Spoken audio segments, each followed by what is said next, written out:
Eugene's entire life was a total living nightmare. Everyone around him just kept tormenting him. Many times Eugene wondered what he had done wrong and desperately wished someone would finally stand by his side and love him if only just a little bit. If there really was someone like that out there, would his life have turned out any better? Ironically, that kind of miracle never happened for him. One day, after being beaten half to death by classmates, Eugene returned home, only to find his mother sobbing in the middle of a disaster. The moment they locked eyes, she immediately burst into tears and shrieked, "Eugene, what did you go and do this time?" Eugene didn't understand what was happening, only able to shiver and call out to her. Immediately after, she lunged at him like a mad woman with bitter reproaches that were no longer at a normal volume. Why did even he have to do this? Why did he have to make her life so incredibly miserable like this? Why I buy you clothes, feed you, and send you to school? But for what, if in the end, you just turn into a total disaster? If you keep going on like this, you should just disappear, like your deadbeat father, please. Those harsh words felt like a drill boring straight into Eugene's heart. On that day, he truly believed his life could absolutely not get any worse than this. But of course, that was nothing more than complete wishful thinking on his part, because in his life, things could always get infinitely worse. A short while after that, Eugene started coughing up blood. His mother rushed him to the hospital. The doctor explained something about his severe illness, but it was far too complicated for Eugene to remember. He secretly glanced over at her, and all he could remember was the cold, unreadable look in his mother's eyes. After that day, Eugene's condition grew worse and worse by the day. It got so bad that even standing up was a struggle, and just trying to use the bathroom on his own was pure torture. And then, the day finally arrived when even using the bathroom was something he could no longer do on his own. Eugene remembered that day vividly, collapsing on the floor with his pants soaked in urine. The look on his mother's face was pure cold despair. He immediately grabbed the hem of her skirt, crying and desperately apologizing to her. He promised to clean it up and swore it would never happen again. He begged her over and over not to abandon him. That was the first day Eugene wet himself because of his illness, and from that tragic day on, he never saw his mother ever again. His life had always been like this, constantly dragging him down into miserable situations where there was never even a single shred of hope for him to escape. Over the following days, Eugene withered away at a terrifying speed. Before the very last spark of his life faded away, he silently prayed that if a next life truly existed, he would live free of sickness, be loved by everyone, and finally feel the warmth of true affection. As his final breath left him, Eugene suddenly found himself surrounded by a blinding, pure white light. "You poor, sweet child," he heard a voice that was incredibly gentle. Then a warm hand reached out directly to him. "Little boy, you deserve so much better than this." That was the absolute first time Eugene had ever heard such beautiful words. Standing right before him was a stunning, incredibly gentle witch. She softly urged Eugene to reach out and take her hand. Without a single moment of hesitation, he placed his hand into those soft palms. After a vast cycle of stars forming, fading, and finally burning out, they had finally met again, a moment signaling that Eugene might never suffer pain anymore, finally paving the way for him to find true happiness in his very next lifetime. No one knew how much time passed. Eugene slowly began to sense a lot of noise echoing around him. It was the sound of young children constantly gasping in pure awe. His two eyes were still tightly closed. They slowly opened up. That tiny movement instantly made the surrounding crowd incredibly excited. Look, the baby finally opened his eyes. Just like that, Eugene was reborn, this time into a highly influential family. He grew up as the most pampered youngest son. Life in this noble household was incredibly blissful, leaving him wanting for absolutely nothing. His older siblings treated him like a best friend, staying right by his side through every single milestone of growing up. He had a highly caring, thoughtful uncle, and he always felt the boundless love of his parents. But all that happiness shattered in an instant on one fateful day. He suddenly coughed up dark blood once again. Everything started happening far too quickly. At only 8 years old, Eugene's body suddenly grew weak and stiff for absolutely no clear reason. There was not a single effective treatment to help. Because of that, he had to endure countless useless medical treatments for 5 long years. While lying weakly on his sickbed, Eugene could feel his own death drawing closer. But then his mind suddenly sparked. Fragments of his past life returned. Eugene sat straight up in pure shock, muttering that he remembered everything now. The memories flooded in like a massive tidal wave, leaving him totally overwhelmed. He wondered if those incredibly dark and unfamiliar memories could actually belong to his own past life. What was more, that mysterious wizard from his final moments was undoubtedly the supreme creator, the architect of all life and horizon, the god of creation and rebirth, Felin. Just the realization that he had met the god Felin made Eugene's heart pound like crazy. Yet he could not fathom why the great creator had done this for him. But the most important thing right now was that his body suddenly felt incredibly light, almost as if all of his sickness had completely vanished. As soon as Eugene realized this, the young boy who had been faithfully watching over his bedside looked ready to burst into tears. Young master, oh young master," He stuttered heavily through his words before finally breaking down into tears. But Eugene simply smiled warmly, even with wet, teary eyes. He told Tia he wanted to try walking, and Tia quickly wiped away his tears, promising to help him with whatever he needed. Time flowed on, and the memories of Eugene's past and present lives finally began to settle down. Yet those lingering questions kept rushing back to haunt him. Eugene constantly wondered why the ultimate creator of Horizon god Felin had chosen him of all people to receive such a miracle. What exactly had the deity said to him during those final moments? Even when Eugene racked his brain trying to understand the divine intentions of Felin, as a mere mortal he simply could not find any satisfying answer to explain it. Ultimately, Eugene decided to stop stressing over it and live this brand new life, dedicated wholly to Felin, the god who had cured him. He was reborn as the youngest son of the prestigious Felivia family, a legendary bloodline dedicated to protecting the world from the abyss on Horizon's western border. Now he is Eugene Felivia, the youngest and most cherished master of the family. Perhaps it is just the pure excitement of finally leaving his sickbed. Eugene immediately seeks out his uncle to train with wooden swords. The man is just as thrilled, leading to a ruthless session where the boy gets completely overwhelmed. Eugene cries out that the strikes are way too fast, barely managing to block. But his uncle does not stop, teasingly asking if this is not exactly what he wanted. He tells Eugene to stop complaining and find a way to counterattack, warning that he will lose before even making a single move. Both of them are completely drenched in sweat. Suddenly, the uncle notices Eugene dropping his stance low. Turns out the kid has spotted a perfect opening, aiming directly at his uncle's feet to launch a surprise strike. But with his razor-sharp combat instincts, his uncle effortlessly parries the incoming blow. Yet, a deeply satisfied grin spreads across the man's face. That was impressive, he remarks. He almost had him there. But he warns that such exaggerated movements carry too much risk. To prove his point, he firmly grabs Eugene's wooden sword wrist, then lightly taps the boy's shoulder with his own blade. Eugene immediately drops his weapon, sighing that he lost yet again after thinking he actually had a shot. His uncle just laughs, reminding him it was incredibly close. Chuckling warmly, his uncle showers the boy with endless praise, pointing out Eugene's incredible potential and raw talent. The man honestly admits that when he was his nephew's age, he could never have pulled off such unique tactics, having only strictly followed the standard lessons he was taught. But as Eugene listens to the compliments, his vision suddenly spins. He collapses onto the floor, groaning about feeling incredibly nauseous, and jokes that his uncle must have had much better stamina as a kid. Helping him up, the uncle smiles, noting that nobody looking at him now would believe he once suffered from an incurable illness. They both share a warm, heartfelt laugh. Eugene proudly thumps his chest, declaring that he put in an immense amount of effort to finally recover this much. When he first left his sickbed, even taking simple steps was incredibly painful and difficult. But Eugene pushed through the grueling rehabilitation day by day, finally reclaiming his ability to move freely. Eugene feels completely recovered, even if his brother and Thea still worry way too much about him. As the boy rambles on about his physical progress, his uncle simply listens with a warm, gentle smile. Then the man suddenly pulls his young nephew into a tight embrace, whispering how incredibly relieved he is to see him healthy again. Seeing a bedridden child finally stand up and grow a little stronger with each passing day, it feels like watching him grow up all over again, and the man is more grateful for this miracle than words can describe. These heartfelt words deeply move the young boy. This towering warrior is Felivia, his biological uncle, yet practically a father who has raised him since infancy. His genuine warmth completely filled the void left by Eugene's sickly, absent father and their rather cold, selfish mother. officially cut ties with the Felivia family 5 years ago to work as a doctor in the capital, yet he rushed back the instant he heard Eugene had recovered. From the bottom of his heart, Eugene remains deeply grateful for his uncle's care. But this second life is not all sweet. Not everyone around him is as loving or kind as his uncle. Well, look what we have here. A drippingly sarcastic voice suddenly cuts through the air from right behind them. Mocking Eugene and for gathering in such a place, the voice instantly ruins the boy's mood.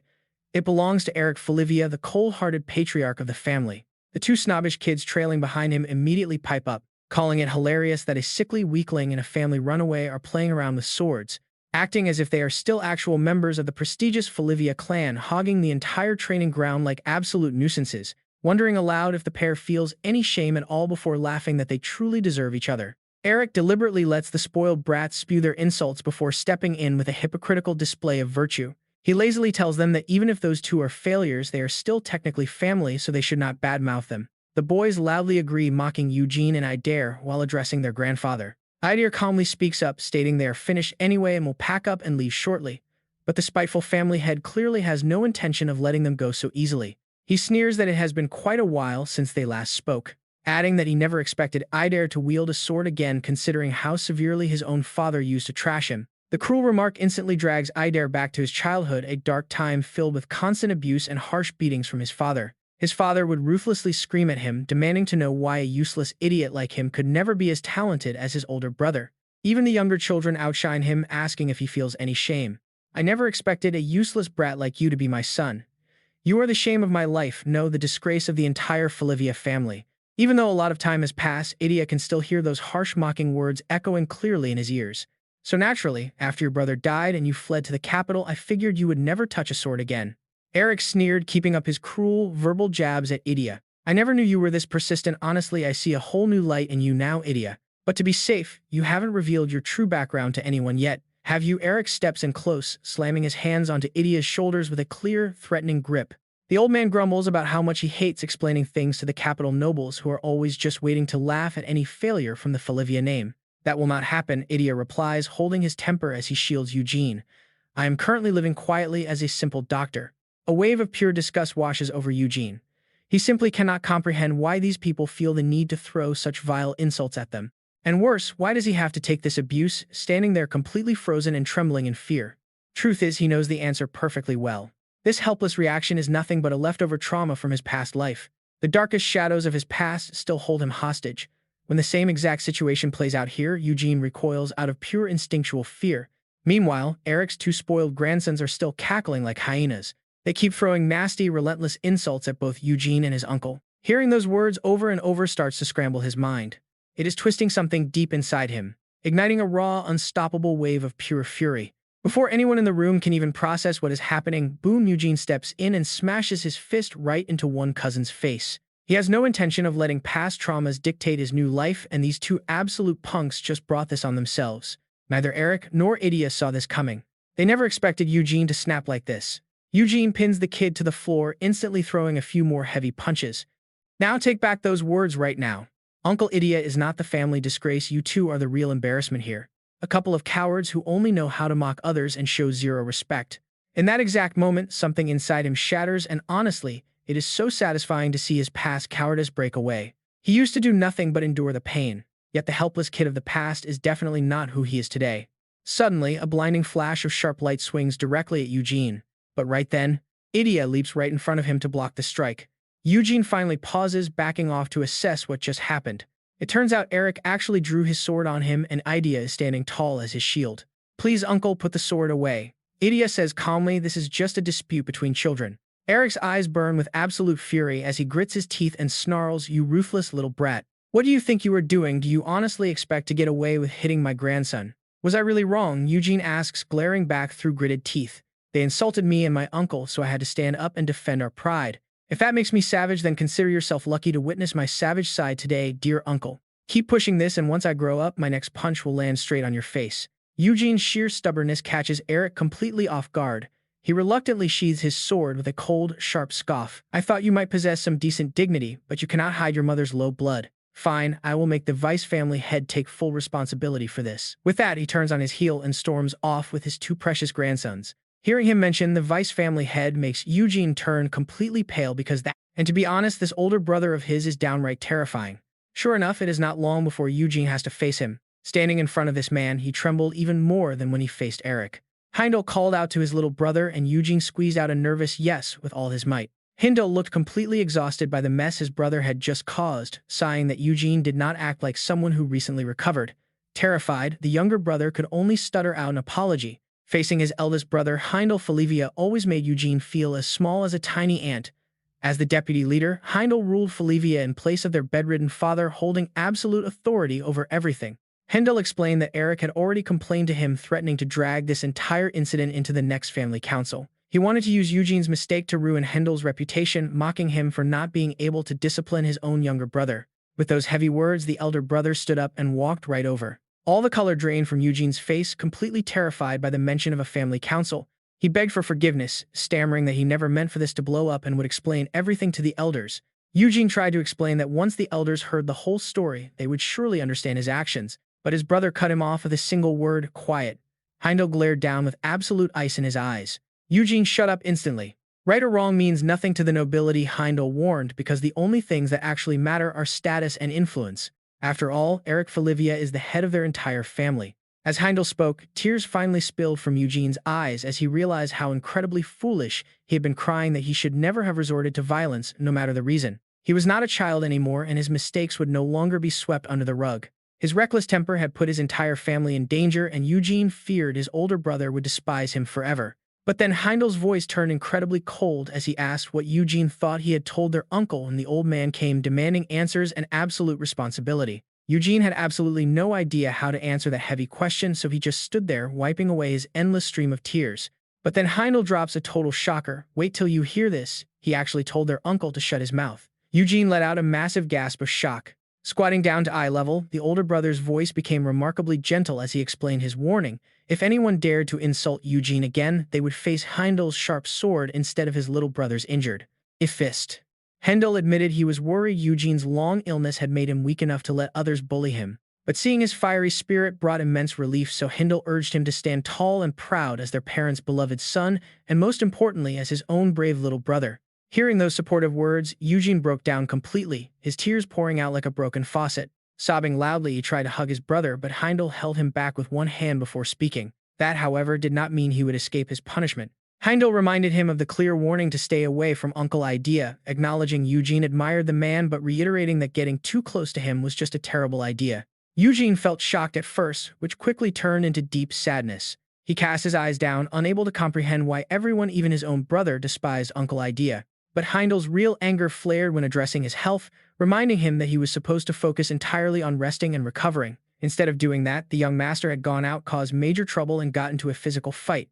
Eugene realized that his brother's brief gentleness earlier was nothing but a complete illusion. This terrifying aura was definitely the real Heindel he knew. As punishment for his reckless behavior, the eldest brother grounded him for 1 entire month. Back in his room, Eugene whined to Tia about how incredibly unfair a 1-month grounding was, but his loyal aide absolutely refused to take his side. In fact, Tia pointed out that he should be extremely grateful to only get grounded after physically assaulting another family member. Eugene wailed even louder, asking if Tia felt any actual pity for someone who had just recovered only to be locked up. Tia offered a highly sarcastic response, lazily assuring his master that he was indeed very pitiful, though his flat tone carried absolutely zero sympathy. The young master tried to bargain for some secret freedom, but Tia remained completely rigid, warning that the moment Eugene even thought about sneaking to the training grounds, he would report it directly to Heindel. Eugene stood up with glowing eyes, asking if that meant he was fine as long as he avoided the training field. Panicking, Tia quickly corrected him, warning that he would blow the whistle the exact second Eugene so much as touched a practice sword.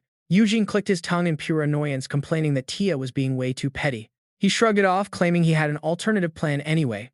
Tia grumbled back, admitting he could already guess what crazy idea his master was cooking up, but would listen anyway. Eugene solemnly announced his brand new goal: he would study magic. He wanted to save people just like the great god Felin. He was going to become a truly great mage. Seeing him fire up right after getting banned from swords was hilarious. The boy's sheer intensity made Tia's head spin. Looking at him with deep skepticism, Tia asked if he was trying to get reported again.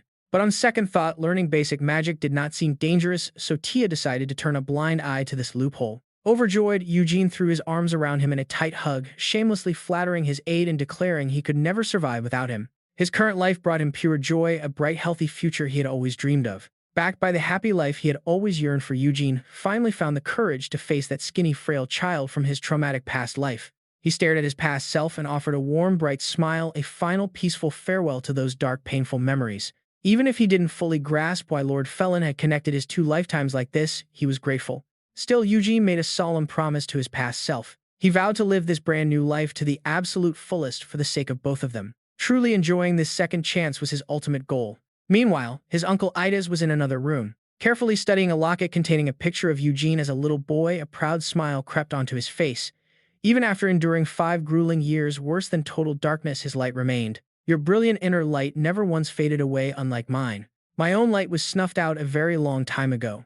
For Eugene, crossing paths with an incredible wizard like Felin and being granted a second chance at life was easily the most wonderful miracle that could have ever happened to him. Especially for someone like him who had endured a past life of unforgettable pitch-black trauma. So in this life, Eugene always felt as if magic was deeply intertwined with his ultimate destiny. And sure enough, he awakened his magical abilities incredibly fast. During the entire period he was grounded and banned from sword training, Eugene poured all his energy into studying various magic books. He quickly mastered the foundation of magic, which relied on strings, and couldn't help marveling at how beautiful they looked. But when it came to his very next step, Eugene was completely in the dark. Driven by his intense desire to learn, he searched through every single spellbook and ancient magic dictionary inside the Felivia family library. However, this task proved incredibly difficult because several volumes from his favorite book sets were completely missing. Some books were written over 200 years ago in archaic languages, leaving Eugene crying out in sheer frustration. How on earth could the Grand Felivia library be messier than the dusty second-hand bookstore from his previous life? He calculated that trying to teach himself at this agonizing pace would take more than an entire lifetime. So Eugene briefly considered asking his eldest brother to find him a proper magic tutor, but just imagining Heimdall's terrifying, furious face of rejection made him hesitate. Eugene quickly tossed that scary thought aside. And truth be told, even if he did somehow manage to get permission, there was still another issue. The mages of the Felivia family were just a bit too bizarre for words. Eugene clearly remembered when he was younger, watching them perform magic and feeling like maybe he shouldn't even bother learning it at all. Let's be real here, the mages in his clan were all incredibly weird. He desperately wished he could study magic, learning from a much more normal spellcaster. While Eugene was lost deep in thought, a familiar voice suddenly broke the silence. "What are you doing here?" What a pleasant surprise. Uncle Idas had appeared out of nowhere and asked Eugene what he was up to. Eugene immediately bragged like a happy child that he was studying magic. Impressed, Idas stared closely at the glowing magic thread floating in the boy's palm, asking when he had started learning it. Before he could even formulate an answer, a woman accompanying Idas suddenly chimed in cheerfully, noting that they all seemed to be fellow magic users. Idas quickly introduced the two, explaining that she was Professor Easton from the local magic academy. She was visiting today specifically to tour the Grand Felivia family library. Hearing she was an actual magic academy professor left Eugene absolutely thrilled. She smiled warmly, saying she was genuinely glad to see him so healthy after recovering from his illness. However, she admitted she had never heard he was a mage, asking when he began studying. Eugene politely replied that he had only just started today. That incredibly blunt response left both Idas and Easton completely frozen in shock. They stood there in absolute disbelief, wondering if he was actually being serious. The professor leaned in close cautiously, asking if he had truly just started studying magic. Yes, Eugene replied with a sheepish look, explaining that he got grounded after causing some trouble yesterday, so he used his detention time to study. That confession made Easton even more ecstatic. She immediately pressed on, demanding to know who exactly taught him. But Eugene just shook his head, explaining that he simply taught himself by reading books. The answer completely stunned the professor. In her entire career, she had never met anyone who could master magic just by reading a book, let alone someone who could manifest a real magic string after studying for a single day. It was as absurd as a newborn baby skipping simple babbling and immediately speaking in full sentences. Desperate to witness his talent firsthand, Easton asked for a moment of his time, and Eugene happily agreed. The three of them headed out to the garden behind the manor, where Eugene and Easton held hands. Edir stood off to the side. Even though he was completely new to this, he could easily sense it. He felt the powerful energy and resonance of the 6 magic strings. Right beside them was a unique young string, unrefined yet blending together to create a beautiful, distinctive chord. It felt like listening to a breathtaking magical symphony. As for Eugene, he felt absolutely incredible, experiencing a profound mystical sensation he had never felt in his entire life. For the first time, Eugene could truly visualize the world of magic as a beautiful tapestry of musical strings. A mage's true strength lies in their ability to control these unstable frequencies, shaping them to produce precise notes while putting on a flawless, breathtaking performance. Easton was utterly blown away. She could not believe a young child was already generating strings and keeping pace with a seasoned professor like herself. It was clear that Eugene possessed the legendary absolute sense. Think of it like having absolute perfect pitch, but because magic exists far beyond the 5 normal human senses, this rare gift would only grow more devastatingly powerful over time. This incredible gift, combined with his sharp intellect, allowed Eugene to read and decipher complex magical theory books in a way only he could understand. Easton looked at him, deeply moved, telling Eugene that his talent shined as bright as the stars. He gasped in shock, hesitantly asking if she was actually talking about him. Before he could even process it, the professor grabbed him firmly by both shoulders. "Please," she pleaded, "you must consider enrolling in the Magic Academy." Her overwhelming enthusiasm was starting to make Eugene feel a bit pressured. She even promised that if he pursued magic, she would personally support him in every way possible as a senior academy professor. Hearing that, all of Eugene's heavy anxieties instantly melted away. Flustered, he bowed and thanked her, admitting that this felt like a wild dream suddenly coming true. But first, they would need his family's permission, and that was where Easton's prestigious title as a professor came in handy. She confidently assured him that handling parents was a basic teaching skill, so he should leave it to her. After all, Easton refused to let a rare gem like Eugene slip away. Hearing her firm promise, Eugene felt a vast, exciting new horizon finally opening up right before his eyes. However, the moment Easton and Eugene stood face to face with Heindel, all of their excitement was instantly crushed by the young leader. No, Heindel replied flatly without even hesitating for a single second. Instead of wasting time on magic, go reflect on your reckless actions, you little troublemaker. Throw that foolish idea out of your head. You are a descendant of the Felivia family born to wield a sword and protect the horizon. If you think you can just abandon your sacred duty for some silly hobby, just look at your uncle. A noble who runs away from his duty will never earn a shred of respect. Suffocating under the intense aura of the young Felivia leader, even the veteran professor felt like crying. She never expected the atmosphere to turn this incredibly hostile, making her want to escape right then and there. Yet, for the sake of Eugene's once-in-a-generation talent, Easton mustered her courage, pleading that the young boy possessed an absolutely mind-blowing gift. To her absolute shock, Heindel shut her down with a completely unbothered expression. "That is obvious," Heindel stated. "Of course I know about his talent.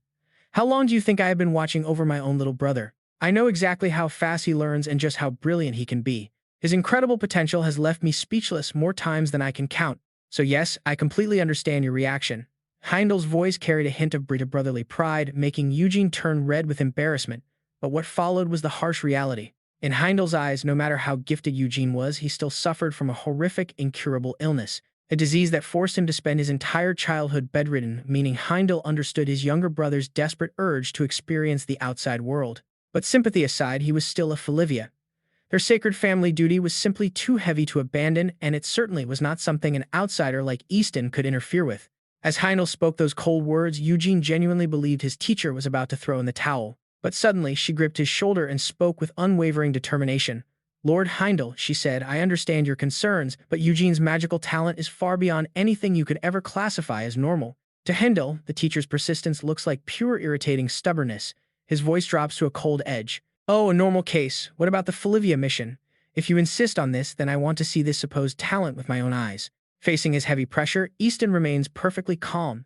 She politely reminds him that his reputation echoes across the kingdom, as he was once hailed as the greatest young swordsman and a genius among geniuses. "Yet, even your incredible gifts cannot compare to the magic potential I witnessed in Eugene." As Easton speaks those words, the young woman standing right beside Heindel turns completely pale with fear. Eugene freezes in absolute shock. He never expected his teacher to hold him in such high regard, let alone dare to compare him to his legendary older brother. At this point, Hendel's maid can no longer hold back her burning anger. She grits her teeth and hisses under her breath. "Just a mere mage? What does she even know about my master?" Julia calmed down. "She is only guessing."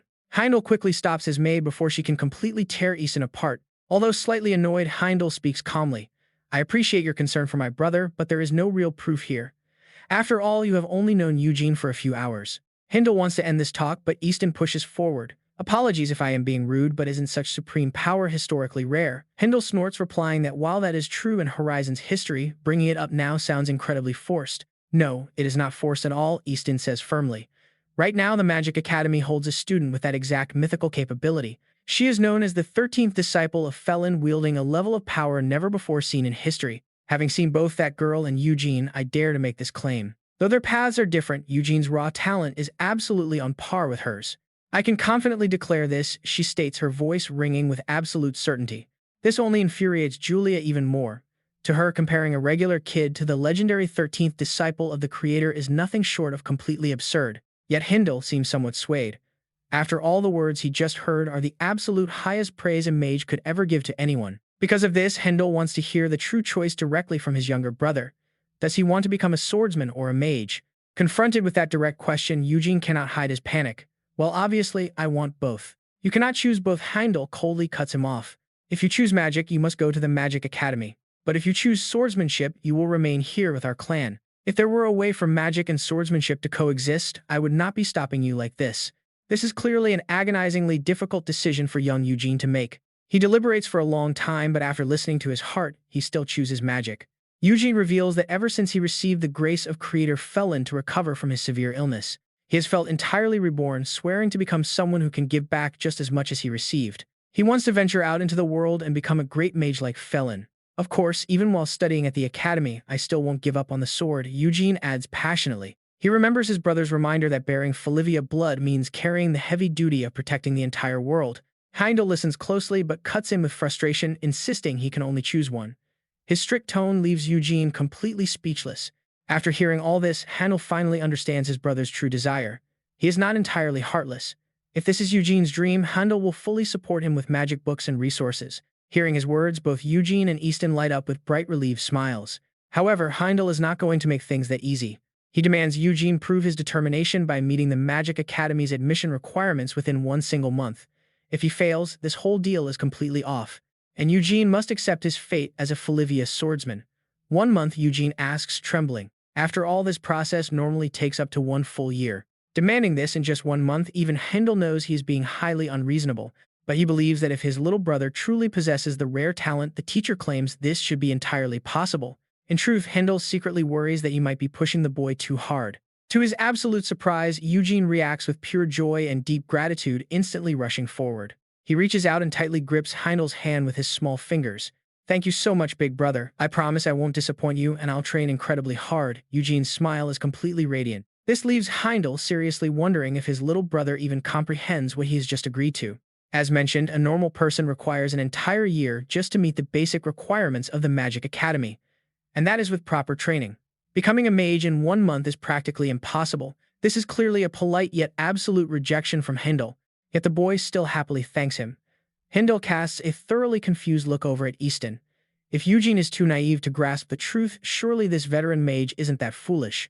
But surprisingly, she didn't show any sign of opposing this demanding request. It seemed Easton was completely confident. She truly believed Eugene could pull it off. Long ago, this realm was filled with nothing but pure, unbridled chaos. Then the very first mage, Lord Felin, descended to the human realm. She saved this ruined, polluted world from destruction, and she used her magic to banish the monsters far from their lands. With the monsters gone, nothing remained but a silent, desolate wilderness stretching across the empty world. Gazing upon that vast emptiness, Felin suddenly felt a heavy wave of loneliness, so she gathered shining stars from the sky to create 12 loyal disciples. Together, they breathed life back into the barren, empty ground. That is why our world is so peaceful and prosperous today, is all thanks to Felin and her 12 legendary disciples. This was the very tale Easton was carefully sharing with young Eugene. But when the story ends and she opens her eyes, she finds him completely fast asleep. Easton asks if her story was really that boring. Eugene snaps awake, wiping drool from his chin, and frantically shakes his head to say no, not at all. Easton chuckles and waves her hand, telling him there is no need to hide it. She says it is completely normal to find old history boring, especially since he is still just a young child. She then asks Eugene about his thoughts on Lord Felin. Eugene pauses to think for a moment, looking quite serious. Eugene hesitantly replies that she seems a bit overly sentimental and maybe even a bit of a crybaby. Easton eagerly agrees with his unique perspective, explaining that this vulnerability is exactly what makes Lord Felin so charming. It makes the mighty creator feel deeply emotional, warm, and highly approachable to ordinary people. That is a great observation, but why not try thinking like a proper mage for a second? Why do you think I would call the creator of life on Horizon a mage rather than simply calling her God? Under her guiding question, Eugene considers this strange concept for the very first time, and he has absolutely no answer. Having anticipated his confusion, Easton proudly begins to explain the truth about Felin and her 12 disciples. She describes their magic as a literal miracle, a divine power reserved only for those who stand on the same level as gods. It is the absolute miracle of creation, where life and magic manifest as countless invisible strings. These magical strings function just like the delicate strings of an instrument, waiting for a skilled mage to pluck them. Depending on how they are played, they produce different phenomena, much like strings, vibrating to create distinct sounds. Through their unique vibrations, they can manifest as fire, water, rushing wind, or bright light. They can become life, and they can even shape whole worlds. The simple spells of an apprentice and the grand creation magic of Lord Felin actually share the exact same underlying principles within this network of cosmic strings. Because of this, these strings are truly considered the alpha and omega of all magic. This is exactly why a mage's true capability depends entirely on these strings. How many they can control, and how masterfully they manipulate them, those are the two absolute factors defining a mage's tier. Easton happily notes that Eugene's incredible talent was proven the very first day they met, when he performed like a natural-born virtuoso. The innate ability to handle these delicate strings is already deeply woven within him. All that is left now is to discover how many more strings he can actually control. Hearing this, Eugene slumps slightly and mutters that he only possesses one single string. Of course, everyone begins with just one string, Easton gently assures him. But to cross the gateway into real magic and actually influence the surrounding sound waves out there, a mage needs a bare minimum of at least 4 strings. Yet according to Easton, currently, nobody can reach 4 strings, as a mage's capacity is completely fixed from birth. By using a special measuring device, they can instantly evaluate any mage's true potential. She pulls out the testing device to measure Eugene's capacity. Hearing this, the boy immediately gets super excited, though a sudden wave of anxiety hits him too. He asks how many strings a normal mage should have, worrying that too few would embarrass his royal Felivia lineage. Easton speaks in a soft, reassuring voice, telling him not to worry. While the number of strings is crucial, it is definitely not everything. In fact, having too many strings can sometimes end up being nothing more than a useless illusion. Modern young mages are far too obsessed with the sheer quantity of their strings. To Easton, they are foolish and pathetic, unable to even cast mid-level spells properly, yet arrogant enough to look down on those working hard with fewer strings. They act like elite royalty just because they were born with a ton of threads.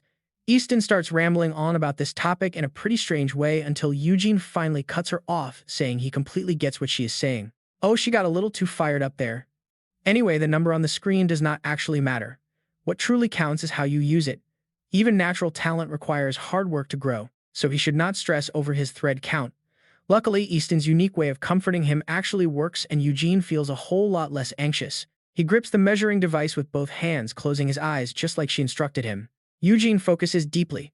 A magical picture starts to form inside his mind, and he begins to feel the energy slowly spinning his very own threads. This mental image of magic is the exact power that helped him escape his past and all the past pain from his previous life, along with the illness of this current one. That pain felt like a curse.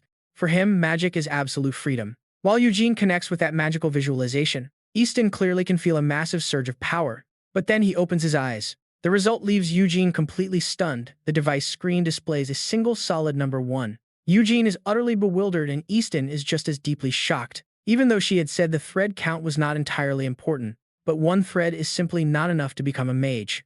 Looking at the device in his hands, Eugene starts to tremble. He looks at Easton for help, calling out her name with a shaky voice.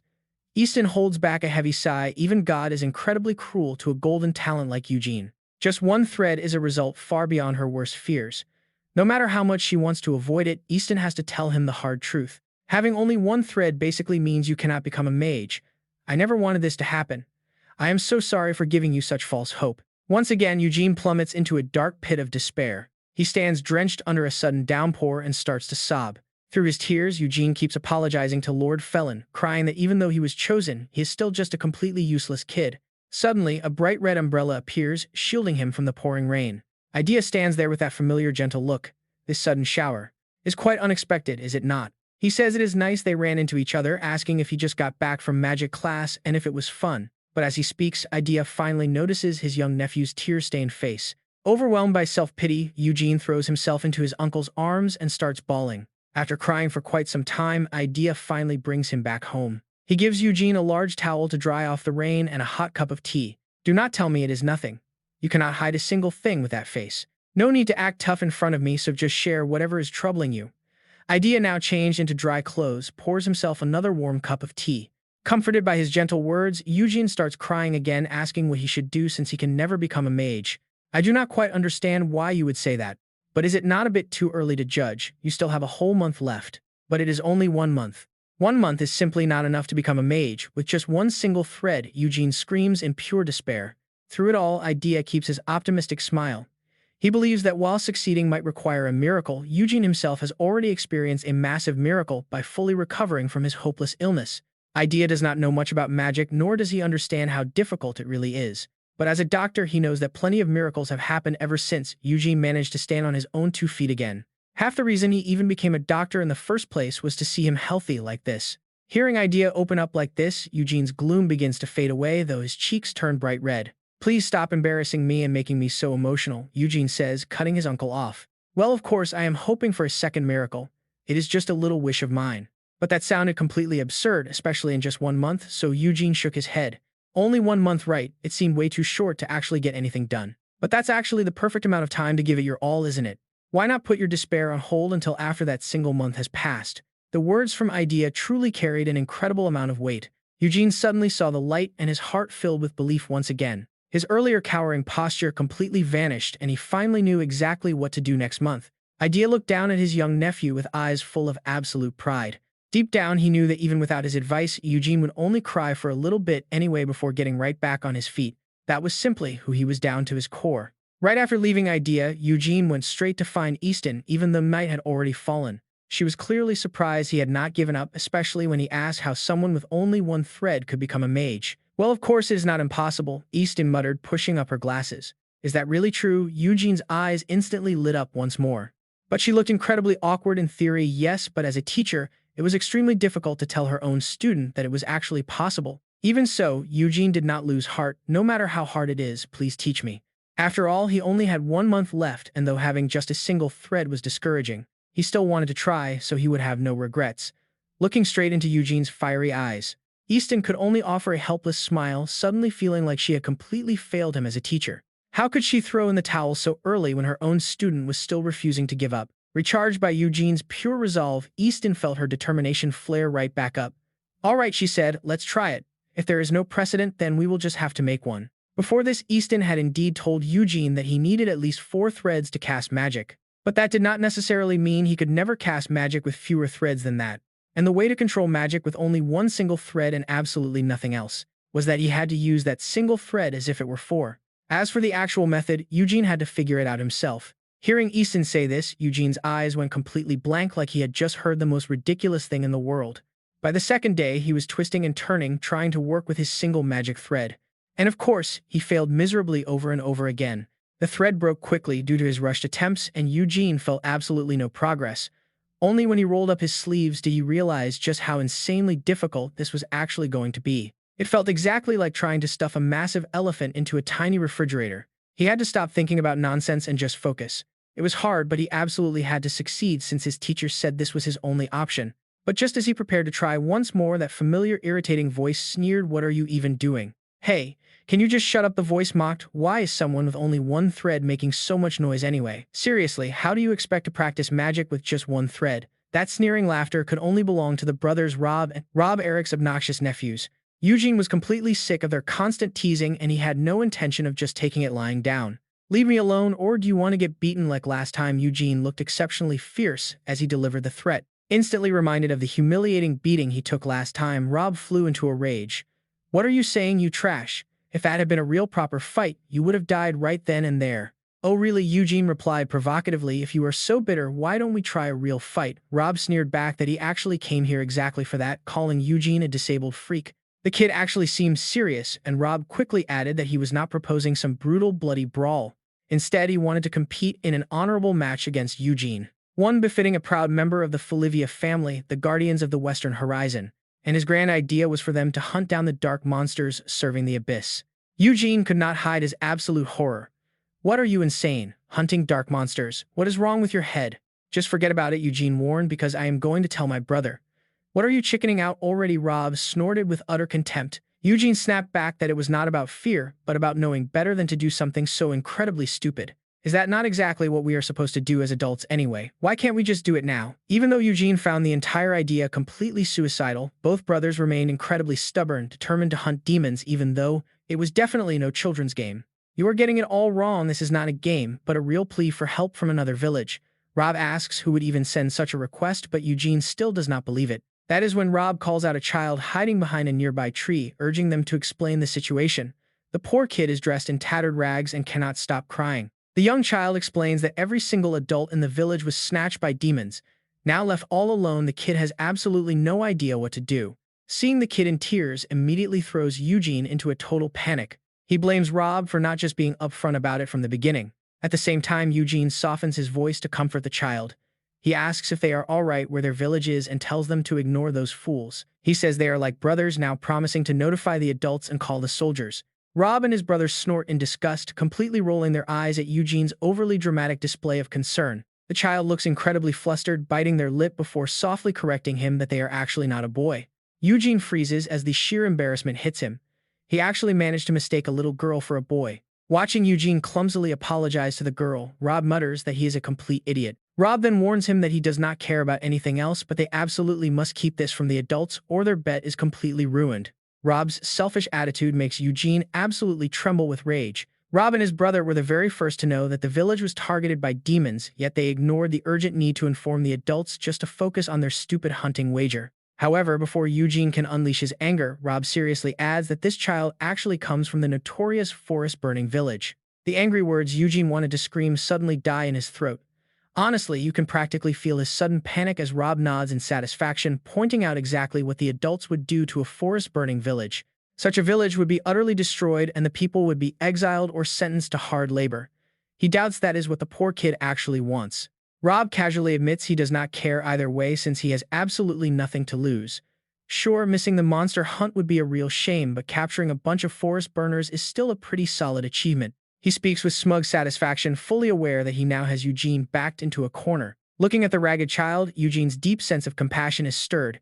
He really does not want the villagers to face such a cruel fate, even if they were the ones who messed up first. Ultimately, Eugene compromises and joins Rob and his brother on their way to the village. Once there, they encounter the dark monsters which are actively tearing the village apart. Though Eugene is terrified to the point of tears, he still draws his sword and charges after the beasts.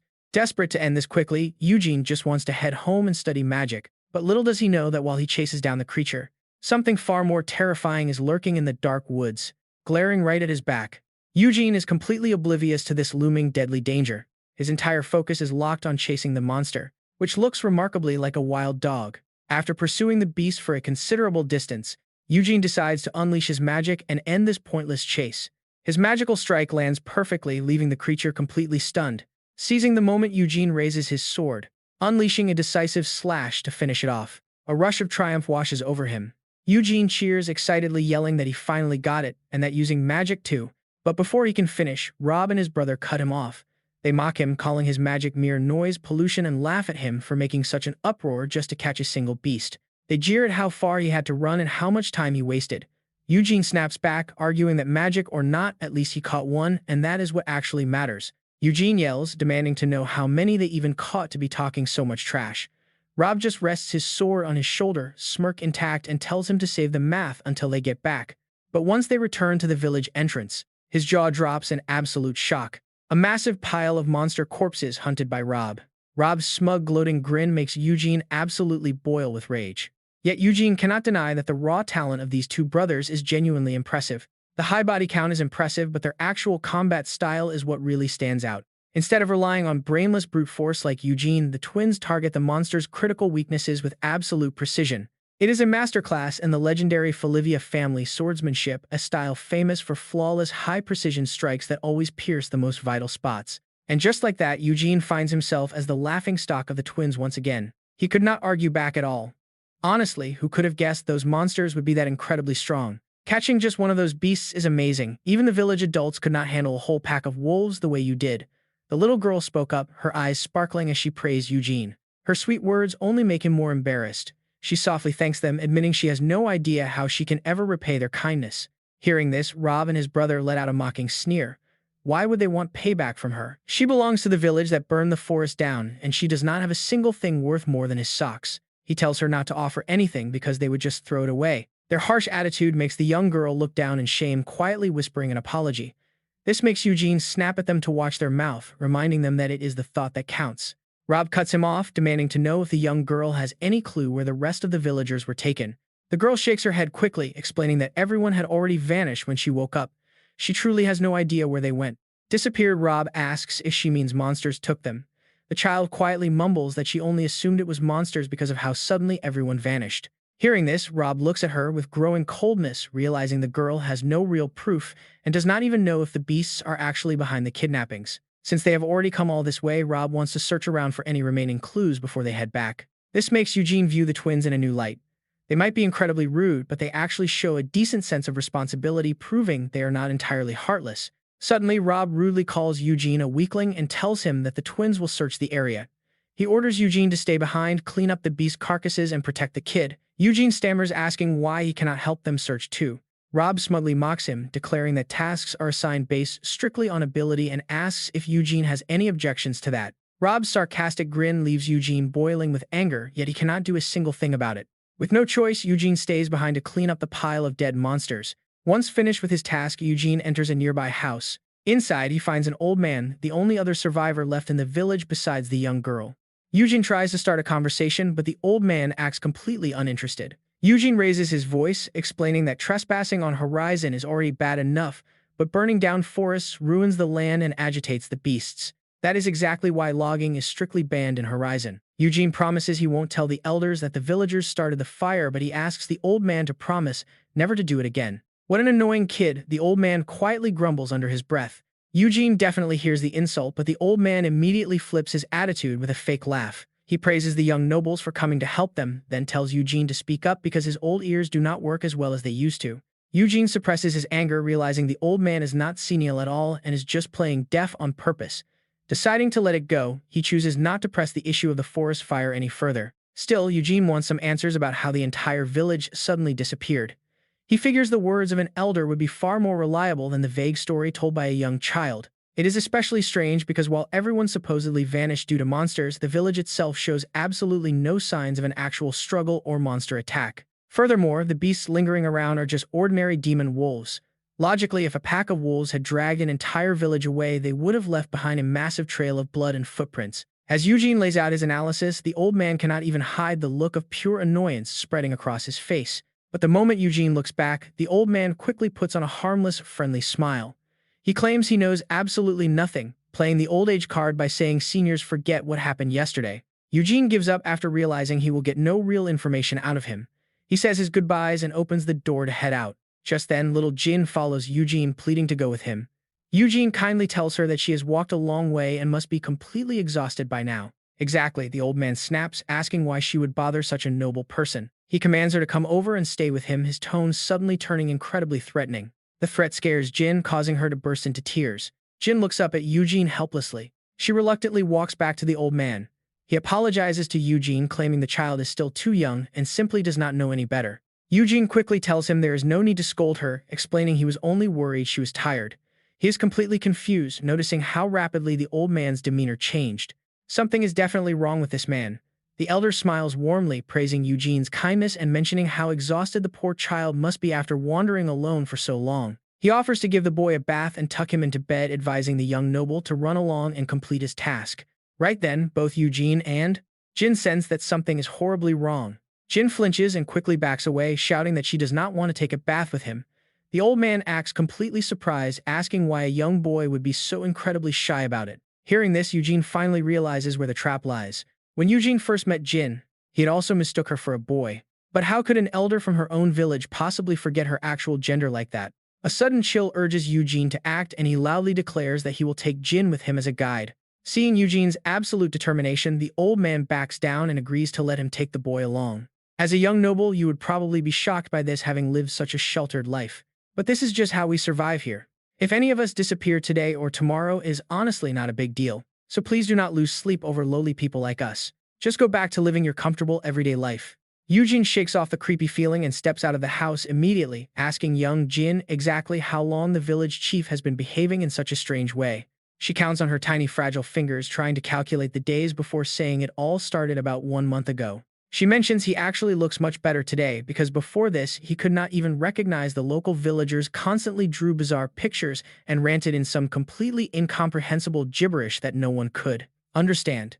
That is why the village elders assumed he was just getting senile and young. Jin simply accepted their explanation without a second thought. But Eugene knows there is something far more sinister going on. He squats down to eye level, asking her very carefully where they can find those strange drawings. Jin mentions there is one nearby, then begins leading him to the spot. When they arrive, goosebumps immediately break out all over his skin. Eugene prayed this was not what he thought, but his absolute worst-case scenario is staring right back at him. Watching Eugene stare intensely at the strange marking drawn on the wall, Jin asks out of pure curiosity, does he know anything about this weird picture? Eugene swallows hard, his throat tight with pure tension. He knows it all too well, since anyone bearing the Felivia name learns this symbol before they even learn to read or write. It is the mark of their sworn enemy, and if these villagers are involved with them, things are about to get incredibly messy. Luckily, the Felivia family understands their enemy's movements better than anyone else. Eugene suddenly asks Jin if there happens to be a large cave located nearby. She says there is one, but the adults warned her never to go near it.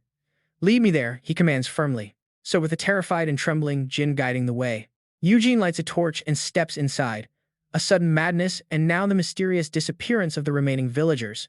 Dark stories like this almost always trace back to one horrifying source, the Abyss worshippers. Ever since the first mage, Felin descended these fanatical cultists of the Abyss. They are actually the former rulers of Horizon, viewing Felin as an outsider from the stars. They see him as a usurper, desperately wanting to cleanse themselves of being born as his mere creations. They sacrifice fellow humans created by Felin, offering them up directly to the Abyss. The gruesome sight before them leaves both Eugene and Jin pale with absolute terror. The missing villagers are bound tightly in dry straw, their faces gaunt as if their very life force was sucked dry. Right in the center of the cave sits a massive stone slab carved with a giant version of that very same abyss worshipper mark they discovered earlier. Jin's eyes glaze over in sheer panic, her hands desperately gripping Eugene's sleeve as she trembles. But spotting familiar faces, she bursts into tears, recklessly rushing forward to reach Uncle Ramon and Sister Rosa. Eugene's two legs feel completely glued to the cold ground, leaving him entirely unable to chase after her. He had already suspected this cave was a cultist hideout, but he never imagined things could look this horrific. This nightmare is far beyond what a young kid like him can handle on his own. He knows they must turn back and alert the adults immediately, but they are already out of time. A terrifying raspy voice echoes out from right behind him. The first prophet declared that our nation will be built in the absolute lowest of places, taking care of the lowly among us, for they are the salvation of ourselves and our city. A criminal then asked the prophet what must be done to find salvation. The prophet answered simply, they must repent. But they asked once more, how exactly do we repent? Oh, child of Felin. Burn them all, bury them deep inside a well. Feed them directly to the dogs. The end is so close, just a little bit more. Only a little bit more to go. Why are those of Felivia always like this, constantly standing in our way? The one screeching those horrifying raspy words is none other than the village chief. But he looks nothing like a normal human anymore, having mutated completely into a hideous monster. Eugene quickly pulls Jin behind his back, raising his sword even as his hands shake violently, burned to ashes in the flames of the abyss. A blazing fire erupts right in the old village chief's palm. That is the exact moment Eugene realizes the old man is a mage. The raging fire quickly engulfs the entire cave, forcing Eugene to hold Jin close and try to run. But escaping is impossible, the blast of fire hits them directly. Unbelievably, the old man is indeed a mage, and an incredibly powerful one at that. Eugene's mind goes completely blank as he struggles to understand why someone with this level of magic is hiding in a place like this. He has absolutely no idea what to do next. Running away and abandoning everyone is out of the question, but staying to fight seems completely hopeless. He has zero chance of winning, and the others will only get trapped in the deadly magic. The elite warriors of the Felivia family could easily slice right through magic with their swords, but Eugene has been bedridden and sick for 5 long years, only recently recovering. He simply cannot do what his brother does. Regret hits him like a tidal wave. He was far too confident. He should have told the adults first, or at least hidden Jin somewhere safe before coming here. Now his reckless decisions have put the poor girl in mortal danger. No, he tells himself he cannot afford to regret this now. He just needs to think of a way out. Eugene desperately tries to calm his racing heart, but the sheer panic leaves him without a single useful idea. But get this right, then Jin screams in terror. That is when Eugene spots something through the blazing light. Monsters are emerging from the fire. He swings his sword, slicing down a beast charging right at him. But that is not the only beast. He must focus on the immediate danger first. Eugene casts aside all the regrets and anxiety that were just dragging him down. Right now, his mind must focus solely on who he needs to protect and how to do it. Seeing Eugene strike down his monsters, the village chief flies into an even greater frenzy. He roars out the Felivia name with pure, deep-seated hatred, all while pumping more power into his destructive flame magic. Clearly, the old man wants to turn Eugene into a sacrifice for the abyss. The overwhelming magical pressure makes it incredibly hard for Eugene to breathe. He realizes the only way to keep everyone safe is to cut straight through the chief's magic. By doing it the Felivia way. A true Felivia sword is capable of slicing through the deepest abyss. Their signature combat techniques have been honed and perfected over 10 generations, designed for the sole purpose of countering the abyss itself. One legendary technique is known as the Eyes of Felivia. This powerful technique channels raw intuition, blending intense training and real combat experience into a heightened state of vision. It allows some to predict their opponent's very next move, while others use it to pinpoint fatal weaknesses. There are even legendary warriors who claim they can see the very threads of active magic itself. It is an incredible technique that has bordered on the supernatural for generations. Unfortunately, this legendary style is not something Eugene can master instantly. Having been bedridden for 5 years, he lacks the experience of his clan's seasoned elites. Even so, if he focuses everything on just one goal, and that is finding those magical threads, Eugene decides to take a massive gamble, betting that he can actually slice right through the devastating spell of that old monster. Believe it or not, his crazy gamble actually works as the chief cranks up his magic. Despite the heat, the flames cannot touch him, almost as if an invisible shield is protecting his body. This completely baffles the old man. After all, Eugene is supposed to be nothing more than an amateur. Having successfully dodged the lethal attack, Eugene finally begins to feel a surge of confidence in his own abilities. At least his single magic thread can still be incredibly useful in a crazy situation like this. Looking back, Eugene had actually practiced manipulating his thread countless times before, even if the Robb brothers mocked him endlessly for it. All that training is finally paying off now. The monstrous village chief snarls through his teeth, demanding to know if Eugene really thought he lacked a backup plan. "You absolute little fool." With a wild grin, he aims his thumb at the kid and fires a direct blast of magic. Thanks to the Felivia eyes focusing on every single thread, Eugene easily tracks the old man's incoming attack. But seeing it clearly only makes Eugene panic more because this is a massive barrage of magic. He is not just firing a single shot anymore, it is 5 attacks flying at once. "Try cutting through this one," the old monster roars, sounding completely like a wild beast. "Hurry and get behind me right now," Eugene yells as he grabs the terrified, crying girl and pulls her safely out of the direct line of fire. Once again, he raises his sword. Even though he can see exactly how the chief is attacking, he simply cannot keep up because the barrage is just too overwhelming. It is too much, too fast, and way too strong for his sword to intercept every single strike. Before long, a stray spark catches his sleeve and his physical limits are clearly pushing him to the brink. A hot tear escapes his eye as he thinks, is this really how it ends? Dying here after finally figuring out how to cut those threads, just because I am not strong enough. In stark contrast to his despair, the monstrous chief laughs like a lunatic, screaming for the insolent Felivia brat to burn to ashes. He cackles as he unleashes yet another devastating barrage of magic straight at the kids. But this time, before his strikes can even reach their targets, they suddenly explode mid-air as if hitting an invisible shield, leaving the old monster totally lost as to what just happened. Through the smoke, he spots Eugene charging straight at him with his sword, tightly gripped even as his coat burns in the flames. But the boy's eyes burn brighter than the fire itself, as a sudden realization hits him. This is actually a simple problem. If cutting someone else's magic threads is too difficult, then he will just have to cut his own thread instead. Just like that, Eugene bursts through the flames, closes the distance, and delivers a massive slash to the chief. Was he a mage this whole time? The chief wonders in disbelief because he has never once seen this kid activate magic. Could those strange random sword swings in the air actually have been his way of casting magic all along? Cutting his own thread to trigger magic? Talk about a high-risk move. It sounds completely absurd, and while theoretically possible, mastering a high-level technique like that should be out of his league. But he cannot think any further as his consciousness completely fades away into darkness. When he wakes up, he finds himself tied up tightly from head to toe. Nearby, Eugene and Jin are busy tending to the injured villagers. It is clear that Eugene took some pretty heavy damage himself.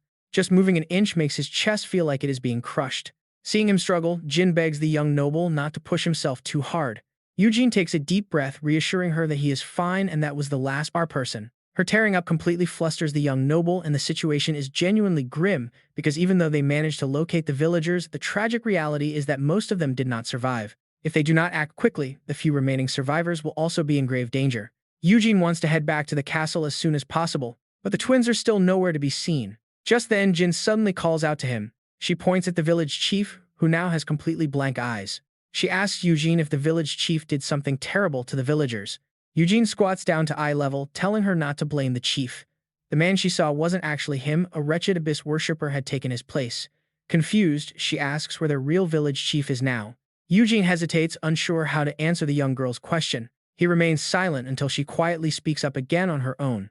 She apologizes for putting him on the spot, saying he doesn't need to answer because she already has a grim idea of what happened to the chief. Eugene can easily tell that Jin's tears are born from painful resignation.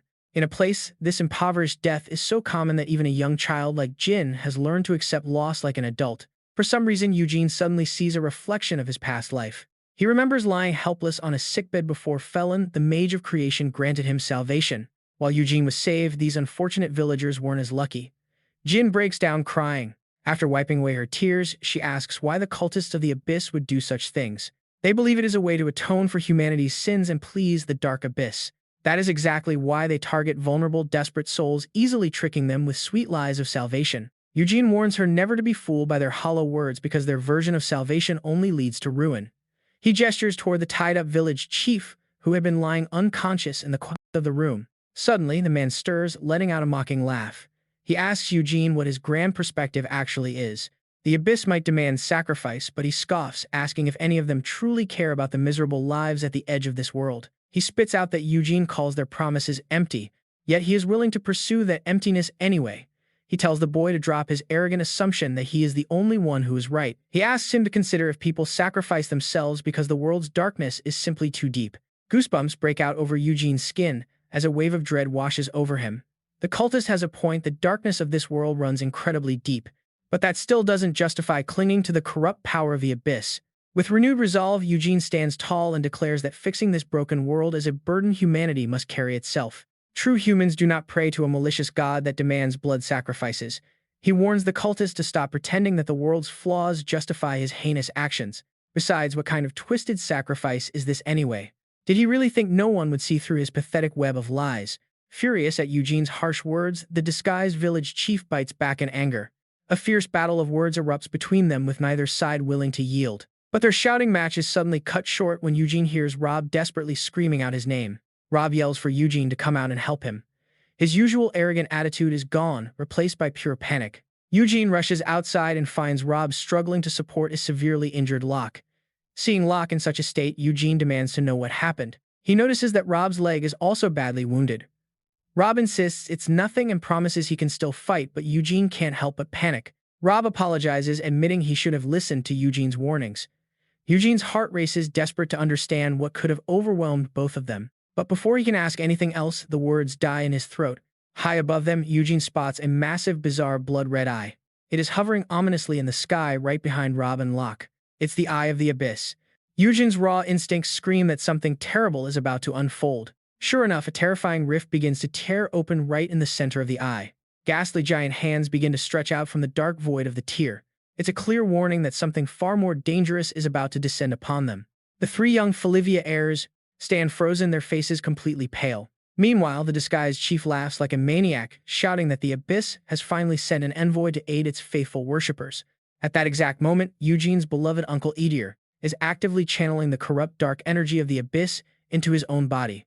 A sinister smile creeps onto his face as he wonders if he should go out to greet the entity. Towering before Eugene is a deeply terrifying entity known as the Abyss Apostle. Sweat pours off Eugene nonstop. Oh God. Eugene grits his teeth with a dark expression and asks Rob to evacuate the villagers while he holds them back. Eugene apologizes for asking this since Rob is also injured. Supporting himself against the slope, Rob can barely believe what he is hearing and insists his own wounds are completely minor. Rob glances toward the villagers and his face instantly turns pale with dread. Mako screeches with an ear-piercing laugh. What is that thing? Is it an Abyss worshipper? What the hell happened while they were away? He actually faced that monster all alone. Guilt and confusion war inside Rob as he realizes Eugene saved everyone. Right then, a sword thrusts out to block Eugene from moving forward. You have courage, but being foolish is your real issue. Rob surprises him with this reaction. Despite his terror, Rob forces a smile and says it should be the other way around. He should hold the line while Eugene retreats. Eugene panics, trying to argue what is he saying with that wound. Facing the Abyss messenger, Rob smirks and tells Eugene to drop the useless sympathy.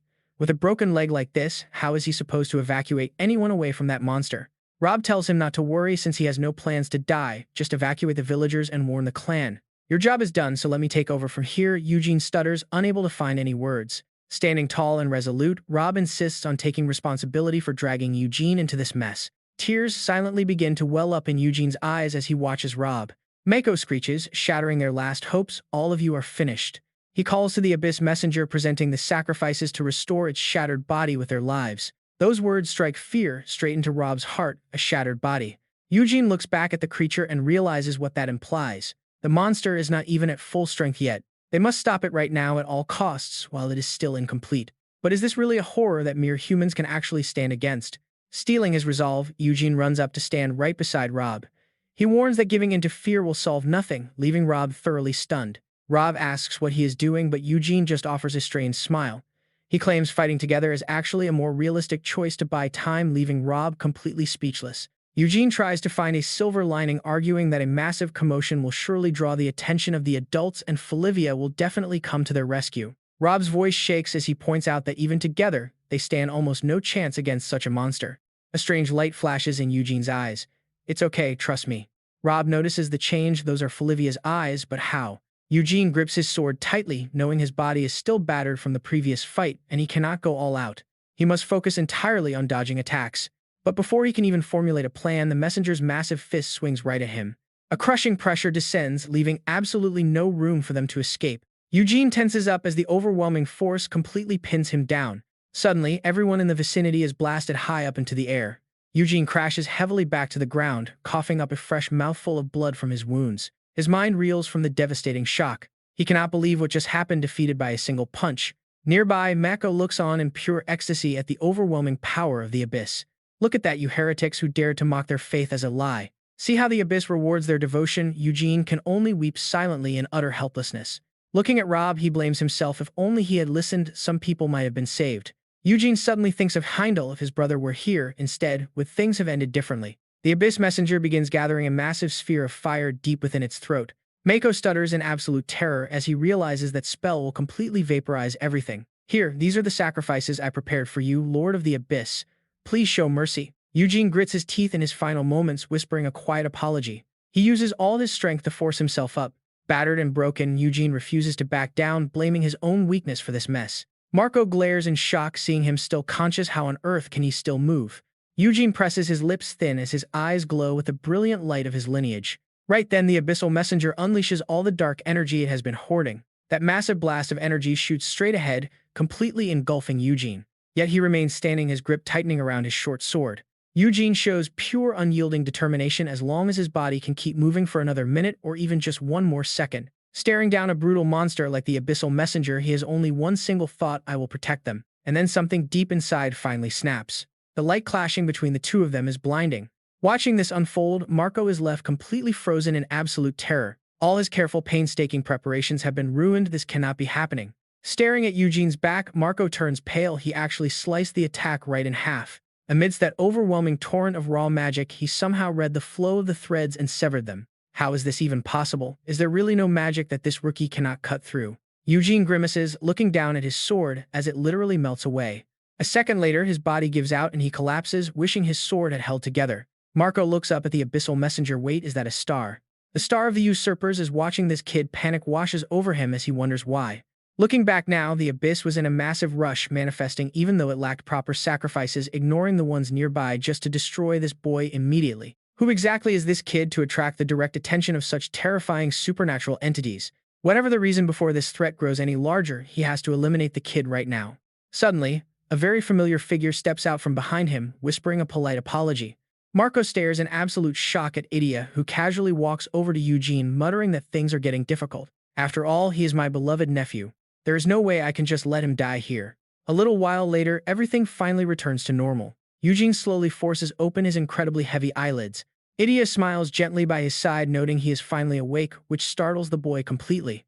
Wondering why his uncle is here, Idia kindly explains he came because Eugene was late, luckily arriving just in time. Only at that moment does Eugene suddenly remember the terrifying abyssal messenger. He panics and screams out that they must run immediately from the giant monster of the abyss. Surprisingly, Idia only gently reassures him that everything is fine. Eugene is deeply confused by his uncle's calm attitude. Looking closely, he realizes the monster has been completely vaporized. It is all over. Eugene stammers in utter disbelief at the sight. He looks at the destroyed monster, then back to his uncle in shock. Gathering the boy up in his arms, Idia suggests they head back to talk things over. Sometime after that intense battle, Eugene recovers enough to finally step outside again. He is instantly drawn to some beautiful flowers blooming right along the roadside. Asking the shopkeeper the price, he is surprised when she recognizes him instantly, calling out to their family's youngest master with a warm smile. She playfully teases him about having a girlfriend, making him blush and wave his hands as he explains they are just for a sick friend in the hospital. Upon hearing this, the shopkeeper panicked, asking if it was the twin young masters she meant. Oh my, she gasped, I heard the story of the young masters venturing into the forest days ago to defeat that beast. You must have been injured back then. It is nothing serious, is it? Eugene nodded to reassure her, saying he hopes so. Luckily, nothing like that happened, but he was highly surprised. She already knew everything. When it came to spreading news, the shopkeeper was quite confident. Of course, she smiled, the whole town is currently buzzing with tales of the brave young masters, saving everyone from those terrible beasts. Eugene was startled by how much she knew. How could everyone find out when the clan council is still in meeting? Hearing this, the shopkeeper felt even prouder. How could they not know when there is more than one soldier's family in this city? Everyone knew the young masters took matters into their own hands, and even that neighboring nations were anxiously awaiting their next response. Eugene suddenly remembered Hindo's terrifying behavior, realizing he had almost forgotten about it. While he was panicking, the shopkeeper finished wrapping the flowers. She handed them over, telling him to consider it a small gift for their brave little young masters.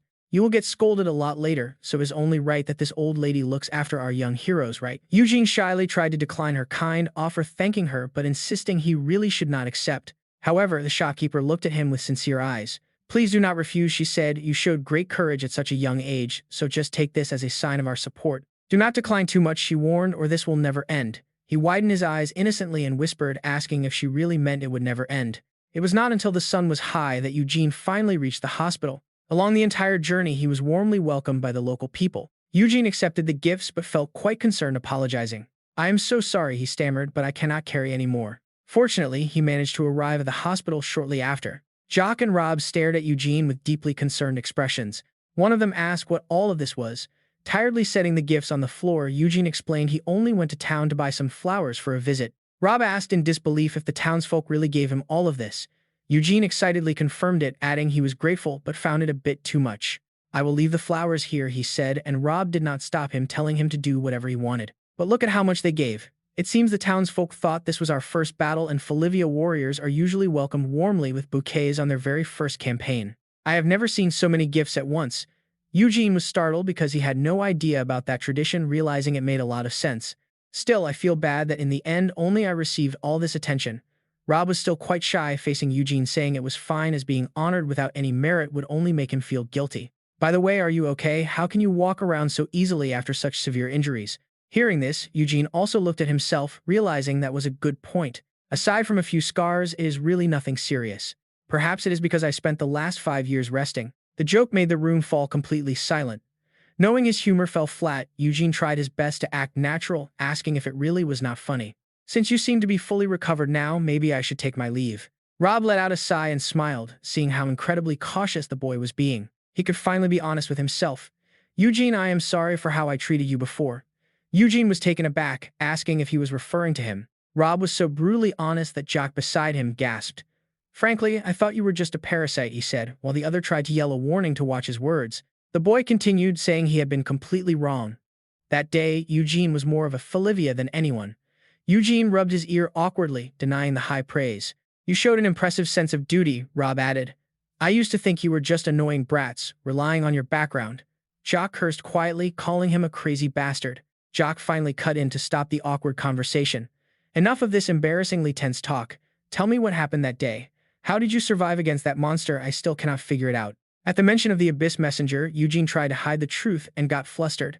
"Honestly, it was nothing impressive," he said. "It seemed the monster was not fully healed and just collapsed." Eugene silently recalled the mysterious appearance of Idia. His voice trembled slightly as he lied, adding that his uncle arrived right at that moment to finish the job. That was how it happened. They had already agreed on this story. Eugene looked cautiously at Jock and Rob, asking them if that was indeed what occurred. Did this leave Rob feeling disappointed? He admitted it openly, saying that despite the massive letdown, everything was over and they were alive. Rob nodded, agreeing that was true. Right then, Eugene remembered something, saying he had to leave before Tia scolded him for being late. Suddenly, Rob called out in a hurry, telling him to wait. His face flushed completely red as he looked away, muttering that it was nothing big, but he just wanted to say something. Eugene's eyes widened when he heard Rob quietly thank him for the visit. He offered a genuine smile, saying that is simply what friends do. Across the territory, the grateful citizens cheered, praising the brave warriors who protected their homeland. In return, those brave warriors faced the abyss head-on just to meet those heavy expectations. It was simple, yet it was the ideal relationship, which was exactly why the Felivia family fought on the front lines to maintain peace.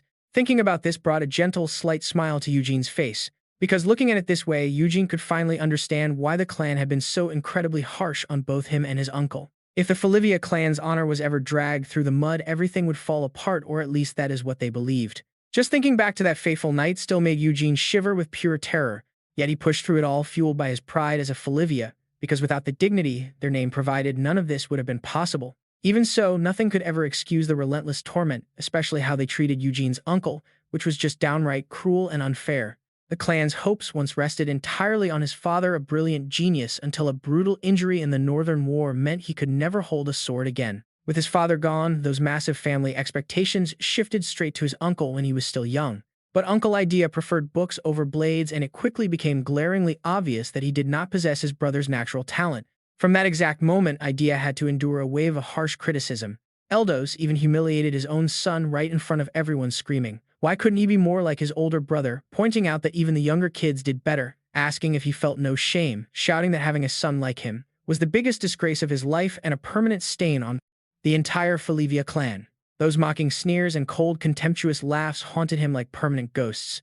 Yet Idea silently endured all of those hateful words, and led by Eldos, the former patriarch, the family began to despise, torment, and completely ignore Eugene's uncle. Eugene also faced intense family scorn for being bedridden, but unlike his uncle, he at least had his family and Tia, who would always bring him a gift saying the Countess had sent it specifically for him. But Idea had absolutely no one, making his lonely days infinitely more painful. Still, Idea refused to break even under such ruthless and unrelenting torment. He never lost his gentle, kind-hearted nature, choosing to become a doctor so he could heal and help other people instead.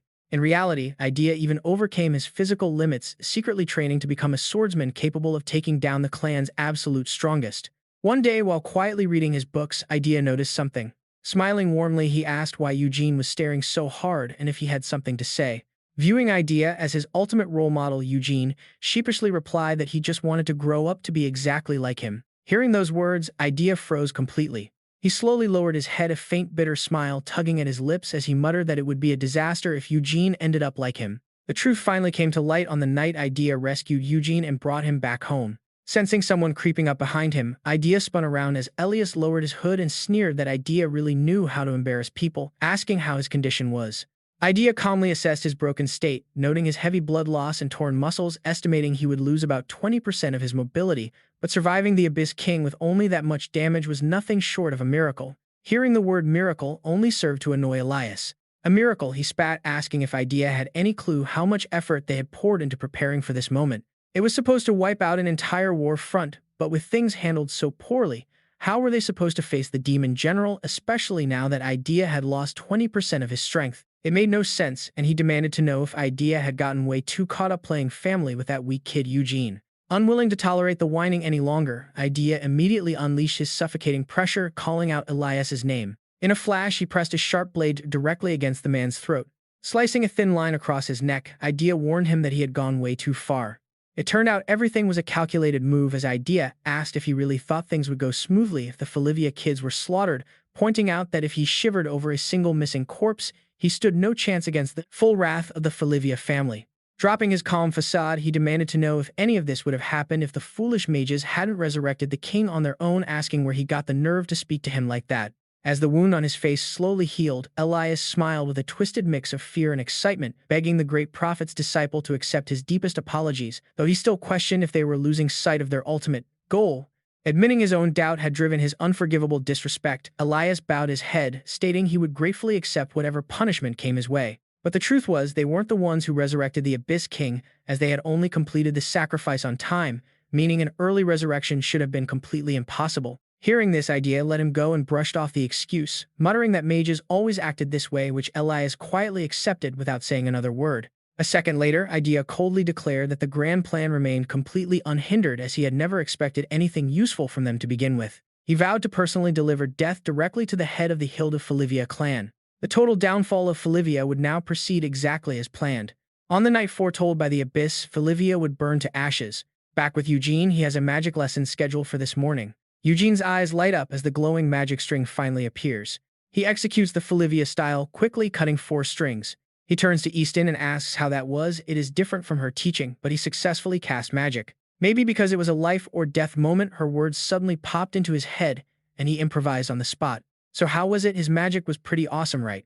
But her face is already completely pale as she mutters that she has no idea what this is, and it is honestly terrifying. Seeing Easton's shocked reaction, Eugene feels a bit disappointed. Can this not even be called real magic? Wait for it, she still looks completely dazed, quickly stammering that she did not mean that and was just incredibly surprised. Internally, Easton is deeply impressed that he thought of casting magic by cutting his own string, a concept that actually originated in the ancient mythical era. It is known as the legendary Desio magic, though almost no one has ever been able to deploy it in actual combat. Eugene then admits that once the string is cut, he completely loses control, making it incredibly hard to use if things get even slightly complicated. Not wanting him to feel down, Easton reassures him that at least he managed to activate it. The reason Desio is so brutally difficult is because it represents pure chaos and is naturally uncontrollable. In other words, it is like smashing a clay pot just to shape what you want, a ridiculously hard way to initiate magic. How on earth did you manage that, she asks, shaking Eugene until he cries out that he is getting dizzy. Only after a long moment does Easton snap out of it and stop. By now, Eugene is on the verge of fainting from the intense spinning. Once she regains her composure, she clears her throat and admits it was her fault for getting so incredibly excited, promising to keep her cool. While it is absolutely mind-blowing that he successfully used Desio, using it to actually become a proper mage is going to be incredibly difficult. Hearing this harsh reality makes Eugene feel a bit anxious. Easton continues to explain that it relies far too heavily on raw, chaotic energy and remains nearly impossible to control. It is completely unsuitable for the delicate, complex formulas of modern magic, and honestly, no one at the academy can even teach Desio. Eugene hesitates under the heavy information, quietly admitting he thought he found a great shortcut.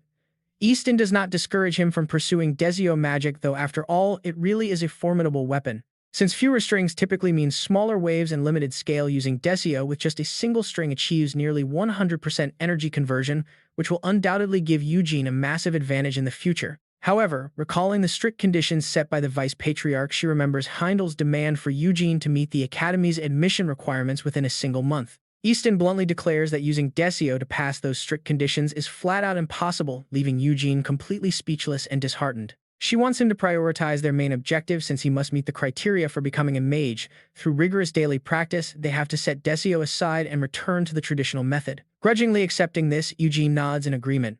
Clenching her hand, she further explains that while Desio cuts strings to compensate for his lack of power, making it incredibly strong but chaotic, the traditional method is far more stable, even if it feels slightly weaker.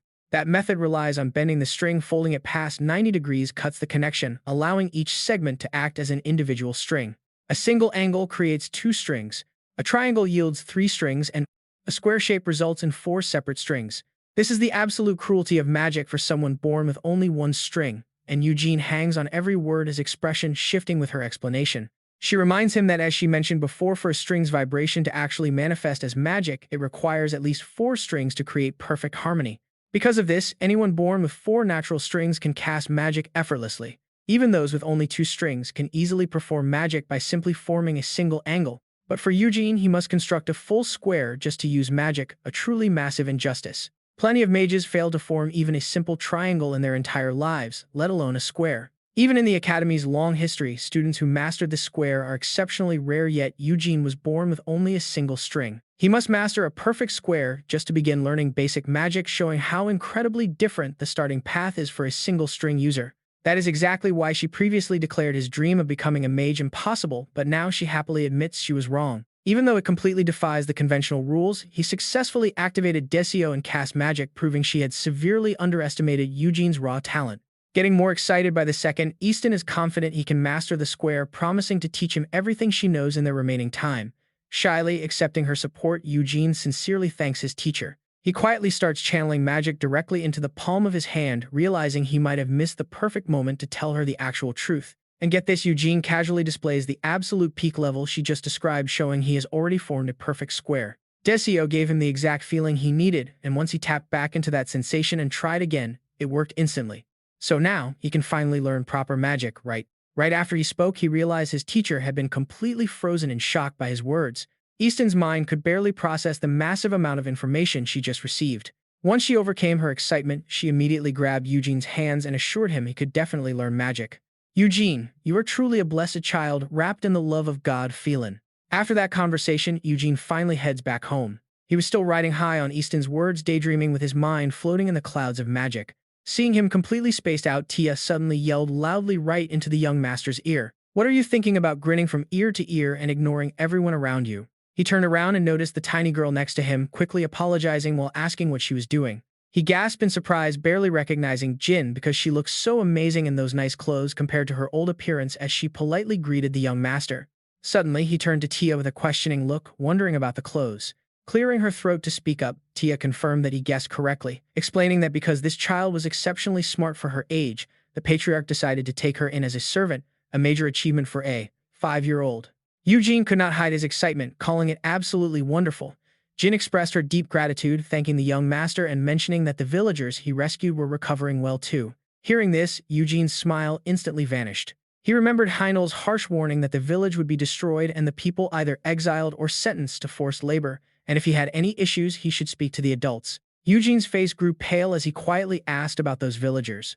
Tia understood immediately and explained that the villagers had indeed been sentenced to forced labor, and once they recovered, they would work at Bill's farm, leaving Eugene utterly confused by the mention of forced labor. However, Tia quickly clarified that although forced labor sounded terrifying, this punishment was actually extremely lenient. While the farm work would be tough, it was still 100 times better than slash-and-burn agriculture, and the kind-hearted Bill had promised to help everyone ease into their new daily routine.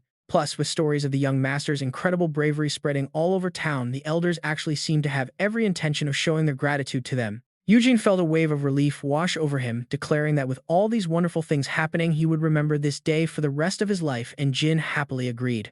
But then Tia brought up another urgent matter, hesitantly telling the young master that she hated to ruin his mood, but there was one more thing prompting him to ask what it was. Her next words froze Eugene's smile, instantly revealing that the vice-patriarch wanted to meet him today. He immediately imagined himself getting scolded heavily, picturing his brother, warning him that his reckless demon hunting would be thoroughly discussed once the family council meeting concluded. Cold sweat began pouring down his face as he nervously asked if his brother really wanted to talk. A moment later in the dark mansion corridor, Hindle and Eugene walked side by side. The older brother noticed his little sibling was trembling non-stop. So Hindle spoke up, noting that he thought Eugene was already fine but was concerned by his shivering, suggesting they could talk later if he was anemic and needed rest, which made Eugene jump as his heart skipped a beat, quickly denying it. Just the thought of being scolded had him terrified, which Hindle softly noted with curiosity. Naturally, Hindle admitted he could not just overlook such a reckless act, while Eugene walked beside him apologetically, saying he had fully prepared himself for the consequences. Yet Hindle had no intention of scolding him, adding that his brave actions set a great example for the family. Eugene widened his eyes in surprise, but a second later his brother lowered his voice, saying if only he was not just 13. Eugene was immediately frightened again, stuttering out how incredibly sorry he was. As they walked, Hindle noted that despite his young age, Eugene had shown real courage and responsibility worthy of a Felivian.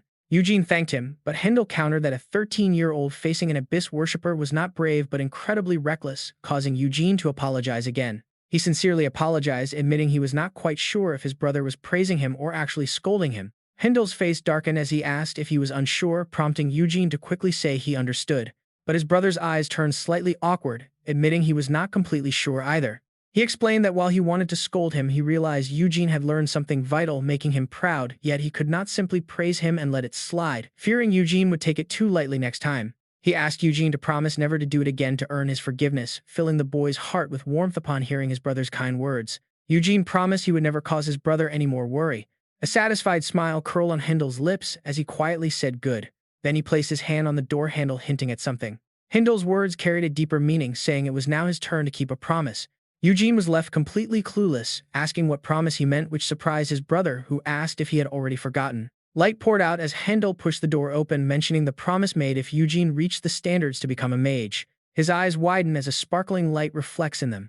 The spirit stone inside glows with a brilliant golden light, fulfilling his brother's promise to support him in any way possible. Eugene steps closer, unable to look away for even a second as Hindle prepares to reveal the truth. Legend says that god Felin shed tears only twice while conquering the abyss and creating life. This stone is one of those legendary tears, and Eugene is absolutely stunned to learn its true origin. Eugene admits he thought it was just an old myth, but Hindle proudly continues, explaining there is no way to know if the legend is actually true. Yet there is no doubt this item holds incredible power worthy of its name.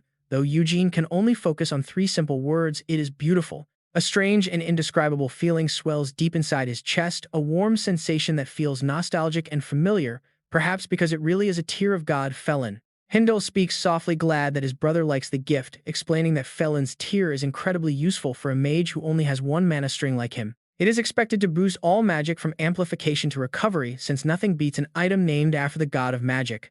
Suddenly, Eugene feels a shiver run down his spine, realizing his brother has a hidden motive. His eyes fall directly on the spirit stone, which is the exact item he is giving him. Hindle reaches out his hand, declaring that the gift will be the legendary tear of Felin. Eugene's smile freezes on his face instantly. He gets so excited that his shout echoes through the entire mansion. Hindle goes on to share the ancient tales behind the spirit stone, which people call Felin's tear, even though its true divine origin remains a mystery to this day. But just like the legends about Felin weeping to push back the abyss, the reality is that this jewel has long served as a barrier separating horizon from the dark void. Naturally worn down by the flow of thousands of years, it has lost the mythic power that once protected the West just by existing, passing that solemn protective duty down to the Felivia family. Yet, it still holds enough power to shield the capital as a guardian stone, making Eugene panic when he realizes its immense importance. He wonders how he could possibly accept a relic that is still actively protecting their entire realm. Eugene asks if his brother has lost his mind, pointing out that even families shouldn't carelessly hand over such treasures, while Hindle patiently takes the shouting. Scratching his head in embarrassment, Hindle clarifies he has no plans to hand over the entire guardian stone. Even if he did, there is no way Eugene could carry something so massive. You can practically see the sweat dripping down his face as he realizes his massive misunderstanding. With that, Hindle pulls out a small wooden box. He opens the lid and presents it to Eugene, explaining that this specific item was crafted by the Empire's absolute greatest artisan using a fragment of Felin's tear. When he heard from the teacher that Eugene only had one mana string, this accessory was the very first thing that came to his mind. Just as he mentioned, the tear boosts all types of magic, meaning no other artifact in the entire world would suit his brother's current situation better. Eugene feels incredibly overwhelmed by such a massive gesture, quietly wondering if he is even allowed to accept it. He looks hesitantly at his brother, pointing out that he is not even a proper mage yet.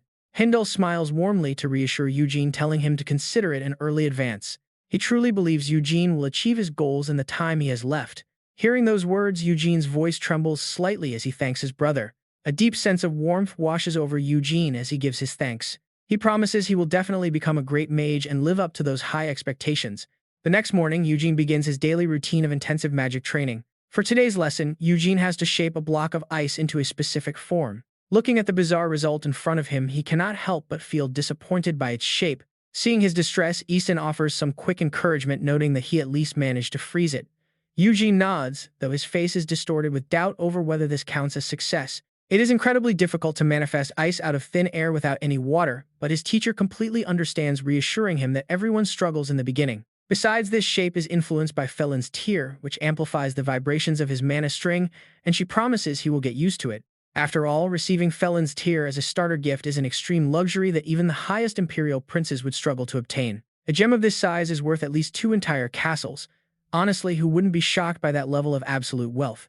He stares at his new earring in disbelief, wondering how something so small is worth 2 castles, while Easton is taken aback by his innocence, reminding him that pure stones are incredibly rare. Eugene realizes his noble family is far wealthier than he ever imagined, while Easton chuckles and teasingly notes that he must be in complete shock after learning its true value. After all, she points out, this is considered the most precious jewel in the entire world, leaving Eugene with his jaw dropped in utter disbelief. The most precious jewel in the world is kept hidden deep within their castle, piled high like a mountain. Putting that aside, Easton gets right back to the lesson, telling him they should focus on magic instead. She gently places her hand on Eugene's ice sculpture, telling him that while he might be disappointed with the shape, his magic is a massive success. The true essence of ice magic is not actually the ice, but the coldness. Drawing water from the surrounding environment is nothing to be ashamed of. That is exactly what mages do. At the beginner level, since a mage cannot simply create negative energy directly, they must use magic to manipulate their environment and drop the temperature below zero. This is why only those who can master their environment at this stage can truly succeed in ice magic. It explains why the academic world highly respects mages who build their skills up from these fundamental ice magic basics. Creating a flawless rose out of pure ice, Easton proudly declares that she is ready to call them true mages. Presenting the delicate flower to him, she offers her congratulations, officially recognizing him as a certified mage. Easton's face beams with absolute pride for Eugene. After the lesson, she looks over her monthly calendar and realizes only 2 days remain, which is an incredibly tight window for someone so confident in their wager. Yet throughout this intense period, only they know the truth. Despite the many impossible challenges he overcame with absolutely no regrets, he might still think he was merely receiving standard magic lessons from her. But over the past month, she has actually learned a great deal from him too. She genuinely hopes these peaceful days will continue once he enters the Magic Academy. Easton hands Eugene a small folder presenting the official recommendation letter and graduation certificate she had promised him. She assures Eugene that he will absolutely crush his upcoming academy entrance exam. Grasping the papers, tears well up in his eyes as he emotionally calls out to her. Eugene hugs her tight, thanking her repeatedly as she gently tells him not to cry. A second later, she whispers in his ear, reminding him that his true magical journey is only just beginning. Eugene quickly returns home, watching as Ida reads through his recommendation letter with absolute amazement, marveling that he became a mage in just 1 single month despite his casting disadvantage. Ida admits he wouldn't believe it from anyone else, prompting Eugene to laugh sheepishly and ask him to stop with the high praise. He is finally standing at the exact same starting line as everyone else, meaning the real work begins now. Looking at Eugene with immense affection, the uncle warmly notes how mature the boy has become. Eugene suddenly recalls his days studying under Easton, remembering her advice that magic has a beginning but never an end, and to keep striving from student to scholar. Ida looks as if he just saw a ghost, but Eugene reassures him that he is being dead serious. Suddenly feeling a bit anxious, he looks at his uncle with worry. He asks if his uncle is really heading back to the capital, and Ida nods, confirming the news. Ida explains that patients are piling up back in the capital, forcing him to make an early return. Still, Ida feels incredibly lucky to have witnessed him become a mage first, while Eugene looks down, biting his lip in sadness. Smiling as he prepares to take a sip of coffee, he asks if Eugene is feeling down about his sudden departure. Unexpectedly, the boy shakes his head with absolute seriousness and says no. Ida is so shocked that he spills coffee all over himself when Eugene explains that he is past the age of crying over a missing uncle. Eugene flashes a brilliant grin as he confidently announces that he will simply make his own way to the capital. Since he is joining the Magic Academy anyway, they will be able to hang out in the capital whenever they want. The bold statement catches Ida completely off guard, making him pause for a moment. Moved to tears, he looks at his nephew as if a dream has come true. Eugene is just about to tease his uncle when Tia suddenly bursts through the door, calling out for the young master. Eugene quickly stands up upon seeing him, asking what is going on, but a panicked Tia can only squeeze out a single word: disaster. The fearsome countess is on her way back home right now. Eugene drops his jaw in absolute shock at the sudden news, but his expression quickly brightens as he asks if his mother is truly returning home. On the contrary, Ida's face instantly pales, completely drained of color at the mere mention of Countess Scotty. Eugene excitedly guesses that his mother must be returning to check on his recovery and invite him along, but Tia's tense reaction indicates it might actually just be another one of her terrifying and unpredictable whims. Running over, Eugene asks why he looks so terrified, as if a terrifying demon has invaded, prompting Tia to bluntly state that the Countess is far scarier than any demon in existence. They completely fail to notice that Idea's mood has shifted entirely. That afternoon, Idea holds a highly unexpected meeting with one guest, admitting they never expected him to call them together. They ask if the fall of Felivia is no longer something he wants to achieve with his own hands, wondering if he changed his mind.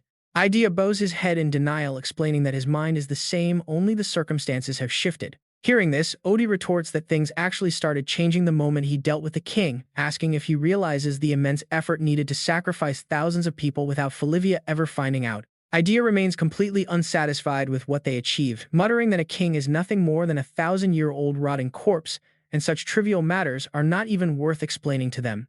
Odie is driven absolutely furious by those words, snapping back that the prophet himself witnessed him dealing with the king before the old prophet raises a hand to quiet their loud bickering. That single command is enough to make both of them instantly freeze. Scotty has returned. Wait, what? Odie stammers in a shaky voice, questioning how Scotty could possibly be here when she was last spotted all the way down in the southern islands. Idea cuts straight to the point, saying he does not care how she crossed the sea because the only real issue is that she is currently on her way. If they want to wrap up everything before the prophesied date, they cannot afford to sit idly and let Scotty come and go exactly as she pleases. Mara hesitantly speaks up, finally realizing that this is the reason he gathered them all.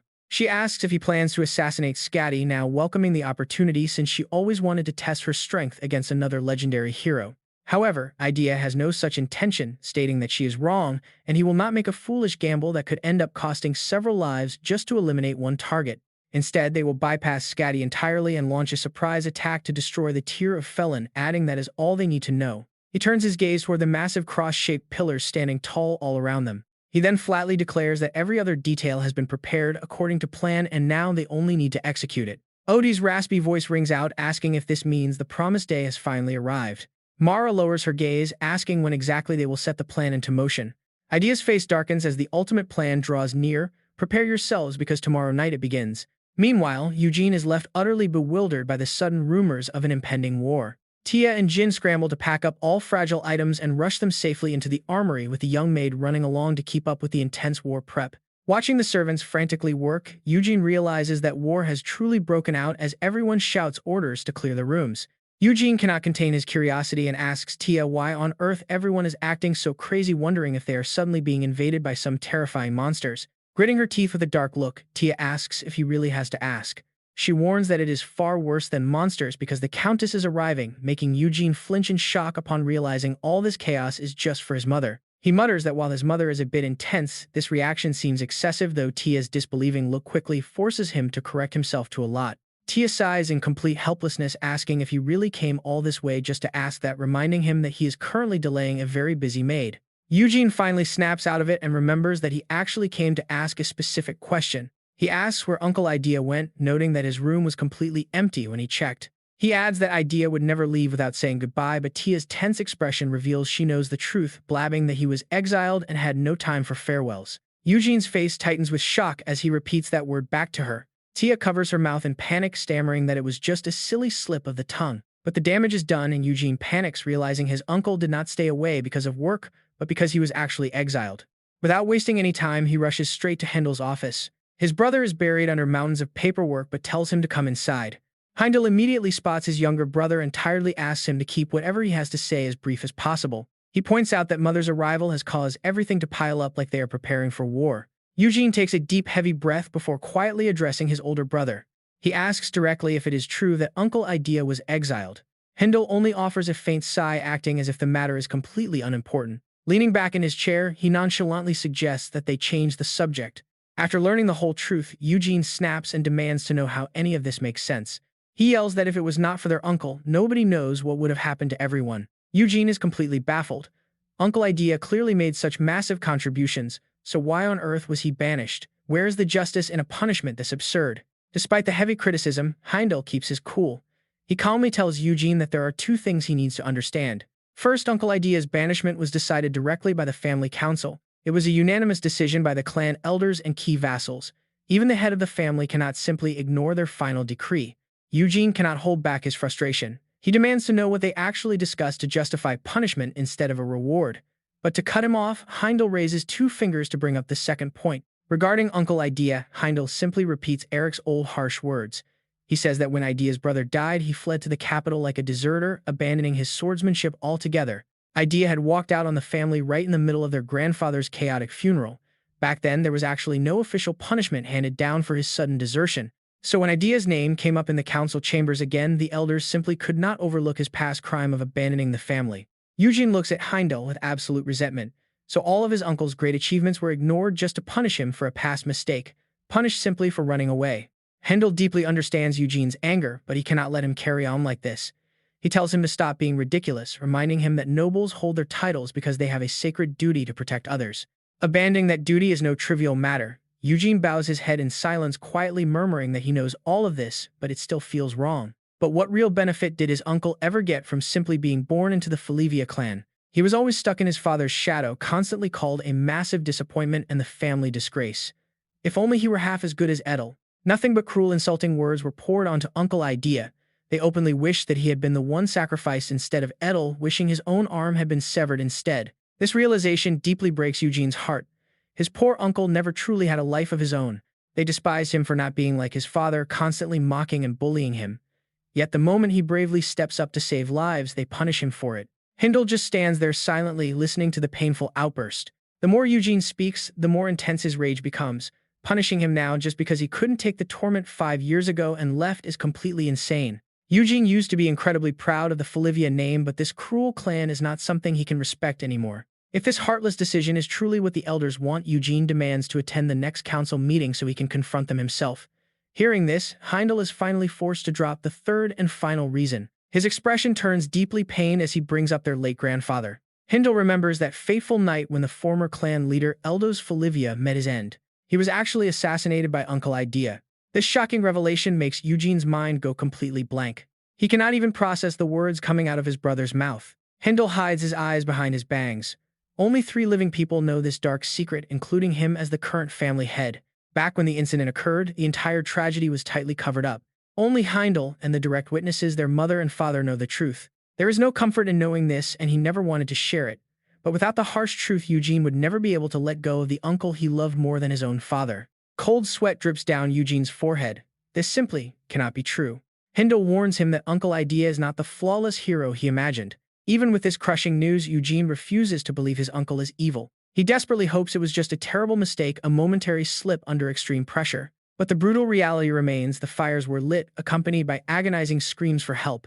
No matter how much Eugene wants to believe in him, Uncle Idea crossed a dark line he can never return from. The mastermind watches with satisfaction. After all, this is the second time a member of the Felivia clan has turned their blade against their own allies. An act of betrayal like this is absolutely unforgivable. After burning the victims tied to the wooden crosses, Idea quietly leaves the scene of devastation behind. The sheer horror of the act leaves even the young soldiers completely stunned. That slimy, grotesque mass has mutated into a monstrous army marching against the Felivia clan. This is a full-scale invasion of the fortress. They must light the signal fires immediately. Meanwhile, Eugene refuses to accept the truth, desperately yelling that his brother must be lying to him.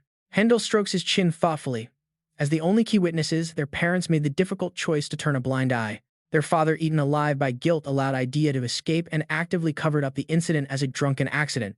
It certainly wasn't the smartest move, as keeping such a dark secret always leads to severe consequences down the line. But Hendel hopes Eugene will eventually understand their father's pain. Eugene bites his lip, quietly whimpering in disbelief. Eugene suddenly bolts, catching Heindel completely off guard. Hendel demands to know where he is going. Desperate for the truth, Eugene vows to ask his uncle directly, refusing to believe it until he hears it from his own mouth. His helpless brother tries to hold him back. Hendel chases him out the door, demanding to know where he is going at this hour, telling him to care for his family instead of doing this. Just then, Julia reports critical news. There is a fire signal on the western front. Shocked, Heindel demands details immediately. She can only briefly report a level 4 red alert signaling a massive monster invasion. The extreme contraction of his pupils shows just how deeply shocked Hendel is. Meanwhile, Eugene runs to the forest edge. Looking around, he realizes it has not been long since his uncle left. His uncle must be staying overnight in the village below. If he cuts through these woods, a path opens up. He is certain he can catch up to him. He stops, suddenly looking ahead with curious eyes. The air turns incredibly tense. Elias frowns at the unexpected appearance of the youngest Felivia's son, wondering how he got here. Eugene quickly recognizes the Abyss Worshipper, demanding to know what he is doing. Looking down, Eugene recoils in shock. This is inside the Felivia estate. An assembly bell rings out alongside a red signal flare. Leon speaks up, saying the time has come. Elias grumbles that he cannot ignore Eugene, muttering that this troublesome brat always shows up at the worst possible time to complicate things. Eugene takes a defensive stance. Realizing they are behind the bell, he knows there are too many enemies and he must escape. Suddenly, his eyes dart to the side, looking for his sword. But Eugene realizes with absolute dread that he did not bring it. Elias speaks up to distract him, saying he will leave. He claims he does not want to hurt him because Edir cherishes him. Those heavy words strike Eugene hard, shaking his mental resolve. Elias reveals a cruel glint in his eyes, muttering that there is no other choice now. Elias coldly orders his minions to deal with him. Stammering, the boy struggles to speak. He demands to know why his uncle's name came out of his mouth. Hearing about the attack, Hendel immediately gallops toward the front lines. He is completely driven by pure rage. Odie is thrilled by the unfolding chaos, remarking how incredible it is that the signal fire erupted and 1,000 elite soldiers departed all within a single hour. He adds that even the Empire's Golden Legion lacks such discipline. Edir sneers, replying that comparing them to a mere ceremonial troop is utterly unfair. Odie drops a dark, suggestive remark, but that excellence will become their poison this time. He then announces that all forces directly under the family head's command have officially left the castle. The only remaining nuisance is the family council's private soldiers. Odie offers to handle them himself, noting it has been a long time since he last said hello. With everything going according to plan, Odie pulls up his hood, telling Edir that the time for sweet revenge has finally come. He glances back at him, quietly asking how it feels. Even in a situation like this, Odie remains completely nonchalant. He remarks that although Edir's preparations for the attack are overwhelming, they are still nothing out of the ordinary. Meanwhile, Eugene is already fighting off the vicious minions of the Abyss. His eyes glow as he activates his vision to read the magical strings. Eugene tightly grabs the Abyss minion's wrist, using the anti-magic technique of Felivia to twist it. He decisively slams him to the ground with his bare hands. He quickly snatches the fallen enemy's weapon. Now Eugene puts the deadly techniques he has learned to use. In just a few strikes, he gains the upper hand, combining the Felivia-style 4-string cut with the Dizio Fireblade magic sword. Eugene grits his teeth in pure anger at the Abyss Worshipper. Leon recognizes the boy's hidden power, the youngest child of the Felivia family who was bedridden with an illness until just recently. Easton, however, is deeply intrigued by his talent, wondering if his Dizio is actually real. Truly fascinating. The refined Felivia swordsmanship combined with his string-seeing talent proves that greatness is born in his blood. Eugene stares him down with a serious look, his eyes locked onto the string. He cannot hide his boiling rage as he demands to know how that snake-eyed bastard knows his uncle's name. Easton chuckles and strokes his chin in amusement, noting that this seems to be what Eugene is most curious about. Losing his patience, Leon snaps that they have chatted enough and the main invasion has already started. Yet, to his absolute surprise, Easton steps in and claims Eugene all for himself. He firmly declares that Eugene is his target alone, leaving Leon utterly confused and unsure of how to react to this sudden backstabbing. Easton grows quite irritated by Leon's lingering hesitation, repeating firmly that he is the one handling the kid. Leon instinctively takes a step back, completely overwhelmed by the intense bloodlust radiating from his partner. And with that, Leon quickly retreats, giving a parting warning not to be late. Seeing the Abyss minions leave, Eugene gets incredibly frustrated and demands to know where they think they are going. Easton makes his move first, advising Eugene that it is foolish to get distracted in front of a villain. He barely reacts to the warning. With a deafening crack, the sword in Eugene's hand shatters into countless tiny pieces. Watching the broken pieces fall, his eyes widen in complete shock. Panic sets in as he stares at the broken half-blade left in his hand. Could this be control magic? Since it is a physical force, cutting his string does not matter anymore. A direct physical blow shattered his sword entirely, which is a massive trouble for a swordsman. It seems they prepared this trap quite carefully. Snapping back to reality, Eugene demands to know what an abyss worshipper is doing here, while Easton just smirks and levitates stones, asking if he is only questioning this now. While calling him an abyss worshipper is not entirely wrong, Easton admits he prefers a much grander title. On behalf of the great prophet and his devoted apostles, they have been chosen. We are reborn as the eternal mechanism. This bizarre term is completely foreign to Eugene, who repeats the words in confusion. Easton gladly takes a moment to explain, stating that while life granted by Felin has strict limits, the abyss offers true eternity spanning from the past into the future, and that is exactly why they are known as the eternal mechanism. Soon, Felivia will be the very first offering that Apostle Idea presents to the abyss. Reeling from the shock, Eugene refuses to accept those words. Gritting his teeth in boiling anger, he calls his claims complete nonsense. Even without a functional weapon in his hand, Eugene charges forward at full speed.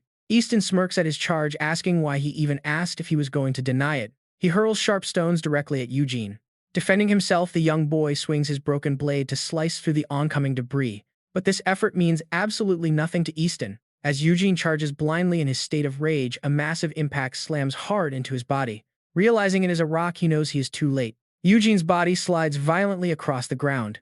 Levitating stones circle Easton as he mocks Eugene for risking his life over clear lies, scoffing if the boy truly believed throwing simple rocks was his limit when his magic controls hundreds of tons.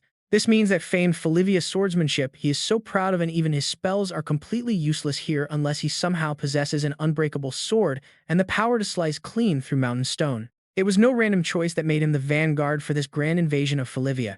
Letting go of his broken hilt, Eugene tries to regain his composure, acknowledging that this worshipper is indeed a terrifying foe whose boasts are entirely real. His current swordsmanship cannot pierce that defense, and he has no weapons left. Yet there is still one thing left. Suddenly, a vivid image of his uncle, Idea, flashes through his mind. Shaking it off, Eugene pushes the thought away, telling himself to ignore the villain's attempts to break his resolve with mind games. Easton chuckles at the boy's stubborn face, mockingly asking how their precious little young master plans to survive against a real villain now. Eugene silently calculated he had fully anticipated that his weapon might end up breaking. Desio's fatal weakness is the magical recoil directly affecting its body. No matter how good a sword is, it will eventually break. That exact worry is what brought him powerful inspiration from ice magic. With an ice blade, even if it shatters, he can always create another. But using magic to make a frozen sword against an endless arsenal seems like foolishness. For a brief second, Easton glared back at those bold words. Then she snickered completely, failing to maintain her cool look. Easton laughed out loud, mockingly, saying that for a mage who could form a magic square in 1 second, it was a total waste of talent. Did you know that breaking more threads only makes your power weaker? If you possessed even 2 magic threads, you could have forged a true claymore, but with only 1, a pathetic little dagger is your absolute limit. This cruel reality is precisely why a mage's potential is determined by their innate number of threads. However, since you have shown her something quite entertaining today, she will unleash her full power. After all, 10 is the absolute maximum number of threads anyone can possess, and she has 9. Watch as she shows him the massive gap in their levels. Raging flames are now completely devouring the massive, sprawling mansion. Cursing mid-battle, Eugene yells out, demanding to know where they came from, ordering squads 1 and 3 to evacuate the citizens immediately. They are exploiting a gap in their forces, meaning this chaos won't end quickly. His soldier immediately acknowledges the order with a loud shout. Pausing, he glares off into the distance, wondering what the family council could possibly be doing during all this chaotic madness. Suddenly, a creeping feeling of deep unease washes over Eugene. A towering beast is now standing directly in front of him. Forcing a grim smile, he grips his hilt, muttering that he thought he would get some rest during his golden years. As the monster charges, he roars right back, inviting the piece of trash to try him. Suddenly, a wave of powerful magic begins to radiate from nearby. Eugene pauses as a freezing wind begins to sweep past him. Just like that, the monster is frozen solid in a thick block of ice. Drenched in a cold sweat, he cannot tear his eyes away, wondering who could possibly cast magic on this massive scale. Just then, Easton runs over, asking if everyone is doing fine. Wondering what on earth is happening, he suddenly recognizes her as the young master's teacher, offering his sincere gratitude for her incredible assistance. As she can see, they were suddenly ambushed by abyss worshippers, and they are honestly just as confused as she is. He asks if she could continue lending them her aid, since a powerful mage of her caliber would be an incredible asset. Adjusting her hat with stiff robotic movements, Easton promises to do her absolute best, since it is only natural, but she admits that real combat is completely foreign to her. Well, unless play fighting with her cute yet incredibly aggressive pet counts as actual battle experience. Meanwhile, Atekin quickly reassures her not to worry, promising they won't put her in any danger as even simple magical support from behind would be a massive help. The beast instantly shatters the thick ice before he can even finish. Gritting his teeth, he cannot react in time while Easton screams so loudly beside him that her glasses completely shatter. Suddenly, a blinding flash of light streaks down from the sky. A mysterious figure swoops right past the head of the monster. Witnessing this incredible sight, both of them can only gape in pure astonishment. The silhouette gracefully lands directly in front of the towering beast. Julia frowns slightly, asking Captain Atekin if he is doing all right. Seeing her arrival brings him immense relief as he breathes out a thank you. Standing nearby, Easton suddenly recognizes her, recalling a past event where she was known as just a simple, ordinary mage. What could she possibly know about the master? She better not mess things up later. Atekin quickly expresses his deep gratitude, noting it was a massive blessing in disguise that she stayed behind instead of joining the vanguard. Julia lets out a soft understanding sound, explaining that the family patriarch had personally entrusted the young master to her care. He apparently rushed out to search for Idea, but where could he have gone? Hearing this, Easton instantly panics, shouting out to ask what happened to Eugene. She wonders what they should do, realizing that if he chased after Idea, he would definitely head toward the village along that path. A massive explosion suddenly erupts, catching Julia and the teacher completely off guard. Her face twists in absolute terror for the young master. Over on the other side, Elias continues to flaunt his overwhelming power. He shatters the ground beneath their feet, sending Eugene into a state of panic. Still, the young man struggles to use his magic, desperately forging another sword made of pure ice. Despite his best efforts, Elias cannot shatter Eugene's resolve, leaving the villain completely stunned. He is continuously crafting these ice swords in a square-like pattern, casting Desio and rebuilding them the instant they shatter. Could such an impossible miracle really happen for a human? And then Felin sheds a single tear. Left to his own devices, he might actually keep this up all day. Yet the strict limits of a single thread are obvious. The villain has officially lost his patience for this endless game of cat and mouse. Elias controls the heavy stones, sending them flying right behind Eugene on a curved path. They strike from the front with a massive rock raining down from above. Their trajectories even warp to launch unexpected side attacks. Elias steps right in front of Eugene, showing off his multiple magic threads. Having more threads is not just about raw power, they can be compared to extra hands. So, if you possess 9 hands and use 8 of them, you still have 1 spare hand to strike from behind. Eugene's face darkens instantly as he witnesses the crushing weight of the enemy's true strength. Right then, Elias summons even larger boulders to completely surround Eugene. He mocks him, "I wanted to play more, but I am busy, so let us end this lesson here." The talent of a mage lies in their threads. Standing at the threshold of life and death, Eugene gives up during that fleeting moment. "It is impossible, I cannot win." But out of nowhere, Julia suddenly arrives, rushing to protect the young master. Eugene never expected her to show up in a dangerous place like this. Seeing Eugene in mortal danger, Julia immediately raises her weapon high into the air. Without wasting a single word, she launches a direct, powerful attack. The collision of those two massive powers triggers an explosion that lights up the entire forest. Moments later, as the thick dust begins to settle, the ground around Julia is completely swept clean. She speaks up to check on him. "Are you all right, young master?" Still dazed, he stammers back, "Yes, I am fine." But then Eugene watches her collapse to her knees, completely drained of strength. He gasps, "Julia, are you okay?" She reassures him, "Just ignore this minor scratch." But what is going on here? Who is that mage? Even though Eugene has been here from the start, he still has no clue. "Well, I do not know either." Suddenly, Elias takes a keen interest in Julia, murmuring, "Looks like we have caught ourselves a pretty big fish." The legendary Julia of the magic spear is certainly worth wasting some time on. She grits her teeth and draws a small sword. "I will start by tearing apart that arrogant mouth of yours, you abyss worshipper." He laughs mockingly, sneering at her for bragging with a broken arm. Eugene's mind spirals under the intense pressure. What should I do? Because of me, even Julia is in danger. He mindlessly presses his hand into the sand, desperately wondering what he can do. Suddenly, a crazy, desperate idea sparks in his mind: water. Eugene is overcome with relief upon noticing a stream flowing right beside them. He recalls Master Einstein's teachings: using the surrounding water is nothing to be ashamed of. That is exactly what real mages do. Yes, water is the key. Only those who can control their surrounding environment can ever truly master ice magic. Spurred by this realization, Eugene quickly asks, "Julia, can you buy me some time?" She instantly agrees, telling him, "I will hold him off. You should run to safety." But Eugene has already made up his mind. "No, I am not running away. I have a plan for us to fight back and win this." Seeing the absolute determination burning in his eyes, Julia does not argue any further. Across from them, Elias loses his patience, muttering, "What are you babbling about with just a single thread?" He sneers in utter contempt, launching a direct and devastating strike straight at Eugene. Eugene grits his teeth, refusing to let the absolute worst-case scenario happen here. Entirely on his own, the boy stands firm against Elias's overwhelming might. Watching the rising dust cloud, Elias shields his mouth, mocking using Desio on the ground to block my vision with dust.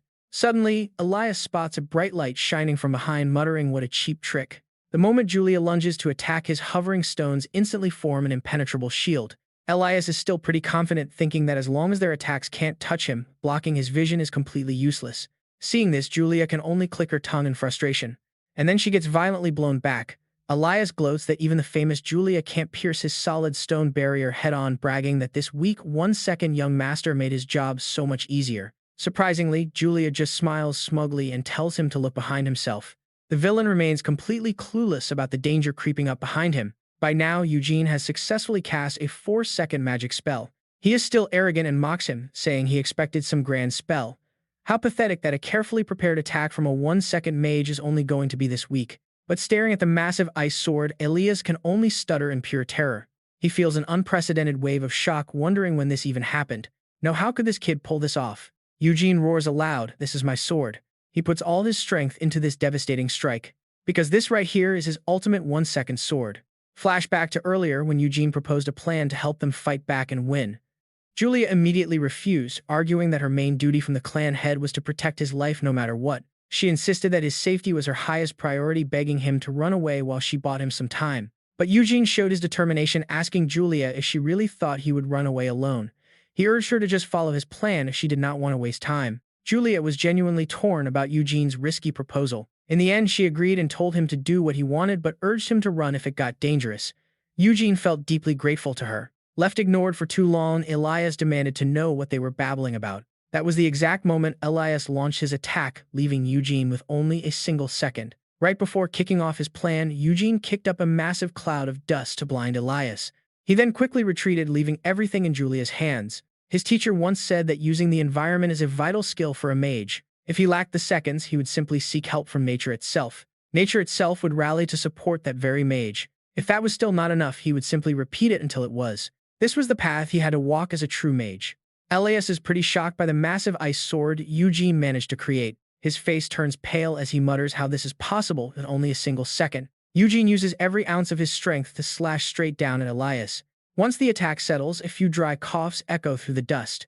Elias had managed to use massive rocks to shield himself just in time. But that still is not enough to keep him safe. He realizes this kid treats stacking magic like a normal thing, even though he only just learned spell casting. Stacking magic is like building a tower on top of another tower, where the difficulty increases exponentially with every single floor, but since stone is a solid element, stacking it is slightly easier for him. But even so, he wonders how many times Eugene actually stacked his magic. Despite his injuries, Elias still denies Eugene's strength, muttering that it doesn't matter and was just a lucky surprise. He vows not to give Eugene any more time, but Julia suddenly punches him right in the face, knocking him cold while asking if he really thought they would wait. After the fight, Julia collapses from exhaustion, prompting Eugene to ask if she is okay or if she overexerted herself. Bandaging her injured arm, Julia insists she is fine, though she admits that at this pace she will only be a burden in battle. She offers to lead the members of the Eternal Mechanism, urging him to go ahead and join the main defense team first. With him there, she is confident that the invaders who breach the walls can be repelled. These words deeply move Eugene, and Julia notices that he is about to speak up. He wonders why he is smiling when the capital is in such extreme danger. Elias barely regains consciousness before sneering at their plans, mocking if they truly think his departure will change anything. He warns it is already too late, prompting an annoyed Julia to demand answers. He doesn't hesitate to reveal the chilling truth: every single apostle of theirs is an entire army on their own, and 3 have already gathered. The tragic downfall of the Felivia clan is now completely inevitable. On another front, Idea walks against the crowd. He is actually quite pleased with the utter chaos unfolding before his eyes. Idea's final destination is none other than the main clan council building. Inside, the elders are panicking over the sudden crisis, asking what on earth is happening as thousands of monsters invade. One terrified elder even shudders, wondering if this is a dark omen for the Northern War. The heated argument just keeps going, stop spreading dark omens and causing unnecessary panic, as it is not a total disaster yet, but they still cannot afford to ignore the grim possibility. Some even offer blindly optimistic claims, believing that since their esteemed leader has stepped in, he will easily resolve everything. Meanwhile, Eric Felivia, Eugene's grandfather, sits there feeling nothing but utter disgust for these pathetic creatures. He speaks up to stop the bickering, urging everyone to calm down immediately. They need to find a way to deal with the Abyss worshippers swarming the castle like flies, even though the majority of their elite forces are currently deployed elsewhere. When some suggest splitting their remaining forces, another elder crosses his arms in disbelief, demanding to know what he is talking about. The chaotic debate starts right back up, with some arguing the castle guards can easily handle this invasion, while others insist they must stand united instead of scattering their already thin forces. But get this, the elders remain completely oblivious to the room, doors slowly creaking open, still arguing about being attacked and forgetting they are the pillars of Felivia. Only Eric notices the light pouring in, knowing their defeat means the end of Felivia. Then a low, smooth voice suddenly echoes through the room saying hello. Idea steps inside with a deeply sinister smirk on his face, addressing the respected elders of the Felivia family. He spits out those last words with dripping sarcasm, mocking their status. Eric is completely stunned by his presence, demanding to know how Idea could possibly be there. The other elders explode with rage and disbelief, shouting at the exiled demon for daring to mock the council's sacred decree by showing his face there. At this exact moment, Eric finally realizes the truth, pointing out that Idea is behind it all. The intruder smiles with smug satisfaction, noting that he knew Eric would be the only one to figure it out. Eric rises to his feet, demands to know if he sold his soul to the dark just for petty revenge. Idea calmly replies that while it might look like revenge, his uncle knows well enough that he is simply not the type of person to hold a petty grudge. Just like before, he is merely being swept along by absolute destiny. Those delusional words instantly push Eric past his boiling point. Unsheathing his glowing blade, the old master growls that it is time for him to pay the ultimate price for defying his fate. Using his own blood as a dark catalyst, Idea retorts that this inevitable end is exactly why they call it fate, because in the end, absolutely no one can fight against it. Meanwhile, in a completely different area, Mara and Odie have finally arrived. She scans the empty corridor with a sigh, disappointed that the path to the sacred sealing stone is entirely unguarded. They both know the sad truth: the legendary Felivia family has truly rotted away over the long years. By now, they have completely forgotten the true meaning of the terror of Felin, reducing it to a cheap good luck charm, which works out perfectly for them. Mara snaps her fingers, muttering about how incredibly dull this is. A tiny spark of dark magic slowly manifests between her two fingers. As an eerie green light flickers, she complains that it is too dark and she needs some light. Right on cue, Hindle steps out from the shadows, mocking them for seeking light in a place of pure darkness. One of his eyes glows brightly as he confronts the intruders. Mara stumbles back in absolute terror, gasping out Hindle's name. Standing right beside her, Odie goes completely pale, demanding to know how he got there. He unleashes a lightning-fast sword strike directly at them, declaring they are completely unworthy of seeing the light. But to his shock, the conjured weapon instantly dissolves into black smoke, leaving his blade far too short. Unharmed, Mara stands completely unscathed by the near-miss attack. Squeezing her shallow wound, she snarls that he almost cut her in half, admitting this boring mission is finally getting interesting. Heindel stares blankly at the hilt of his weapon, wondering where that strange dark energy and ominous black armor came from. A crusade to hunt dark witches. Fortunately, this noble lord still has his eyes to see. Mara shrugs boldly, so what is he scared now that he knows who she is? Nearby, Odie won't stop whining about having a massive headache. Heindel points his sword forward, stating he has heard far too much about her evil deeds. He promises to make her pay the price. Eugene sprints back to the mansion. The three apostles have already made their move. The seal has been broken, and the age of the Abyss is about to begin again. What they are after is the tear of Felin. He has to stop them by any means possible. In the middle of the fight, Easton spots him. She quickly looks in his direction, wondering about Eugene. Back in the dark hallway, the overwhelming pressure of Hindle makes Odie's legs tremble. He stammers, asking how Hindle can be here instead of commanding troops in the battle. Having quickly deduced their ultimate goal, Heindel points out that they have been plotting for a while. Surely they did not expect to breach Felivia's defenses with just a few thousand monsters. They clearly targeted the castle when Felivia's forces deployed, prompting Odie to curse, wondering if the deployment was just a decoy. He complains about Elias failing to buy them time, muttering that they should have resurrected the king to prevent this from the start. Mara steps forward in pure rage, mocking that he is now alone, while Odie stammers in panic, trying to find his words. Hindel suddenly replies with a simple, correct. This cold response sends a shiver down Mara's spine. Standing before them is an incredibly powerful warrior. Wielding the true strength of a family head, Heindel unleashes the power of both eyes. His strikes are lightning fast. Heindel easily overwhelms every single one of Mara's slashes. She mocks him in the end, asking if he still expects to make her pay for her crimes. Heindel grits his teeth, pouring his strength into the fight.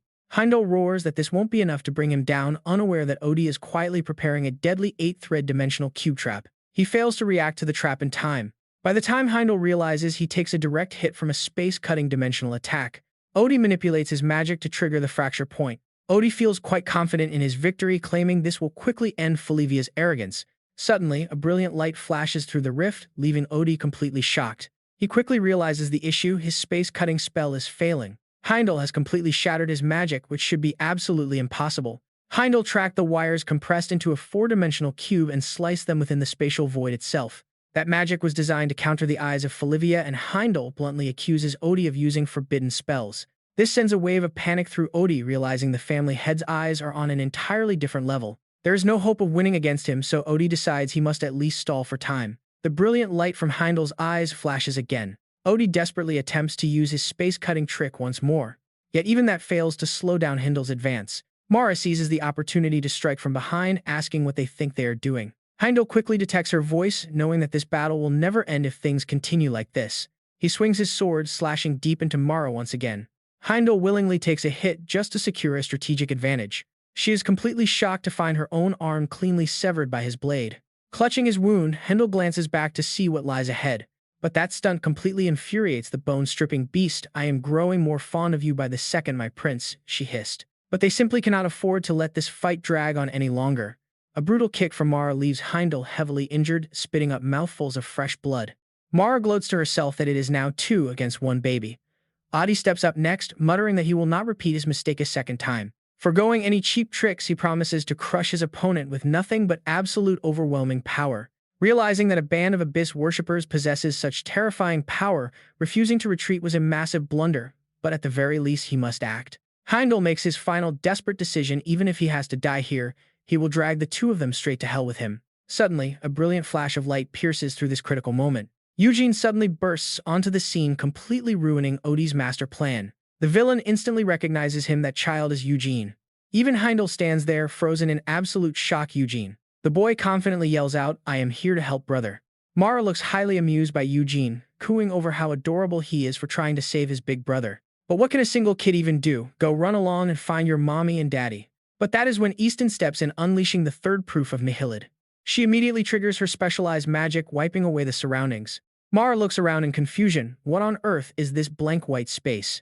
Meanwhile, Heimdall has absolutely no idea what Easton means by the term Nihilid.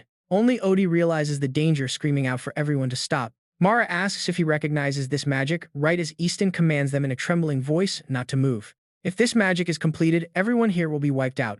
She tightly shuts her eyes and screams those 2 words, "will die." An annoyed Mara gets ready to throw hands, but Odie quickly holds her back, warning her not to act rashly. This is no joke. It is a cosmic principle proven by Nihilid, the second disciple of Felin. Once this magic is completed, the entire space will freeze to absolute zero and vanish without a single trace. Upon hearing this, the witch cannot hide her absolute shock. Cold sweat pours down Odie's face. He always assumed Easton was just a harmless theorist, but this woman is incredibly dangerous. He never imagined she could actually prove this concept, let alone replicate a second disciple's spell in a mere 6 seconds. But her sheer unpredictability is what makes her truly terrifying. If they are not extremely careful, she will blow everyone to pieces without hesitating for a single second. Mara sighs in irritation before admitting things are getting interesting. She wonders if Odie wants them to have a friendly little chat, since annoying obstacles always ruin their fun. There is absolutely no way she will fall for such a pathetic, empty threat. Odie flinches at Mara's madness, realizing she is completely out of her mind. Directing all her rage toward Easton, the witch dares her to try it, screaming that she will tear her limb from limb before the spell is even completed. Right on cue, Edir appears and knocks Easton out cold, telling her not to scream so rudely. His eyes turn ice cold as he warns them that they are going to startle the lovely teacher. Eugene is thrilled to see Edir back, but Heimdall can only stare in sheer disbelief. His happy smile instantly fades. But why is this happening? Eugene watches Easton collapse, wondering what just happened to his teacher. Mara smirks in deep satisfaction. The timing is absolutely perfect. Odie casually asks if he has finished dealing with the Elder Council. Edir merely smirks, offering a very simple response: of course. The Grand Council chambers are now completely painted in fresh crimson blood. Not even Edric survived the brutal purge. Every single elder has been completely wiped out. This horrific revelation shatters Eugene's entire world, leaving him gasping out in disbelief. Eugene desperately refuses to believe it, begging his uncle to stop playing jokes because everyone today is saying such terrible things about him. There must be some huge misunderstanding here. That has to be it. But Heimdall has already pieced together Edir's sinister master plan. He uses his magic to shape a dangerously sharp arrow ready to strike. Just as Idea unleashes his attack, Heimdall rushes in to shield Eugene, who stumbles back. The blade pierces straight through his heart, leaving him completely paralyzed. Watching Hendel collapse, Idea merely offers a cold smile, completely unbothered by the sacrifice. Eugene glares up at him in sheer disbelief. Idea ignores the dying man and focuses entirely on Eugene, casually apologizing for letting him discover the truth this way. His mind is completely paralyzed by the sheer horror. He just watched Idea brutally murder his own brother, leaving him to wonder how this betrayal is even possible. Mara lazily glares at him, complaining about his arrogance while her own severed arm causes her pain, but Idea only laughs and teases her about having a pretty rough day. As she continues to whine, a cold, murderous gaze locks onto her from behind, reminding her that a doctor should treat patients with a bit more respect. Terrified, Mara quickly whips her head around to look. But wait, Hendel's lifeless body actually begins to move. Eugene is utterly horrified by this impossible sight. Even an abyss dweller like Mara has never seen anything like this. How is he alive with a pierced heart? Odie suddenly senses something terribly wrong, realizing those bizarre movements are a terrible omen, forcing Idea to quickly wave his hand and signal a retreat. He leverages the sheer momentum of centrifugal force. Hindel's eyes flare with blinding light, pouring his last remaining strength to face the formidable man wielding the legendary eyes of his clan. From the sidelines, Eugene watches the two people he loves most collide. A wicked smirk plays on Idea's lips as he lunges forward to slash. Their clash is unbelievably brutal, with strikes moving far too fast for the naked eye to track. Odie's eyes widen as he trembles, muttering that this is absolute madness. One massive detail is still bothering him, though how is Heindel still breathing? However, Idea delivers a cold and very definitive answer: no. Looking down at Heindel's collapsing body, he coldly points out that the boy actually died quite a while ago. Through all of this, Eugene's expression has remained eerily blank and frozen, but deep within his vacant eyes, a chaotic storm of pure rage begins to take hold. Mara sneers in disgust, asking if he's a zombie, but Odie shrugs and explains it is likely the terrifying power of a madman. It is said that northern warriors enter a state of absolute combat frenzy through self-hypnosis, wrapped in such raw madness that they literally refuse to die until the battle is completely finished. And this man is at the absolute peak of that madness, the son of the Red Beast, Scatty, a genius swordsman with the eyes of Felivia and the heart of a berserker, making this whole situation a total disaster. At this, Idea quickly warns them that the real disaster is not just facing the son but dealing with his mother as well, urging them to finish things up immediately. Even so, Mara's attention remains fixed on young Eugene. She asks what they should do with the kid, noting he seems completely broken and wondering if they should just put him down. Glancing at the boy, Idea mutters that keeping him around might become a real problem. Idea slowly steps forward, placing a gentle hand on Eugene's shoulder. Then, speaking in a raspy voice, he calls Eugene his beloved nephew. Mara stands aside, silently watching him pull these manipulative strings. Meanwhile, outside, the soldiers are in complete chaos, frantically wondering what kind of massive force just swept through, questioning if a new monster has invaded since only the enemy's side took damage. Seeing Edison approach, a soldier rushes over to report that a terrifying presence just tore right through here, adding that if this entity is truly on their side, why on earth would it destroy their city? He tries to force a weak smile, whispering that this is the end. Because deep inside, Scatty is holding Heindel close, signaling that the legendary Lady of Felivia has officially returned. Deep within her cold eyes, a terrifying, spine-chilling rage is burning. At the same time, Odie is busy gathering the immense power of the tier. Right beside him, Mara can't stop yawning, completely bored. Losing her patience, she asks Odie if it's over yet, complaining that she's bored to death. Rushed and clearly annoyed, he snaps back, "What kind of stupidity is that? Do you actually think breaking Felin's barrier on your own is easy, even if it has weakened?" Mara just screams out, "Shut up, this is so boring." Finally, Eugene finds his voice and starts questioning his uncle. Meanwhile, Idea is still nonchalantly reading the book in his hands. Eugene struggles to his feet, asking if this is all just a nightmare. None of this is real, right? Even now, Eugene refuses to accept the brutal truth from his uncle. Idea sighs, closes his book, and mutters that he is sorry, but this had to happen. Overwhelmed with emotion, Eugene cries out, "Don't just say sorry. Explain to me why, uncle." Idea slowly steps in front of the boy, whispering that this is all for him. "You probably hate me and feel completely confused, which I understand. But please consider this a pathetic man's final request and just listen to your uncle this one last time. Let's go together to speak with the prophet, and after that, everything changes." He tries everything to manipulate Eugene's mind, claiming he will soon understand their grand destiny. But Eugene is sharp enough to see through the nonsense. "Uncle, you've been completely brainwashed by the cult." He readies his ice sword, planning to strike down Idea and save his brother. Crimson blood splatters everywhere, forcing Eugene to pause in absolute shock. Across from him, Idea grimaces as he struggles to bear the agonizing pain. He pulls Eugene protectively into his arms just as Mara prepares to strike. "How dare you lay your hands on him? Do you want to die?" Caught off guard by Idea's terrifying aura, Mara stammers, "Are you crazy? You're bleeding out. Stop the bleeding or you will die." "Fine, I see how serious your obsession is now. I will not kill the boy, but there is no way I am letting him leave after causing a wound like that. Eugene struggles to break free from Mara screaming at her to let him go. Her eyes flash with deadly intent. You understand this, right? If you two don't cooperate, I would rather kill both of you and end this right now. Finally giving an idea, sighs and agrees to make a compromise. Desperate and helpless, Eugene can only scream, "Let me go, I will slaughter every single one of you, abyss worshippers." Mara grabs his face, squeezing it tightly, saying that it's not just his uncle, he is exactly the same kid. Pity if a knife slid across this cute neck. Once you grow up, you might actually be my type of man. Just then, a soft footstep echoes as a voice remarks that she certainly has an eye for quality, especially since he is the only man as handsome as their youngest son. A look of absolute shock flashes in the depths of Idea's eyes. Instinctively, Mara spins around to face the direction of that mysterious voice. Standing right before her is Scotty, who coldly states that both of these handsome men belong to her. Mara stares in utter shock, her mind completely blank as she stammers what. Looking down on her with pure contempt, Scotty demands she let go of her boy.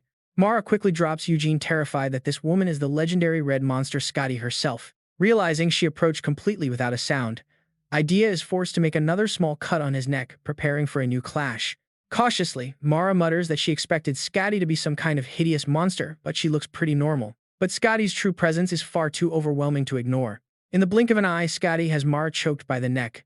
Treating her like a toy, Scotty remarks that her home is quite a mess after being away. Asking if this is the work of their little crybaby, Scotty wonders if she took a wrong turn home. Idea chuckles awkwardly, admitting that she is pretty much right.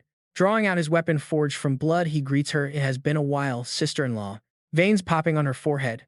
Scotty snaps, "How long? Since I promised to kill you the next time I saw you." She slams Mara to the ground while Idea adjusts his glasses and calmly nods. "Well, that does sound pretty serious. If only you had arrived a little later, I was already on my way out." Scotty calmly draws a short dagger from her robes, silently noting how innocent Eugene looks and marveling at how much he has grown since the days he used to sniffle and cry. Seeing her, Eugene starts sniffling like a little child, softly calling out for his mother and brother. Scotty offers a gentle smile as if trying to reassure him. She steps forward with a comforting promise to wrap this up quickly so she can hold him soon. At that moment, Idaz asks Odie how long this will take, and Odie gives a highly specific estimate, promising to wrap up the battle within 5 minutes. He seems incredibly confident that 5 minutes is all the time he needs. If it is just them. Scotty is quite surprised as she glances behind her. Standing right beside her, Eugene does not dare to look away. Mara currently stands before them in a completely grotesque form, wildly screaming that Scotty is the absolute best. She demands they fight until they are both reduced to mere scraps of shredded meat. Scotty lazily scratches her ear, completely baffled since she was certain she had already chopped her enemy to pieces. But she quickly shrugs it off and decides to accept. She comments that she has never received such intense advances, not even from her own husband. Eugene can only watch in utter confusion at his mother's bizarre excitement. Right then, Scotty fiercely brandishes her dagger to show off her absolute authority. Mara gasps in horror as she feels the lethal threat pressing right against her face. Without a single moment of hesitation, Scotty blasts her opponent straight backward. Scotty immediately seizes the chance to counterattack directly toward Idas. Sensing a sharp metallic stench, Idas gasps in absolute shock at the blood. Completely losing her temper, Mara expands into a giant and roars Scotty's name. Scotty calmly delivers a heavy kick to the gut, making Mara cough up green blood. She then boldly swings her blade in a sharp, glittering arc. Without any hesitation, she aims her lethal strike directly at Mara's neck. Scotty eagerly challenges them, asking if all that big talk was just empty boasting. Witnessing her incredible power, Odie remarks that the two of them cannot even resist her. He anxiously realizes that Scotty is a complete lunatic who has not even unleashed her full power yet. Odie restlessly notes that even though they desperately need to buy more time, he sighs bitterly, knowing it will be totally meaningless if they all end up dead. Odie decides to gather his energy, realizing it is time to use his final resort since there is no reason to hold back now. In the very next second, the entire space completely freezes under his immense power. Feeling this sudden crushing pressure, Scotty breaks out in a cold sweat. She looks around in utter shock, realizing time has completely stopped. Odie craftily steps forward and requests a conversation, explaining that he has stopped time. Stunned by this, Scotty can only repeat his words. At that moment, Eugene's eyes suddenly flash with light. Witnessing the bizarre magic, he cries out in terror that 11 seconds is far beyond any human limit. Eugene anxiously wonders if this creature is even human, overwhelmed by a deeply unsettling feeling. He shudders from an instinctive disgust, as if his very soul is actively rejecting this presence. Odie calmly begins to explain Hanan's famous theorem of time. Hanan, the seventh disciple of Felin, believed that in a space completely devoid of momentum, time would stop flowing, just as they are experiencing right now. Though Hannon could never mathematically prove it because momentum and time can never drop to absolute zero, Odie explains that a trick like this is still highly possible. Scotty grinds her teeth in anger at this unheard-of magic, declaring that she should probably kill him right on the spot. He casually analyzes that his magic is directly tied to his movement, only loosening its grip when he moves, though it could still be even better. Odie provocatively adds that he is openly sharing the weaknesses of his magic because he genuinely wants to have a peaceful conversation with her. She grinds her teeth and tells him to continue. He proudly declares that he is a high priest of the abyss, serving as the chief assistant to Nagran, the god of plague. Odie fanatically claims that he has received the overwhelming love of the god Nagran, intending to offer himself as a sacred sacrifice. He eagerly announces that this sacrifice allows him to summon a plague capable of completely wiping out Felivia. A second later, the sinister Odie slyly reminds Lady Scatty that with her vast knowledge, she surely knows the truth. He clearly emphasizes the Black Plague, the very scourge that once wiped out half of the Eastern Horizon population. The evil Odie hesitantly predicts that if this virus gets released, half of Felivia's population will surely perish. Right then, a sudden cracking sound echoes through the air, putting him instantly on guard. Scatty screams in pure fury at the damn tentacle-faced bastard. She angrily snarls how dare he try to negotiate with her as if she were some mere animal. Seeing his spell cracking, Odie is utterly shocked. The sacred magic of the 12th disciple follows the laws of the universe, yet she shattered it with pure physical strength. Terrified, he frantically warns her to stay back. If she takes another step, he will unleash the deadly plague right now. Completely fearless, Scatty arrogantly dares him to just try. She harshly fires back. Did he really think that taking Felivia hostage would scare her enough to let a monster like him live? Brimming with raw killing intent, Scatty strikes. Does he actually think he can use that plague wherever he wants? She demands him to drop dead. She fiercely declares that the threatened lives of half of Felivia's population will be buried along with his severed head. Shuddering in horror, Odie gasps at how utterly absurd the situation is. Outraged, Mara lunges violently at Scatty like a vicious parasite. Gripping her blade tightly, Scotty vows that she will slice him in half and end his life. Yet Odie stubbornly forces his two hands together to complete his spell. He clasps his hands and urges his ally to stop, declaring they have already achieved their goal. Immediately, Odie issues an emergency command to retreat, invoking a spell to distort space and shatter dimensions. Seeing this sudden magic, Scatty is utterly shocked. Refusing to give up, Mara growls out a promise that next time she will definitely take Scotty down, while Odie smilingly remarks that they will meet again, calling her sister-in-law. Recognizing the illusion before her, she realizes they use spatial magic as a clever distraction. Odie laughs, mockingly jeering that Scatty has succeeded in making a complete fool of herself. He arrogantly mocks her, explaining that the tears of Felin were never caught in her time-stop zone, meaning the dismantling process is still continuing even as they speak.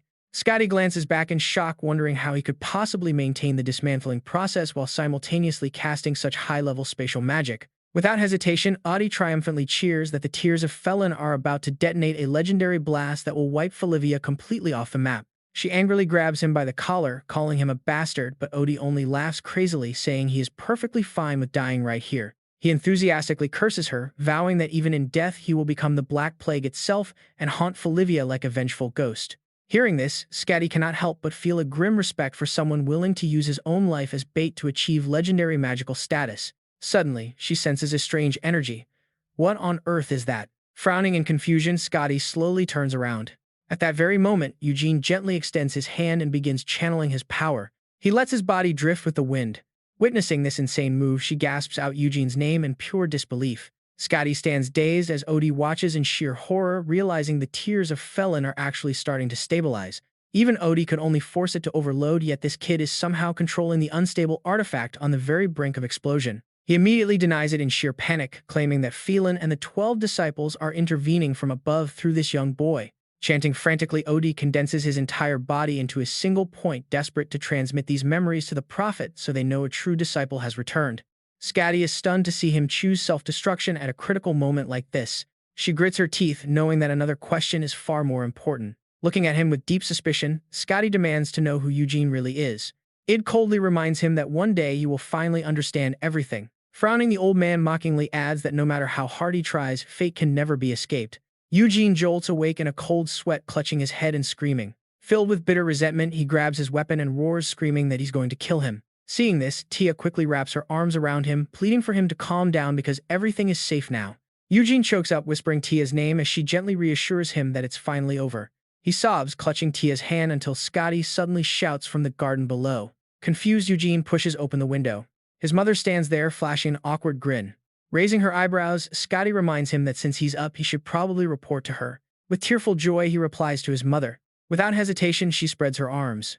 Tia clutches her head in sheer horror. She panics, screaming that it's the old landing spot. Reaching out in desperation, Tia begs him to stop, reminding him he's been bedridden for a week. Before she can finish warning him, Eugene has already leapt straight down to his mother. Scotty gently chides him, remarking he would have lost his arms if he slept another year, and marvels at his growth. Tears streaming down his face, Eugene blames himself for what happened to his brother Hendel. With painful stuttering breaths, he recalls how his brother risked everything to protect him. He sadly whispers that Hendel is gone, but his mother gently corrects him, leaving Eugene completely stunned. Inside a private room, Hyle wears a bright smile as he teases that their roles have reversed. He smiles and calls Eugene's name, prompting an emotional cry of relief from the younger brother. Luckily, the spear missed his heart entirely. When Scotty sees Eugene weeping, she grabs him by the hair, scolding him for hugging his brother. His mother laughs, remarking how their uncle's terrible skills managed to miss the heart while stopping the blood. Wait, is his uncle secretly a genius surgeon in disguise? Regardless, the fortress begins its rapid recovery since the Eternal Church's only true target was the Guardian Stone. Unfortunately, the stone was shattered right as Eugene collapsed, fulfilling Odie's prediction of Felivia's total destruction. But thank goodness they managed to prevent the absolute worst-case scenario, a full-scale energy explosion. Though the stone is lost, his mother asks if he remembers what happened, but Eugene remains clueless. The true power shielding Felivia from the abyss was never a stone, but the brave warriors fighting on the front lines. On the Western Front, they secured a monumental victory with minimal losses, thanks to his brother's swift backup. At least Eugene can take comfort in the reduced casualties, though war always takes a devastating toll.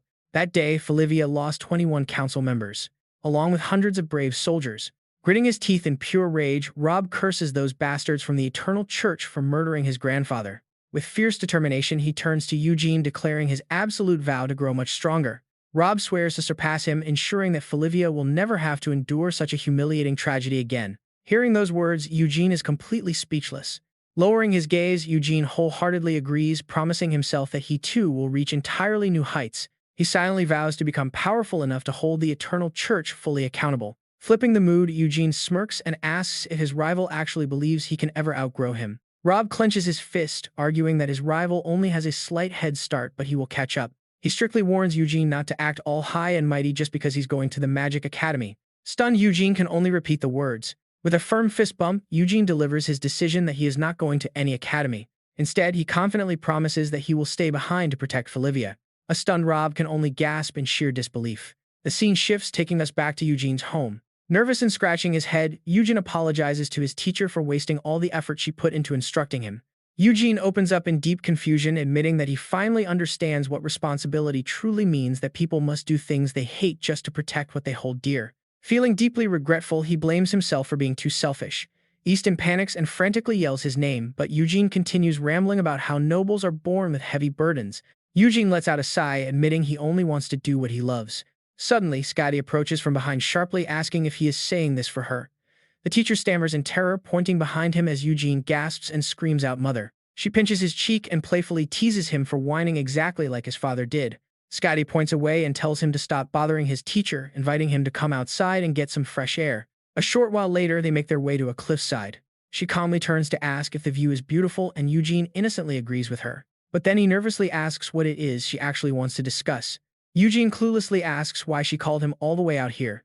Without hesitation, Scotty calmly asks if he dropped out of the Magic Academy just to seek revenge against Idea. Hearing this, Eugene hesitates, completely lost for words. Eugene then cautiously explains that of course he must seek revenge and one day he will hold him accountable. At his words, she mockingly asks if that is really the case. Scotty calmly tells him that his heart seems filled with deep confusion rather than actual hatred, constantly questioning why Idea chose to spare his older brother instead of killing him. He eagerly presses her, asking if it is true that his uncle really let his brother live. Scotty thoughtfully observes that believing it was a mere coincidence might offer some comfort, but that is highly unlikely. Eugene grows confused and stammers, asking why his uncle did that. Annoyed, she raises her voice, noting that he seems way too curious. Trembling, he softly replies in the affirmative. Scotty fiercely reminds him that this man slaughtered dozens of his relatives, and because of him, hundreds of warriors died. She punches him square in the face, barking that he is far more obsessed with the fact that the killer spared his older brother. Scotty harshly exposes his sheer naivety, pointing out that while he claims he wants revenge instead of fueling that fire, he is busy finding excuses to forgive the monster. Raising her voice, she mockingly asks if he would just forgive Idea if the man told him a sob story. She coldly asks how he expects to get revenge with that weak mindset. She firmly declares that she is going to beat that pathetic attitude right out of him. Frustrated by her harsh logic, Eugene angrily fires back, asking why it is wrong for him to want answers. He bitterly complains that she always leaves and does whatever she wants. Eugene goes on to sadly explain that because his father is so weak, he had to spend half a year recovering in the capital. Gritting his teeth, he honestly admits they meant more than his parents. Eugene passionately pours his heart out, saying his older brother and uncle felt more like real parents, so wondering about them is only natural. Seeing his emotional outbursts, Scotty happily praises him for finally being completely honest. She gently advises him not to force himself to seek revenge if he does not truly want it or worry about what others think. Scotty softly points out that since he was miraculously granted a second life, wasting it by worrying about other people is a shame. He should just do what he truly wants. Hearing this, he hesitates for a moment, wondering what it is he truly wants to do. Eugene hesitantly explains that what he truly wants is magic, but with Felivia under attack, he cannot just enjoy studying magic all by himself. Scotty calmly tells him that it is merely Felivia. She thoughtfully guides him, stating that if he wants to become a great mage like the god Felin, he needs to look way beyond Felivia. Eugene asks in shock, wondering how she even knew about his dream. Scotty cheerfully reveals that his older brother spilled the beans, giving her a massive detailed speech about Eugene's ultimate dream the moment she asks how he was doing.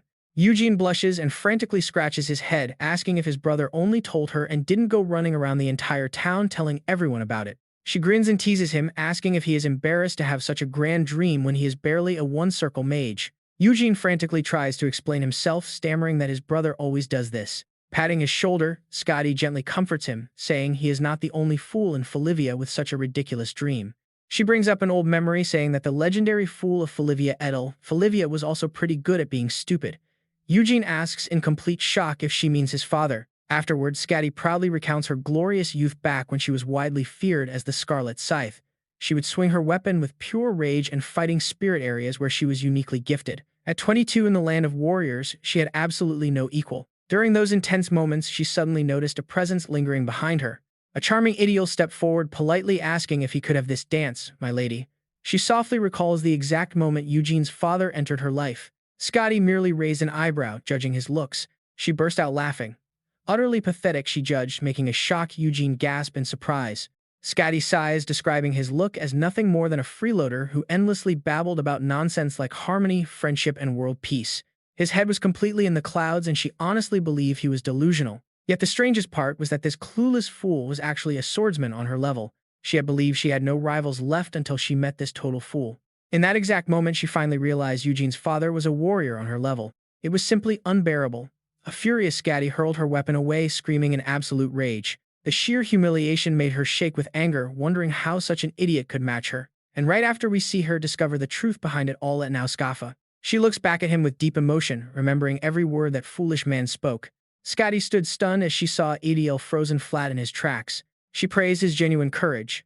The noble Felivia heir had boldly overcome his own family's fierce opposition to stand beside her. Even while bleeding and in pain, he smiled and called her his lady, leaving her deeply moved by his sincere dream of peace. Remembering him, she tenderly recalls how Adiel leaned against her shoulder, whispering softly that everything was finally over and they were strong enough to end the war. Exhausted, he apologized, asking his lady to please forget his drunken confessions now that he had ended up in such a broken state. But she cut him off. Silence. Scotty sternly declared that warriors should not talk so much nonsense, leaving Adiel dazed as he whispered her name. Gazing out toward the rising sun, she slowly remarked that Felivia was a land of endless enemies. Yet she chose to stay in the exact place where he wanted her to be. She proudly announced that this was not a bad place to start her second life. Snapping back to the present, Scotty proudly boasts that she quickly kidnapped the man for herself before anyone else could claim him. Lost in her own deep thoughts, she tenderly tells Eugene that seeing his emerald eyes always reminds her of that beautiful day they shared so long ago. She bluntly adds that he takes after his father, too soft to live like her. She warmly tells him not to consume himself with rage, but to pursue his dreams without ever doubting them. Deeply touched by her words, Eugene bites his lip in silence. With a soft look, she admits that seeing her husband suffer once was already more than she could ever bear. Right then, the boy firmly declares he will become a great wizard like Felin. Eugene stands tall and vows that just as Felin saved him from agony, he will also live to help others. He confidently declares that this dream will remain completely unshakable. She nods with a slight smile, silently thinking that she probably should have gone a bit easier on him. With their conversation finished, Eugene and Tia begin packing their bags for the journey to the royal capital. His family gathers to bid him a very warm farewell. Eugene happily turns around to look back at his family with deep affection. As the carriage rolls away, he eagerly sticks his head out the window to shout goodbye to Felivia. He happily sticks his head out, welcoming the wind. An excited Eugene keeps screaming about the Magic Academy, prompting an annoyed Tia to yell at him to sit back inside. Back home, Hild raises a confusing question, asking why Edir decided to spare his life. Scotty turns to ask if she is curious too, noting that she deserves to know the truth before thoughtfully admitting it is just a wild guess of hers. With sheer contempt, Scotty notes that their cowardly uncle lacked the courage to face any hatred, proving how pathetic he truly is. She bitterly complains that she only spared her brother-in-law out of pure pity, yet this is how he repays her, proving that people should never try to act out of character. Hildy finally understands the truth and sighs, realizing exactly why their mother hid everything from Eugene. Hendel asks skeptically if she really doesn't regret sending Eugene away like this, especially since she barely saw the boy over the past few days. Scotty bluntly states that staying in Felivia is best.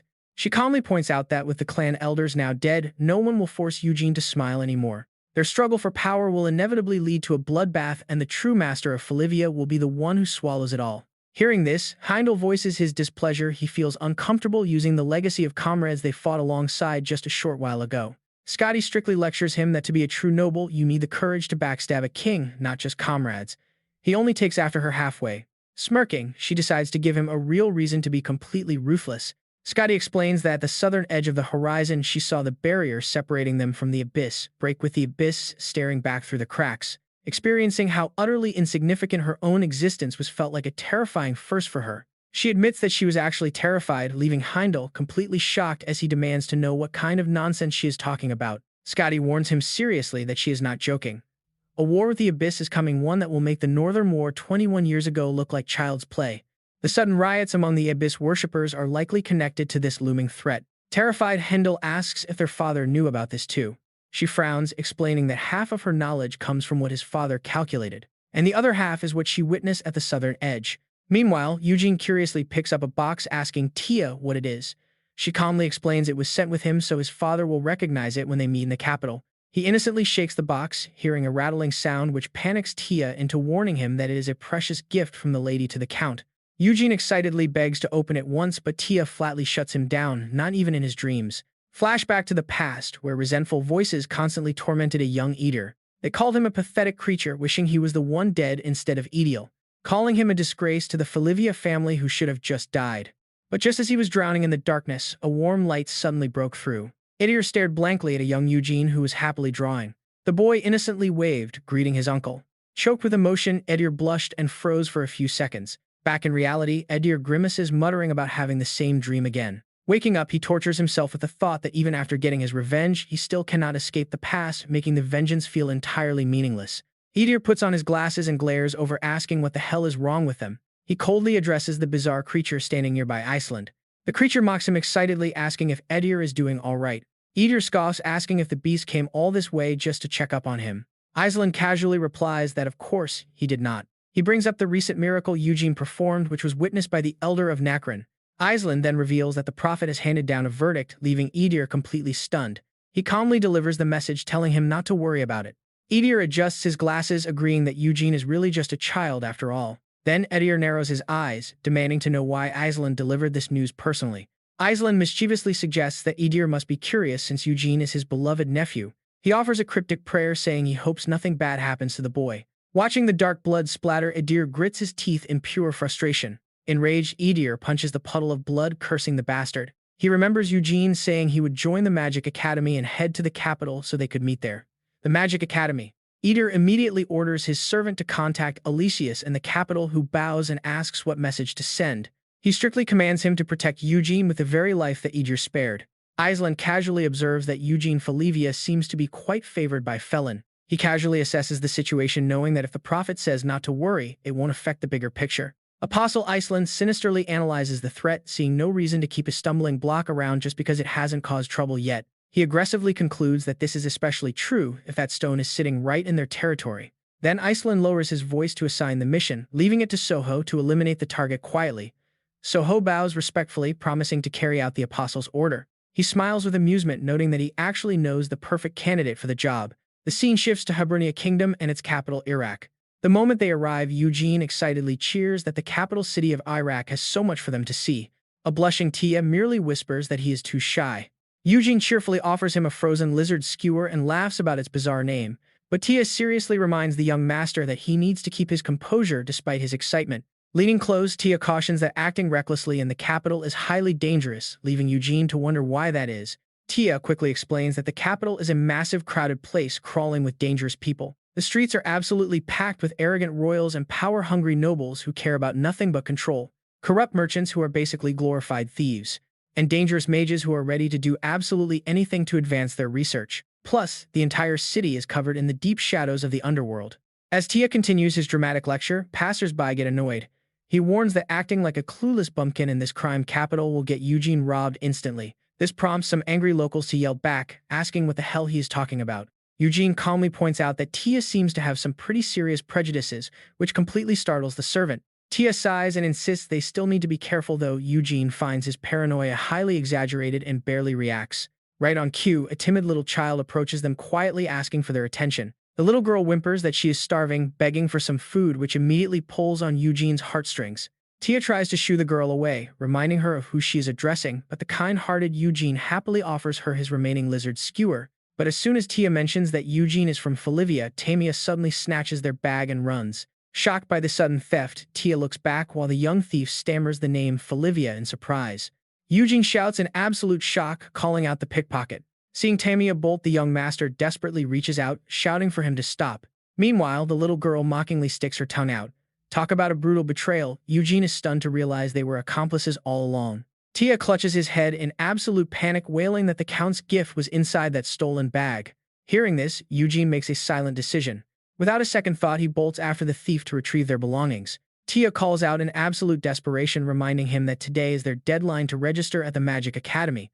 He begs the young master to come back, suggesting they just report the theft to the local guards instead. Sitting in a corner, Levin sighs deeply at the chaos. Meanwhile, Tamia clutches the stolen bag and darts down a narrow alley. Eugene quickly catches up, ordering him to halt. The thief's speed is actually incredible. Glancing back in utter shock, the thief wonders how on earth a mere country bumpkin is keeping up with him. His constant tricks did absolutely nothing. Suddenly, Eugene's eyes flash with a brilliant light. Tuning out the noise, Eugene highly concentrates, realizing his senses always sharpen in real combat, letting him read subtle muscle movements and even the faint vibrations of the air. With his heightened perception, he notices that the thief tried to throw him off with false tracks. He confidently stares ahead, knowing that those tricks won't work on him. Eugene quickly locks onto his target as the real tracks become crystal clear, mapping out the young thief's actual escape route right before his very eyes. Decisively, he rounds a corner and confronts the boy right here. But the sight before him leaves Eugene stunned. Tamia is screaming in agony, clutching his broken hand. Levin casually pulls off his hood and calmly offers a simple hello. He grabs the young boy by his hair, pointing at him while asking if this is the thief Eugene Felivia was chasing. Eugene stands there, shocked, his face pale and utterly speechless. Levin offers a gentle warning that since it seems to be Eugene's first time in the capital, he needs to watch out for the many bad people around. Suddenly, Eugene aggressively grabs his arm and demands to know what he thinks he is doing to a mere child. Levin is completely bewildered by this reaction and simply asks if Eugene is actually angry with him. He casually defends his actions, explaining that the kid is a thief and he was only trying to help. Eugene protests in sheer frustration. He knows that, but there was absolutely no reason to break the boy's arm. Seeing Eugene's pity, Levin sneers and points out that he clearly has no idea how terrible these street thugs are, because even if you break their legs, they will never learn their lesson. He nods to prove his point. Just look over there. Watching Tamia run off, Levin sighs that some people show zero gratitude even after being saved, prompting a frustrated Eugene to tell him to shut up, which surprises Levin as he asks if Eugene is seriously going to chase after him. He then asks in pure confusion why Eugene would even bother trying to talk sense into a street kid like that. Eugene snaps, asking if he is just looking for trouble. Flustered, Levin quickly apologizes, claiming he had absolutely no intention of making Eugene angry. Following him anxiously, Levin admits he is curious to hear his thoughts, wondering if the prestigious Felivia name changes how one views the world, and adds that if a peaceful solution actually exists, he will gladly admit he was wrong. He then politely introduces himself, saying he should have done so earlier, revealing his name as Levin, the son of a common merchant in the capital. Eugene calmly shares his perspective, asking if trying to talk things out is not infinitely better than breaking a child's arm.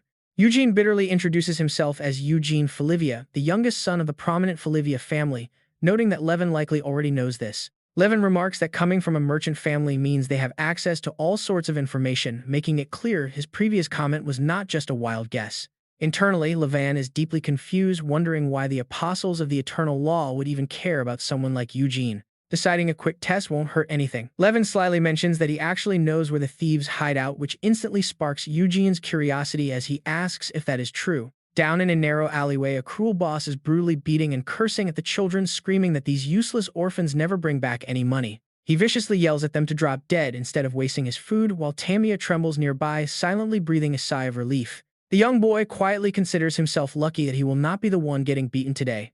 Watching this unfold, Levin calmly points out that this clearly does not look like a place where they can have a peaceful chat. Eugene stands frozen in shock, covering his mouth as he wonders if that man has completely lost his mind, realizing this harsh reality is the only truth. Levin watches Eugene's back with a bitter gaze, thinking that someone raised under the safe protection of the Felivia name can only play the hero so shamelessly. Knowing the truth, he wonders what he expected, deciding to just speak kindly and make his quiet exit. Levin gently pats Eugene's shoulder, advising him to turn back since getting involved with these street thugs is incredibly dangerous, especially with rumors linking them to the abyss. He suggests letting the city guards handle the stolen bag, reminding him that he has to register at the Magic Academy today anyway. Eugene suddenly snaps out of it, remembering magic.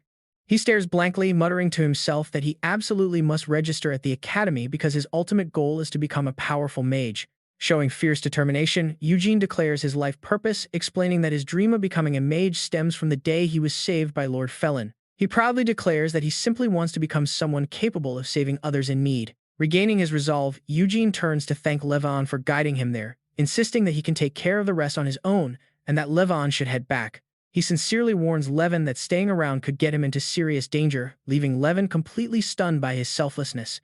Bewildered, Levin wonders if this guy is actually going to fight for random kids he has never even met before. Meanwhile, the angry boss screams threats at a kid, yelling that he should just let the beast eat him alive.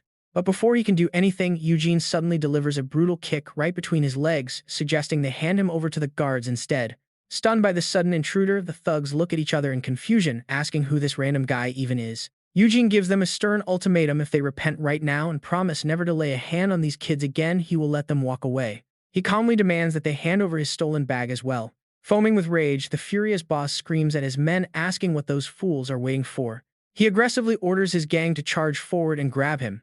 Anticipating their sudden move, Eugene quickly grabs a nearby tub of water. Without hesitating, he splashes the water right at them, knowing exactly how they would react. Seeing that flash of magic, the bandits instantly panic. Taking advantage of Eugene focusing ahead, a bandit sneaks up to ambush him from behind. But the kid sees it coming and grabs the guy's arm midair. Eugene decisively lands a brutal punch right to the bandit's face. The watching children let out a collective gasp of pure shock. He gently turns to ask the kids if they are all right.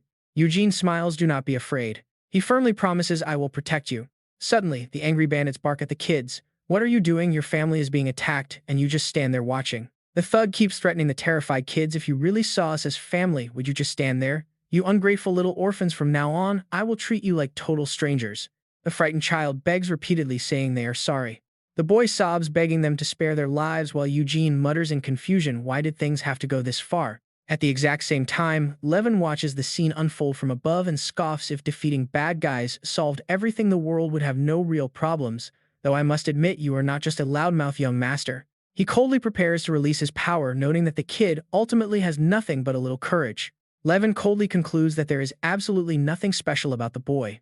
The annoyed bandit screams at the kids hiding in the back, "What are you doing?"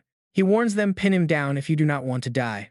The arrogant bandit warns them, "Do you think he will be here forever? Anyone who hesitates now is going to get beaten afterward." Right as he keeps rambling on, Joseph suddenly steps in and delivers a massive punch. The old man approaches thoughtfully, making Eugene shiver as he wonders who this powerful figure is. Feeling the overwhelming pressure, Eugene realizes how strong he is, while Joseph quickly asks why a noble person would come to this filthy place. The bandit angrily complains to Joseph, "Why did this guy suddenly attack us?" Furious, the old man beats him to a pulp. "Shut up, you pathetic bastards. Have you lost your minds from torturing kids? When you see someone of high status, you either get beaten like an animal or learn to wag your tail like one." After dealing with him, Joseph awkwardly apologizes. "He is just an uneducated fool. Forgive me, my lord. But what exactly brings a noble like you to this miserable place?" Eugene hesitantly explains that he was looking for a stolen item but found these poor children being brutally abused. Hearing this, the old man quickly shifts the blame and promises, "Seeing such barbaric behavior from these uneducated fools must have deeply shocked you. I will personally discipline those rotten bastards and find your stolen items immediately." Joseph suddenly remembers and respectfully asks, "All right, may I know your name, young master? I assure you that something like this will absolutely never happen again." Eugene reveals his identity without hesitation.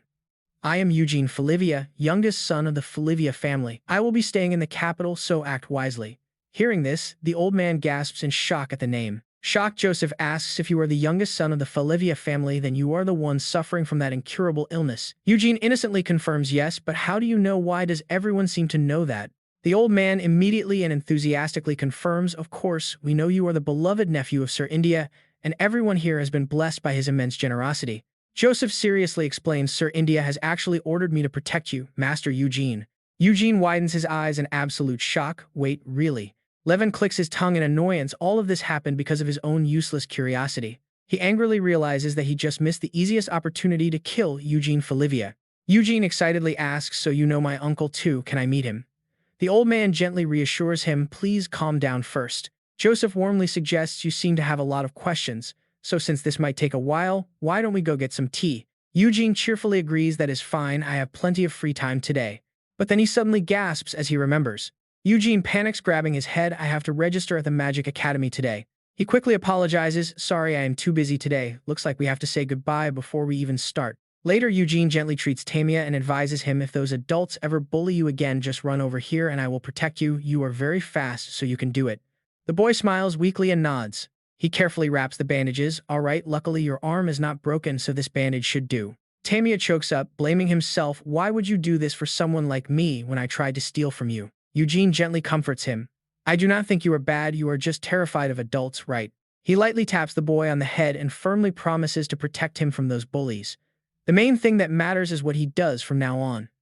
Confused and embarrassed, the young boy quickly nods in agreement. Tia watches the interaction in absolute confusion, wondering what on earth happened after he left to catch it. Without waiting, he casually asks if the young master plans to register soon, noting how remarkably relaxed he seems with the big exam happening tomorrow. Eugene suddenly gasps, "That is right." Time quickly passes until the day of the entrance exams at the prestigious Pleiades Magic Academy in the capital. Inside, thousands of hopeful students gather together in the center of the grand hall. Staring at the massive crowd, he marvels at how many powerful mages actually exist within the kingdom. Standing nearby, Levin calmly points out that these applicants came from the Southern Island Empire and even the most distant eastern lands.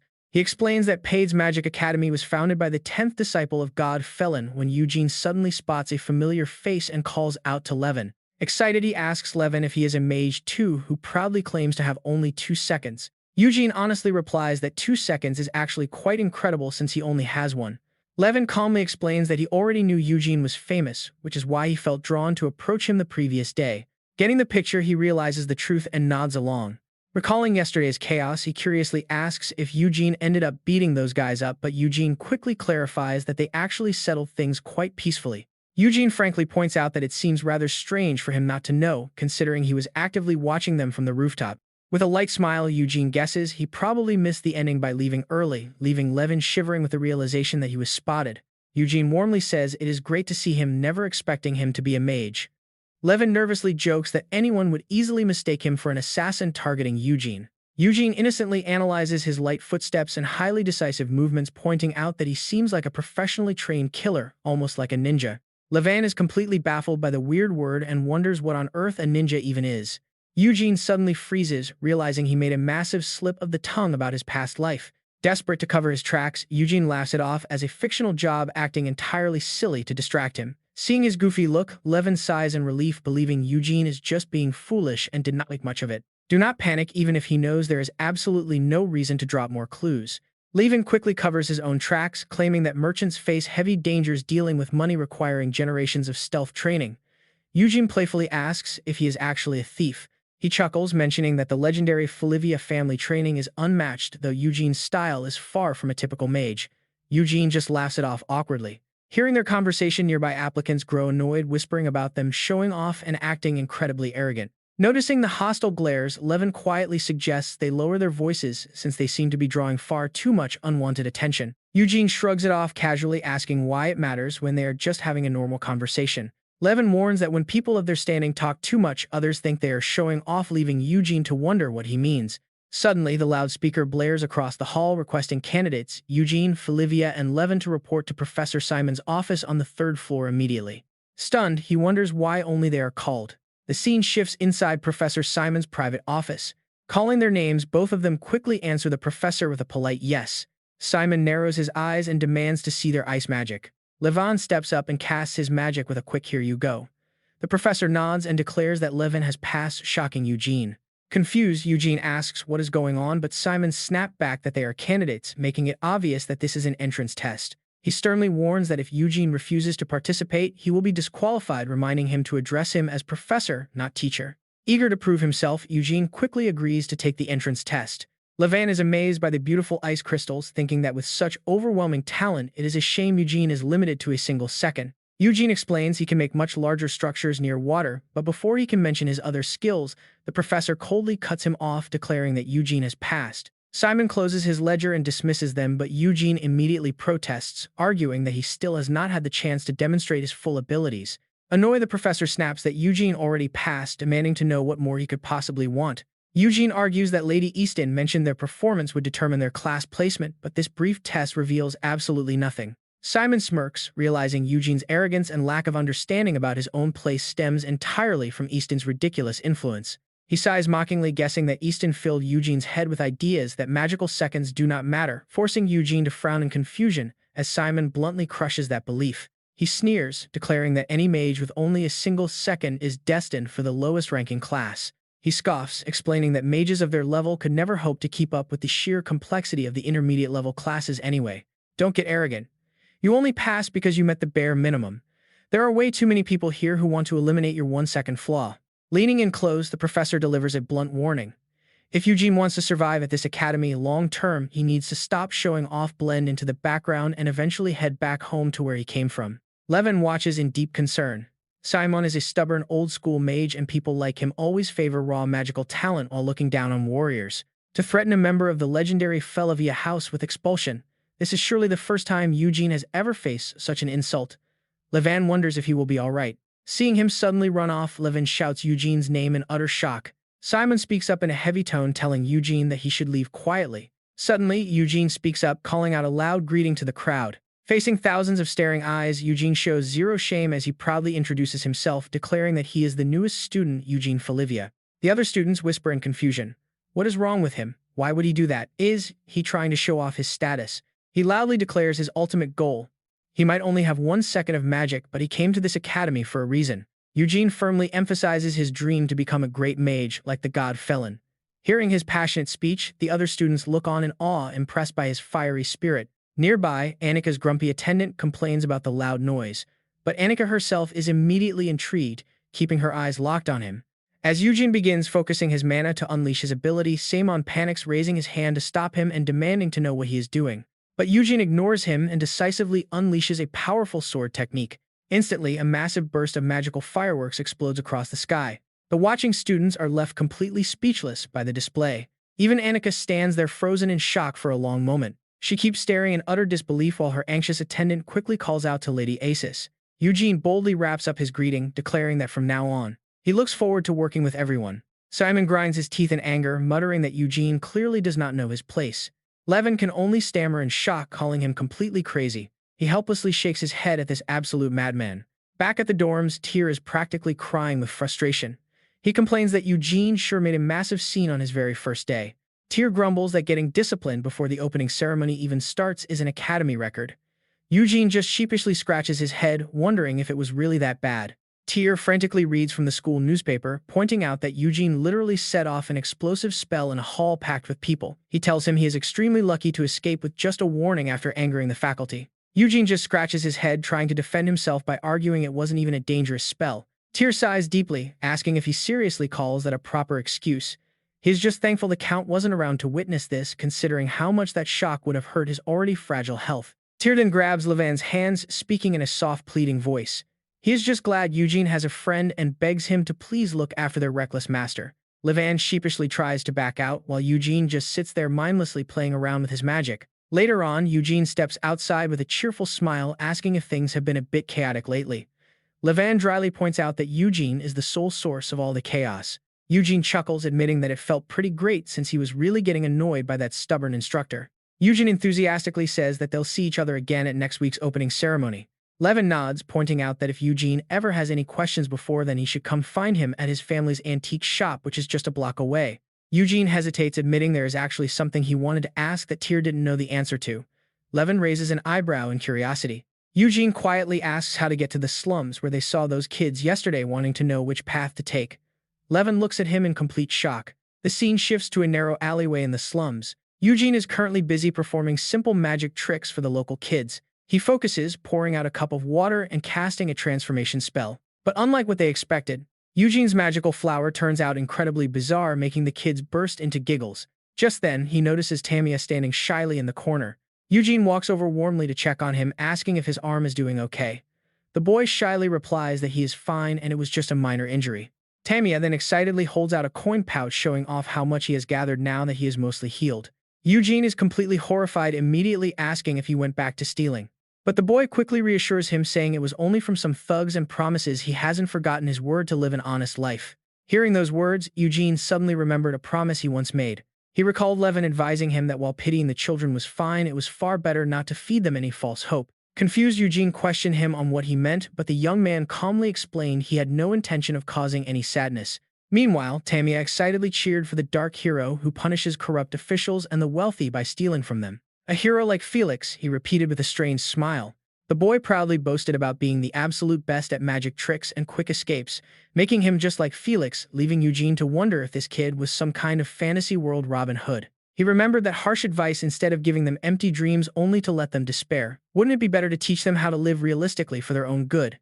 Eugene softly murmured that they shouldn't take his words too seriously. Just then, Tamia declared he had made a final choice to become a hero like Felix, leaving Eugene utterly confused as the boy eagerly asked if he really didn't know who Felix was. Flashing back to earlier, Levin admitted he deeply respected how much Eugene cared for the kids, causing Eugene to blush red and nervously stammer that they were just adorable children after all. He thoughtfully pointed out that the slums were where those kids belonged and Eugene couldn't possibly shield them from reality forever. Suddenly, Joseph popped his head out to cheerfully ask if Eugene was looking for him to shield those kids from the dark abyss. Eugene nodded seriously. That was right, he had plenty to say, and it was exactly what he needed to do. Eugene quietly resolved that he only needed to do what had to be done. He bowed respectfully, addressing him as young master Felivia. Tamia grinned brightly, asking if that didn't make total sense. He understood the risks, but what was so wrong with holding on to hope even if it ended up causing more pain later? Eugene held on to his firm belief as long as they could keep smiling together like this. Meanwhile, Levin was quietly walking through the rows of bookshelves. Covering his mouth, he muttered to himself about how dusty the place was. Levin recalled his own warning, apologizing for interfering but urging Eugene to seriously think about what was best for the kids, while Eugene had gently replied that he understood. He had happily thanked him, admitting how glad he was that his very first friend in the capital was Levin. Hearing those warm words left him completely speechless. Eugene sadly admitted that even if pretending nothing was wrong was the easiest path, he simply couldn't bring himself to do it. He bravely shared an unbelievable secret about remembering his past life, which caused Levin to widen his eyes in utter shock. Eugene sorrowfully explained how in his previous life he was just an 8-year-old child living in another world, much like his current age. He had suffered from a similar illness, slowly dying on his own. The only difference was being born into extreme poverty, enduring a brutal life of endless violence and bullying. And to make things worse, the only family he had ended up abandoning him. He then asked a truly heartbreaking question, wondering what a child who lacked everything and was dying entirely alone of hunger would have wanted most. Levin stood there completely lost for words. Levin suddenly recalled those haunting words from his past, telling him to survive and forget about avenging his father or brothers. He was told never to view kneeling before the enemy as a disgrace, but to survive at all costs as their last hope. Shaking off the thought, Levin quickly avoided the subject, claiming he had never considered anything so extreme. Realizing the mood had dropped, Eugene quickly apologized for bringing up such a heavy topic, but Levin shook it off and asked what the child actually wanted. With a gentle smile, Eugene revealed the simple answer was love. He firmly stated that those kids were really no different from how he used to be. Back in the present, Levin stared silently at an old photo. Agitated, he flipped the picture face down, telling himself not to hesitate over the mere ramblings of someone driven mad by illness. All this talk about past lives and love was nonsense, and hanging around him would only mess with his own head. Levin steeled his resolve. This could not go on, and today was the day he would end his life. He pushed away the lingering doubt, convincing himself there was absolutely no room left for hesitation. Coldly, he reminded himself of the brutal reality: if he failed to take his life, he would die instead.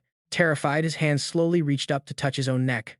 He sneered inwardly, wondering if Eugene could still play the noble hero once he was pushed into a real life or death scenario where morality meant absolutely nothing. He gloomily realized this was definitely not how he wanted to live. Right then, Tia anxiously knocked on the door and called out to see if anyone was inside.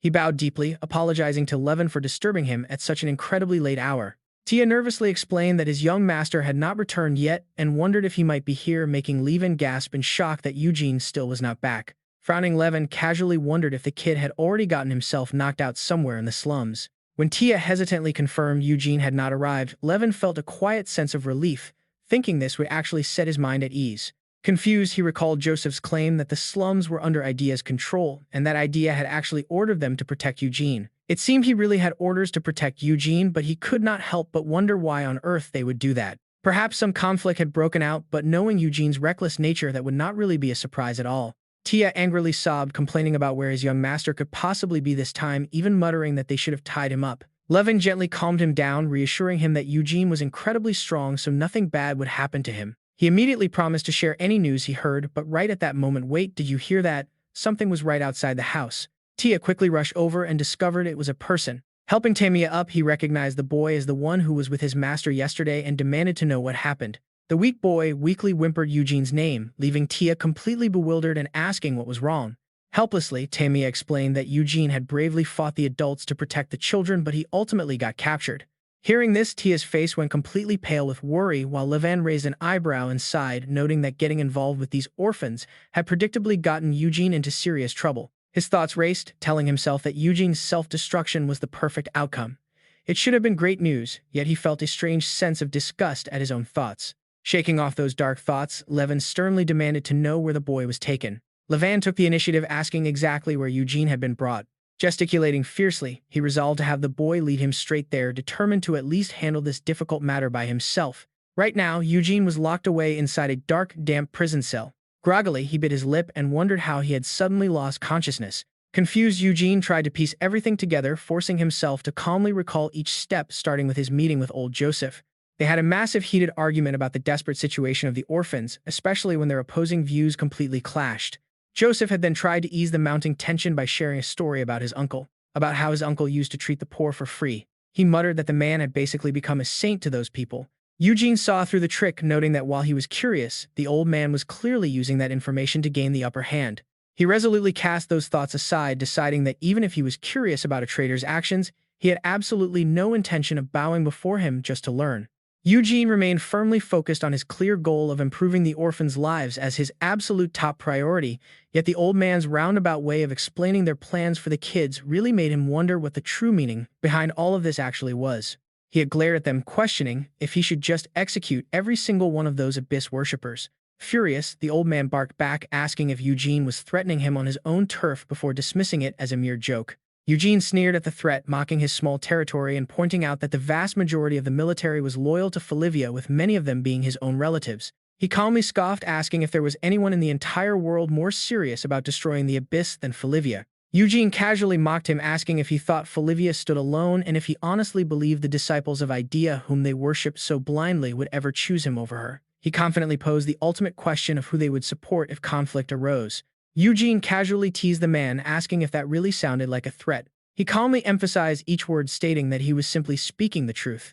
Joseph quickly backed down, offering a placating smile and claiming there had been a misunderstanding, insisting the children were indeed their top priority. He then snapped at his servant, ordering a fresh, stronger cup of tea for Eugene since his previous one had spilled, which the servant quickly acknowledged. Back in the present, a massive wave of dizziness hit him, and honestly, we should have seen this coming. They had definitely drugged his tea. Eugene recalled Hindel's warning, kicking himself for forgetting the basic rule of never accepting candy from a stranger. That was exactly why he should have listened to his brother. He anxiously wondered if he had threatened them a bit too much. Reflecting on the situation, he reasoned that keeping him locked up like this proved they were absolutely terrified of facing him. Smirking as he easily slipped out of the ropes, he concluded his threats had worked perfectly.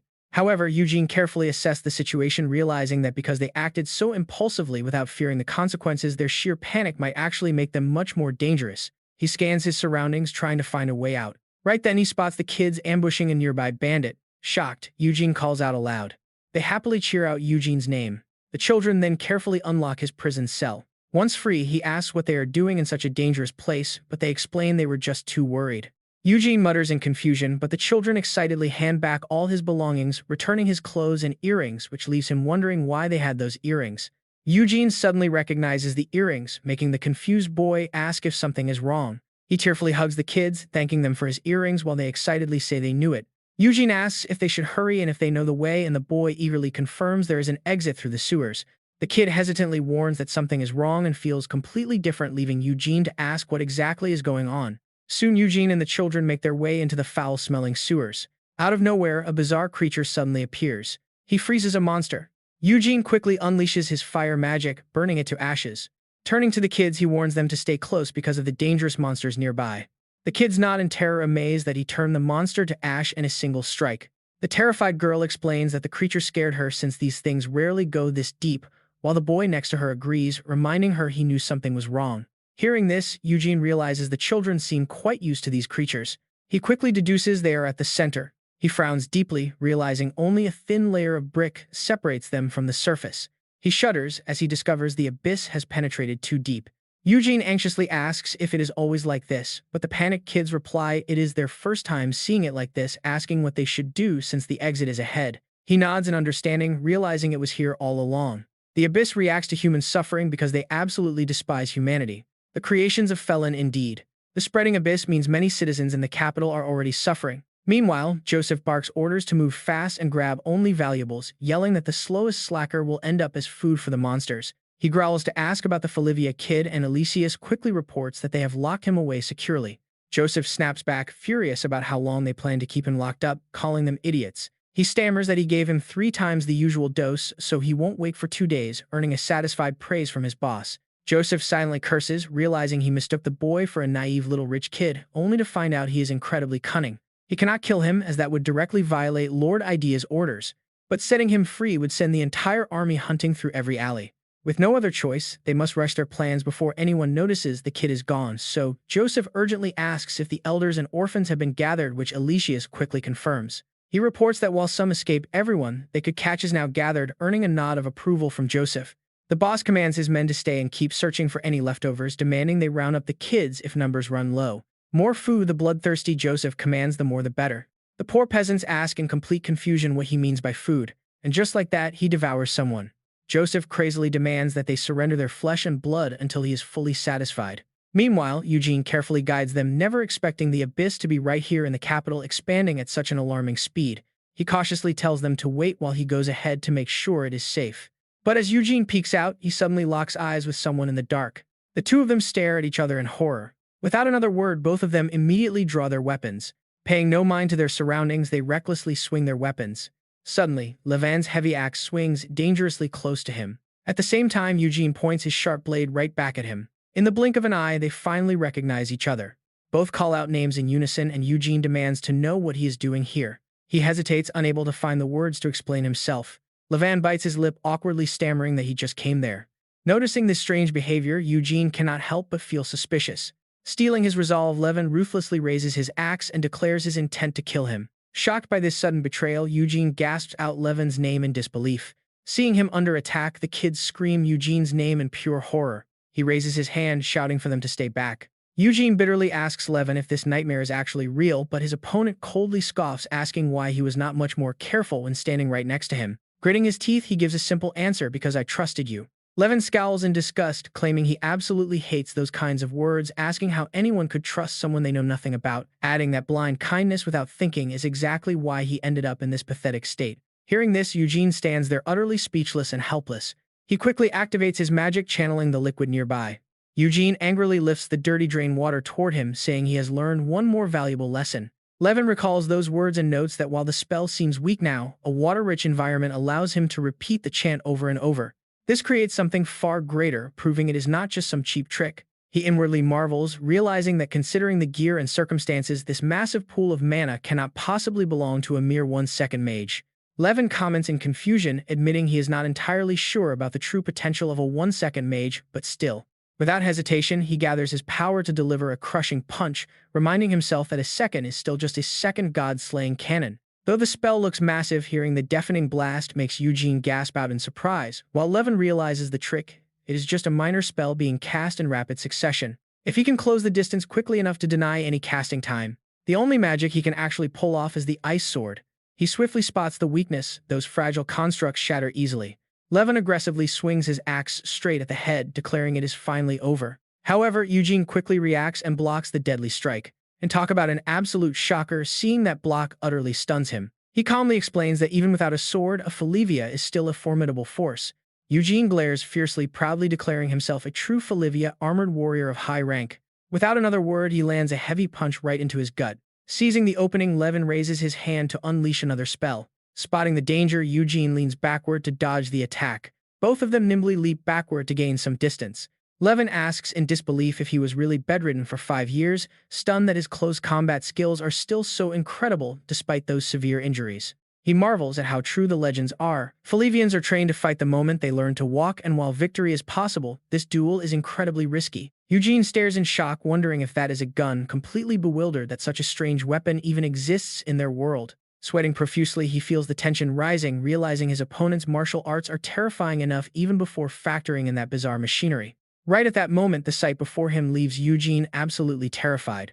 Unaware of the danger, Levin bluntly states he will not fight the honorable Felivian way, but rather their own dirty way, warning him not to call it cowardly since he dwells in the shadows. He firmly declares he will do whatever it takes to win, but a pale Eugene suddenly screams out for him to wait and look behind him. Levin scowls, completely failing to understand the urgent warning. He looks back in utter confusion, staring at something behind him. Spotting a bizarre creature with its jaws wide open, Levin can only stare in disbelief. The second he freezes, the monster lunges forward with its massive jaws ready to snap shut. Levin dives in, desperately pushing him out of harm's way. The guy is completely rattled, left totally speechless by that sudden save. Confused by the sudden rescue, he raises a desperate question: why save him? Right then, the massive beast slithers deeper into the dense forest. Terrified by the horrific sight, the kids scream in terror. We cut to the dark sewers of the Capitol Royal, home to the Eternal Order military human experiment lab. The porters complain in disgust, muttering that coming to this place always makes them sick since they dissect people here. They shudder as they gossip, whispering about an 8-year-old child who was brought here. They wonder how anyone could be so heartless, treating these patients like lab rats instead of actual humans. To them, these doctors are nothing but cold-blooded killers.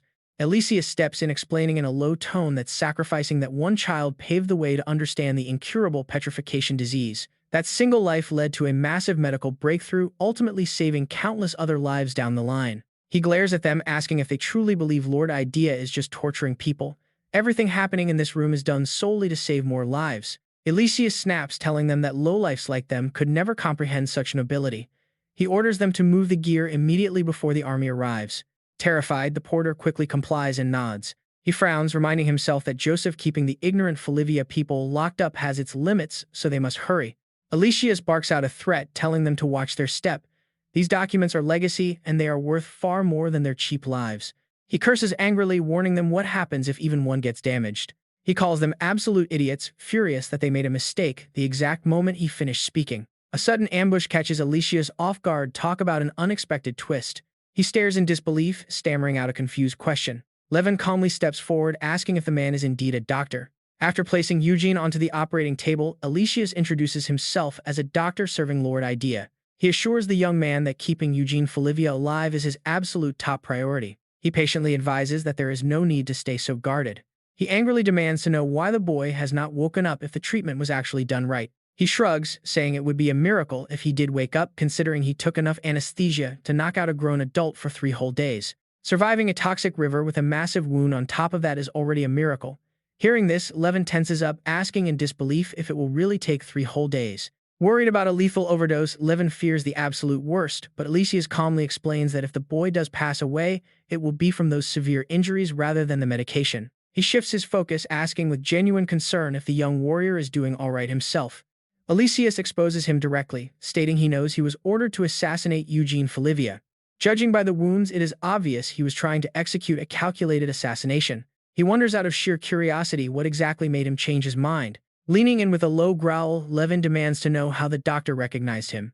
Elysius simply smiles, replying that he only guessed from the scars, but it seems he hit the mark. Levin delivers a chilling warning, telling him not to push his luck.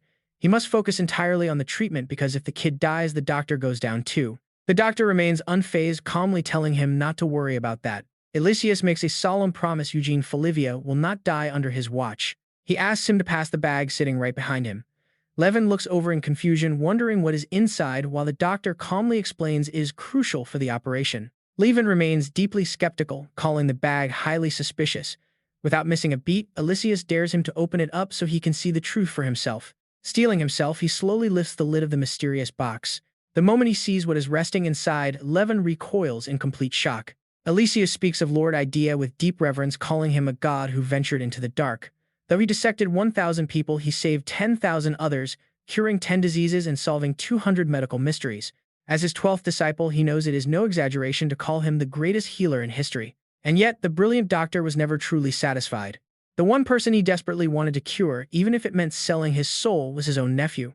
Elysius thoughtfully comments on how touching it is to save thousands of lives just for the sake of one person. Levin raises his eyebrow, stammering out a flat no. Levin shudders, finding the feeling quite unsettling, while Elysius notes that he does not seem like the emotional type. Levin indifferently changes the subject, asking what the item is, as Elysius calmly identifies it as the Ring of Life and Blood Ring. He carefully explains that these rings activate latent mana inside the body to boost physical strength and control blood flow. Since life is so fragile, everyone needs adjustments, but fortunately, they now have something much more suitable than themselves.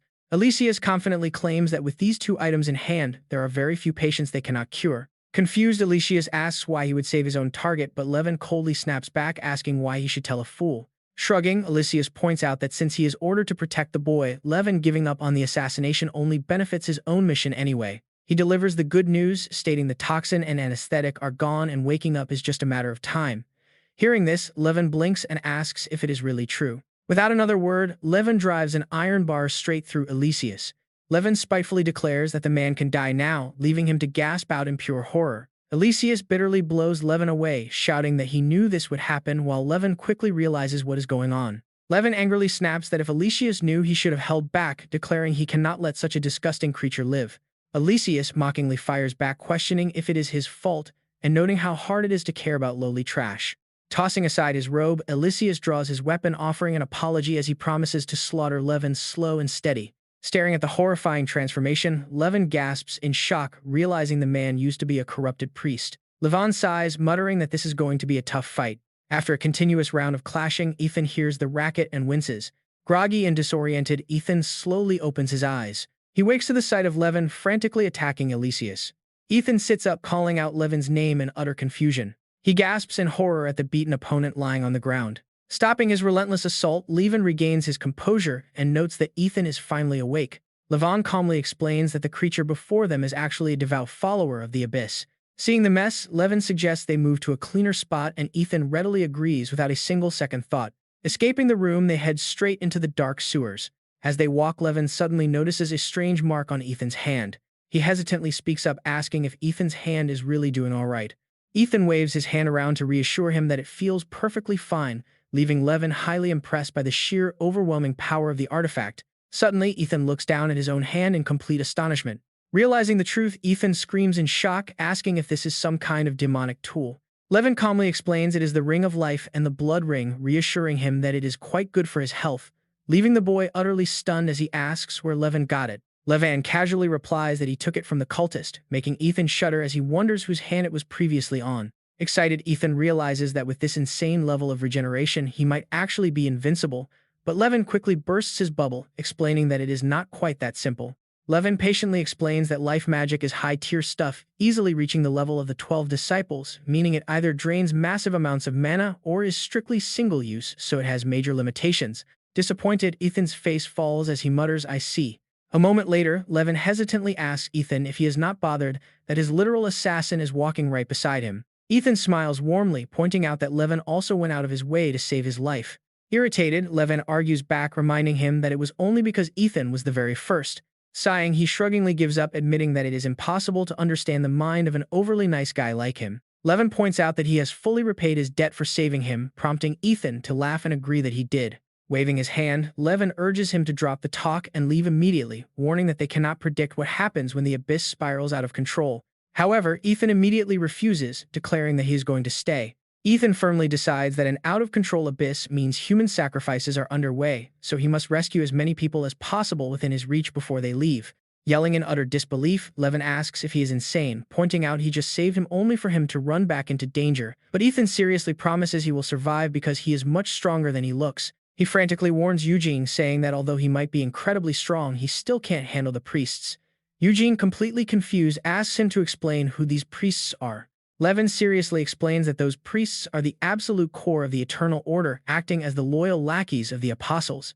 They carry rogue infinity tattoos and possess a strange, terrifying power blessed by the Abyss, making them enemies he cannot possibly handle at this moment. He carefully assesses the situation, noting that a massive sacrifice is taking place in Apostle Idea's territory, meaning it wouldn't be surprising if those powerful priests show up at any given moment. Levin then offers some sincere advice, warning him that if he doesn't want to die. But Eugene suddenly remembers and interrupts, stating he won't die because the Idea faction wants him protected. Levin, deeply shocked, wonders how he knows so much, murmuring that the sudden massive sacrifice makes no sense. Why resort to human sacrifices now? Idea is still recovering from injuries and wouldn't do something so conspicuous, which suggests a local priest might be acting entirely on their own. Right then, he raises his hand, saying it might be because of him. Eugene explains everything that happened before leaving his companion, utterly speechless, realizing that the entire mess was triggered because of him. Levin frowns, realizing that Joseph acted on his own out of fear of Eugene's threats. Joseph knew Idea would hate such conspicuous behavior, yet he still spared Eugene's life. He quickly deduces that the situation is much simpler than expected, while Eugene just stands there completely lost. Levin rubs his chin quickly, dismissing his initial optimism. Even if the task seems easy, stopping Joseph still carries massive risks. It could serve as a cover for the failed assassination, but it might also draw attention and get them all caught. Reminding himself to stay cautious, he asks Eugene if he has any solid plan. Eugene just stares blankly at the question, leaving Levin to quietly sigh in disappointment. The next second, he casually admits he has nothing. He screams in disbelief, asking if Eugene just speaks without thinking, while Eugene quickly defends himself, claiming he just stumbled upon a way to make one. Levin smiles, pleased with the sudden turn of events, noting that Eugene has the motive while he has the plan. Eugene is completely stunned, left entirely speechless. Meanwhile, a group of aggressive thugs shouts out, spotting some helpless orphans nearby. They viciously command their lackeys to grab the kids. A thug gleefully grabs one of the children, calling him a little rat, while the terrified boy struggles and begs for help. The thug ruthlessly barks at the boy, telling him he has no right to complain since they provided food and shelter, so he should start working to earn his keep. Gritting his teeth, the thug snarls that if it weren't for them, the worthless orphan would be dead in a ditch. Suddenly, Eugene appears and smacks him hard on the head, asking why they shouldn't just use him as a sacrifice instead, reminding him of the warning against bullying kids. He glares threateningly, warning the useless scum that he won't be let off so easily next time. The terrified thug can only tremble and stammer. Levin coldly steps up, stating the thug is actually useful as a sacrifice. As the thug sweats in terror, Levin adds that he will also extract valuable information. Levin then sternly warns him to answer honestly if he wants a clean, painless death. The terrified thug quickly begs for mercy, promising to reveal everything, while the young children cry out Eugene's name in pure relief and amazement. They burst into tears of joy and run over to hug him as Eugene gently asks if they are all right. Eugene emotionally comforts the kids, asking if they were incredibly scared during the whole ordeal. Levin urgently cuts in, reminding Eugene that while the reunion is sweet, they must prepare immediately, leaving the children to whisper among themselves about who this familiar stranger is. The scene shifts to a dimly lit room as the door slowly creaks open a fraction. Sensing a presence, Joseph arrogantly demands to know what the intruder wants. The nervous thug awkwardly explains he is here to deliver the sacrifice. He adds that the doctor had some urgent news regarding young Master Eugene to pass along to him. Hearing this, the old man is startled and immediately looks up at Eugene. Flashback to earlier when Levin sternly explained that his plan was simple since the odds favored them. Joseph immediately agrees without a single moment of hesitation. He carefully points out that as long as they successfully conceal their identities, they can easily infiltrate deep into the enemy territory. The old man calmly motions for them to enter, while Levin confidently claims their victory is practically guaranteed. Catching sight of the terrifying figure ahead, Eugene shudders and gasps in sheer horror. He narrows his eyes, realizing the man looks completely different now. Eugene anxiously stares at his back, quietly wondering if their companion is really going to be all right. Meanwhile, Levin lets out an anxious sigh, muttering that while he wanted a peaceful resolution, things are looking bad. He grimly concludes that the monstrous thing ahead is clearly not open to any civilized discussion. Levin wonders what they could have possibly done to turn him into such a monstrous creature. Right then, Joseph snaps, telling them to leave the sacrifice and get out, demanding to know what happened to the kid Felivia. The thug grits his teeth, stealing a glance at him. He quickly runs over to report to Lord Joseph. The thug yells out, exposing them as fakes who are definitely not the doctor and the sacrifice. Levin calmly sharpens his weapon. He swiftly wipes them all out, admitting he had a feeling it would end up like this. The old man barks in anger, demanding to know what he thinks he is doing and how he dares touch the sacrifice. Levin casually takes off his mask, asking if the old man cares more about the sacrifice than his own people. If so, there is no need to worry because those dead bodies were just his own disguised men anyway. Joseph curses in absolute rage, yelling that the bastard actually dared to ambush him. He grabs him and delivers a cold warning to stay still if he does not want to see Eugene Felivia blow up. In sheer panic, the old man demands to know who he actually is. Eugene grimaces, stealing a glance upward. Flashing back to earlier, Levin seriously introduced himself, revealing he is a subordinate of Priest Soho of the Eternal Order. A shocked Eugene gasped, asking if he is a follower of the Abyss, noting that it finally explains how he knows so much. He recalls the advice he received before telling him to forget about revenge, to stop seeing kneeling before the enemy as a disgrace, and to survive at all costs. Then Levin drew a clear line, stating that if he were an Abyss follower, he would never cooperate. He claims he is working for the Eternal Order through a deal, but in short, Soho ordered him to kill Eugene. Eugene stands frozen, completely speechless. He asks in disbelief why some members of the Eternal Order want to protect him while others want him dead. Levin waves his hand to dismiss it, saying it is way too complicated to waste time thinking about. Levin carefully explains that this is just a conflict between the apostles served by different priests, which is actually a common occurrence within the organization. The Eternal Order consists of independent individuals brought together by a prophet, meaning the disciples have full freedom of action as long as they do not deviate from the prophet's predictions. As long as it fits within the boundaries of the prophecy, anything goes. He quietly asks if Levin is actually planning to ruin the prediction itself. Levin thoughtfully warns that it is far too early to hold the grand ceremony in the royal capital, prompting Joseph to frantically yell for him to wait. He then slyly points out that starting human sacrifices this early will disrupt the prophecy, especially if he reports this to the other apostles. Panicked, the old man suddenly attacks, yelling to stop. Joseph raises his voice, warning them to listen. Eugene is completely stunned, like what on earth is this guy doing attacking even after hearing about the prophet? That is definitely not in the playbook. Even if it were part of the prophecy, there is absolutely no reason to attack the very person he is supposed to protect. The old man desperately begs for them to hold on, screaming to wait because he is completely panicking. Joseph anxiously waves his hands, pleading for just a little time to explain everything. Eugene wonders what they should do now, but Levin gives a harsh, realistic reply, asking if they even have any other choice left. He makes a firm decision: we have to take him down. Eugene can only stare, completely caught off guard. Levin calmly reminds him that he does not exactly have a backup plan either. Seeing the old man unleash his attack, he grits his teeth and leaps backward. Eugene also keeps his distance, backing away. He quickly flings away the bombs strapped to him. Levin notices this immediately and yells out that now is the time. Seeing the coat of bombs flying straight toward him, Joseph gasps in shock. Eugene and Levin simultaneously channel their magical energy to strike.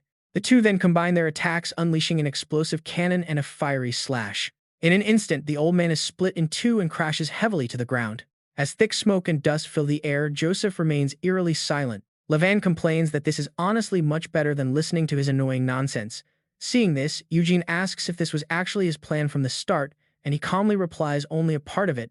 Eugene frowns and questions if he always treats human lives so lightly, but Levin dodges it by saying this is not the time to talk. He points out that Eugene would not have been kidnapped by these people if he had just been more careful. Right then, Eugene spots Joseph lying face down on the ground, pointing out what is happening over there.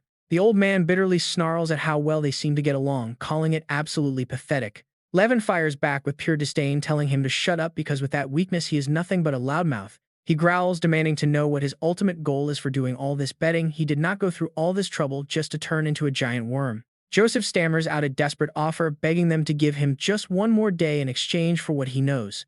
But he shuts him down instantly, pointing out that the old man's real plan is to perform a human sacrifice that day. Eugene furiously berates the old man, asking how he can sacrifice innocent lives so easily while desperately begging for more time for himself.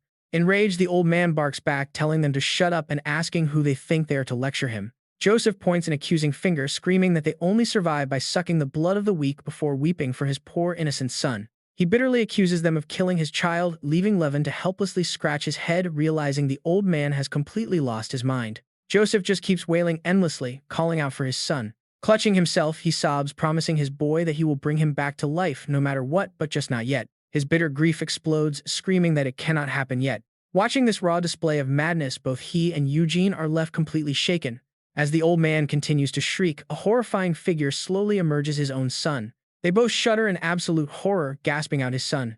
Eugene stands frozen, staring at the monstrous corpse, while Joseph chokes out a tearful apology to his boy. Gritting his teeth, he laments the ultimate tragedy that his own pathetic failures as a father caused his son to die twice. Everything suddenly clicks. All of this was just to bring his boy back from the dead.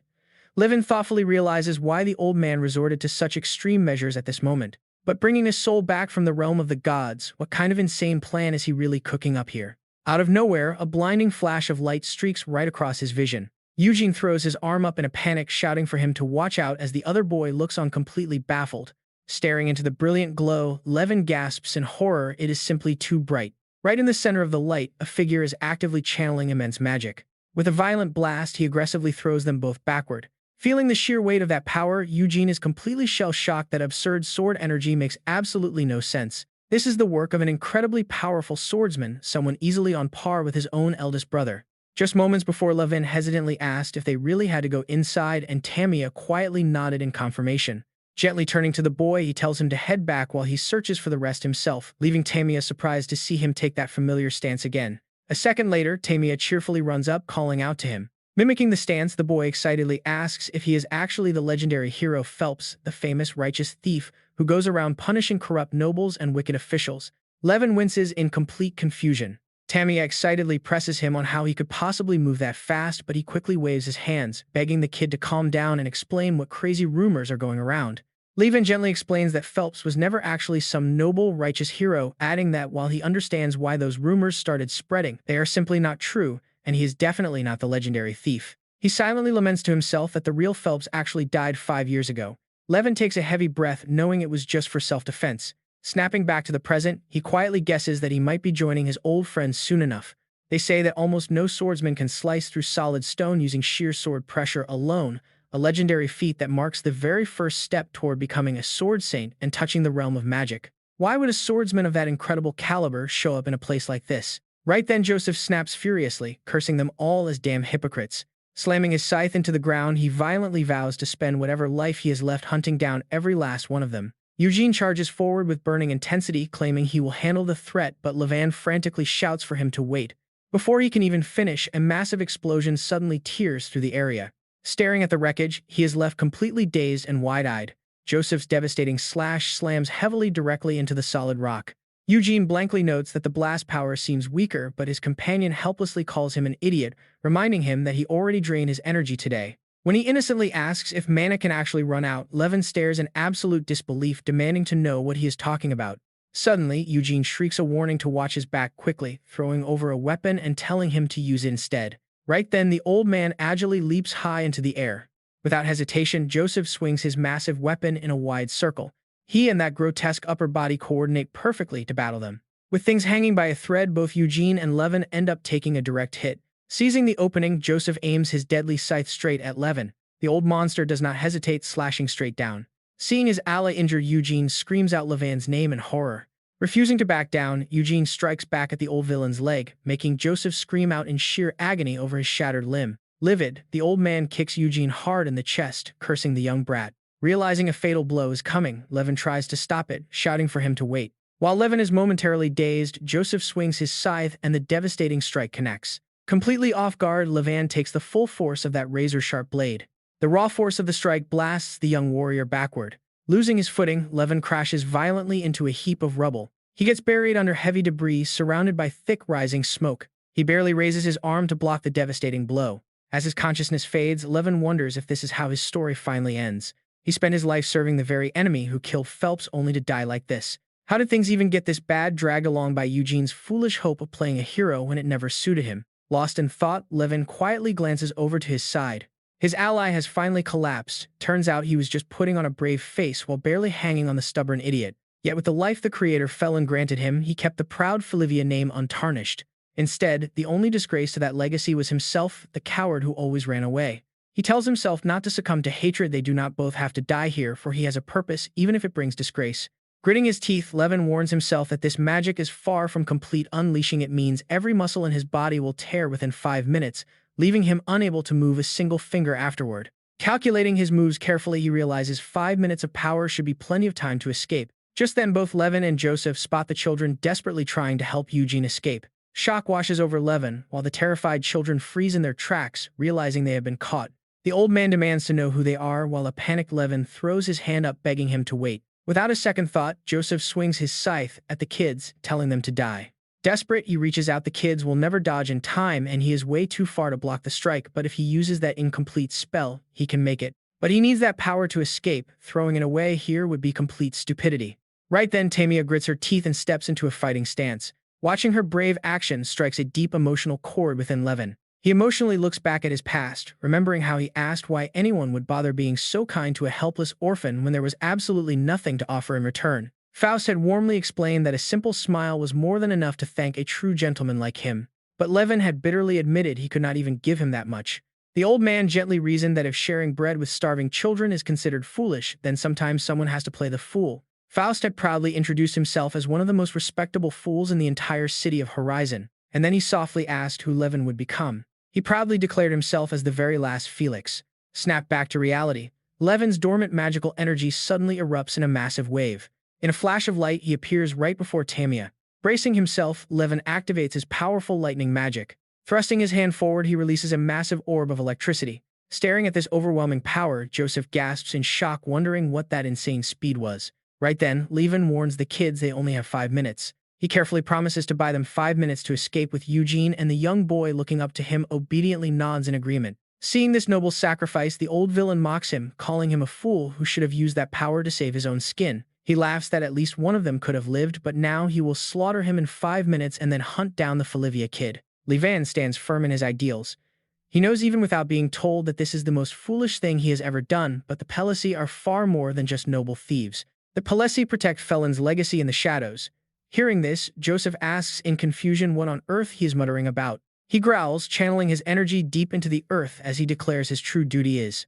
Levin looks up glaring as he announces his ultimate mission to seek out the hidden abyss and destroy them. Hearing this, the old villain shudders, completely taken aback. Meanwhile, Mia frantically signals the others to hurry up. The panicked children tell each other they must make it out in 5 minutes. At that moment, Eugene groggily wakes up, realizing he passed out again. Even though he caused this massive mess, he still needs help. The abyss always thrives on finding joy in human suffering. He looks at the scene before him in sheer confusion. Why did he do this to people who are already suffering? It is truly pathetic. Right then, a massive explosion erupts right in the center. Joseph swings his massive scythe with all his might. Gritting his teeth, Levin realizes his body is breaking down faster than expected. He wonders if fighting without reinforcement is pushing things too far. This magic was originally an advanced technique for reinforcing gear, but using it on a human body is insane.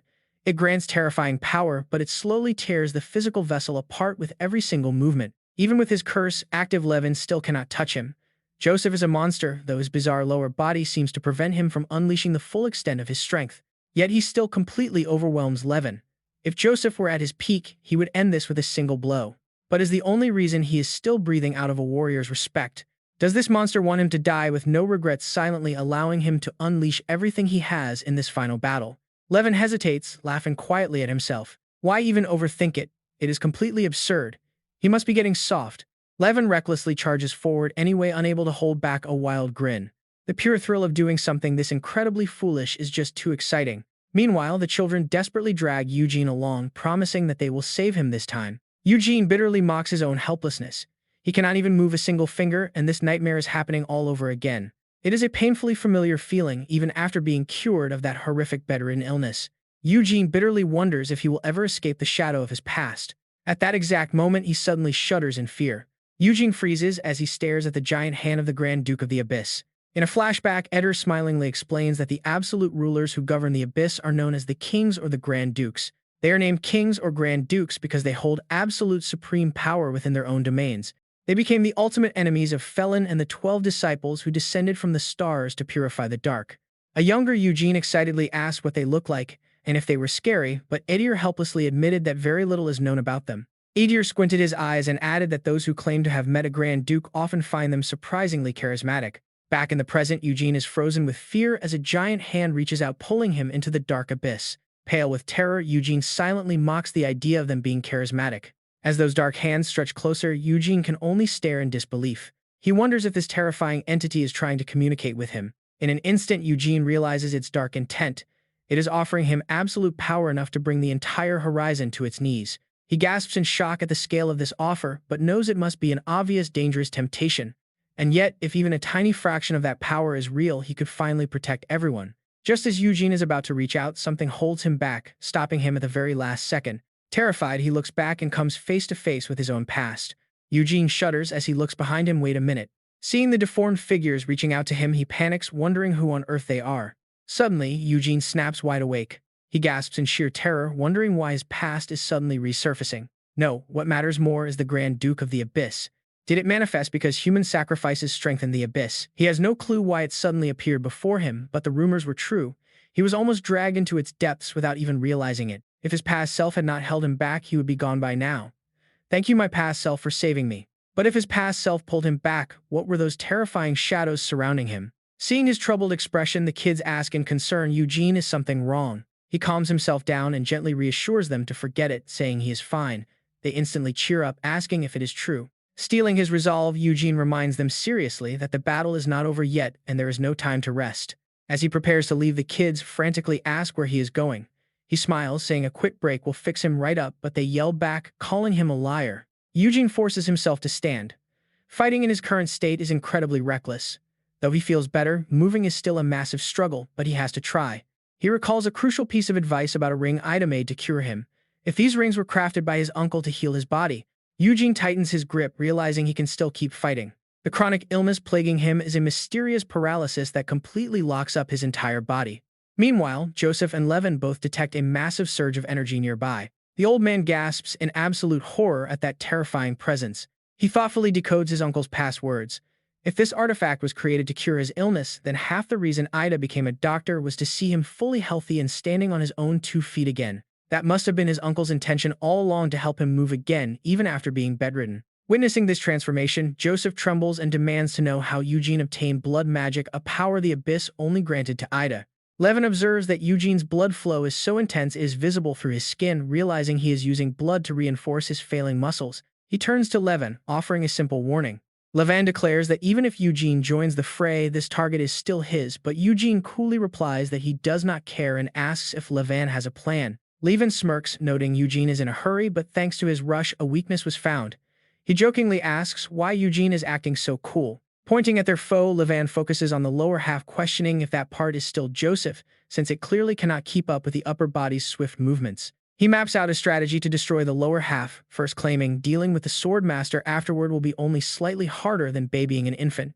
Eugene sighs in relief, glad the plan is actually that simple. Eugene glares, his expression twisting monster-like as he confesses that clear thinking is getting harder by the second. Just look at their faces, both Levin and Joseph are completely stunned by what they see. Just as suspected, Eugene is utilizing Ida's magic artifact to go completely berserk.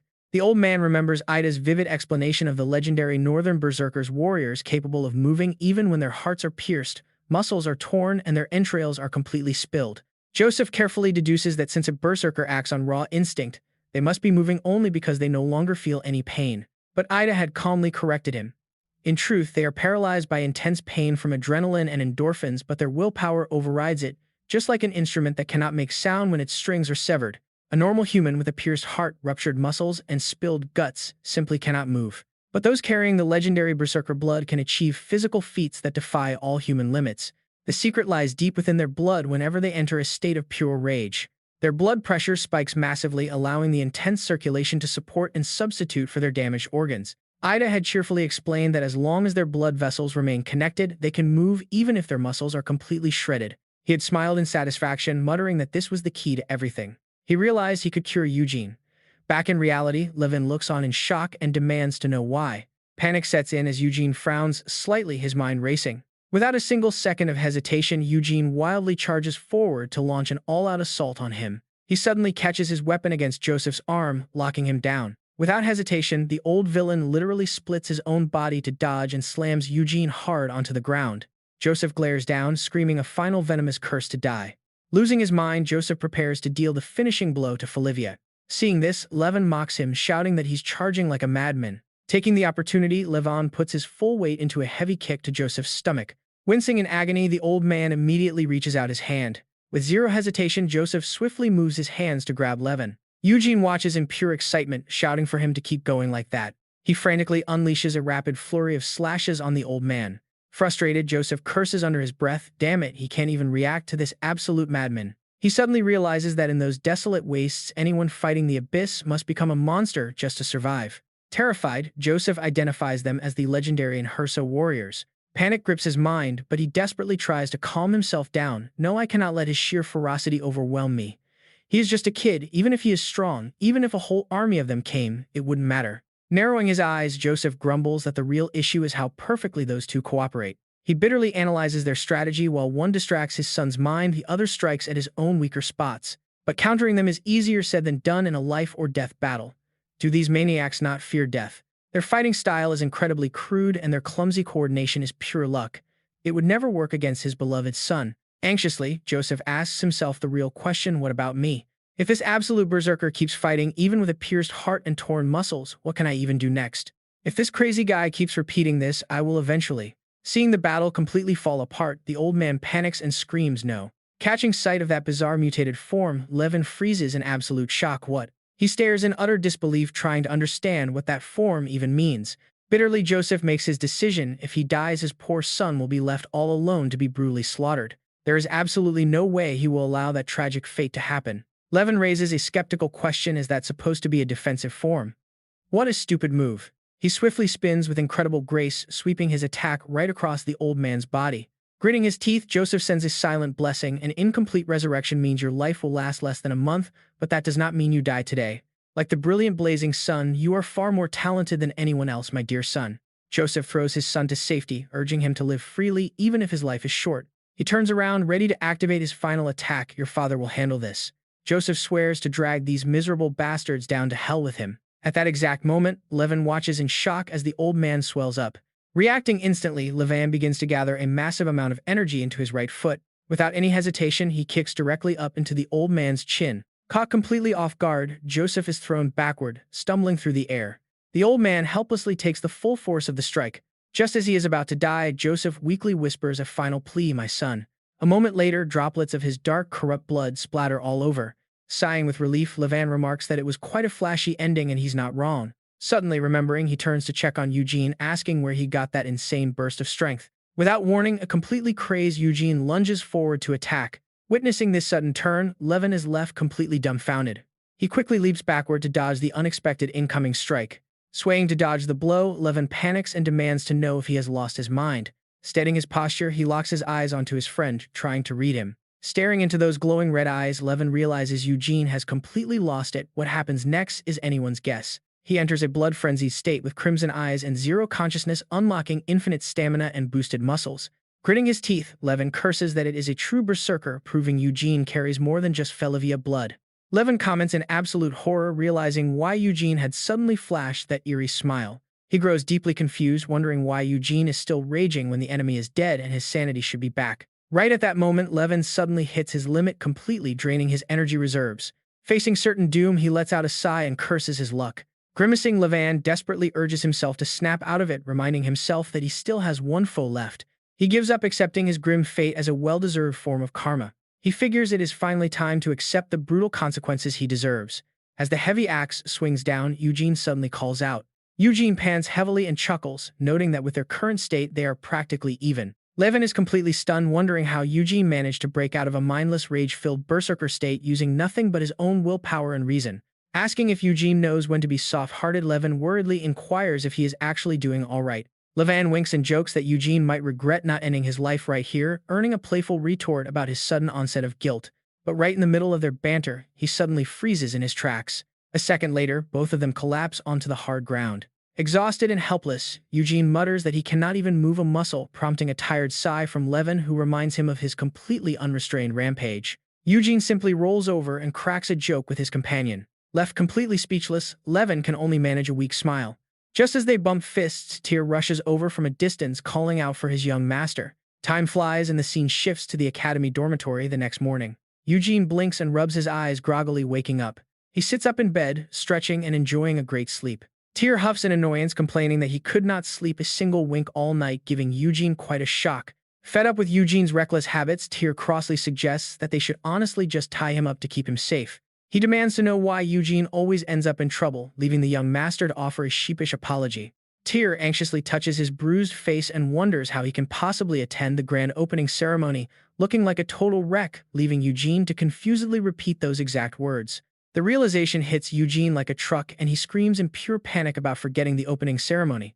Eugene tries to defend his actions by mentioning the captured children, but Tyr sharply cuts in to deliver the good news that they are already saved. Tyr grumbles that Eugene should have told him beforehand, forcing the guilty young master to quickly offer another apology. Tyr sadly adds that even their sick, ailing patriarch had to drag himself out to help, leaving Eugene feeling completely stunned. He hurriedly asks if his sick father came to save him. Looking blank, Tyr asks if Eugene remembers absolutely nothing. Tyr nods, explaining that the patriarch could never sit idle with Eugene in danger. He muses in quiet admiration, marveling at how their frail master managed to push through his severe illness. Tyr adopts a serious tone, explaining that the critical situation required direct orders from the top. He anxiously lists the massive cleanup tasks, including dealing with the aftermath of the human sacrifices. They must deal with the remaining members of the Abyss cult.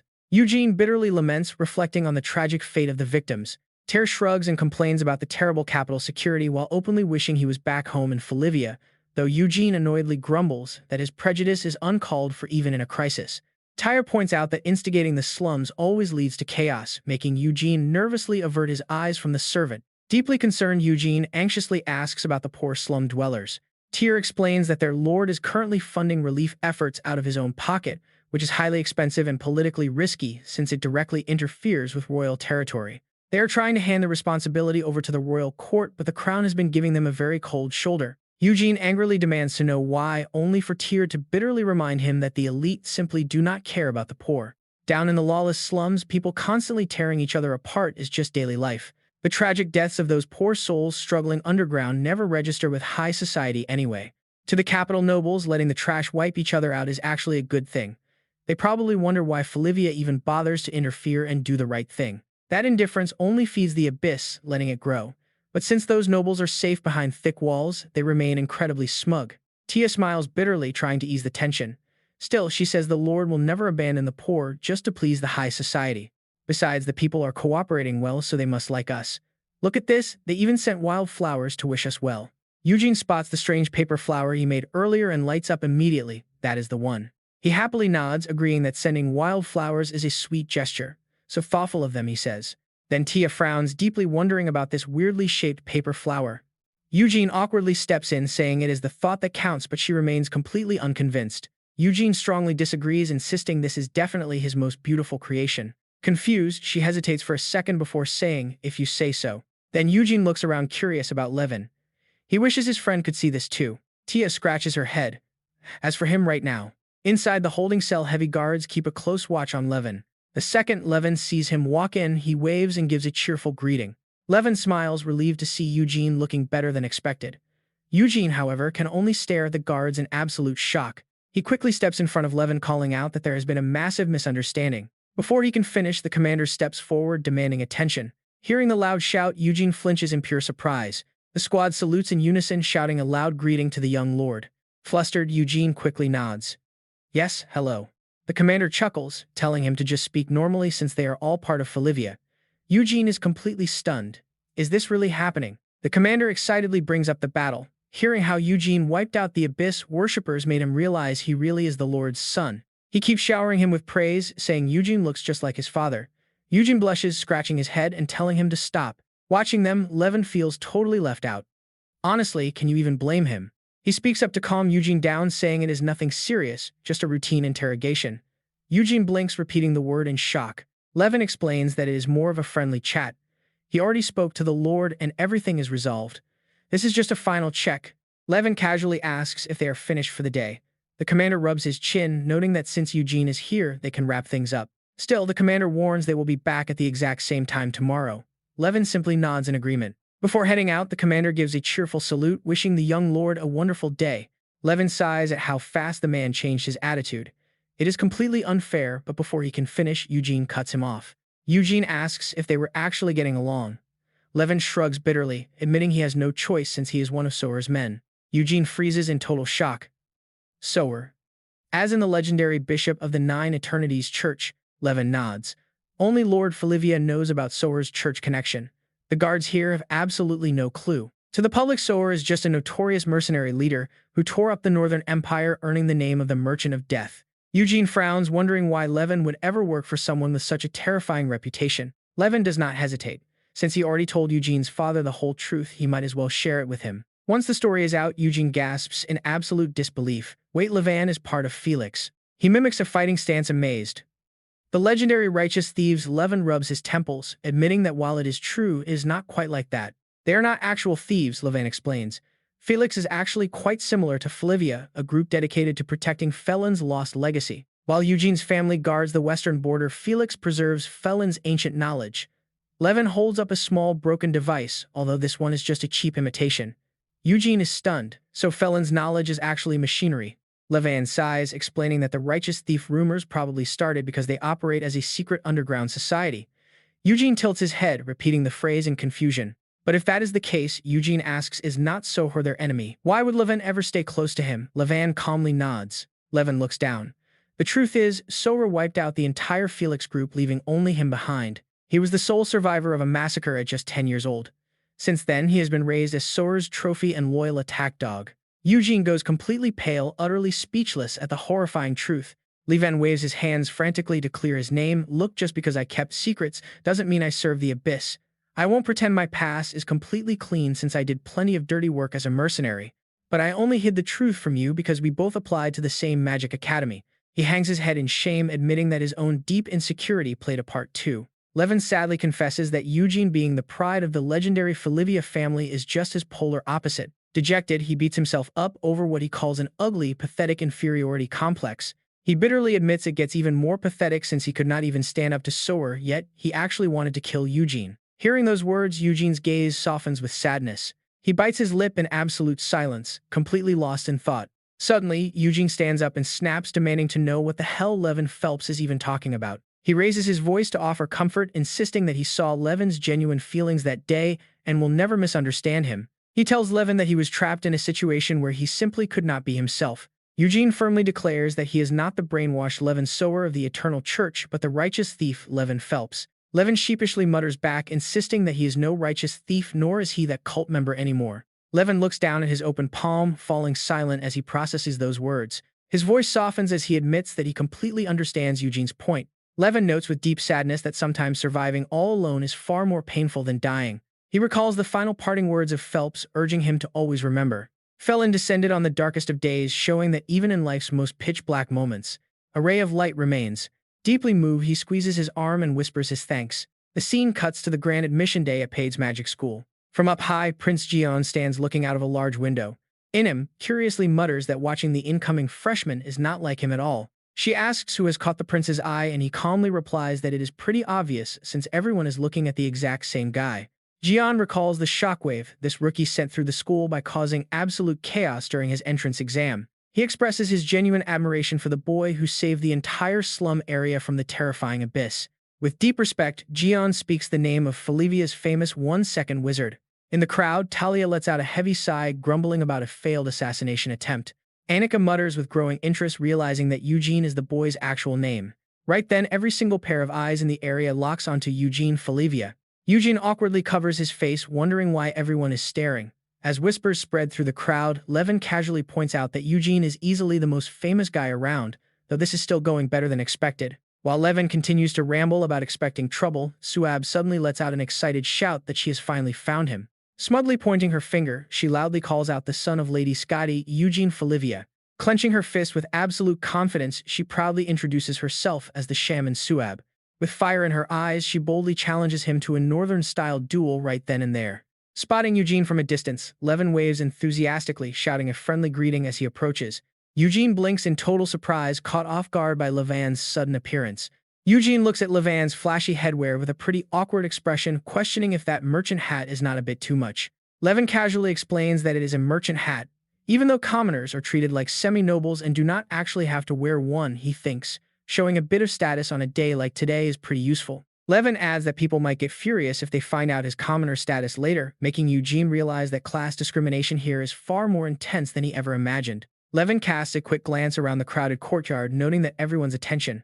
He seriously points out that the entire student body is far more interested in Eugene than some silly hat. Panic washes over Eugene as he wonders why everyone is staring, while Levin looks absolutely stunned that his friend is still completely clueless. Levin lists off his achievements, being the first person from Felivia to enter the academy, the first ever one-ring mage to be accepted, and on top of that, the first freshman to trigger a massive magic explosion during the opening ceremony. His tone is deadpan as he reminds Eugene that he also took down several abyss worshippers. There is no way anyone would ignore a history-making rookie, forcing Eugene to finally realize he is basically a walking magnet for attention. Eugene tries to argue that Levin was right there helping him, but Levin simply shrugs, claiming only the higher-ranking hero gets all the glory. Eugene can only yell out in frustration at how incredibly unfair that is. He suddenly speaks up, noting that things are actually going much better than expected. Suabe quickly steps up to the scene. While Levin is still chatting, saying he figured they would get into trouble, she suddenly screams out, startling both of them by yelling that she found them. Suabe eagerly rushes over, shouting that she has finally located Lady Skady's son, Eugene Felivia. Flashing a brilliant smile, she proudly introduces herself as the shaman Suabe. Her next words immediately terrify Eugene as she boldly challenges him to a duel in the Northern District. The onlookers start whispering, asking if anyone knows who she is and wondering why on earth she would demand a duel in the Northern District. Eugene's face grows incredibly pale because his mother once warned him that a duel there is a brutal death match with no surrender. Levin suddenly turns to ask the shaman if she has ever actually killed anyone, warning her that she is being way too aggressive. He advises her to act like she never said it, but Suabe shoves him aside, telling the cone-headed merchant to back off. And just like that, the merchant's hat loses 10 charisma points. Eugene quickly rejects her offer, but Suabe steps right up, demanding to know why. She finds his attitude hard to believe, questioning if he is truly the son of Lady Skady, while Eugene simply asks why they even have to fight in the first place. Caught off guard, she admits she wants to defeat him to steal his fame. Eugene is completely speechless at such ridiculous logic. Suabe sighs in frustration, declaring that she has no choice but to prove herself to everyone just like he did before. Meeting someone this crazy completely bewilders Levin, while Eugene grows tense, nervously asking what exactly she plans to prove. Suddenly, the entire space around them erupts in a massive explosion. Suabe smiles, proudly boasting that this is her shaman magic, the ultimate cosmic power. She begins triggering massive explosions by chanting some incredibly bizarre spells. Just then, Prince Jeon's familiar voice cuts through the chaos, commenting on this year's new students. Both Eugene and Levin finally look up, noticing the prince's sudden arrival. He coldly remarks that they are quite unique, causing Suabe's playful expression to vanish.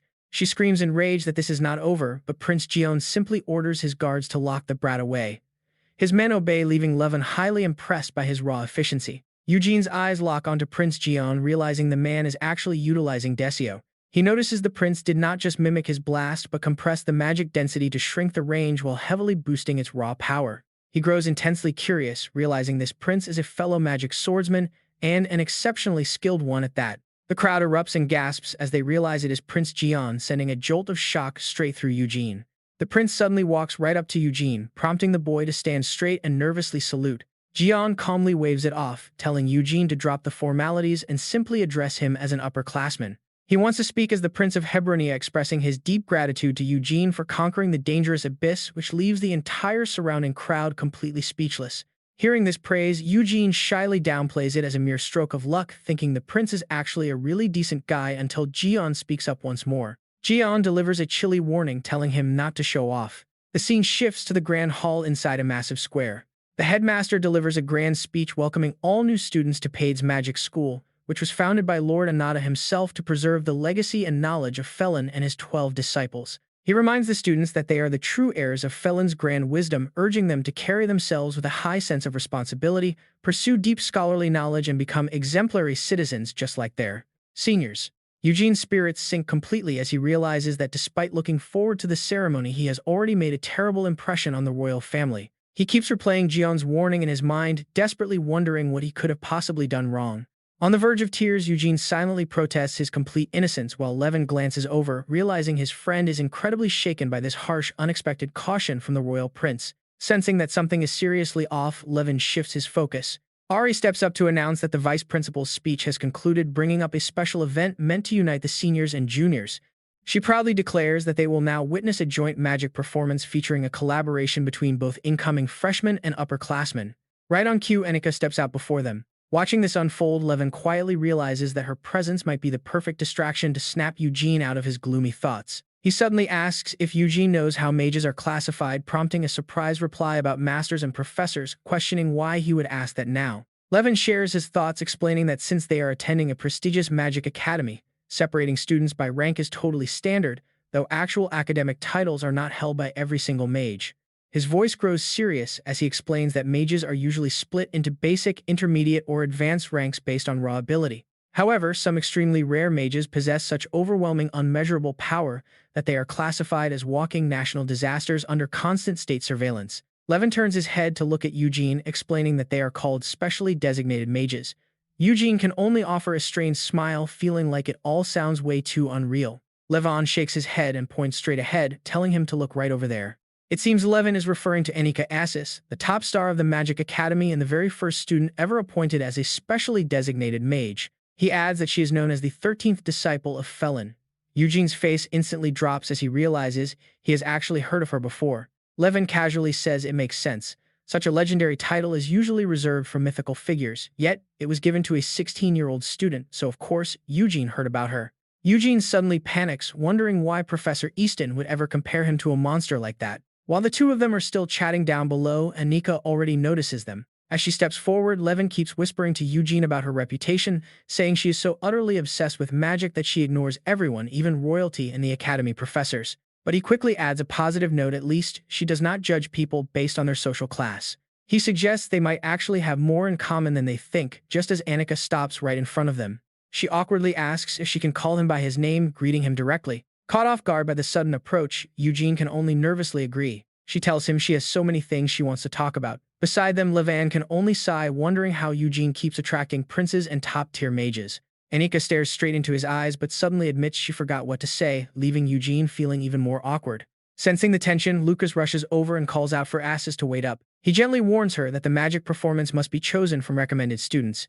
Doing this will only cause major problems and put him in a very tight spot. Suddenly, remembering, she points directly at Eugene and declares they will perform together.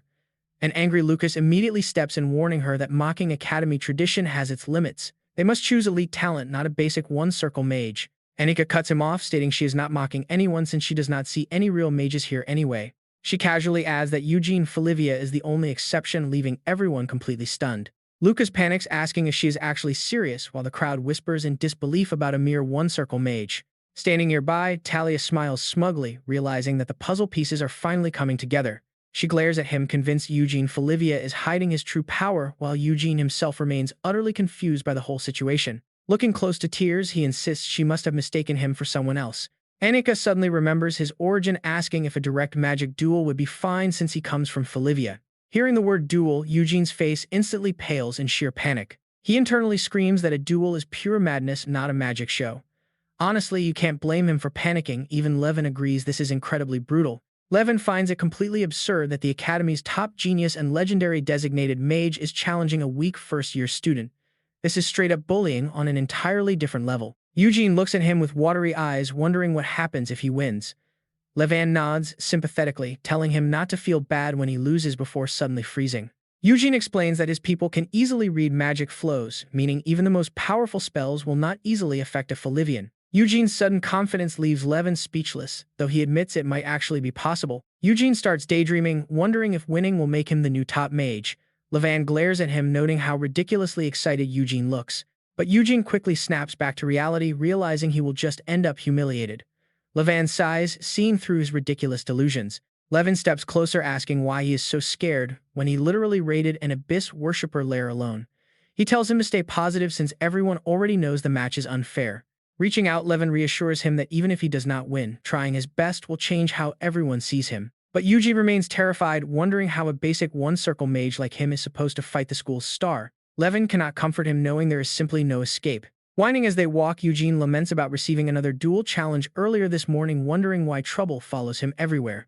Levin suddenly remembers and asks if it was Suabe's salmon. Eugene nervously hopes she will not actually show up, while Levin reassures him that she might just give up since she is in a different class. He warns that her magic range is massive compared to normal lower-class students, just as both of them suddenly notice Suabe standing right there in front of them. She barks out a sharp question, leaving a confused Eugene to wonder why she is even here. Havanethan immediately scoffs, saying that while her magic might be strong, she is basically just a primitive shaman. He adds that her methods lack clear logic, mocking how shamans just wave antiques around while doing weird dances.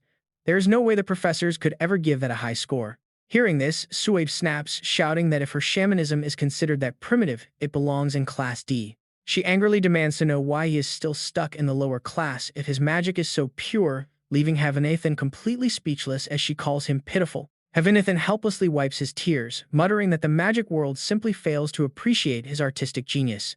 Sensing her creepy magic gives Eugene a sudden jolt. Nearby, Levan's cat Skull looks completely bewildered, asking how a necromancer even got into a prestigious magic academy. Heavenathan just smiles gently, reminding him that necromancer is such a dirty word since they do not play around with souls, but hearing that only makes Levan feel like something is deeply wrong here. Introducing herself as Heavenathan the puppeteer, she calmly explains that her only true interest is the most exquisite masterpiece ever created in this world, the physical body itself. Levan's face pales even more as he grumbles, "Isn't that literally just a soul with a fancy sugar-coated name?" Eugene still cannot shake the bad feeling. Why is this room filled with nothing but dangerous freaks? Suddenly, a thick, mysterious fog begins to roll in. Sensing the sudden shift in the air, everyone spins around in complete confusion. Staring at the new student stepping through the door, Eugene realizes the most dangerous person of all has finally arrived. But it is just Orochimaru who awkwardly explains that his alchemy bag just exploded. The stinging smoke leaves the class absolutely furious, coughing and demanding to know who did it. The poor guy can only awkwardly apologize and admit it was him.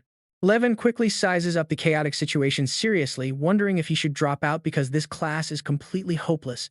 Giovanna snaps, standing up to call everyone in the room an idiot. He fumes, asking why they are so excited and if they just came here to play. The senior immediately snaps back, calling him a coward who is just ashamed of being in a lower class. She sighs softly, wondering why he is throwing a tantrum. If he is so ashamed of being in class 1-2, she suggests he go cry in a corner by himself. She even mockingly mimics a dramatic apology to a mother, which completely sets him off. As he storms forward, calling her a barbarian, and things escalate, Eugene frantically steps in, begging them both to stop. Orochimaru nervously asks if this is all his fault, but Levan calmly assures him they would have ended up clawing each other's eyes out anyway. He knows exactly why everyone is so incredibly tense. They simply cannot accept the reality of being dumped into class 1-2. As he looks around, he silently wonders how a classroom packed with such unhinged personalities can function. Group projects are going to be an absolute nightmare. Suddenly, a rift in space tears open directly above them. In an instant, the thick choking smoke is completely vacuumed away. Easton smiles warmly, admiring the beautiful lavender hue of the smoke. She cheerfully explains that it is incredibly pure high-grade BA powder, a unique material that solidifies and evaporates when mana is channeled into it. Seeing her, Eugene gasps in complete shock. It is Professor Easton. She continues her lecture, showing them how anyone who masters it can control it effortlessly. It is a highly anticipated breakthrough material in the modern alchemy world. Smiling, she calls him Student Lorosi, praising him as a highly trendy alchemist, which only makes the flustered boy awkwardly mutter his actual name. Pondering for a second, Easton advises that mastering basic magic is still vital in situations like this. Orochimaru can only nod awkwardly, promising that he is practicing. With the chaos settled, Eugene cannot help but marvel at how easily she completely diffused the hostile atmosphere in the room with just a few words. Easton smiles and formally introduces herself, welcoming everyone and announcing that she will be the homeroom teacher for first-year class 1-2. She cheerfully waves, saying she is a newcomer just like them and is thrilled to meet everyone, prompting Eugene to enthusiastically clap. Suddenly, remembering something, she stops and announces that she has a quick question for everyone in the room. While they stare in confusion, Easton poses a simple question: what do they think is the actual reason they have all ended up here together? The entire class goes completely silent and bewildered. Levan speaks up with an incredibly blunt tone, guessing the other professors simply dumped class 1-2 on her because she is the new face. He speaks his mind, pointing out that double-digit classes belong to class D, and among those class 1-2 is. He pulls a wry face, calling it the absolute bottom of the barrel. Levan quickly shrugs, adding that he is only stating the hard facts and apologizes, but Easton just smiles and tells him she fully expected that exact response anyway. Flashing a casual smile, she admits he is right. Being the new instructor meant getting stuck with class D. Specifically the least wanted room of all class 1-2. Talk about brutal, the entire room is stunned, gasping in shock. Sighing, Easton reveals that class D is disrespected far beyond their imagination, to the point where other professors do not even bother reading the students' actual profiles. She asks if they can imagine how class 1-2 gets treated, prompting Eugene to offer a highly strained smile and agree that it must be terrible. Furious, Giovanna clenches his trembling fists so tight they shake before slamming them down, demanding to know if she is just trying to humiliate them and put them in their place. Instead of getting angry, Easton bursts into laughter, telling him he hit the nail on the head because they must understand themselves first. Insulted by her bluntness, he glares back and demands to know what she actually means. The very next second, she beams, announcing that they are actually all rare uncut gems hidden under the notorious Class D label. While they stare in utter confusion, she adds that this situation is both a massive curse and a blessing. She gets visibly excited, explaining that because absolutely nobody pays any attention to Class D, she was able to ask Professor Simon if she could claim these students. Simon had coldly waved her off, telling her to do whatever she wanted, allowing her to easily gather every single one of these brilliant uncut gems under her own wing. Easton speaks with pure anticipation, her eyes flashing with a fierce desire to prove herself. Even with the other professors throwing judgmental glares her way, she smiles, telling her new students that they resonated deeply with her, and that is exactly why she chose them. Her face softens into a warm smile. Even if only half of their feelings made it onto paper, those self-introduction letters were completely sincere. She keeps going, reminding everyone that without a doubt they are some of the most courageous, curious, and talented students she has ever seen. This non-stop praise actually makes everyone feel quite embarrassed. Levin can only stare completely speechless at this gathering of massive sky-high egos. Meanwhile, Easton continues her passionate declaration. Her expression grows even more determined as she asserts that the magic school's selection system simply failed to recognize their true potential. With that, she points a finger directly at Giovanna, asking if he agrees with her. His entire attitude shifts instantly, and he boldly agrees that the Academy's selection process was completely broken from the start. He bitterly adds that they never even bothered to look at what he could actually do. But when a nearby professor cuts him off and tells him to quiet down, he snaps in anger, questioning who gave them the right to judge him. The other classmates nod along in agreement, and Suabe surprisingly chimes in, admitting that he finally said something that actually makes sense. Standing off to the side, Levin is completely speechless, realizing he is slowly getting dragged into this absolute circus. On the contrary, Easton only gets more excited. She agrees that the whole situation is absurd, but reminds them that words alone will not prove anything. Pointing over at Eugene, she tells the class that fortunately their classmate Eugene Felivia has handed them the perfect opportunity to prove everyone wrong. Suddenly, remembering something, she announces that the first major lesson for first-year Class 12 is none other than this. She proudly declares a magic duel between the Academy's top mage, Annika Assis, and their class representative, the magic swordsman Eugene Felivia. With the entire class backing him up, their sole goal is to help Eugene secure a victory. Hearing this, everyone in the classroom instantly freezes in shock. They look at each other, completely unable to believe what they just heard. The class erupts in absolute chaos while Eugene stands there in a total daze among his intimidating classmates. But then Eugene lets out an excited grin, realizing this might actually be fun. Back in the classroom, Soab speaks her mind, explaining that supporting a warrior is a mage's specialty. By utilizing the three main elements, they can buff and assist in various ways, but she has other plans. She fiercely declares that she enrolled in this academy to become a frontline warrior, not to play support for someone like him. Eugene cannot help but feel a bit out of place, wondering if he even enrolled in the right school. Suabe points a finger right at him, demanding a duel to decide who gets to represent them.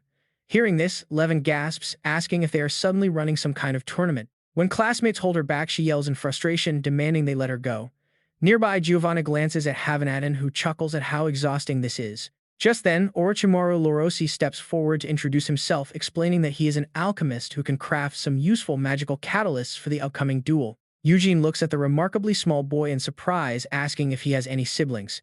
Instantly, Orochimaru's expression darkens into something incredibly creepy, like some deadly poison, for example. Easton quickly chimes in, gently reminding him that poison is strictly against the rules. Finally, Levan steps up to introduce himself as a talisman specialist and mage, holding up a paper charm.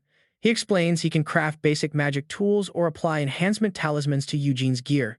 He demonstrates by using a piece of paper to slice a pen in half, leaving everyone speechless. Easton beams with excitement, announcing that within the rules of the duel, these three will directly support Eugene. As for the rest of the class, they will work together to find the best way to utilize everyone's unique skills. She explains that by collaborating and combining different types of magic, they will all gain a much deeper understanding of the arcane arts as a whole. Unable to contain her excitement, she claps her hands and suggests they start their brainstorming session right away. But the class immediately slumps in sheer exhaustion, instantly draining all her high energy. Realizing she might have pushed too hard on day one, she nervously backtracks, but Eugene suddenly pipes up to cheer her on. Levan quickly nudges him, whispering that fake enthusiasm is actually way more cruel. After class finally wraps up, Eugene sighs, noting how unenthusiastic everyone was despite the great idea. Levin shrugs, pointing out that the plan is still pretty vague. He suggests that instead of trying to prove themselves in Class D, it makes more sense to quietly improve their skills and transfer next year. He casually adds that they could also just focus on core courses and ignore the class drama entirely. Eugene nods, realizing that everyone in this class has their own agenda. Levin asks why he does not just treat the duel like a fun event and relax. But suddenly, a loud commotion breaks out right behind them. An older student kicks Orochimaru right to the ground, yelling at him for causing trouble, despite everyone trying to be nice.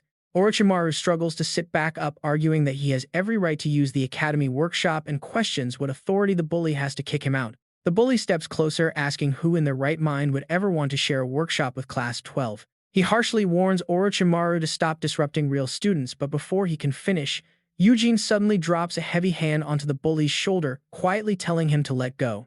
The crowd backs away as the bully cries out in sudden pain, clutching his shoulder. Levan steps up to join them calmly, noting that there is absolutely no rule banning their class from using the campus facilities. The students from the other class immediately get annoyed, asking him if he knows what he just said. They tell him if he belongs to Class D, he should know his place, get lost, and stop causing trouble. Right as they finish speaking, Eugene appears, asking if anyone wants a massage. The crowd looks terrified, quickly refusing and saying they do not need one. With no other choice, they can only back off and leave. Rumors were right, they whisper he really is terrifying, and there is no telling what he might do. Eugene angrily shouts back, asking who they are calling terrifying when they are just bullies who pick on the weak. He turns to look at Orochima, asking if Lorosi is okay. The boy quickly stands up, saying it is nothing, and he can handle things on his own. Levin nods in understanding. He guesses that Lorosi did not look scared at all and is glad it ended before things got worse. The boy quickly nods back, saying he understands. Eugene stands right beside him, adding that they are classmates and friends should always help each other out. Hearing this, the boy looks completely stunned, repeating the word friends. Orochima begins speaking in a confusing way, saying he has no use for friends because they always leave when they are angry. He prefers being alone, leaving Eugene wondering what they should do now. Levin immediately responds, questioning if it even matters. He feels the exact same way, saying if he has to force himself to get along with someone, he would much rather be alone. Hearing these words, the boy's eyes instantly light up with hope. He steps right in front of him, asking to be friends. Realizing there is no way out, Levin sighs and agrees. Quite a long time passes after that. Orochima awkwardly explains his dilemma. He came to the magic school to use their expensive medicinal herbs, never expecting to face such heavy discrimination just because he was assigned to Class D. Hearing this, Eugene gets pretty angry too. He wonders why they are being so petty about school facilities and asks if he should go make a formal complaint. Levin warns him to calm down. He turns and shouts back, asking why since the injustice is so obvious, and the other boy nods along in agreement. Seeing their reactions, Levin sighs softly, admitting that of course, this whole situation is completely wrong. Inside the librarian explains that Class D freshmen can only borrow books starting in their second semester because they rarely return them on time. The students are completely shocked, wondering where the fairness is in that. Elsewhere, Suabe angrily protests, arguing she was told all magic school students could borrow funds here. The teacher simply points at the document, leaving her completely shocked to see that Class D is excluded. Walking down the street, Giovanna gets annoyed by the whispering gossips, snapping at them that they are only in Class C themselves. In the next class, Levin calmly points out that if they keep getting mad over every little thing, it will never end. Eugene looks a bit awkward, admitting that might be true. Suabe mutters to herself, wondering what to do. She does not even have money for her next meal and contemplates returning to her tribe, but she knows she cannot do that. Understanding everyone's struggles, Eugene quickly suggests that they can only hope time will eventually resolve all of their issues.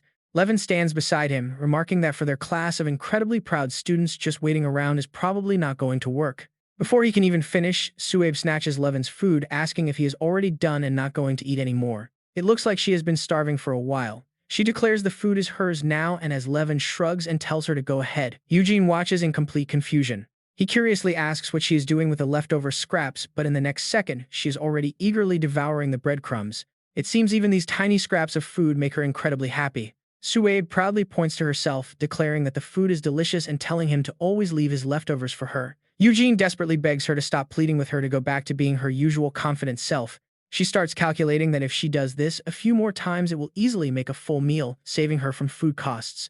Eugene puts his hands on his head in pure despair. He slams his hand down on the table, declaring that they cannot let their dignity hit rock bottom like this. He speaks up boldly to the entire class, telling everyone that they cannot let things continue like this or accept this unfair treatment just because they are in Class D. Eugene clenches his fist, tightly determined to make a change. He looks up at his classmates, urging them to unite and finally prove themselves to the entire academy. Seeing their lukewarm response leaves him a bit stunned as they whisper among themselves about another pointless attempt, fully expecting to lose once again no matter what they do. He speaks his mind, arguing that winning or losing is not the main point here. The real goal is to show their true capability, since others look down on them based purely on grades, completely ignoring their actual raw strength. Everyone falls silent, listening to him as he pleads for them to lend him their wisdom and magic, promising that if they do, he will succeed. Eugene places a hand over his heart, vowing to give 200% to make everyone finally recognize their class. The classmates look uneasy, admitting it sounds great, but questioning if it is just a pipe dream or if standing out will only make them targets for more hate. Facing their deep worries, Eugene finds himself completely at a loss for words. Suddenly, Giovanna speaks up, questioning what they are all whining about, since this is an official class assignment that they simply have to complete. Eugene is pretty surprised to see him actually stepping in to help. He continues asking if they are just trying to slack off during class by making excuses that the assignment is completely useless. Giovanna stands up and declares that he is not that kind of person, having paid a hefty tuition fee just to come here and act lazy.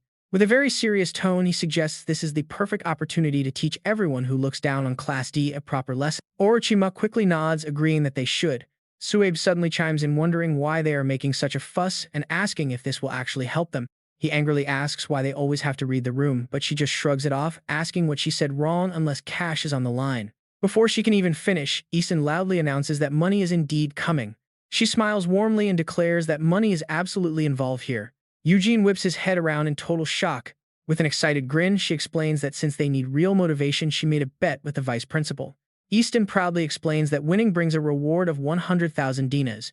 Giovanna is completely stunned, while Suabe cannot believe the massive amount, and Orochimaru is already planning to buy rare herbs with it. Suddenly, remembering something, Suabe starts trembling and asks if they can actually win. She confidently declares that they are going to absolutely crush the competition. Little does anyone know, Inika is quietly watching Eugene's every move. She feels a wave of disappointment, wondering why he would join such a pointless event. She watches the rest of the class continuing to cheer and celebrate wildly. Pausing, Annika wonders if she should show them the terrifying truth, her voice turning chilling as she thinks that they are the only beings that truly matter in this world. Off to the side, Sue begins chanting some very strange ancient spells. She launches her attack straight toward Eugene, yelling for him to turn things around. Eugene remains completely calm, finding this entire situation incredibly familiar to him. A split second later, the ground beneath him is swallowed by thick, rising dust. Suddenly, Eugene charges out from the cloud, catching Suabe completely off guard. Refusing to back down, she quickly chants another spell to bind him tightly in place. With determination in her eyes, she warns him that if he thinks she is weak up close, she angrily reminds him that he is sorely mistaken. A massive explosion rings out, leaving all the watching students completely stunned. They keep complaining about how fast the fight is, barely able to keep up. The watching crowd keeps analyzing Suabe, wondering if she really should be considered a top-tier combat mage. As the dust finally clears, everyone is completely shocked to see that she was totally overwhelmed. Everyone admits his skills match the legendary Felivia name, but Eugene just wipes his sweat and smiles, claiming he only won because of a lucky elemental advantage. The crowd whispers wild rumors about how the Felivia family throws babies off cliffs to train them to hunt monsters alone, leaving Eugene totally speechless because he cannot even deny those crazy stories. Suabe smiles and boasts that they would make a terrifying team, but her words only annoy the classmates, who mutter about how embarrassing it is that she always pretends to be so strong. Flustered and embarrassed, she tells them to shut up, claiming a shaman mage needs proper preparation time to show their true strength. The others just sigh, calling her excuse absolutely pathetic. Back in class, Giovanna smiles and asks about their progress, while Josh proudly shows off a blueprint, asking if it looks powerful enough. Levan is speechless, asking if they are actually supposed to build this, while Josh confidently nods and says absolutely. He eagerly launches into his presentation, showing how the mechanical arm automatically channels alchemy, activates a heavy anti-magic shield, and carries a secret enchantment designed to completely neutralize any incoming spells. Just as he gets excited, Levan casually rips the blueprint in half, shocking Josh, who screams about his ruined masterpiece. Levan coldly says he needs to teach them the basics of engineering to avoid seeing such terrible drawings, and Orochimaru agrees they need alchemy lessons too. This sudden lecture leaves the entire group completely stunned. Eugene's eyes light up with joy, and honestly, seeing these rivals actually working together is pretty wholesome. He asks if this is what she wanted, and Easton helplessly bursts into tears of agreement. She bet her entire research budget on this, but seeing them study so hard brings her to tears. Eugene, however, completely misreads her despair as pure joy. Over the next few days, Orochimaru guides the class through various advanced subjects. Without a lab, they practice alchemy outdoors, drawing curious stares from other classes, wondering what Class 12 is up to. Nearby, Sue shouts that it is finally time to begin. A massive explosion suddenly rocks the entire schoolyard. Joining in on this training makes Eugene feel incredibly satisfied. But the other students are left completely baffled by whatever Class 12 is doing. Rumors quickly spread about their upcoming match against Felivia, leaving many to wonder if Class 12 has completely lost their minds. Obviously, they all expect Eugene to lose. Do they really think they can win this? Yet Eugene remains absolutely certain that they can pull off a victory. He quietly thinks to himself that if they all fight as one rather than him going solo, they actually stand a chance. But Annika's attitude is completely cold as she shuts him down. She coldly warns Eugene that he cannot defeat her with that kind of mindset. Eugene suddenly flinches as he senses something incredibly strange about her presence. Looking around, Eugene realizes that both time and space have completely frozen. Could this be the secret magic of Annika? Eugene seems to recognize this bizarre spell, feeling exactly like the power from the Battle of Felivia. He gets a terrible feeling that things will end badly just like that apostle's power when Annika suddenly grabs his hand. Eugene jumps in surprise instantly, knowing that something is terribly off. His face quickly turns bright red as he stammers out a confused question. Her expression remains completely calm as she mutters that they already have their eyes on him. These cryptic words leave Eugene utterly speechless, wondering what she could possibly mean. She notes that the entities which feast on the corpses of fallen stars find no other prey more enticing than him right now. Confronted by this bizarre situation, Eugene panics and desperately asks her to explain what she means. Annika suddenly asks if he has met the Grand Duke of the Abyss, causing him to look up in shock at how she knows. She nods quietly, noting that he thankfully seems to have escaped unharmed so far. But she quickly warns him about their relentless persistence, stating that those creatures will absolutely never stop hunting him down. She speaks with absolute confidence, promising that she will protect him no matter what. Eugene stands completely bewildered by this sudden tense situation. He hastily pulls his hand away, leaving Annika staring in sheer confusion. She looks directly into his eyes and softly calls his name while Eugene shivers, recalling that dark, distant force that terrified him. Her expression quickly drops as she apologizes for not explaining things first. Seeing her look so down, Eugene quickly reassures her that he is not mad but simply struggling to understand what is happening. Eugene explains that while he can feel she has absolutely no bad intentions, she really does not need to shield him from danger. Flashing a confident smile, he asks her to explain things clearly instead, but Annika suddenly cuts him off by stating they are children chosen by Lord Felin. This shocking revelation freezes him in his tracks. Is she really jumping straight to the core issue like that? Annika explains that they are the brightest young stars, refusing to yield to the deep darkness of the abyss. When Lord Felin looked up at the heavens in his exhaustion, he listens in absolute silence to her description of the grandest entity across 3,000 worlds. Placing her hand back on his, she describes how they defied nature, wandering through countless eras to find those stars, which is their true story. Intrigued, Eugene asks if she was also chosen by Lord Felin. She nods firmly, asserting that the deity would never seek them out without a grand purpose. While that makes sense, he still struggles to wrap his head around such a massive destiny. Too many things are happening at once. In both his past and present lives, he was never anyone special, which was painfully clear from his threat of fate. Annika remains stubborn, stating she simply cannot accept him, refusing her protection, though she does understand his current state of utter confusion. So she offers him a single chance to prove his independence by defeating her in battle. But Eugene knows how absurd that sounds, wondering how he could possibly win after witnessing her true nature and terrifying magical power. She suddenly leans in close, whispering that if she wins, she will take him to a place where absolutely no one can ever find him. But get this, Annika's chilling promise leaves Eugene completely frozen in disbelief. While he is still trying to process her words, the frozen world suddenly snaps back to normal. The crowd looks around in confusion while Eugene's face pales, as he desperately hopes her words were just a sick joke. Later that evening, inside the quiet office, the atmosphere shifts completely. Professor Easton collapses onto her desk, weeping over next year's research budget. She tries to comfort herself, whispering that she did a wonderful job just seeing her beloved students put in so much effort together. Holding onto a tiny shred of hope, she believes that if she can just properly teach him her prepared magic, there is a small chance Eugene might actually win. But she immediately bursts into tears again, knowing that complex spell cannot possibly be mastered in a single week. It was a curriculum meant to be taught over their entire final years. While Easton is wallowing in her sorrow, Eugene suddenly calls out her name. He rushes into the office with a look of pure urgency, pleading for a secret magic technique because he now has another crucial reason to win. Seeing his intense determination, she looks back at him in complete shock. His expression darkens as he desperately asks for an ultimate spell that someone with only a single thread of fate can use. He quickly apologizes, trailing off as he realizes he is just talking nonsense. Easton quickly explains that of course there is a way. If there was no hope of winning, she wouldn't have made such a massive fuss. She has already prepared a perfect special magic designed solely for Eugene.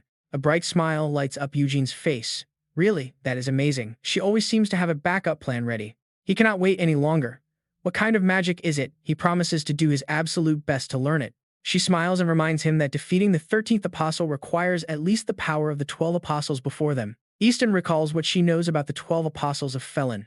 Three of them shine the brightest of all, and among those three is the second apostle. Nihirit contemplated the primordial universe.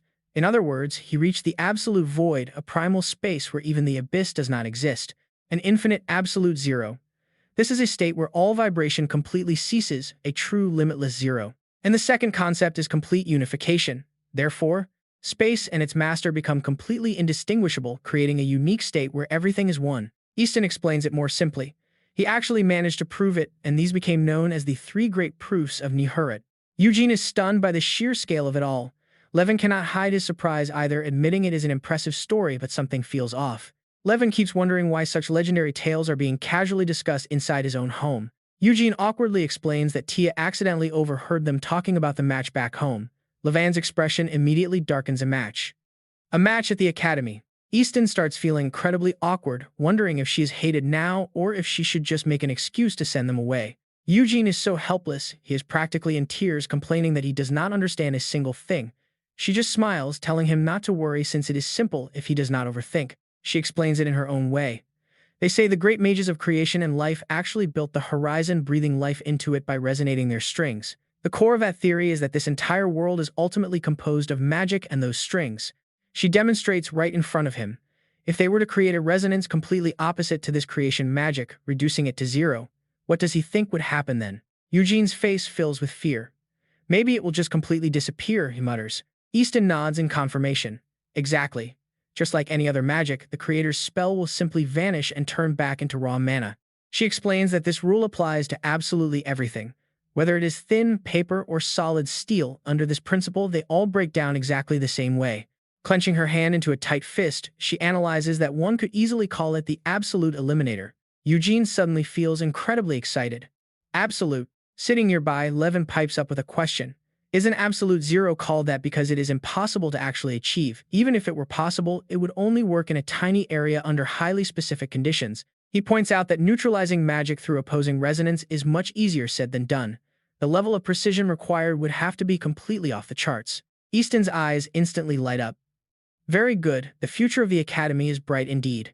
First of all, while it is an absolute law of the universe, it is not absolute within the horizon. The two listen in silence as she explains that even Lord Felin with his godlike strength had to obey the absolute laws of the universe. Consequently, the horizon created by his magic must also exist under those very same laws. With a soft smile, she reminds them that throughout the Academy's long history, no one has ever succeeded in achieving this unification.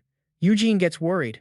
Is it really that absolute? Clenching her fist, she tells him that she truly believes Eugene can do it. She looks at Eugene, who only recently awakened his magic, yet already keeps up with her as a teaching assistant. Easton feels incredibly proud, firmly convinced his talent is on par with the legendary Anika Assis. Seeing her place so much unwavering trust in him deeply moves Eugene. She looks slightly awkward, mentioning that there is one tiny variable: he only has a single magic string. Both boys are instantly left speechless. Easton gazes at the magic swirling in her hand. This spell creates a counterwave, turning it into anti-magic. The key is not the number of strings but extreme precision, just as Levin pointed out. She announces that this extreme precision happens to be Eugene's greatest strength. He is completely taken aback. My strength? Easton suddenly asks. Why does a small range even matter? She immediately answers her own question. Even a small, sharp blade can slice through air like steel. Handing a weapon like that to a skilled swordsman like Eugene Felivia. Her voice carries absolute confidence, promising it will trigger an unimaginable synergy. This is truly the ultimate magic designed and prepared specifically for you, Eugene. He is suddenly overcome with intense excitement. The ultimate magic prepared just for him. Finally, his determination is fully restored. Thanking her for all her effort, he vows to master it before the match. Easton can only offer a forced smile, noting that a single week might be pushing it. Over the next few days, Eugene finds himself absolutely exhausted. Clutching his head, he groans that he is doomed and bound to be imprisoned. Glancing over, Levin asks if he is having trouble learning the magic. Eugene quickly shakes his head, claiming he has made progress, and telling Levin to fire an attack spell directly at him. Though highly skeptical and surprised, Levin decides to go along with it since Eugene insisted. As Levin prepares to strike, Eugene's expression becomes incredibly serious, but in the very next second he completely nullifies Levin's attack. This leaves Levin completely bewildered. He asks in shock if Eugene really just erased his magic. Eugene nods, confirming that he can easily erase standard magic. Levin cannot hide his envy, muttering that it is unbelievable since he thought Eugene had not made any progress at all. Yet Eugene still beats himself up, thinking his current level is useless and he would rather use a spell cut. Levin is speechless at this dilemma only a Felivia mage would ever complain about. Eugene clutches his head and groans, stating that to defeat Anika Asis, he must counter at least the 12 apostles. Levin watches him wondering just how high this guy's goals actually are. Suddenly, remembering something, Levin asks if it is because of her 13th apostle nickname. Eugene nods, admitting she is impressive enough to earn that title, but notes it is probably just a metaphor. Levin speaks his mind, questioning how any modern mage could compare to the legendary world creators from tens of thousands of years ago. Still, Eugene grows increasingly anxious, wondering what if she really is that apostle. Seeing his intense expression, Levin warns him not to take things so literally and just relax. Eugene sighs in frustration. This secret is driving him crazy, and he cannot even speak about it. He remembers being reborn into this world knowing the mythic era was tens of thousands of years ago. No wonder nobody believed him when he claimed Lord Felin was the one who saved him. Levin suddenly comforts him, telling him not to worry all alone. Eugene turns his head, staring at him in complete confusion. Levin explains that the others have been preparing thoroughly. Looking at the pile of items they brought, Eugene is stunned by how much they made. Orochimaru repeatedly explains which potion is for frost and which is sticky. Eugene feels overwhelmed, questioning how he is supposed to carry all of this with only 2 hands. His friends happily explain that each bottle contains a single spell, so carrying more is always better. Deeply touched by their hard work, Eugene holds back tears, thanking them and accepting every single potion. Just then, Levin steps forward, mentioning that his own contribution is at least simple, prompting Eugene to look over. He hands Eugene a flint ring along with an enchanted sword, explaining that the buff activates the moment the blade rubs against the ring. Eugene's eyes light up, asking if the spell is infinite. Levin shakes his head, saying no. Levin points behind, confirming there is enough for a whole battle. It turns out that when they work together, they can make useful things. Eugene smiles gratefully, thanking everyone and saying this is exactly what he needs. Eugene looks around, wondering where Suib is. She suddenly steps up, saying she is right here. She is wearing a completely new outfit, explaining that she was just preparing things outside. Eugene is completely amazed by her striking new look. He steps up and praises her, saying she looks like a cool shaman mage. Suib laughs proudly, telling him to keep the compliments coming. Havina Tan whispers into Eugene's ear, advising him to keep praising her because nobody else here understands shamanism, which made her feel lonely. Eugene is surprised, but Suib angrily snaps, shouting that she does not need compliments out of pure pity. She suddenly announces that they should head outside as the ritual preparations are finally complete. Without wasting any time, the group immediately makes their way outside. Suib quickly instructs Eugene to take a deep breath, relax, and close his eyes. Eugene feels a bit uneasy, asking if they are starting right away, noting it seems different from what his mother used to do. Suib nods, confirming that is true. In a calm voice, she points out she cannot exactly sprinkle goat blood in the garden or force everyone to eat hallucinogenic mushrooms and dance. Eugene is absolutely horrified, wondering if that is how it actually works.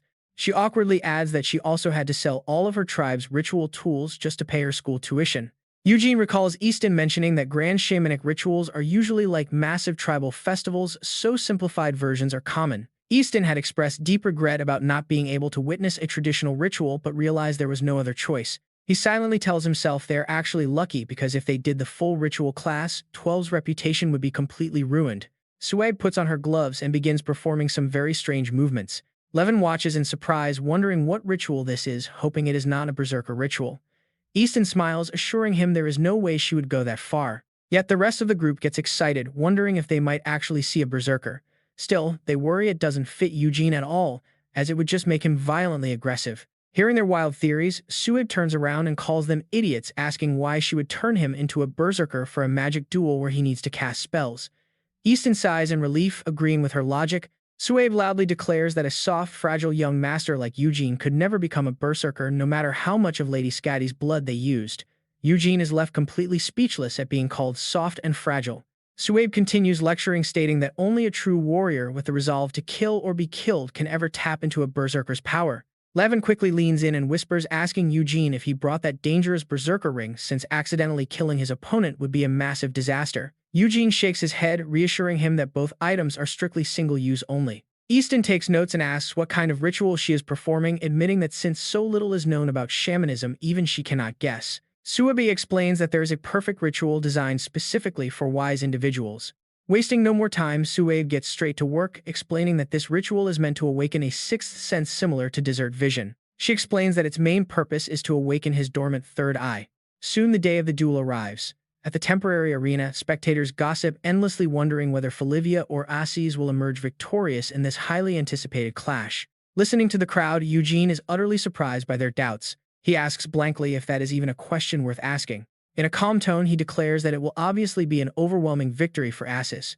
Meanwhile, the teachers warn Annika not to cause too much destruction, urging her to take it easy as she nods in agreement. Yim speaks up in utter shock, voicing his inner thoughts. Didn't Class 12 prepare absolutely everything they had? And besides, he is still a legendary Felivia. Seriously assessing the situation, he calmly explains that while he cannot speak on their preparations, he is absolutely certain about the latter. He glares directly at Eugene, claiming that to someone like Eugene Felivia, his family name is nothing but a glaring weakness. Suabe masterfully controls the rushing energy inside her body, while other mages usually cast their spells by plucking their musical strings. Raising both her hands high into the air, she demonstrates how mages communicate with the world through their magical strings, begging the heavens, earth, and water to conjure up pure miracles. Everyone listens to her in dead silence, wondering how such a thing is possible. Mages simply cannot offer complex theories like ordinary wizards can. Eugene's face turns deadly serious as he listens. Yet they always deliver an undeniable truth: magic is what truly moves this world. Suddenly, Eugene realizes the space around him has shifted. Under Suabe's hands, the very air feels alive, driven by its own will. She continues her lesson, stating that only when you completely let go of yourself can you finally perceive the real world. Noticing his intense gaze, Suabe steps closer and asks if his eyes feel any clearer now. Smiling, he nods in agreement. Yes. Eugene goes on to explain that he can see a whole new world, leaving everyone else utterly baffled as to what he is witnessing. Back in reality, Annika cannot shake the feeling that something is seriously off. She offers a serious assessment, admitting that he might have actually grown up a little. Up in the stands, spectators whisper among themselves, asking who will win. Obviously, it is Aces. Someone snaps, "Don't say such stupid things." Just a week ago, a matchup like this would have been unthinkable. The gap between a one-thread mage like Eugene Felivia and the 13th disciple, Annika Aces, was absolute. Even Class 12 uniting and claiming they would win was treated as a total joke across the academy. Yet the constant noise from Class 12 keeps drawing eyes. Rumors spread like wildfire. What on earth is going on here? Naturally, the truth always comes out. Once everyone witnesses the sheer power of Class 12 and Eugene, they finally realize who Eugene Felivia actually is. His identity is finally laid bare. He is the son of the kingdom's legendary protectors. All of his siblings are fearsome, formidable warriors who inherited that powerful bloodline. But what about Eugene himself? The entire crowd watches his every move with bated breath. Remarkably, while many have seen Eugene's skills, only a tiny handful can truly comprehend the depth of his power. Their expressions turn grim. Through the eyes of true mages, the limits of this magic swordsman cannot even be calculated. Whispers spread through the crowd as they try to turn their eyes away from Eugene. Sensing something different, they instantly complain that Class 12 giving him unlimited support is completely unfair. Considering that Annika Assis is a specially designated mage regulated directly by the state, is it really fair for Eugene Felivia to get this much outside help? Honestly, using equipment forged through alchemy or enhanced with heavy magic feels like cheating in a duel meant to test Eugene's raw wizardry. Because of this, they finally begin to seriously evaluate Class 12, the very group they had spent so much time mocking. Eugene's bold declaration to make everyone recognize the strength of Class 12 has finally become a reality. However, things do not unfold as positively as Eugene had hoped. The discrimination against Class D was always justified as merit-based, but that was just a mask hiding the ugly truth. The true role of Class D is to serve as a stepping stone for higher classes to feel superior, while providing a harsh warning about their place in this magic school's strict caste system. A single Class D student rising through the ranks is acceptable, but the class itself moving up is viewed as an open threat to the established order. This is why, despite the massive gap in this duel, other students now see Class 12 as a bunch of overly confident upstarts. They are seen as arrogant challengers who dare to rise above their designated place, and because of that, they deserve to be crushed. This is why a clash that absolutely nobody besides Class 12 took seriously has suddenly transformed into a full-scale proxy war against the entire academy. Moments later, the worried proctors speak up. "Wait, is it really fine to have that many potions? Are you some kind of merchant?" They have never seen this happen before. The teachers issue a strict reminder that potions are capped at 10. This leaves the class completely disappointed, complaining that they worked so hard for them. But Eugene just feels immense relief, thanking the heavens. Upon seeing the weapon in his hands, they quickly remind him that while a magic swordsman can hold a blade, actually wounding his opponent is strictly banned. Eugene is totally stunned. What? Something feels incredibly off to him. How is this even a duel? In a real fight, blood will be spilled and injuries are bound to happen. The flustered teacher asks, "Do you think the world works like Felivia?" Annoyed, the proctor warns him that this event was originally designed to build harmony between freshmen and seniors, meaning it was never meant to be a brutal battle like this. Right as he finishes, Annika suddenly speaks up. "It is fine," she calmly responds because she prefers to show 100% of her power without any restrictions. Her three teammates quickly assist, activating the output limiter. Ari turns around to announce that against his state-designated mage, the triple-layer sealing process is officially complete. Annika suddenly reminds him that if his sword manages to touch her body, it will be his victory. She has prepared top-tier defensive magic, so he does not need to worry about actually cutting her. Not wanting to waste any more time, she cuts the talk and tells him to begin. Lavard lets out a pretty forced smile, completely disregarding what the professors think. Hearing this, the professor quickly calls out, signaling the start. The instructor loudly reminds both of them to get into position 3. Eugene smiles and declares that since he knows who she is, he cannot refuse this challenge. Annika remains completely unfazed, telling him they are actually quite similar as the countdown hits 2. The spectating students wait with bated breath, and finally the countdown reaches 0. The instructor loudly announces the start of the match. Eugene quickly scrapes his sword against the ring on his hand. He successfully imbues his sword with a blazing fire enchantment.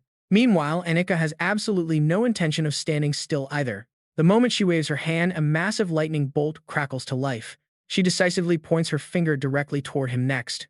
Summoning down raw lightning, she forces Eugene to scramble just to dodge her attack. It all happens so fast that panic spreads to the crowd, leaving the watching students utterly shocked. People in the stands start muttering, wondering if that lightning really just fell from the sky. Annika knows that no matter how skilled Eugene is dodging, falling lightning is impossible, though she sighs in disappointment when it barely misses. That near miss leaves Eugene visibly shaken and confused.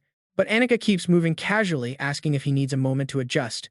Sensing the immediate danger, he quickly shifts back into a defensive stance.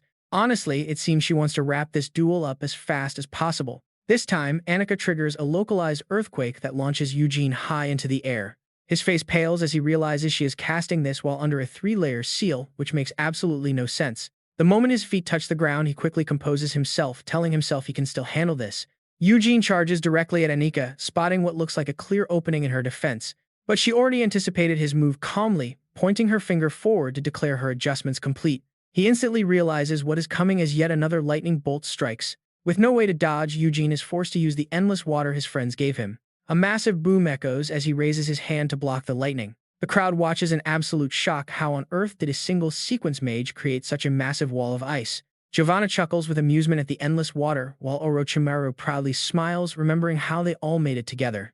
Levin sighs, adding that it is not quite infinite but pretty close.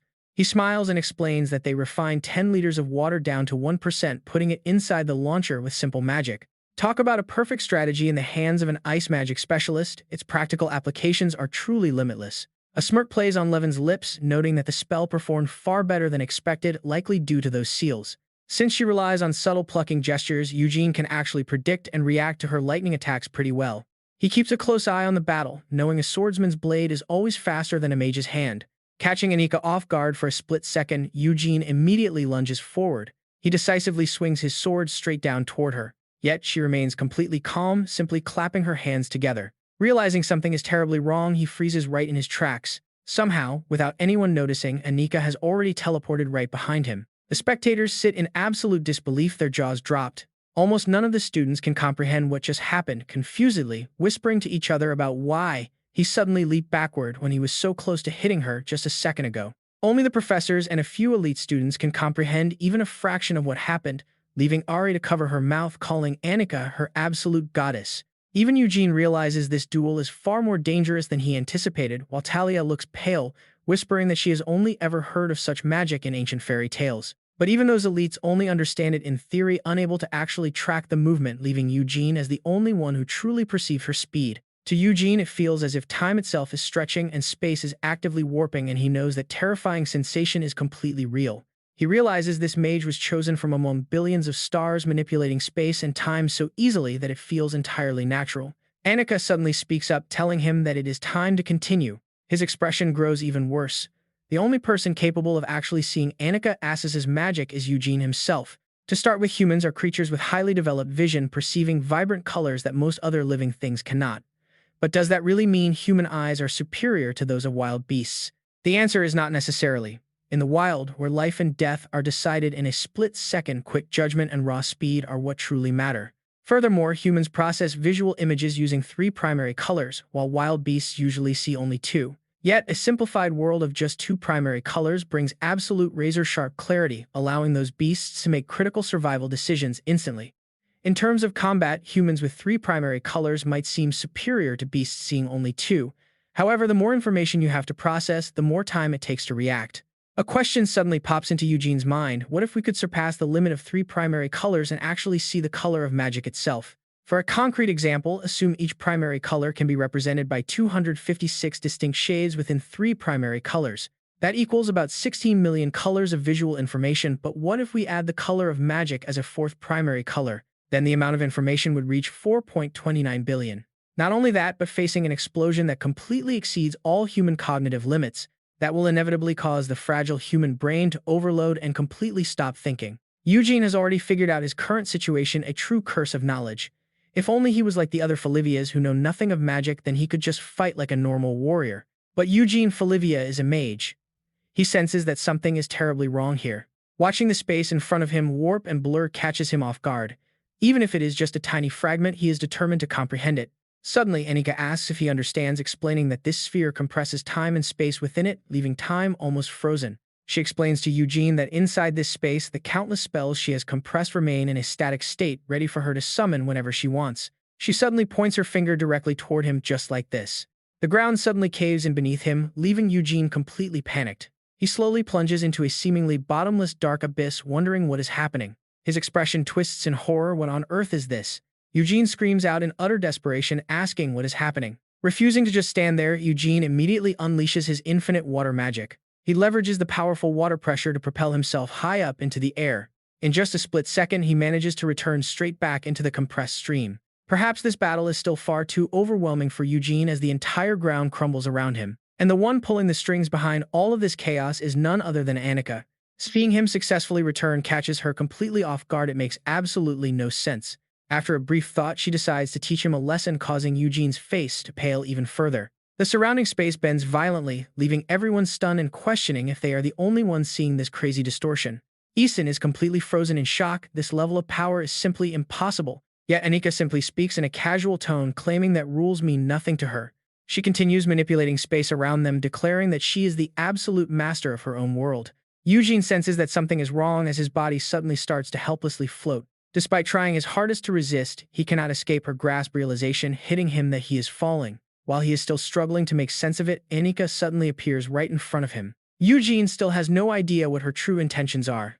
Watching from the side, Eugene silently observes that those who reach the absolute peak of magic will always shatter common sense and rewrite reality itself. Anika suddenly speaks up, warning him that relying on his basic perception of reality will never bring him victory. Staring straight into his eyes, she asks if he understands now, claiming she is the only one who can protect him. Eugene freezes, realizing that with her power, even the Grand Duke of the Abyss poses no threat. Letting out an awkward smile, he tells his senior that he genuinely appreciates her concern, even though he does not understand why she cares so much. With absolute determination, he declares that he has no intention of sitting idly by and allowing himself to be captive.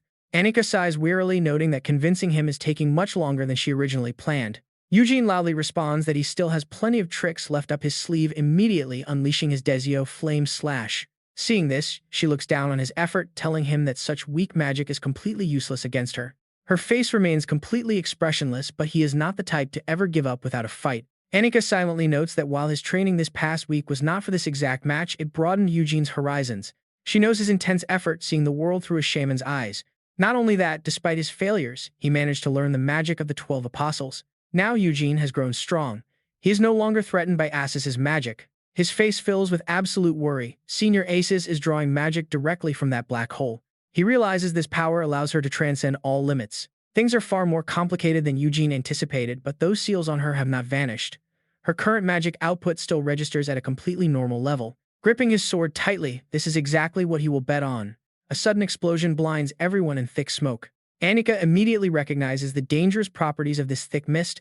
If you are trying to block my vision, it is a poor choice as it expands rapidly at room temperature. She snaps her fingers. This mist is also incredibly sensitive to both temperature and magic. Anika easily pinpoints his exact location, ignoring his strategy. Suddenly, a glass potion bottle shatters in midair. Unexpectedly, a freezing potion deployed by Eugene flies in from behind.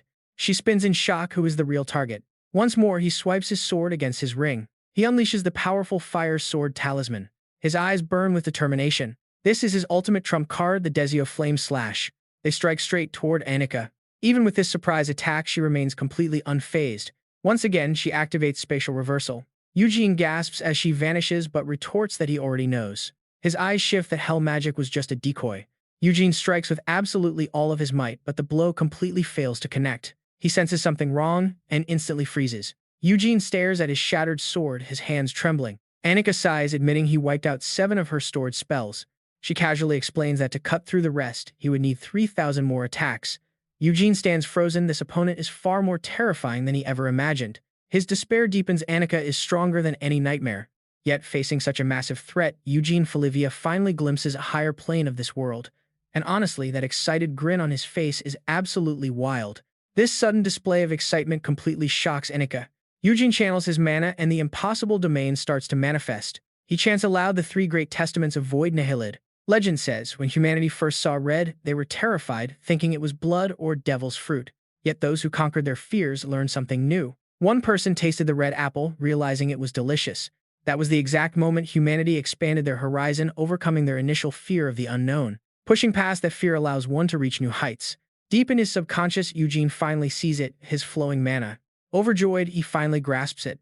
To explain this further, the world is actually woven from threads of void, which is essentially absolute zero. To reach this absolute zero, even spatial waves must be heavily compressed. However, using the lingering heat of creation to adjust that tiny pocket of space is an incredible feat, and calling it difficult is a massive understatement. It is a level of magic that is practically impossible to achieve. For Eugene, if not for his special eyes and the support of his friends, he never would have reached this absolute harmony, but finally his hard work has paid off. Annika suddenly realizes it is the magic of Nihilid which controls everything in the void. Her face drops completely. It took 3.7 seconds to fully combine a lifetime in a duel. She cannot believe her eyes, wondering how he did it. Annika Aces fails to react in time. To make things worse, Aces witnesses a highly unusual phenomenon. This is completely unexpected. The mana of this world moves on its own, bending only to fulfill Eugene's will. She loses her composure entirely. Seeing him embraced by the very world's affection leaves even the emotionless Aces completely spellbound for a brief moment. So realizing that this seemingly harmless power is actually preparing to strike her down takes a bit of time. Annika quickly snaps back to attention. Still, she is not too slow, unleashing her counterattack at the exact moment his spell fuses together. Her reflexes are unbelievably impressive for a mere mage. But Eugene is incredibly fast, immediately raising the warrior's heavy sword. He slashes decisively right at Annika, giving her absolutely no time to react. Her face shifts instantly. What is this? The surrounding space is buckling under an incredibly terrifying pressure. Easton gasps, "It is impossible." She stares at Eugene in utter disbelief, wondering if he really achieved absolute purification. He suddenly asks her how she feels now, wondering if she really thought he could not protect himself without her. Annika just stands there, frozen in silence for a very long time. She immediately releases 3 seals, telling him not to get cocky just because he broke her spell by mimicking Nihilid. She warns him that this is far from over. Eugene stands there totally confused by her sudden shift. She coldly points out that everything he has done up until now was mere child's play. Annika is ready to start a brand new round, declaring that the real battle begins right now. But she suddenly realizes something is very wrong and freezes. Eugene is surprised to feel another magical barrier, while the proctoring teacher nearby also notices what is happening. All the teachers instantly rush over to Annika to halt the duel immediately. She still does not seem to grasp what is happening.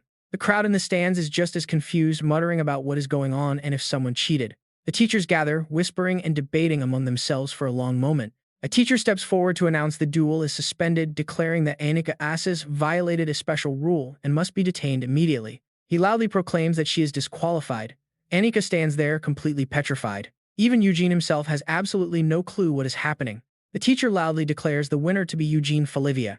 This utterly bizarre turn of events leaves everyone in absolute silence. Even the students from Class 12 find it incredibly hard to believe. Easton merely glances over at the crowd, taking in their reaction. Suddenly, the crowd erupts into wild cheers, chanting Eugene's name and celebrating their victory. Even he cannot quite believe the reality that he actually pulled it off. He quietly asks himself if they really truly managed to do it. Meanwhile, Annika remains completely dazed, whispering that this simply cannot be real. She refuses to accept the brutal truth of her own defeat. A significant amount of time passes at the academy after that. Many students are furious, yelling that it is a scam and questioning her sudden disqualification. Sub wears a smug grin, telling them to ask the rule breaker, Annika Aces herself, as if she could not win without cheating. Another student absolutely refuses to accept this ridiculous outcome, arguing that the gear and potions were clearly faulty and that children should not be using master-crafted magic tools and high-level poisons in a simple school duel. Josh angrily shoots back, pointing out that they crafted those items all by themselves. Unable to argue back, the frustrated crowd can only scream in pure anger. But this only hypes up the Class 12 students who celebrate their absolute victory.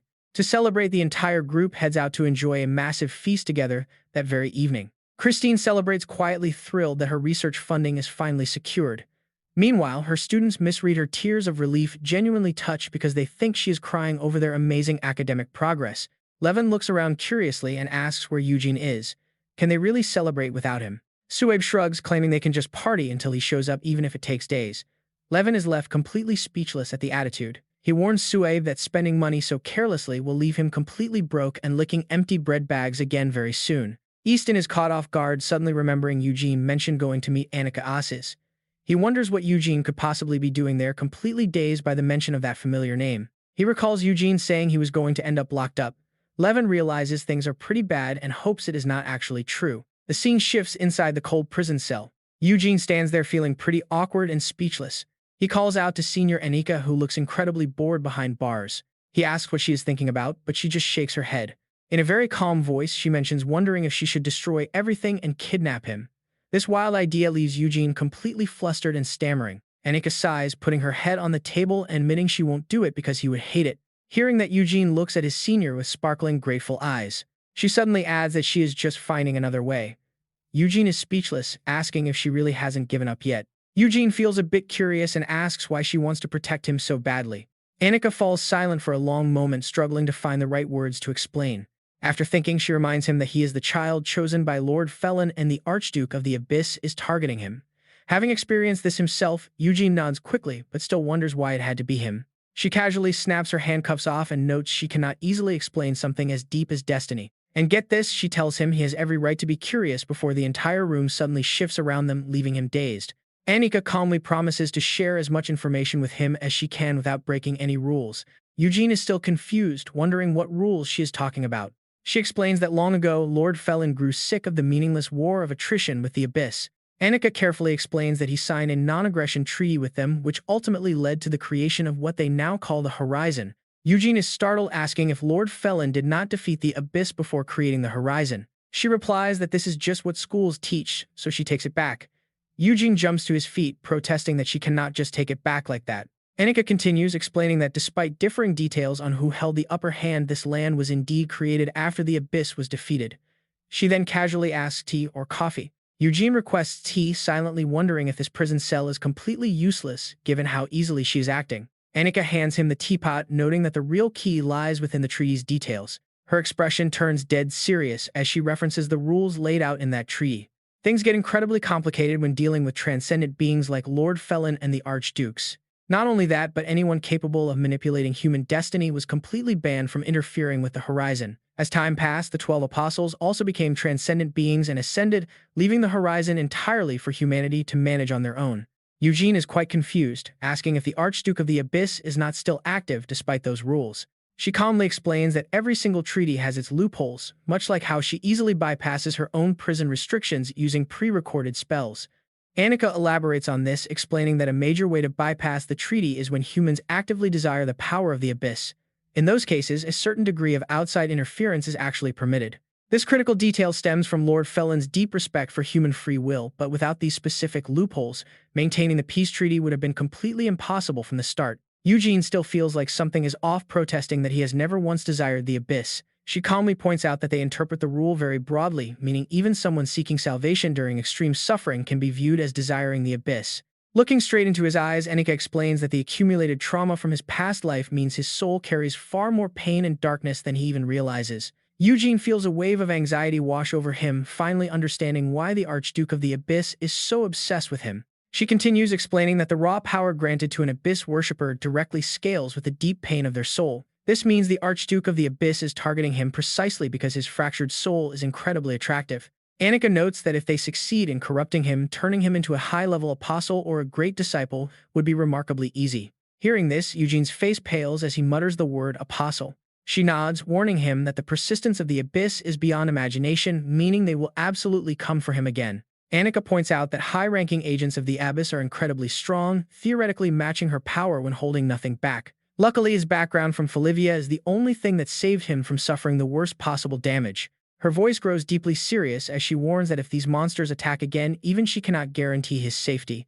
Eugene suddenly realizes how dire the situation is if these entities truly match her in raw power. Annika suddenly suggests keeping him locked up here for his own safety, but Eugene quickly begs her to drop that terrifying idea. She sighs, explaining she had no other choice because of a promise and admits he has already proven his abilities to her. Annika then smiles, noting he also seems to have some pretty great friends. Hearing this, Eugene lets out a bright, warm smile. He steps closer, curiously, asking if he can share everything she just said with his friends. She calmly replies that it is entirely up to him. Eugene suddenly gets super excited. Praise from a top-tier mage, he knows his friends will be thrilled to hear about it. Eugene takes a quiet sip of the tea in his hand. The strange taste makes him spit it out, and Annika asks if he is a whale. Bewildered, he points at the cup, asking why he would play whale when this tea tastes so weird, but she just casually shrugs. Annika's face drops, realizing she lost her sense of taste and completely forgot. Eugene has never met someone this bizarre, wondering how anyone could possibly forget a detail like that. She casually notes that 30% of her unexplained stomach aches finally makes sense now, prompting a terrified Eugene to yell and ask how on earth she could forget that. Annika gets quiet, admitting her memory is incredibly spotty, which instantly shatters any cool illusions Eugene had about this legendary top-tier mage. Shaking it off, she warns him that while the abyss targets his charming soul, there is another critical reason he can never fall into their hands. Her tone turns dead serious, explaining that his raw potential to become an abyss worshipper is nothing compared to the actual terrifying problem. Annika locks eyes with him, delivering the truth that Lord Felin wants him. Before she can even finish, a sudden bolt of lightning strikes her directly, shocking him. Panicked, Eugene asks if she is alright, and she mutters that it must have been triggered by speaking a taboo word.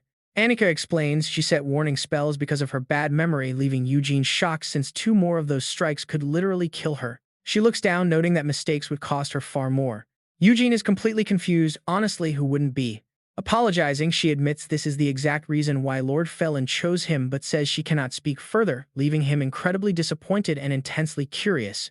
Eugene tells her it is alright since he has learned so much, admitting that while he wonders why Lord Felin chose him, he has already guessed. With a lump in his throat, he admits he was just an unfortunate child in his past life, and even now he is not a particularly talented mage, prompting her to look back. Forcing a smile, Eugene wonders if this second life is just a gift from Lord Felin to a pitiful kid like him. That fragile smile seems to melt something inside Annika's cold heart. She chuckles, noting that even without knowing the facts, he understands things better.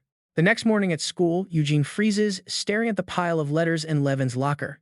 Stepping back, Eugene tells him he is incredibly popular. Levin coldly replies that popularity in a lab he does not care about is useless, while Orochimaru proudly shows off her own stack.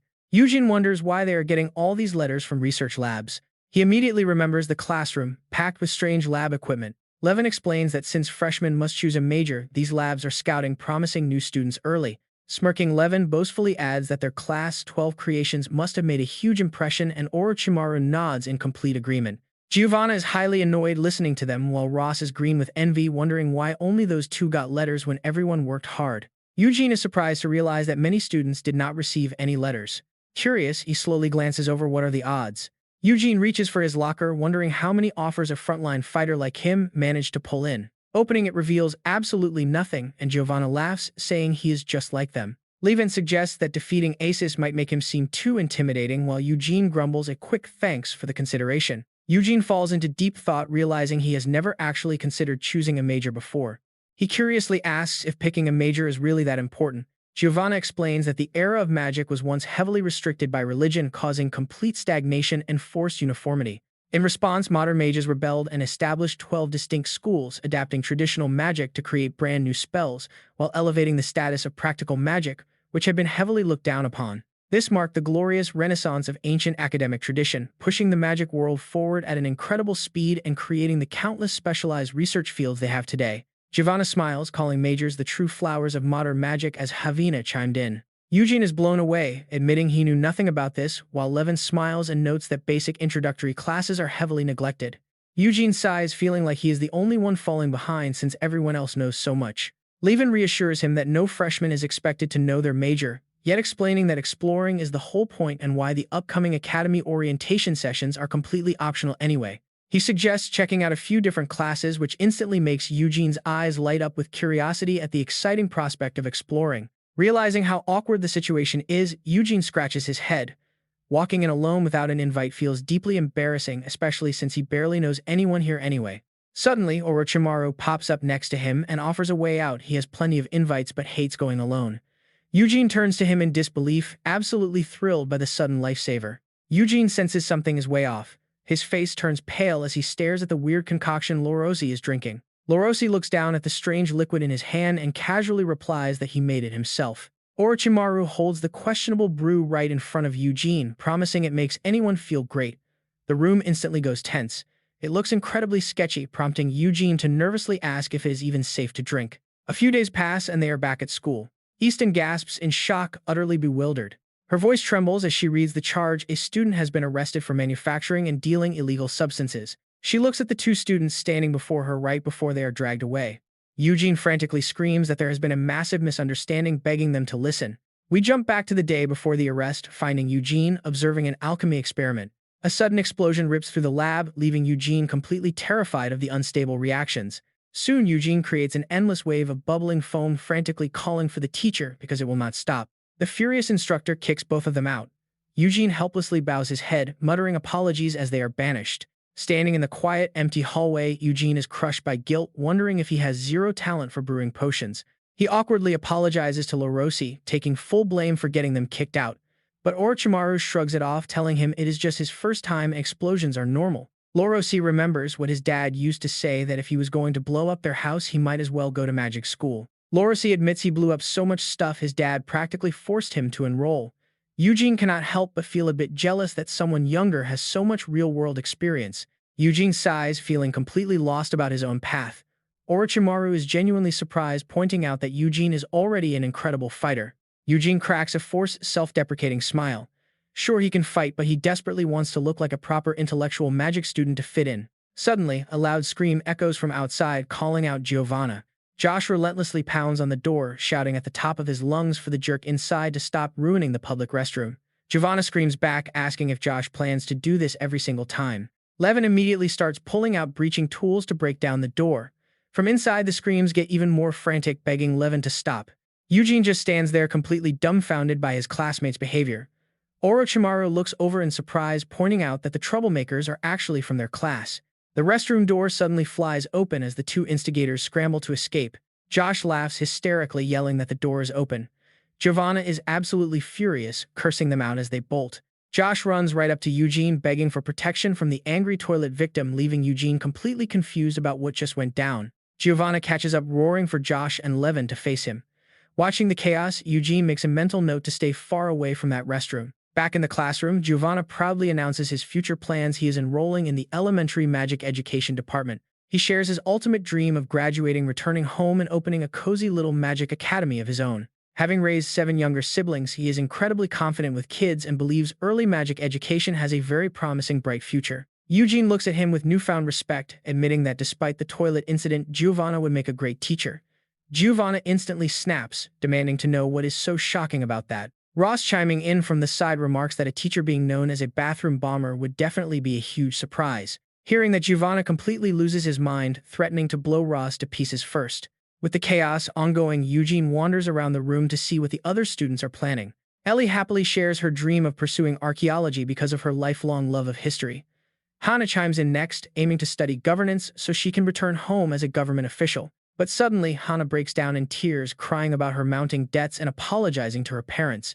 Eugene watches in complete confusion, wondering just how old she actually is. Josh leans in and whispers a rumor that Hana is actually the same age as their professor. Eugene gasps in shock, which instantly triggers Hana's fury as she yells that she is not that old. Hana immediately unleashes her anger and beats him up. Seeing how focused everyone is makes Eugene incredibly anxious. Even Josh has his mutant magic path already figured out, while Eugene points at himself, utterly clueless and drowning in a massive wave of total panic. Desperate, Eugene tries to reassure himself that there must be at least one other ally. Right on cue, Suabe reaches her hand out toward everyone. She is desperately begging on her knees, asking anyone for spare change. Eugene stares at her, dumbfounded by how pathetic she looks. Josh bursts out laughing, teasing her for blowing through all of her reward money already. Levan sighs nearby, pointing out that split among the team that money was never going to last. Eugene collapses in pure despair as a dark realization hits him. Is this really the grim future for someone with zero plans? Seeing his dramatic breakdown leaves Josh completely baffled. Meanwhile, Suabe is still sitting there begging, asking for spare change. After a while, the group decides to head over to a local cafe to sit down and chat. Eugene buries his face in his hands on the table, muttering about how harsh the world is for the unprepared. Levin looks on highly amused, wondering why his friend is suddenly acting like a wise philosopher. After thinking it over, Levin makes a practical suggestion. If he is unsure about his path, why not just go back to basics? He urges him to remember his original motivation for wanting to become a mage in the first place. Eugene's eyes immediately light up with excitement. That is it, he realizes he wants to be a great mage just like Master Felin. Levin sighs as he finally understands the root of his friend's agonizing dilemma. But then Eugene falls back into deep thought. Wanting to be like the legendary Felin feels incredibly vague, and he has absolutely no clue where to even start. That is when Josh pipes up with a realistic reminder maybe he needs to focus on becoming an all-around versatile mage first. Even Levin chimed in advising him to focus on something more practical like making money. Instantly, Eugene's eyes snap wide open with excitement. Money. He suddenly recalls what Tia told him. The man spent an absolute fortune helping the poor, while the king did absolutely nothing at all for them. Eugene nods to himself in total agreement. In the end, everything comes down to funding. If he can join a department that brings in massive wealth, he can finally support the needy. And so Eugene begins frantically calculating the logistics. He worries that simply giving away money is meaningless since no amount will ever be truly enough. He cannot feed and support them forever, so the ultimate solution must be helping the poor become entirely self-sufficient. Watching him mumble endlessly to himself, Levin is completely speechless. They have totally derailed from the main topic once again. Feeling completely exhausted, Eugene clutches his head in agony, screaming that his brain hurts and everything is just too complicated. Josh gently reminds him that he is simply overthinking the entire thing. With a serious look, Orochimaru slides a custom-made potion toward the depressed Eugene, encouraging him to drink it to feel better. Eugene hesitates, feeling a bit awkward as he mutters a quick thanks. Noticing his hesitation, Orochimaru instantly looks disheartened and tells him he does not have to drink it if it looks too disgusting. Eugene is caught off guard by his friend's sadness. Eugene quickly grabs the cup and chugs it down to reassure him. This wild move leaves Levin utterly stunned, wondering if he seriously just drank that weird potion. The sudden taste leaves Eugene in absolute disbelief. It is incredibly sweet. Memories of his past life suddenly rush back into his mind. This is exactly like cola. But then he stops, realizing it has gone flat and tastes like warm cola. Orochimaru quickly warns him, claiming he told him it was dangerous. Josh is suddenly quite curious, asking what on earth cola actually is. Orochimaru shakes his head in total confusion, admitting he has never heard the term before, and asks Eugene how he knew since he had not even named it yet. Eugene is utterly shocked. Is it possible that people in this fantasy world have never heard of cola? As Josh asks what is wrong with him now, Levin nonchalantly explains that Eugene simply has these weird episodes from time to time. Suddenly, Eugene grabs Orochimaru's hands in excitement. He tells Lorosi that he might have just invented something that will literally go down in history. The alchemist is completely stunned by the dramatic claim. With high anticipation in his voice, Eugene asks Lorosi if he can produce this cola in massive quantities. After thinking it over, Lorosi says it is possible if they have the proper equipment. Eugene instantly suggests that they borrow the school's alchemy lab right away. Eugene immediately begins working on the perfect formula, confidently promising that he will personally handle the carbonation process. Recalling the exact recipe from his past life, he mixes the cola essence with carbonated water and tosses in a few ice cubes. Once finished, he excitedly prepares to let the entire class taste it. Orochimaru's face suddenly drops, claiming this is not real cola. Eugene stands there totally baffled, wondering if a fight is about to break out. Lorosi points at the cold cups, stubbornly insisting that cola is meant to be served hot. Outraged, Eugene grabs him by the collar, demanding he take back that absolute nonsense. As they clash, their friends quickly rush in to hold them back and calm things down. A short while later, the rest of the classmates gather around, holding the strange dark drinks with utter curiosity. They tentatively take their first sips nervously, noting the strange fizzy bubbles dancing in the cups. But the moment the beverage hits their tongues, their eyes widen in absolute delight. This stuff is incredibly delicious. Eugene smirks proudly, boasting that cola is the legendary drink that once conquered the entire earth. Later that evening, the scene shifts to the bustling school courtyard. Eugene rallies his classmates, commanding his new staff to work hard and conquer this empire with cola just like it conquered Earth. In return, he promises a generous 50-50 split of all the profits they bring in. With high spirits, every single one of them immediately jumps into action, taking their designated selling spots. The moment the local customers take their very first sip, they are utterly blown away by the sparkling sensation. Exactly as Eugene predicted, the beverage becomes an absolute sensation, with crowds screaming for more and practically throwing their coins at them. As Eugene envisions himself becoming insanely wealthy, Suabe steps up loudly, ordering the commoners to step back. She dramatically announces that President Eugene has officially arrived. She bows deeply, inviting the president to sit on a spot she polished. Eugene nods in approval, praising her, which leaves Josh watching the ridiculous display completely speechless. Hana is busy frantically taking notes, completely amazed by his sudden success and asking how he managed to pull off such a grand feat in no time. Eugene smiles mysteriously, telling her it is simply wisdom from a past life before teasingly adding that the exact details are strictly confidential. He flashes a smug grin at their massive earnings from just a single day. This cash is more than enough to fully fund the orphanage with plenty left over, and that is before they even expand the business. Eugene's confidence swells as he proposes hiring everyone in the slums, aiming to completely dominate the capital's underworld using nothing but sweet fizzy cola. Sue claps excitedly, praising her amazing president. Even Orochimaru cannot help but point out that Eugene is starting to sound exactly like a cartoon villain. He calmly places a hand over his heart, acting offended. A villain? This is just a harmless business helping the needy. If it were illegal, the guards would have shut them down long ago. Just as he finishes speaking, a police officer places a hand on his shoulder. Out of nowhere, the officer asks if he is the kid illegally manufacturing and selling suspicious substances, and just like that, Eugene, the shady dealer, gets arrested. Inside the precinct, Levin reports that these suspicious substances are being manufactured and distributed through the children of the slums. With a forced smile, he admits the arrest reason sounds convincing. But Eugene angrily snaps back, what is so convincing about a bottle of cola since he is completely innocent? Levin smiles and pulls out some lockpicking tools, asking if Eugene wants a free escape, but Eugene instantly declines, saying that would turn him into an actual criminal.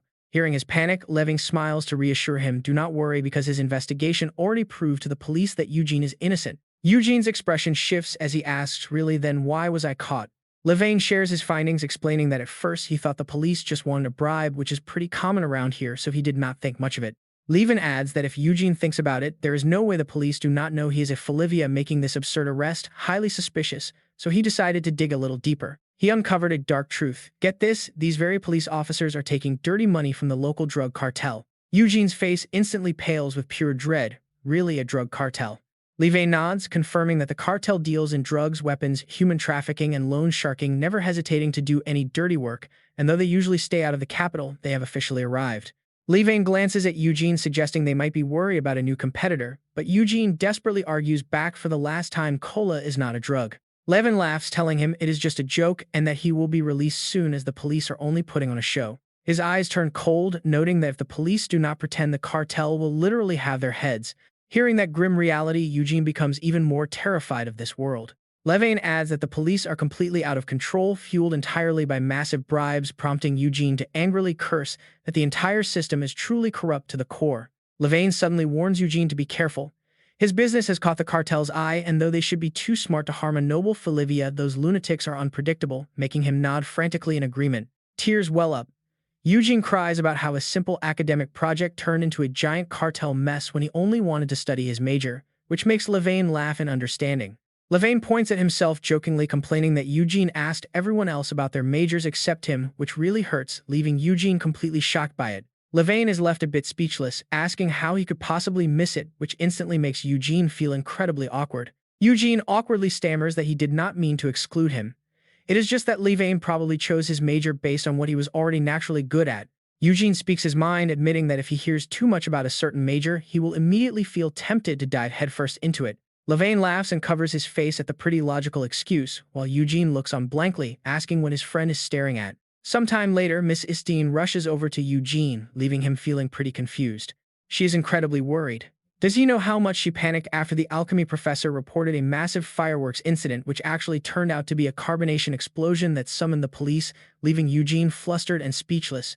Eugene offers a forced smile, explaining he was only trying to find a suitable major and that the whole police encounter was just a big misunderstanding. Her eyes instantly light up with excitement over his major. Placing a hand on her chest, she proudly declares that he should have come to her first, since guiding her students' futures is a teacher's absolute duty. Miss Istine immediately lists off enticing majors like quantum magic and magical astronomy. She promises to fully back his academic path from undergrad all the way to grad school, leaving Eugene sighing to himself that this is exactly why he avoided her. Sometime later, the lock clicks and Eugene is finally allowed to leave the precinct. Walking warily down the street, he thinks this is tougher than jail, wondering how actual researchers survive the stress before concluding that academic theory is definitely not for him. He sighs, hoping the slum kids are doing fine with their sales, when a sudden noise behind him catches his attention.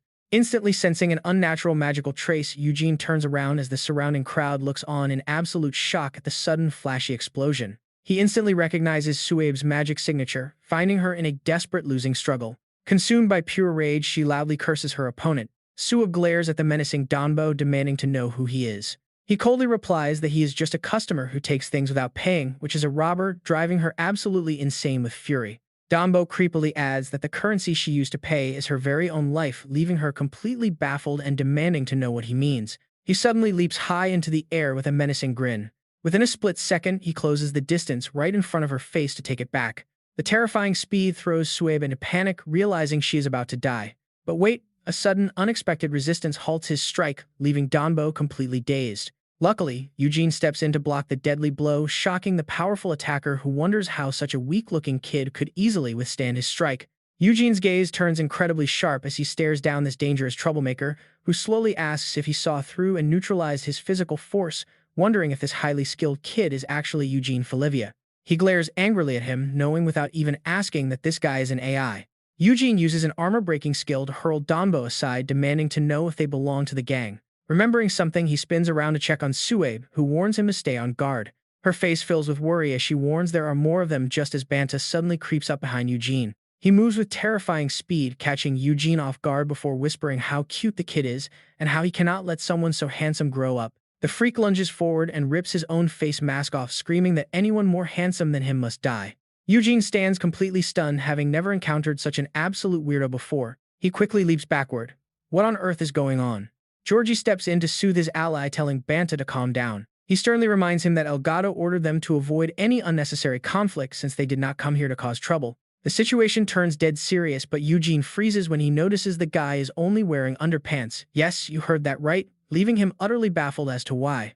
Bowing politely, the man asks young Master Felivia for understanding, claiming they only came to talk and that any misunderstanding is just because they are unfamiliar with the local rules. Georgie's face suddenly contorts with a bizarre excitement as he begs them to take a special offering to soothe their anger, leaving Eugene completely speechless at how utterly twisted their souls are, just like the corrupted abyss, believers lost deep inside the darkness.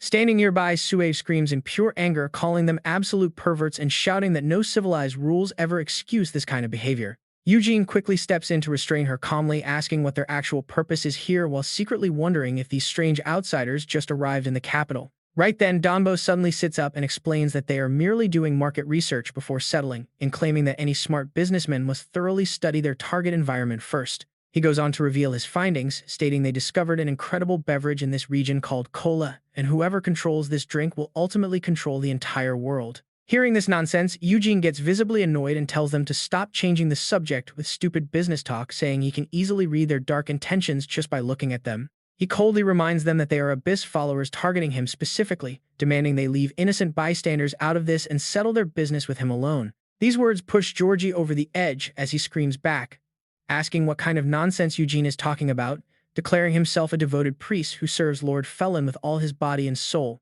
He shakes with pure rage, spitting out that he cannot tolerate being insulted as some cheap Abyss believer, especially when it is treated like a bad joke. At the same time, Banta steps forward to mock him, sneering that just because the kid looks good does not give him the right to be so arrogant, asking if he really thinks they came all this way just to look at him. He slowly reveals that the person they are searching for is Elgato, leaving Eugene quite surprised. He goes on to declare that Elgato is just a title and his real name is. Inside the room, Levin stares at the portraits of 3 gang assassins. They look completely unhinged, but body modification surgery has stripped them of what little humanity they had left. Levan shudders at the thought of them. They are stark raving mad but exceptionally skilled, and he never expected the organization to send these monsters to tail him. Forced to crack a bitter smile, Levin realizes his school excuse did not buy him the freedom he wanted. Soho clearly has no intention of letting him walk away so easily. Eugene's expression turns grave at the mention of that name. It was Soho, after all, who utterly destroyed Levan's former squad, the Fios. Nodding in confirmation, Levan explains that Soho heads the largest syndicate in Horizon. Under that monster's direct command, Levin was raised and trained to be a ruthless killer. Levin sighs heavily in self-blame, wishing he had told Eugene much sooner. Eugene quickly reassures him, saying he completely understands before asking again about Levin's past of working directly under Soho. After a brief pause, Levin insists on handling this alone since getting mixed up with the syndicate never ends well. Privately, he knows Eugene has no idea what those beasts are capable of. Suddenly, Banta steps forward, asking if she is indeed Lorosi. Confused by the three strangers standing before her, Orochimiya hesitatingly asks who they are. Eugene coordinates their search, assigning the Felivia forces to cover Districts 1 and 2. He instructs the team to leave the slums of Districts 3 and 4 to him, demanding an immediate report the moment those three targets are spotted. Rage takes over Eugene as he vows to handle them himself. The sheer audacity of kidnapping Lorosi makes Eugene boil, and he is ready to show them the deadly price of crossing that line. Havinathan speaks up, questioning if this is a matter best left to the authorities. Eugene shoots that idea down, explaining that the police are utterly corrupt, having already taken massive bribes from the syndicate. Shocked by this, they realize the situation is far worse than they imagined. Levin suddenly stops Eugene, putting a hand on his shoulder to request a private chat. Once outside, Levin questions Eugene's decision to involve the Felivia clan, asking if he is seriously trying to spark a full-scale war. Looking increasingly anxious, Levin urges Eugene to stay out of it, warning him not to escalate the situation and let him handle things himself. Eugene snaps back, pointing out that Levin made the same empty promises before Lorasi's kidnapping, arguing that things are already as bad as they get. Levin urgently explains that rushing in blindly will only escalate the tension and drag innocent people into their dangerous mess. But Eugene snaps, asking if Levin actually has a better plan or if they should just sit back and place their trust in a precinct full of useless police officers. Levin stammers, trying to find the words to argue, but Eugene is not in the mood to listen. Eugene angrily demands to know whose side Levin is on, accusing him of claiming to know the cartel, yet only acting as a useless obstacle when Lorosi was taken. Letting out a frustrated sigh, Levin mutters that trying to make him understand is completely hopeless. He turns to leave, telling him not to act impulsively. He just needs to sit tight and wait while he finds a way to handle things. Looking at his retreating back, he calls out to wait and asks what he plans to do, but Levin simply replies, "What else?" He flashes a forced smile. He is going to bring Lorosi back and kill them all right. Things are spiraling completely out of hand, guys. Eugene is in utter shock. Wasting no more time, he simply walks away. He is gone. Thick dust fills the air. Eugene cannot see a thing. He blinks and looks again, only to find that Levin has vanished completely. The scene shifts over to the secret headquarters of the Iraq branch gang. Desperate men reluctantly pull out a bag of money, calling it this month's tribute. Banta coldly asks if that is everything, and the old man helplessly nods yes, making the gangster snap that this is not even enough for his skincare. He steps closer, demanding if this pocket change is really the entire capital's tribute and accusing them of cheating, while the trembling man stammers that almost nothing is left after paying off the police. The desperate man frantically begs for just one chance to explain, but his voice is cut short. Banta brutally rips the skin right off his face, telling him not to play stupid as the poor man screams in agony. He scowls in disgust at the wrinkled trash while Donbo stands nearby, calmly suggesting that Banta eat some sugar to cool down. The gang member explains that sugar relieves stress and boosts brain power, declaring that with a blood sugar level of 970 and a matching IQ, he has to do something. The eccentric genius shares his thoughts on why the tribute collected from Iraq is so low. According to his calculations, Hebronia is under the control of that abyss worshipper Joseph, which weakened their branch and cut the tribute. Banta angrily tosses the old man aside, growling about being outmatched by a wrinkled fossil, and threatens to peel the skin off every single one of their faces. Georgie steps forward, reminding them that protecting the capital is their absolute responsibility as elite members from headquarters. He smiles, noting that since Lord Soher, or rather El Patrino, sent them to the capital and the slum Lord Joseph has vanished, this is the perfect opportunity. He adds that Lord Felin is surely watching over their future. The other gangster turns around, confused, pointing out that El Gato explicitly ordered them not to touch Felivia, who recently claimed the slums. He asks if there is a way around it. Donbo speaks up again, boasting that with his blood sugar and IQ both sitting at 925, his brain has already formulated a plan. He tells the pair that the strange drink can spike blood sugar to 1,000, meaning whoever controls this bizarre beverage called cola will absolutely dominate the entire market. With a sharp glance towards Orochimaru, he proposes they kidnap the young alchemist who actually invented the recipe. If they utilize the kid to establish a completely legitimate business, Felivia will have absolutely no excuse to interfere with their operations. By doing this, he continues, they will not violate El Gato's orders to avoid conflict with Felivia, while ruling the capital, earning instant praise from the other two gangsters for his sheer genius. Banta cannot hide his excitement, realizing that is why they kidnapped the kid and praising how easily smart people get things done, while Donbo casually replies that a peaceful approach is simply much less stressful. The 8 guys standing around look completely baffled, wondering what kind of peaceful method these idiots are talking about. They recall that not long ago that lunatic Eugene tore the entire slums apart over a few street kids. Who knows what he will do now that they have kidnapped his close friend? He might just mobilize the entire main force of Felivia to crush them. They find it baffling why headquarters would send such reckless madmen when they should be keeping a low profile to avoid drawing Felivia's attention. Right at that moment, Georgie steps forward asking to be the one to handle the education of that young alchemist. In a casual tone, he calls the Magic Academy a heretical den that dared to look down on Lord Felin, the creator of the world, mocking those mediocre mages as fools. His face suddenly twists into a manic grin as he proclaims that Georgie, the righteous priest, will whip that little heretic. In a booming voice, he declares he will force the boy back onto the proper path. He behaves completely like a maniac, rattling the iron bars and screaming at them to open up. Spitting with rage, he turns around and screams for someone to bring him the key right now. Georgie loses his mind, completely yelling to hurry before he smashes the whole door down, but before he can finish, a heavy fist lands right on his face. And out of absolutely nowhere, Levin finally shows up right on time. The strike is so insanely fast that Danbo has no time to react while Banta remains completely clueless. Orochimaru looks up and freezes. She is completely stunned to see him. The other two gangsters quickly drop to their knees, Assassin Danbo and Banta paying their respects to Elgato. They shout in unison, greeting the designated successor of the entire gang. Levin snaps back in irritation, stating he has no intention of taking that annoying position, asking if he did not already make himself clear. Everyone in the room immediately stares, completely shocked that this boy is Elgato, while even Orochimaru cannot believe Levin is the gang's heir. The local lackeys point their fingers at him, stammering that there is no way he can be Elgato.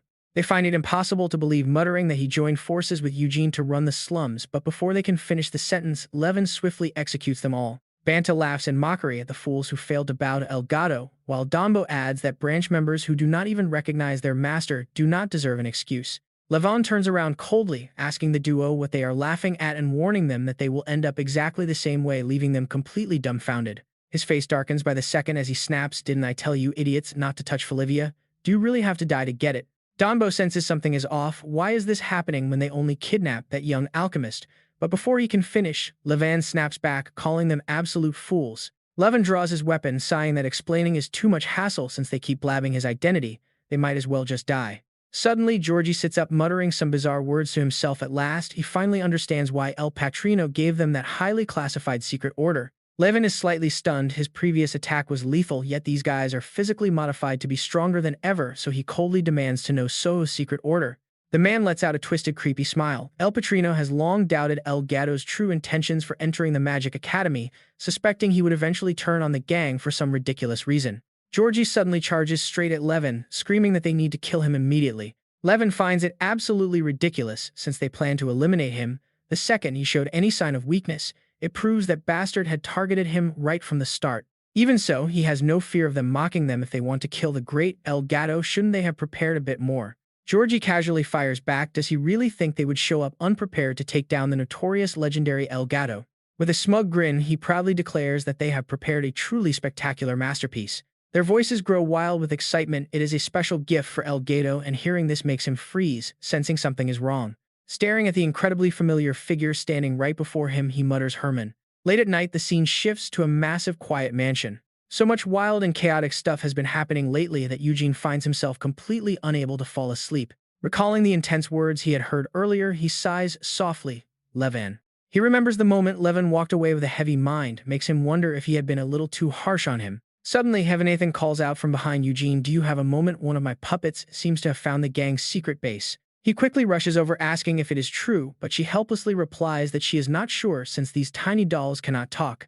She hands him a small doll, explaining that following it will lead them straight to their hideout. Staring at the little thing, Eugene admits is actually pretty cute. Heavenathan asks curiously what he will do, wondering if he is going to lead the others to storm the place. He remembers Levin's bitter complaints. Sure, they could go, but bringing a massive force would only escalate things and make the situation worse. Plus, taking that reckless approach would definitely get other innocent people dragged into the mess. Feeling incredibly anxious, he realizes that he cannot afford to drag anyone else into this chaotic, dangerous mess. Eugene suddenly tells her to contact the main family if he is not back by morning, since he wants to go alone. But Suabe steps up, declaring they are going together. A terrifying smile spreads across her face. You can tell she is ready to show those lawless punks what happens when they mess with her family. Sensing something unusual ahead, the little puppet bolts, prompting a startled Eugene to chase after it, yelling to slow down. The duo quickly keeps pace with the doll, traveling a very long distance together. Seeing the puppet look worn out, he reminds it to slow down while Suabe watches in disbelief, wondering if a zombie can actually get tired. They finally arrive at the sewer system, which serves as the gang's turf. Suabe wonders aloud why the tunnels are so massive and complex, and Eugene nods, agreeing that they would never have found it without the puppet. Suabe suggests taking a quick break while they can, and he sighs, admitting they do not really have any other choice right now. After a bit, he grows anxious and asks if she is truly fine with how dangerous this is, but she snaps back asking who he thinks he is talking to. With a smug grin, she boasts that she was already hunting polar bears completely alone on the ice fields at just 5 years old, so there is no way she is scared, leaving Eugene sweating, realizing her perception of actual danger is seriously warped. He nods quickly, agreeing that he obviously knows just how incredibly brave she is. His voice is tense as he explains that these gang members are incredibly dangerous. Even among Felivian warriors, it is super rare to meet people this tough, and he cannot guarantee their survival if all three of them launch a coordinated attack. Suebi gives him a highly suspicious look, asking why he even brought her along if that is the case, leaving Eugene totally flustered. She steps closer, coldly demanding to know if he looks at her as some useless burden who cannot even take care of herself, forcing him to quickly deny it. Suabe angrily presses for an answer, but before he can speak, a strange, faint noise suddenly catches Eugene's attention. Reacting instantly, he shoves her backward and yells to look out. Suabe is still completely lost, demanding to know what just flew right past them, while he grimly explains that they are under sniper fire. Looking closely at the ground, she is shocked to find they are actually throwing knives. Banta steps out of the shadows, boasting that his skin is highly elastic, capable of easily withstanding over 45 kilograms of pure tension. He literally pulls his cheek skin out to demonstrate, adding that these weapons fly with 10 times the force of standard arrows, making it insane that Eugene dodged them so easily. Stunned by the bizarre sight, Sue wonderingly asks if he literally shot those weapons using his cheeks. Out of nowhere, Donbo slips right behind them, pointing out that finding them in this massive labyrinth of sewers means someone definitely leaked their location. He starts running his calculations, stating that with a blood sugar level of 680, meaning an IQ of 680, the traitor is El Gato. His expression suddenly shifts. He snaps that there is no need to glorify a traitor, revealing that Levin was the one who leaked the location of their gang's base. Eugene's face immediately darkens as he realizes they had followed the hamster. Sensing something is off, Eugene freezes. If Levin is the traitor, could he have arrived here before them? Georgie suddenly steps forward, praising it as a sharp deduction. He nods in satisfaction, saying he should have stopped Levin from going to the cult's lair at the Magic Academy, claiming the boy fell after associating with heretics who deny Lord Felin. Dombo nods in agreement from the side, muttering that he would rather interpret this from a literary perspective. Placing a small puppet in his palm, he explains that Phelps, once a devoted believer of light, became El Gato, a man of darkness, until he met a pure and righteous boy from Felivia. He immediately crushes the puppet in his grip, declaring that he must have finally remembered his true nature as Phelps. Hearing this, Eugene's expression completely shifts in utter disbelief. He recalls his own harsh questioning of Levin, remembering how completely helpless his friend looked. This only deepens his regret, realizing his friend had been facing all of this completely on his own. An annoyed Suabe speaks up, asking what he means and why they are even talking about Levin right now.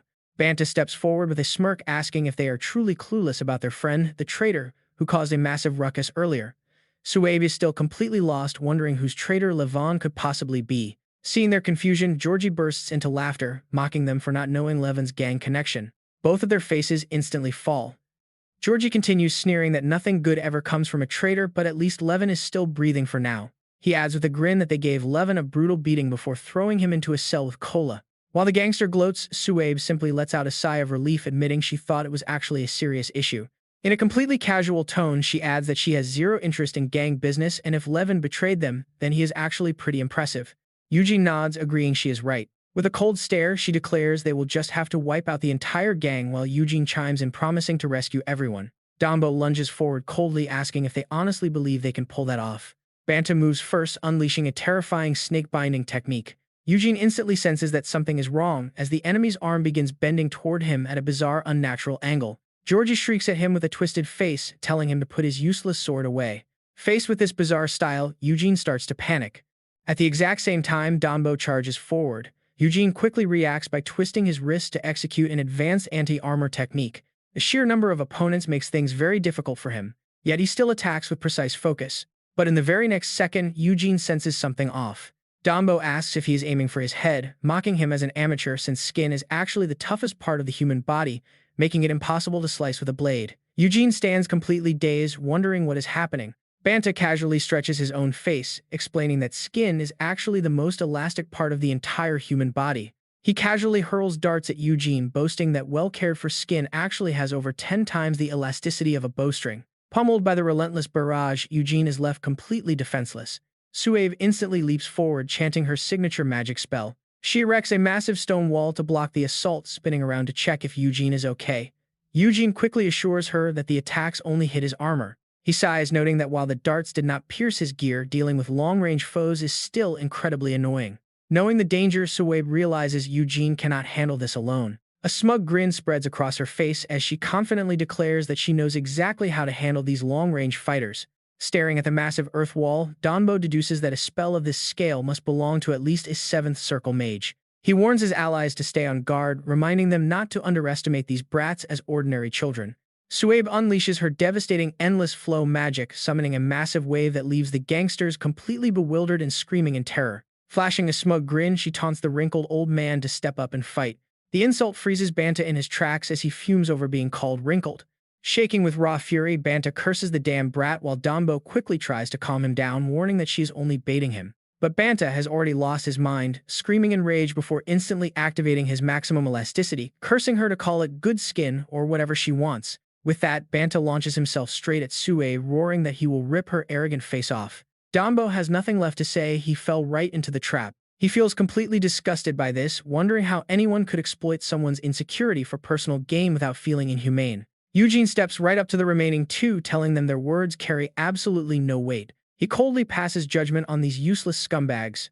Meanwhile, Suwabe is seen effortlessly surfing across the water. Banta has already caught up to her, demanding to know who she is calling saggy. She snorts with disdain, mocking that even a flying squirrel's skin is not that stretchy. Driven to tears of absolute rage, he screams that he is going to skin her face.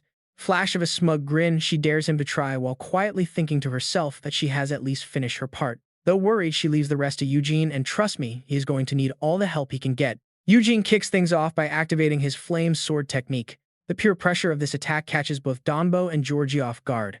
Then comes a powerful fire slash. He combines this deadly strike with a tear-boosting hellish reinforcement magic. Georgie suddenly senses danger, gasping in shock. The blazing fire storms forward, leaving him no time to dodge as he screams out in absolute despair. As the temperature spikes to extreme levels, Eugene coldly analyzes the battlefield. He quickly spins around to leave, refusing to waste another second on these ridiculous clowns when he has to find Lorosi and Levin. Suddenly, his face drops. Wait, does he even know the way, or should he ask? Georgie suddenly interrupts his thoughts, shouting that they are not even done fighting yet. He mutters that metal might be cold, but fire is hot, just like the passionate love of Lord Felin. Looking completely unhinged, he rambles about a love far hotter than any flame that he is finally ready to complete. Covering his eyes with both hands, he mimics Lord Felin, bestowing his sacred love. He suddenly charges straight toward Eugene, shouting that he is fully prepared. The two of them immediately clash in a fierce battle. Eugene is taken aback by his strength, shocked that this guy is fighting barehanded against a sword. Georgie brags about his power, shouting to let him enlighten him because the more love he receives, the stronger he gets, and now he holds the ultimate love. He arrogantly boasts that his entire body is made of steel, meaning no sword blade can ever harm him. Danbo sits right back up, bragging that even his head is made of steel. With a smug smirk, he adds that this means they both charge at Eugene, mocking that trying to fight steel-bodied opponents like them makes all of his attacks completely useless. Eugene silently repeats their boasts in his head, locking onto that word steel. Charging forward once more, Eugene resolves to smash their supposed defense into 100 pieces. Danbo finds this desperate attack utterly hilarious, mocking him for trying to clash directly, while bragging that his headbutt's lethal power is simply weight times strength, multiplied by speed. Curling his entire body into a ball, he sneers, asking if Eugene really thinks that skinny frame can stop him. Seeing this, Eugene quickly switches up his battle strategy. He suddenly reverses his grip on the sword to prepare an armor-shattering strike. Spinning around, he channels every ounce of his strength into a devastating strike against the metal. The impact instantly launches Danbo's entire body high up into the air. The force is so immense that it completely fractures and deforms his steel skull. Eugene immediately hurls him backward with brutal force. Having dealt with him, Eugene coldly asks where his steel head went, adding that cheap tricks like that will never work on him. Eugene then turns his gaze to the other, asking how his heat resistance will help him now, though at least it kept him alive. Stepping forward, he demands directions to Lorosi, causing Georgie to stumble back in panic. Terrified, he spins around and bolts, ignoring Eugene's demands to wait. It all happened too fast. Eugene couldn't even process what was happening before the guy bolted. He looked back in sheer disbelief. Levin, captured by these guys. No way. Those two were definitely hiding their true strength. Eugene shook his head. There was no time. If he lost track of him, now finding Lorosi would be next to impossible. Eugene bolted after him. He had to capture that guy first, no matter what. Elsewhere, Georgie picked up his pace, moving faster and faster. Terror gripped him. That kid was a complete monster, just like El Gato. He desperately reached for a nearby wooden door. He needed a hostage and fast. Georgie muttered to himself, He would use the young alchemist as leverage to threaten him. Yes, that had to work. But then a sudden noise behind him made him freeze in his tracks. He spun around, panic rising. The cell doors were wide open and the guards were nowhere to be found. He frantically looked around the empty room. Where was the alchemist kid? Something was horribly wrong. Georgie stood there utterly dazed, but wait. A chilling thought crossed his mind. Where on earth was El Gato? Without warning, Levin dropped down from above and grabbed Georgie by the head. Summoning his raw power, he spun Georgie around like a violent whirlwind. Within seconds, Georgie was completely battered, looking like a discarded rag doll. He collapsed to the ground, his pale lips still muttering El Gato over and over. Levin stood in silence for a long time, remembering the past and Hermana. Old memories flooded back. Why of all people was she here right now? Things were getting incredibly complicated, and Levin could only let out a heavy sigh. He called out to LaRosie, telling him it was safe, but the poor kid was still trembling in terror. Levin offered a hand, urging him to move before they got surrounded by enemies. But his sudden gesture only made LaRosie panic, letting out a terrified scream. LaRosie scrambled backward, pleading for him to stay away. Levin froze in his tracks. Heavy guilt weighed on Levin's heart as he softly apologized. He blamed himself for dragging the poor kid into this mess. Understanding LaRosie needed time to process everything, he waited as LaRosie slowly looked up at him. Levin quickly pulled LaRosie onto his back. They simply did not have the luxury of time. Deep down, Levin knew that LaRosie's traumatized state meant something terrible had happened. Levin's anxiety was mounting rapidly. He was 90% sure Eugene had charged straight in that reckless troublemaker always did. Regret consumed him. He could have wrapped this entire mess up before Eugene even arrived, but he never expected Hermana to show up so suddenly. Taken completely by surprise, Levin was left vulnerable. With Georgie behind him, Hermana seized the moment to strike. She had managed to knock Levin out because he had let his guard down. Another massive question haunted him. Why was Hermana even here? Was this just some elaborate plot by Soho to distract him? But if that was Soho's plan, he was dead wrong. Hermana's burning hatred for Soho matched his own, driven by the guild massacre. Levin was lost in his thoughts. Ever since they were kids, they had dreamed of taking revenge on Soho together. He believed he could still convince her, but first he needed to find Eugene or Hermana before it was too late. He knew Hermana was the top assassin around here, and now Eugene had run straight into her. If she crossed paths with Eugene, it would be an absolute disaster. Meanwhile, Eugene demanded to know who she was, but Hermana remained dead silent behind her tight mask. Wasting no more time, the two of them instantly lunged at each other in a fierce clash. Eugene backed away to keep a safe distance, muttering that there had to be more to her than this. He sized up Hermana, realizing she was indeed the real deal. She didn't offer a single word, simply spinning her weapon with deadly precision. In an instant, she whipped up a massive, terrifying whirlwind of pure force. Sensing the sudden shift in danger, Eugene's expression hardened in complete shock. Under the sheer weight of Hermana's overwhelming power, the ground beneath them shattered into pieces. Eugene quickly leaps high into the air, escaping danger. The moment his feet leave the ground, it instantly shatters. Eugene is completely stunned. What kind of insane power is this? Hermana uses her weapon to launch a massive boulder forward. She hurls it straight at Eugene, caught him off guard. Fortunately, he reacts in time, stepping right on the flying boulder. Eugene flips through the air and lands safely back on his feet. Before he can even catch his breath, Hermana charges again. With just a single strike, she throws him off balance. His entire body is thrown violently against the back wall, leaving Eugene completely unable to fight back. Staring in panic at his opponent, this terrifying strength reminds him of his own mother. He knows deep down that fighting her head-on is a terrible mistake when suddenly Levin steps right up to him. In utter confusion, he asks Eugene why he crashed through the wall, admitting he was scared to death. Seeing Levin show up in this dangerous place catches Eugene completely off guard. Suddenly, the wall shatters once again, striking fear into Eugene. He grabs Levin to pull him away, screaming to run now, leaving Levin absolutely clueless about the danger. Eugene is completely bewildered, asking Levin why he is even here. Levin answers that he came to rescue LaRosie, prompting Eugene to ask where the boy is. With a heavy sigh, Levin explains that he already saved him, sending the child out through a safe route far from the cartel. Sensing that something is terribly wrong, Eugene panics, asking if Levin really let a child walk out all alone. Levin sighs, explaining he is only one person and still had things to do, but Eugene keeps scolding him, shouting that letting a kid walk alone is insane, though they must argue later and just escape right now. Feeling curious, Levin slowly turns his head back, asking exactly who Eugene is running from. But as his eyes sweep across the darkness behind them, he freezes. Levin, suddenly coming to a complete halt, catches Eugene's attention. Eugene turns around, calling out to ask what he is doing. Levin casually answers that she is an acquaintance, leaving Eugene stunned since the mysterious attacker has her face completely covered. Levin's expression turns thoughtful as he realizes Hermana always hides her face because she is just like him. He knows she is one of Sora's very special collections. Hearing those words sends a cold shiver down Eugene's spine. Sover's special collection. With a quiet sigh, Levin speaks to her, apologizing for leaving so suddenly without any explanation.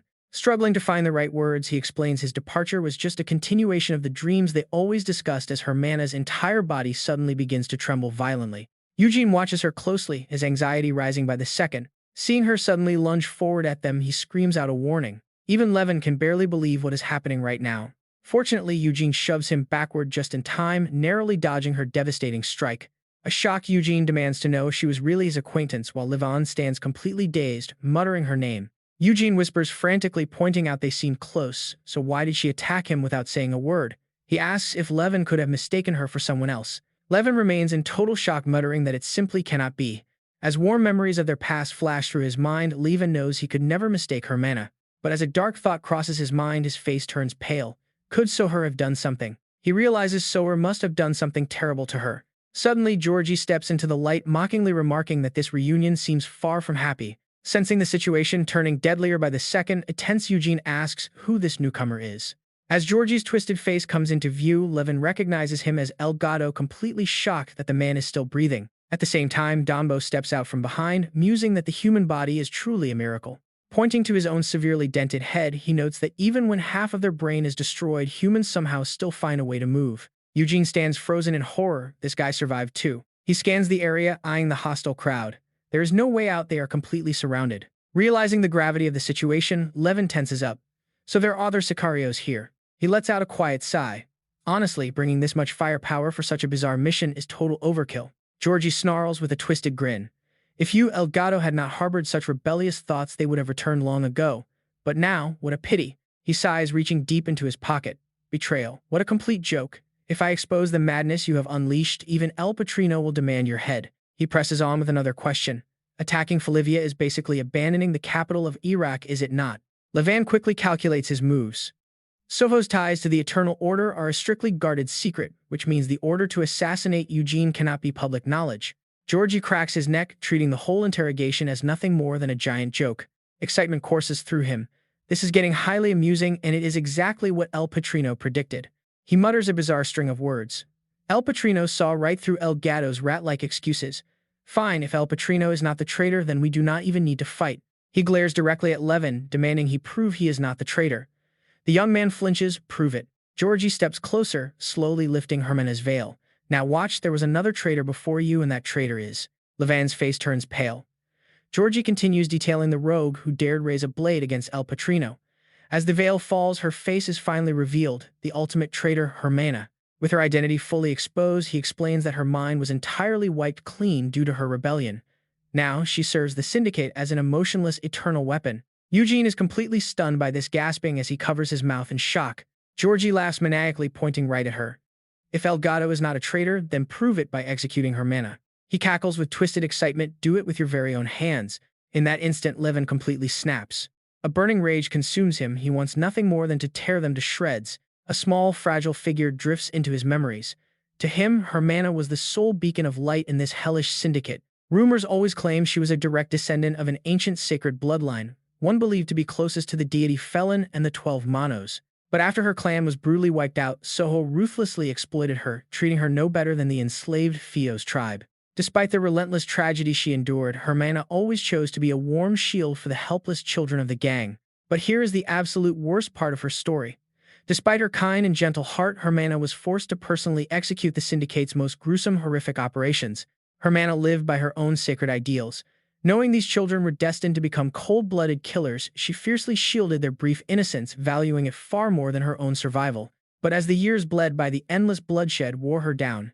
She would constantly whisper to herself, desperate to remember who she was. Her gentle words still echoed deeply in his mind. She believed that Felin, a god who loved humanity, granted them a sacred strength to navigate an uncertain future and find hope even in the absolute deepest despair. Because the Creator blessed humanity with free will, she insisted that they must never under any circumstances lose hope. Back in the present, Georgie laughs mockingly. That is the ultimate fate of a traitor, stripped of free will, turned into a mindless puppet. Tell me, isn't that far worse than death? He sticks his tongue out with a sickening grin. So if El Gato is not a traitor, kill this worthless puppet yourself. Georgie opens his mouth to mock him further, but a massive fist crashes straight into his jaw, silencing his arrogant taunts. The impact sends Georgie flying backward, slamming brutally into the hard ground. Wiping blood from his mouth, Georgie cackles, declaring his suspicions confirmed. You are indeed the traitor, and now death is too merciful for you. Levin ruthlessly grabs him by his hair, pinning Georgie's shoulder down with his boot.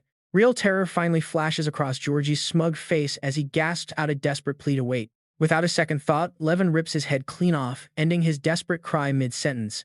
The young warrior is completely consumed by absolute unbridled fury. Eugene watches the brutal execution unfold, completely paralyzed with fear and utter shock. Georgie's loyal henchmen are just as terrified, frozen in place. But Hermana, locked under complete mind control, remains completely expressionless.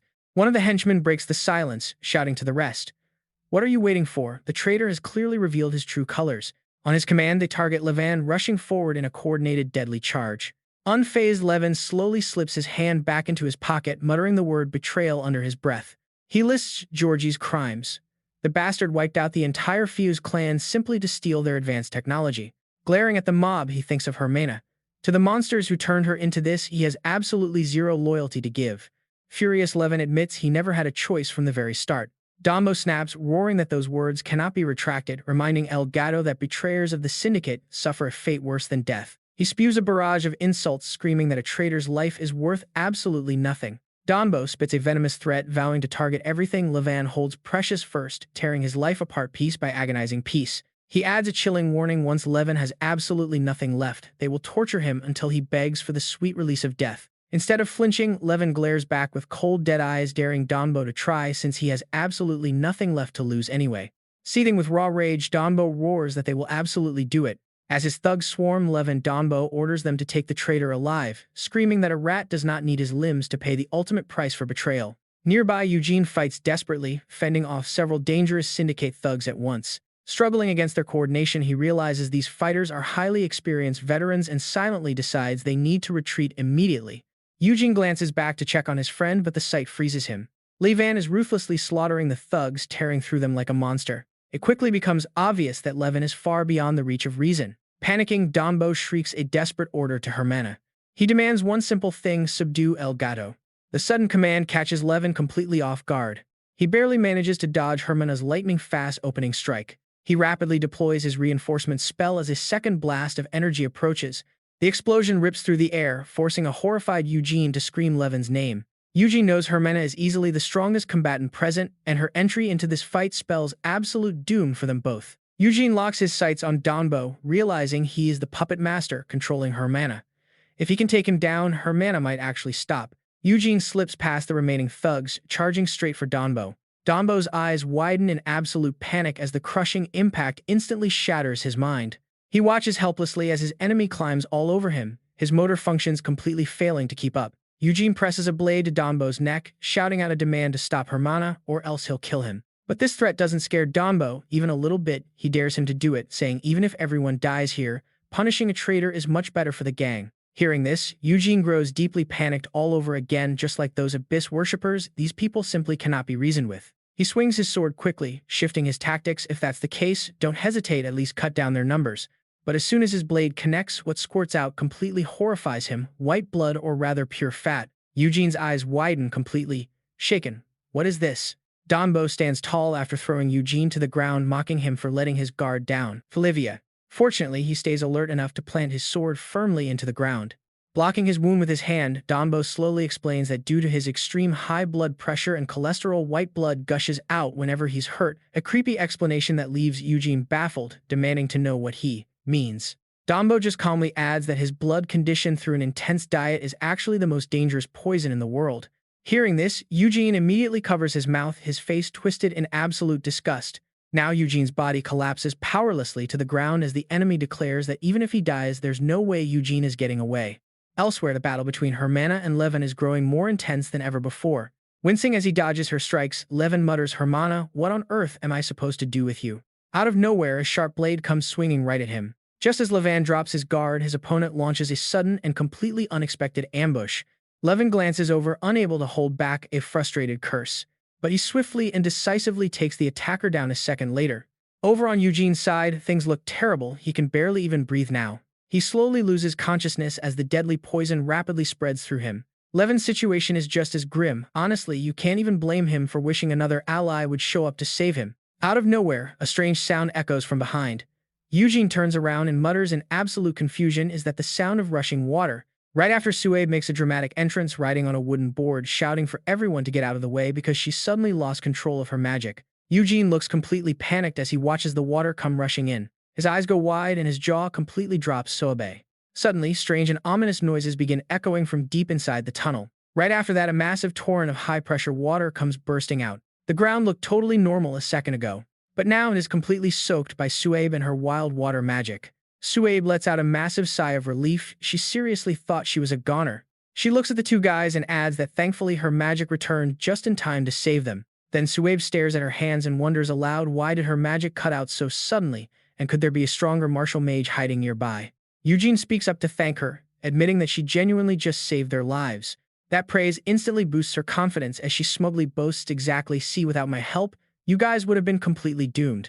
Seeing Levin walk away, Suabe snaps and yells after him, hey, why are you leaving without even saying thank you after I literally just saved your life? But he just replies with a freezing glare, I never asked you to save me. That reply drives her absolutely crazy, pointing out that he was just captured and tortured, while Eugene tries his best to hold her back and keep her calm. But suddenly, she freezes right in her tracks.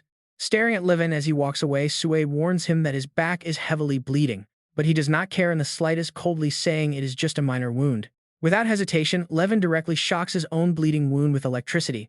The brutal sight leaves Suabe completely horrified. She gasps, asking if he seriously just burned his own wound to stop the bleeding. Now Eugene steps up to ask about that modified girl, pointing out that he called her Hermana, which means she must be incredibly precious to him. He begs Levin to tell them the truth, and the warrior instantly freezes in his tracks. Eugene keeps speaking with absolute sincerity, telling him that they can actually help him with this. Levin just coldly mutters that it is already far too late. He explains that the modifications on Hermana and the other assassins are all Felin technology, and he knows better than anyone that a modified body can never be restored to normal. It is especially true for Hermana since her brain was tampered with, meaning any attempt to destroy those complex implants will inevitably cause severe and permanent brain damage. Hearing this, Eugene begins to calculate, thinking that if it is just about the implants. And then a sudden realization hits him. Eugene calls out excitedly, what about the absolute removal tool? Cannot we use it to specifically target and only get rid of the implants? He explains that the absolute removal tool uses high-level magic to reduce matter wavelengths or reset them to zero. If he can target the exact wavelength of those implants, they should be able to safely erase them without hurting her. Right? Levin seriously considers this, admitting it might actually work, but wonders if anyone could really handle something that incredibly complex, no matter how talented they are. While Levin is lost in his doubts, a reassuring voice speaks up right beside him. Eugene looks at him with a warm smile, insisting that there is still a real chance of saving her. Hearing those incredibly supportive words touches Levin deep down in his heart. He lowers his head, struggling to get the next words out. A desperate plea finally escapes his lips, please help me save Hermana. For Eugene and Suabe, that is more than enough. They instantly agree, saying they would have helped even if he had never asked. Levin finally starts to lay out his plan, pointing out that since they are currently in an underground canal, they can use it to their advantage. They stand there discussing their strategy for a long time. When they finish, Eugene still looks slightly worried, while Suabe is totally hyped up for the plan. Levin just turns and asks if they got the general idea. Suddenly, a massive explosion rips through the wall beside them. Levin glances over his sentence, cut short right in the middle of talking. The violent shockwave hits them, shaking the entire place. Sweating in absolute panic, Suabe stammers as she asks if it is some kind of magical earthquake. Eugene and Levin immediately reply in unison that was a bomb. He explains the situation. Since they cannot pinpoint our location, they are planning to block all the exits. Hearing this, Suabe cannot believe they would actually destroy their own base. Eugene kindly chimes in, explaining that these thugs are willing to do absolutely anything. He takes the lead and urges everyone to move fast because they are running out of time. Right now, Eugene remembers Donbo telling him that his blood was forged through a brutal diet, making it the most lethal poison on Earth. His condition is pretty terrible and his remaining time is rapidly ticking away. A pile of rubble and the lifeless bodies of the two leaders are all that remain. The terrified henchmen tremble as they call out for Donbo and Georgie. Banta clutches his face in pure agony and mutters about Elgato and those damn kids. He spits out a vicious threat, I will slaughter every single one of you. Banta orders his remaining men to blow up all the exits to stop them from escaping. But just as he finishes speaking, the wall right next to him completely caves in. Banta spins around in a rage, demanding to know what idiot detonated explosives here instead of the exits. Then he realizes. Suabe and Eugene step out mockingly, asking how it feels to see them again after they blew up his wall. Banta glares at her with pure fury, declaring that they will slaughter them first before making Elgato pay. Suabe smirks, realizing they also do not have to waste time searching for their targets. Standing right behind her, Levin begins to quietly channel his magical energy. A brilliant flash of light erupts as he unleashes his lightning spell. Every single henchman is hit. Banta watches in horror as the electrical current surges straight toward him. With no time to dodge, he takes the brutal shock head-on. In an instant, they all collapse. Suabe sighs with relief, noting that everything went perfectly according to plan, while looking pretty cool too. Meanwhile, Levin is already reaching into his pocket to pull out another device. He tosses it forward, triggering a massive instantaneous explosion. With the path cleared, the team quickly resumes their escape. Levin points forward, telling Suabe to summon water to wash the enemies down to the bottom floor, and she excitedly declares that it is finally her turn to shine. She laughs, boasting that she will wash them all straight to the North Sea in a single move. But wait, trouble strikes. Eugene turns back confused, asking what is wrong, while Levin urges her to hurry so they can find Hermana. Suabe looks completely bewildered as she explains that the natural elements are refusing to obey her command once again. She says it feels as though some other force is controlling nature, leaving both Eugene and Levin staring at her in utter shock. Right behind them, Hermana slowly materializes, exerting a strange dominance over the natural elements. Normally, the magical strings, forming the foundation of sorcery, are highly sensitive for any mage. Shamans who borrow their powers from nature are even more dependent on these strings to connect with the world. These spiritual connections link them directly to nature, meaning the more strings a shaman possesses, the deeper their bond with the natural elements. Take the celestial ocean at the edge of the horizon, where the legendary genius Suabe possesses 8 strings. Even a master shaman at the human limit of 10 strings would struggle to wrest control of nature from her. Therefore, it makes no sense for nature to ignore Suabe now unless there is one terrifying explanation. The truth reveals itself through Hermana, an entity far beyond human comprehension is now dominating nature in this very area. Levan grimaces as he locks eyes with her, whispering Hermana's name. She attacks without hesitation. Levan and Eugene are violently blown back, realizing that their carefully laid plans have completely fallen apart. He calculates his options, wanting a one-on-one duel with Hermana before the unconscious thugs wake up and overwhelm them. Making a split-second decision, Levin declares that they need to relocate the battlefield immediately. He dashes off as Eugene asks what he is doing, but he simply tells his friend to hold on for a moment. He pulls out another cannon, shouting for everyone to get ready. These words leave Eugene completely bewildered, ready for what even Suabe is totally lost, trying to figure out what kind of crazy stunt is coming next. Levin throws the bomb in his hand right ahead, shouting out a warning that it is about to explode. The ultimate target of his attack is none other than Hermana. A pretty massive explosion erupts from the bomb, sending both Eugene and Suabe plummeting straight down below. Levin is an absolute madman for this. Fortunately, they all end up splashing right into the water below. Suabe finally emerges from the water after a brief moment. She immediately turns and confronts the madman, demanding to know why he suddenly blew up the floor. Levin offers a pretty simple explanation. Since they cannot use shamanic magic out of nowhere, he had to come up with a quick temporary workaround.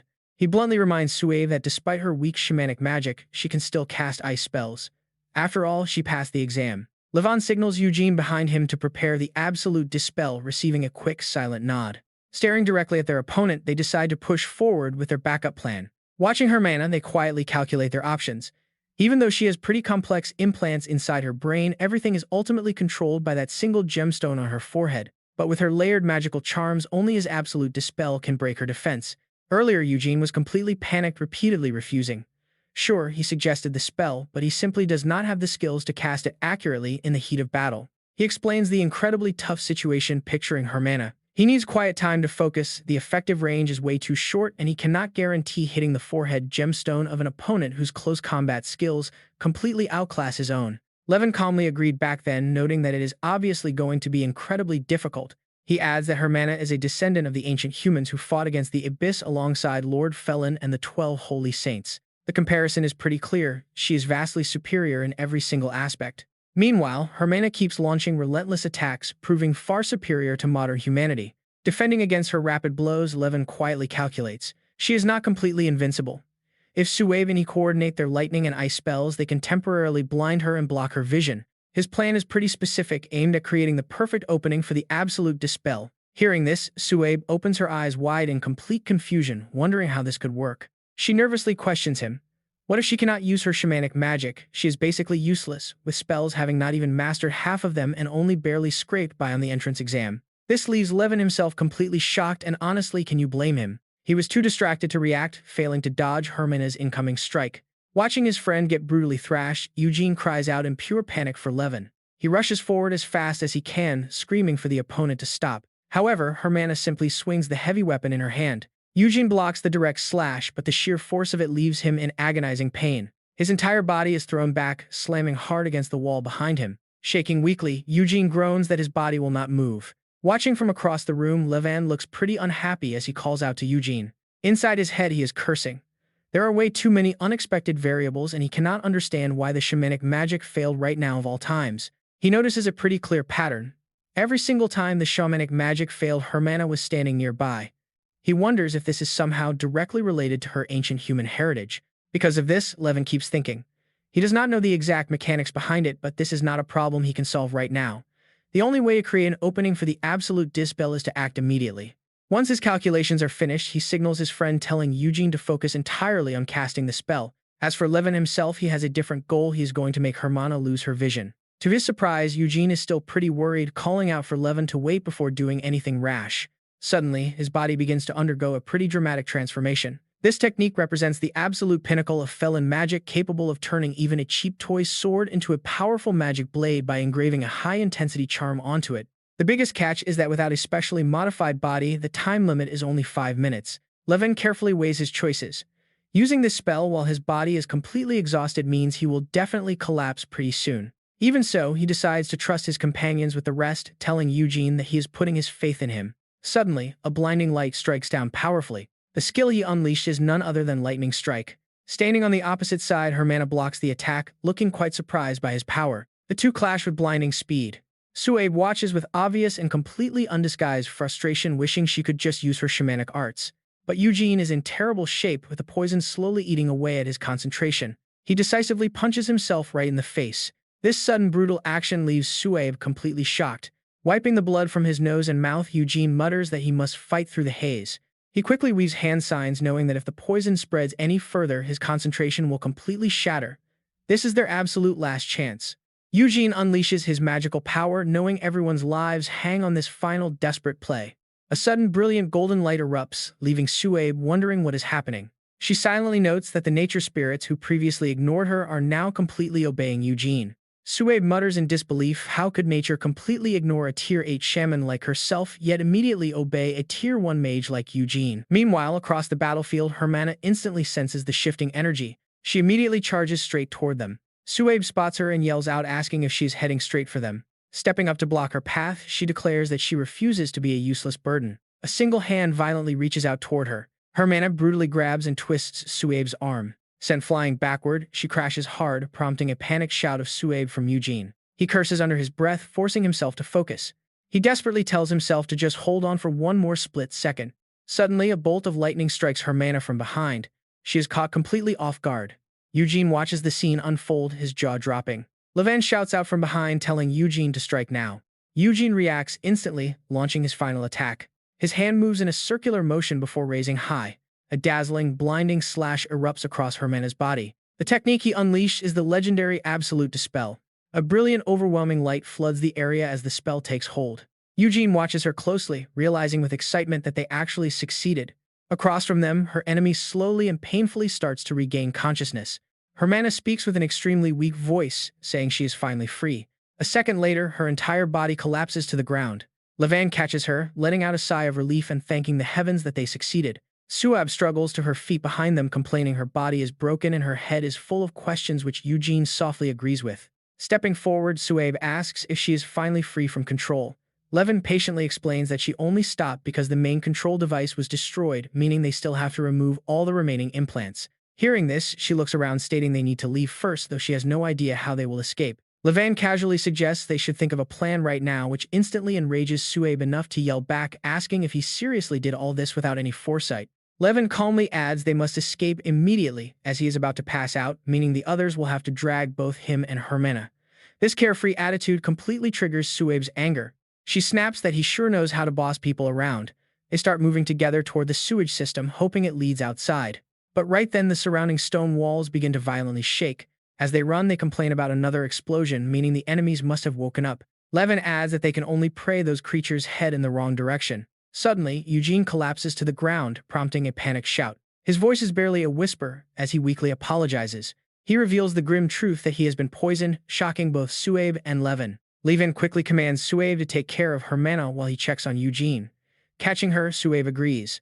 But out of nowhere, a massive explosion erupts right behind them. Smoke rises, a thick white wave follows. Banta emerges with his goons mocking the traitor and those troublesome kids for hiding there. With a twisted, ecstatic smile, he brags that the thrill they gave him helped him evolve to a brand new level. The lightning rubber man Electrico Banta. Shock. Levin and Eugene freeze, wondering how on earth they were tracked down. A voice beside Banta points out the obvious: when falling to the lowest floor, escaping along the water current is the only logical path. Dombo steps forward calmly, explaining that his blood sugar is saturated with cola essence, reaching 1024, meaning his genius IQ of 512 made this deduction child's play. Eugene stares in absolute horror, wondering how the man survived a fatal slash straight to his carotid artery. Dombo calmly explains that his veins are so packed with fat and sugary sludge that his wounds clot instantly, proving his extreme diet has basically reborn him as an immortal. Levin is stunned. These freaks have completely shattered all known limits of human modification. What on earth is happening at headquarters? But before he can overthink, Eugene wastes no time and launches a direct strike. He unleashes his signature move, Flame Slash. Dombo's warning flashes back in his mind. His blood is a highly toxic poison, and he remarked that anyone who can maintain their composure and resolve after contact with it is a true Felivia, regardless of how young they are. The villain screams that his attack is useless. He has a counter for the flames, using Georgie's body as a shield, so the three of them can fight together. Suabe is completely disgusted by his twisted logic, calling him insane for using his own ally. Meanwhile, Eugene is in deep trouble, having already drained his last bit of energy on that final desperate strike. Levin calculates rapidly. He knows both he and Eugene are completely out of time. Determined, Levin lunges forward to attack, knowing he has to wrap this up immediately. Dombo merely watches the glowing light of Levin's attack, whispering that he already anticipated their secret weapon, the blood release. What the sudden revelation catches Levin completely off guard. Dombo shouts that without that mad blood, Levin stands zero chance against Hermana. This means he has barely 1 or 2 minutes left of life, and his desperate gamble to buy time will only hand the enemy an absolute victory. That complete bastard. Levin glares intensely at the enemies tightly surrounding him. Watch closely here. Eugene watches in sheer panic as they realize the enemy knows Levin's critical weakness. In a desperate bid, Eugene turns to Suabe and begs her to perform the dangerous berserker ritual on him, confident that its raw power will crush the poison. Suabe is completely taken aback, explaining that the ritual is not something they can perform on a whim. It demands perfect compatibility, and their current battlefield is the worst possible place for it. But Eugene pushes back with fierce determination, telling her to trust him because he has already pulled it off once before. Done it before. Suabe's eyes widen in absolute disbelief. Eugene closes his eyes, desperately trying to focus all his remaining strength. Too careless. He barely blocks a savage sudden strike from the enemy. But a massive surge of electricity violently shocks his entire body. Banta laughs cruelly, asking if those cursed brats really thought he would ignore such an obvious opening. Eugene grits his teeth in frustration. The monster was not bluffing about his evolution, and he is now 100 times more dangerous. His situation is spiraling out of control. With his vision fading to a blur, he frantically wonders what to do. Meanwhile, Levin remains tightly cornered, shocked by the possibility that every single enemy has been enhanced. Glancing around, he realizes his combat power has plummeted drastically from his severe injuries. Suddenly, a mysterious voice declares that enough is enough, accompanied by a blinding light that leaves Eugene completely baffled. He raises his head, spotting several figures standing high above them. Unbelievable. The sight of who just arrived makes Eugene's jaw drop in shock.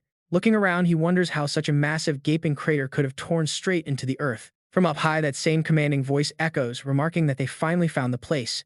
Eliza looks down, saying that just as Enika warned, Eugene is a stubborn young master who never listens to anyone. Eugene shudders in absolute shock as the speaker's familiar identity finally dawns on him. It is the first prince of Hebronia, Eliza, and he immediately attacks Dombo with a devastating flame slash. He then lands on the ruined ground with effortless, breathtaking grace. Levin watches the display of overwhelming skill with wide, stunned eyes. Eugene is just as stunned, wondering if that was actually the same flame slash he uses. The flame's density is so insane it resembles a beam of pure light, a level far surpassing his own Desio slash. It seems impossible for anyone at the Magic Academy to wield such mastery. Suddenly, Eliza stands right before the boy, calling his name. Eugene Felivia can only stammer in awe, quickly offering his respect. He follows up with a harsh scolding, reminding the kid that he was told to keep a low profile. Seriously, could he not go 1 week without causing absolute chaos? Hearing this, Eugene only feels more terrified, stammering that this was just a mistake. Suddenly, Banta yells out from behind, demanding to know what they are even doing there. But before he can even finish his sentence, he gets shut down with a cold threat. Lavina then appears apologizing to her prince that lifting 7 floors at once was simply too much for her, but Eugene gently praises her for doing a fantastic job. Watching this, Levin's eyes go wide with shock. He can't believe she managed to lift such a colossal weight. Her mana capacity is just completely absurd. Meanwhile, Eugene slowly begins to lose consciousness, feeling a sense of relief. Fortunately, a hand reaches out just in time to catch him. A gentle voice reassures him that they've arrived, but a dazed Eugene can only look up and ask who she is. This prompts Enem to tell her to stop scaring the poor kid, pointing out he literally fainted from terror, while Jiyoung cuts in to demand they stop joking and check his critical condition. Suaib quickly chimes in from behind, explaining that those bastards poisoned him, which catches Enem completely off guard as she questions if it is really poison. But a little poison is nothing she can't handle, as she quickly understands.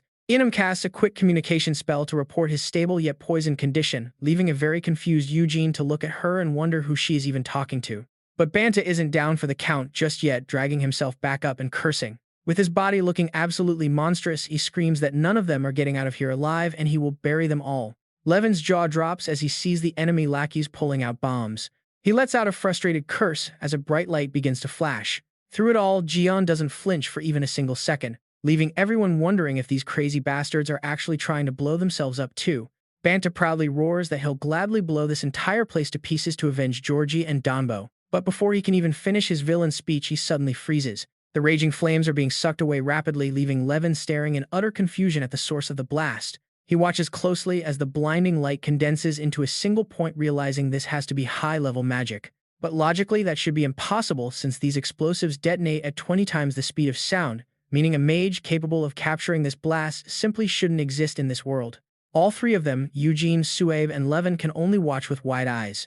Banta is just as completely dumbfounded by this sight. His eyes bulge as cold sweat pours down, staring at her. He stammers in disbelief, demanding to know what kind of monster she is and what she wants. She slowly steps forward, calmly introducing herself as Du Elim. These four are actually none other than Du Elim, the legendary anti-abyss mage task force from the academy, and it is a complete miracle that they survived all that. Eugene is just as shocked to see her, recognizing his senior Annika. Annika is radiating pure murderous intent, warning them that they will pay dearly for laying a single finger on her junior. A few days later, the scene shifts to a quiet castle room. Eugene lies in bed, quietly covering his tired eyes as he rests. He can't help but replay the event, wondering what would have happened if they hadn't arrived. If that timid little kid Lorosi had not managed to escape through the sewers and beg Senior Annika to come save them, they would have definitely ended up dead right then and there. And yet, it is pretty ironic, considering he was the one who originally set out to rescue Lorosi. Ultimately, Eugene just cannot shake off the bitter frustration burning deep inside him. He suddenly grabs his cloak, making a firm decision. He walks out despite the intense protests of the medical staff warning him of his condition, loudly promising them that he is fine and will be back before they even know it. With every single step, he promises himself that he will never let something like this happen again. Meanwhile, the scene shifts to another, simply decorated room nearby. Jiyeon and Enam are casually enjoying a peaceful cup of tea together. Jiyeon glances over to the side, breaking the silence with a quiet question. He asks if the kid really wants to join Du Elim, and Eugene confirms it with absolute unwavering seriousness. Jiyeon then asks him if he even knows what Du Elim is. This question leaves Eugene completely baffled. Isn't that just one of the combat magic departments? Jiyeon reluctantly explains that he really is clueless, pointing out that Du Elim is the oldest, most prestigious combat mage order. It was once the absolute peak of combat magic schools. But with peace lasting so long, real battles have become incredibly rare, turning the place mostly into a standard training facility now. He then makes sure to add that despite this, only the absolute most talented students are ever permitted to join Du Elim. Jiyeon bluntly states that Eugene simply isn't qualified. Honestly, you can't blame Eugene for boiling with indignation. Is it really just because he's a one-string mage? Looking over, Jiyeon points out that it's obviously one reason, but Eugene should know his own weaknesses best. After all, didn't they just have to bail him out because of his reckless stunt? The fallout is clear. Annika had to take the blame and is currently detained under the vice principal's watch with her punishment extended. She grumbles in annoyance about how unfair it is, while Eugene is completely shocked. Did that really happen to his senior, and why her? At this point, Diane smiles and explains that if news about the cartel got out, things would get way too complicated. They already cleaned up the mess, so why make a fuss? Blaming it on Annika's simple mistake keeps things swept under the rug like usual.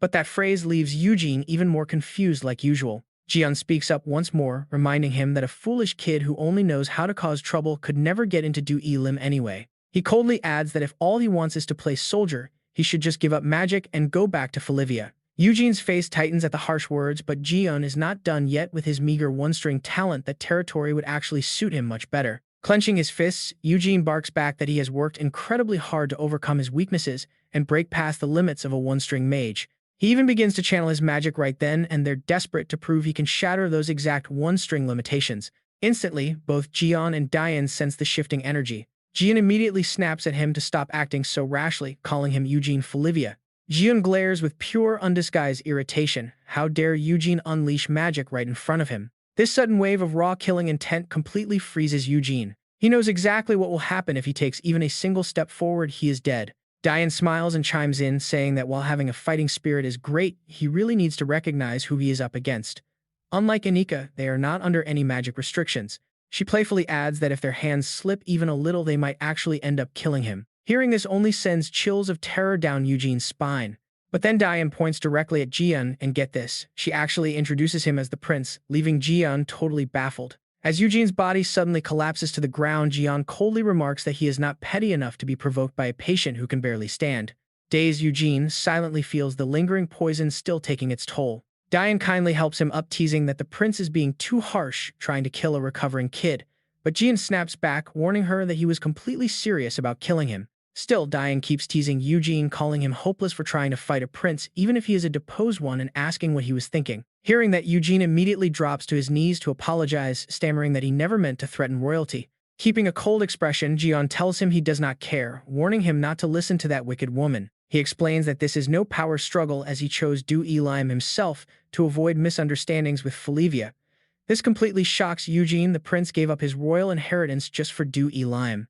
Looking down at him, Eugene admits he is actually curious why Eugene is so desperate to join Du Elim. He obviously understands a warrior's natural desire to grow stronger. Eugene continues, noting that there are other ways to do that without Du Elim or even this magic academy. Here, Eugene is just the lowest-ranked student in Class 12, whereas training in swordsmanship back in Felivia would grant him much better resources and treatment. Hearing this, Eugene finally opens up, explaining his journey ever since Lord Felin saved his life and allowed him to stand again. His dream was set long ago to become a great mage, just like her, so he could protect and help other helpless children. Eugene frowns, remembering that Eugene had actually babbled about something similar back when he first entered the academy. Eugene looks down, admitting that, as Eugene said, he is only a one-string mage whose alchemy is trash and theory classes do not suit him at all. Keeping his head low, he adds that someone like him wanting to mimic Lord Felin just sounds ridiculous, like a total scam. In reality, his classmates chasing their own dreams are probably much closer to Lord Felin than he will ever be. Eugene sighs, asking if he is just wallowing in self-pity now. He did not ask, and this is getting pretty annoying. Eugene raises his voice, desperate to make his true intentions clear. With pure determination, he explains that he wants to be the one who protects everyone else's dreams. He believes that is his true path to becoming like Lord Felin. Eugene speaks with absolute passion, admitting that while a one-string mage like him has obvious limits, if all of their dreams can be gathered and protected together, won't that bring them all a massive step closer to Lord Felin? Reflecting on his past failures, he admits his own skills are still lacking, and without his seniors bailing him out, he never could have protected his friends. He firmly declares that to prevent past mistakes and gain the true strength needed to protect everyone's dreams, he absolutely must join Du Elim. Hearing this, Eugene can only stare in complete silent disbelief. After a long pause, Eugene slowly murmurs that he finally understands. He compares Eugene to a sheltered young master raised in a greenhouse, the type who keeps crawling back no way how many times he gets kicked out. Defiant, Eugene barks back that throwing him out is completely useless. Diane smiles, admitting his resolve is admirable, but points out that even if he begs them to let him join, they are still just students themselves. What could they possibly do? Eugene remembers she suggested they should probably discuss this matter with their professor, and that suddenly jogs his memory. He realizes she is absolutely right, but then wonders where their professor actually is. Inam chimes in, revealing the professor is not at the Einregard Magic Academy. This leaves Eugene completely baffled. He asks when the professor will return, but Eugene steps in to deliver the bad news. They have absolutely no idea. Eugene can only stare blankly in utter shock. Eugene takes a slow, calm sip of his tea before dropping a bombshell. Their professor hasn't set foot in the academy for over 2 years. This piece of news leaves Eugene completely shell-shocked. Aileen raises a quiet, worried question: is this really going to be okay? Once the discussion wraps up, Eugene heads outside. Out there, he runs into none other than Li Han. The guy looks over with a warm smile, noting how incredibly fast Eugene recovered from his injuries. His natural healing rate is honestly pretty insane. Eugene steps closer, looking deeply concerned. He asks why Li Han is in a wheelchair when his own condition seemed much worse. Li Han calmly explains that the doctor is just being overly dramatic and he is actually perfectly fine. He points proudly toward the bed, telling Eugene that the most important thing is Hermana, her condition has finally stabilized. This immediately catches Eugene off guard, his face filled with pure confusion. He stammers, asking if they can finally use the absolute removal kit on her brain to safely extract that implant. But Li Han cuts in, asking if Eugene forgot what the upperclassmen specifically told them earlier. Just the mention of those seniors makes Eugene pause in his tracks. He instantly recalls Jion's cold, intimidating demeanor. The heavy atmosphere back then was definitely not the right time for casual chat. Li Han nods, understanding the situation. He reassures him that it is fine since Du Elim is handling Hermana's care and their chief medical doctor is incredibly skilled. He explains that after examining her implant, the doctor confirmed they can safely remove it. Besides, the clinic is the perfect spot to keep Hermana safely hidden. Then he quietly adds that while Eugene's idea was solid, a slower but much safer method is always the smarter choice. He would rather take his time than risk her life. Eugene breathes a massive sigh of relief.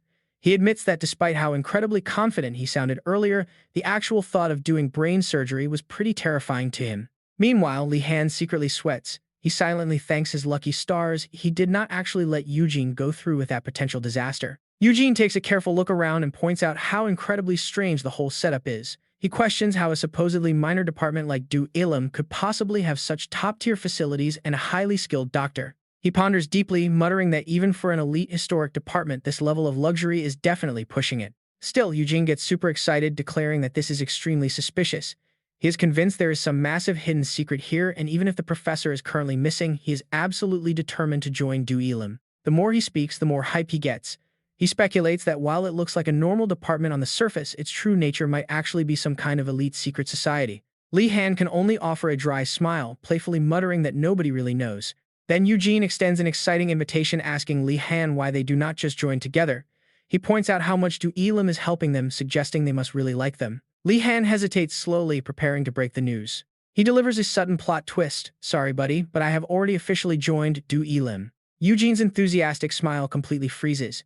He stammers that they told him joining was impossible because the professor is currently absent. His voice drops to a weak, defeated mumble as he complains about being left out. Outside, the evening sky slowly shifts into a deep, warm orange. Eugene slumps forward in absolute despair, dramatically crying out to the skies about his tragic luck.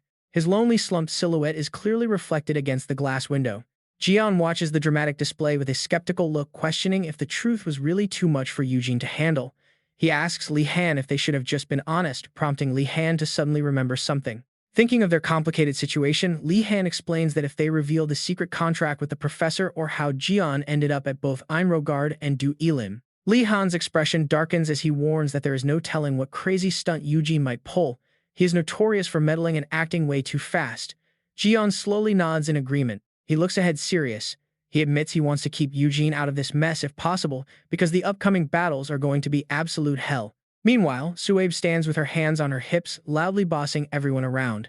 Her voice rises as she insists that Eugene has the perfect traits to become a shaman.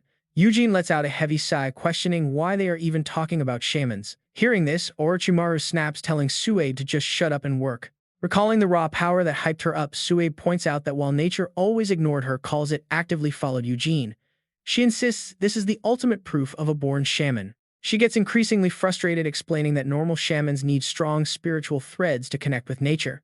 But if nature literally chases you, the number of threads you have does not even matter anymore. Eugene laughs it off, explaining it was just a chaotic fluke during an emergency. He notes he has never even studied shamanistic arts. Suabe's face goes dark as she yells that this is exactly what makes it so mind-blowing. She pauses, utterly baffled that nature would actively reach out to someone who does not even know how to commune with it. Then she suddenly glares, asking if he is just flexing his talent. Eugene flinches in surprise, stammering that he does not even understand what she is trying to say. He mutters under his breath, repeating that he has zero interest in shamanism and only wants to join Do Elim. Orochimaru looks highly skeptical, asking if he can actually get in. Eugene hesitates, insisting that he absolutely will, despite their current issues. Thinking of the group, he promises he will get in, asking if that would not be incredibly cool. Watching him, Jian sighs in amusement, thinking that this is just classic Eugene. Suabe finally picks up the boxes, admitting that Do Elim is indeed the best, but points out their professor has been missing for 2 years. She asks what his plan is. With determination, Eugene replies that this is exactly why he must pry the truth out of Li Han even if his friend keeps quiet. The door in front of them slowly opens, but first things get chaotic. Outside, a massive crowd is completely packing the streets. Mia stands there, holding up a sign loudly shouting that they are officially open for business. The excited crowd cheers in pure joy since there is plenty of stock left. Seeing this, Eugene gets fired up, rolls up his sleeves, and prepares for a massive day of sales. The sunlight slowly fades behind the massive buildings nearby. Suabe excitedly stares at the gold right before her. She cannot contain her excitement, shouting out that she is finally filthy rich, while nearby a totally exhausted Orochimaru groans about being completely worn out from selling so many goods. In the distance, Suabe is already calculating how to use this cash to buy back her grandmother's shaman gear that she previously pawned off, making Eugene ask in disbelief if she really pawned her own family's heirlooms. Eugene stretches comfortably and suggests they head over to the hospital to visit Levin, though he admits he is a bit worried since the injuries seemed much worse than expected, despite the doctor's promising recovery timeline. Hearing this, Suabe looks down at the gold ring in her hand and suggests buying him a recovery gift, wondering out loud if a pure gold ring would do the trick to cheer him up. Orochimaru looks totally exasperated, muttering that he finally understands why she's always broke, while Eugene chimes in to suggest she let them keep her money safe for her. This gets her a bit annoyed as she snaps back, asking if they are worried about thieves since nobody would dare touch their stuff after they crushed that gang, though Eugene quickly clarifies that he is not worried about thieves but her terrible spending habits instead. Suddenly, a tight grip clamps down right around her ankle. Startled, she lets out a loud shriek, insisting that even if she spends everything, she can easily make it all back anyway. A weak voice gasps out an apology, calling out to her, as Suabe's face instantly turns pale with shock. Panicking, she immediately lifts her foot and stomps down repeatedly, forcing Eugene to yell out that she is going to end up killing the poor guy.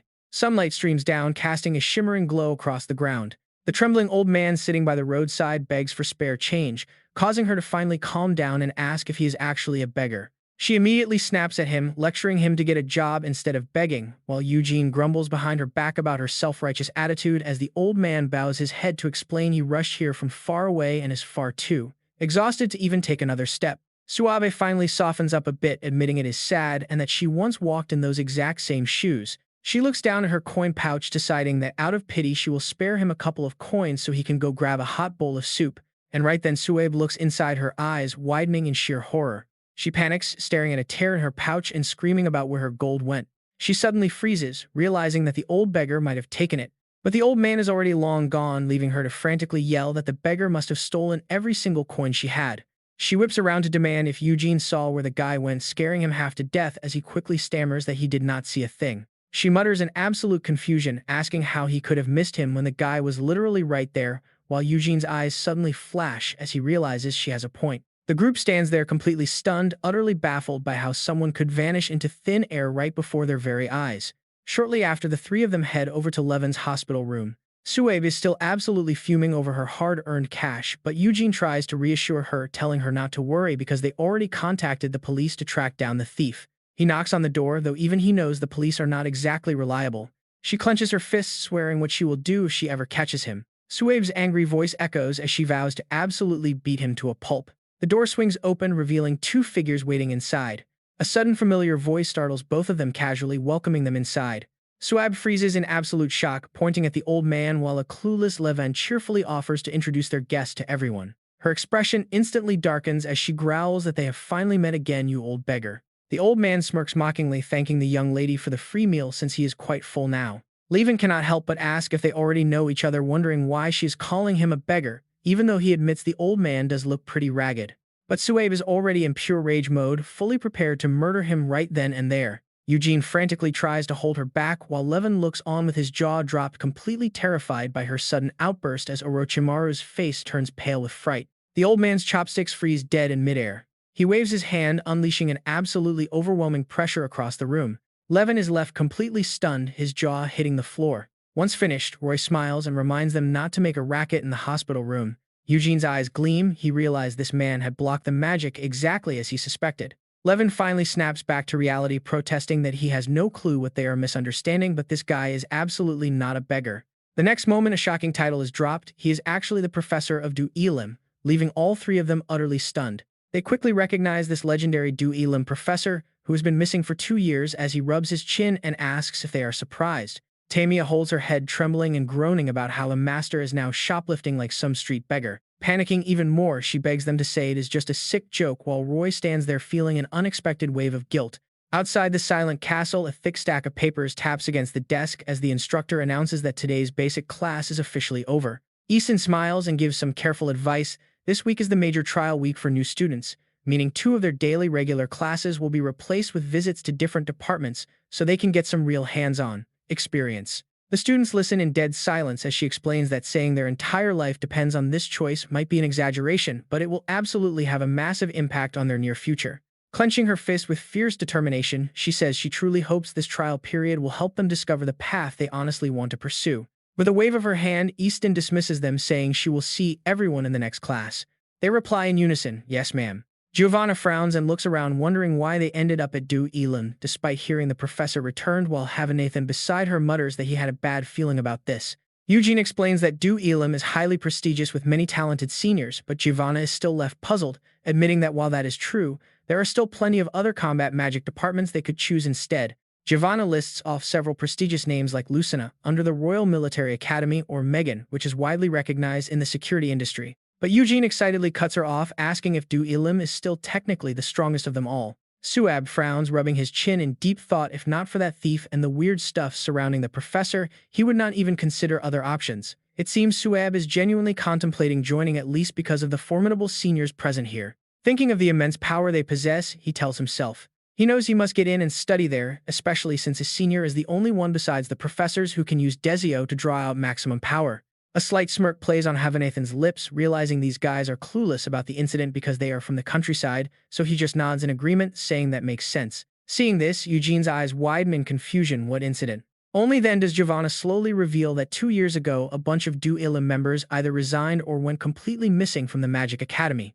Eugene turns pale, gasping, "Missing? How could something like that even happen?" Giovanna continues, explaining that absolutely nobody knows because everyone either left or vanished, and the surrounding rumors are just too ridiculous to believe. Havanathan quickly chimes in too, noting that since everyone involved kept their mouths tightly shut, they can only assume that something truly unspeakable occurred. Those words echo in Eugene's ears. Honestly, it is incredibly suspicious the very professor who left after being demoted right when those dark rumors spread has suddenly returned just in time for department selection. As his mind begins to spin, the other guy cuts in, saying anyone can see how incredibly fishy this whole situation is. Eugene's eyes suddenly light up, finding the whole mystery incredibly thrilling, while Tamia clenches her fist, declaring she has officially made her decision. She can only sigh deeply. There is always some crazy catch. Morning sunlight washes over the massive towering castles of the academy. Students are now buzzing with excitement as they walk into Du Elam's trial class, whispering that some fools only learn their lesson the hard way. Eugene looks around, curiously surprised by the crowd since he expected fewer people due to the bad rumors, but Giovanna proudly snaps back that only cowards are afraid of stupid ghost stories. Overhearing them, Ari explains that even with bad rumors, it is only natural for people to be curious, especially since Du Elam has not recruited any new students in 2 years. Smiling, he adds that checking out a single class does not cost anything anyway, and who knows, they might just get incredibly lucky and find a way in. Realizing he forgot his manners, he introduces himself as Ari, just visiting, and Eugene cheerfully responds, introducing himself as Eugene Felivia. Ari chuckles and admits he already knows, confessing that he actually decided to apply to Du Elam after witnessing the incredible match between Eugene and their senior Axis. This flattering confession leaves Eugene feeling a little embarrassed. Suddenly, a mocking voice cuts in, scoffing that watching these low-life bugs flatter each other is absolutely pathetic. Bento smirks with pure mockery, saying he thought watching Axis make a total joke out of a brat was hilarious enough, but now that same loser dares to show his face at Du Elam, completely forgetting his place. Eugene's expression instantly darkens in disbelief.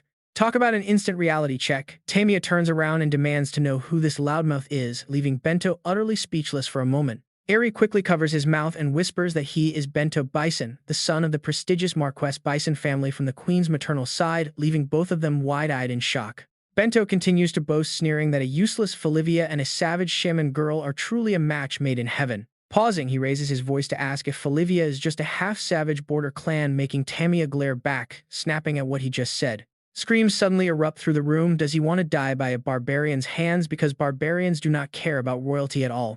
Standing nearby, Roy sighs softly, noting that at least they are energetic, which is a good thing. He raises his hands and claps twice to calm them down. Everyone immediately turns their heads toward the source of the noise, where students are still arguing.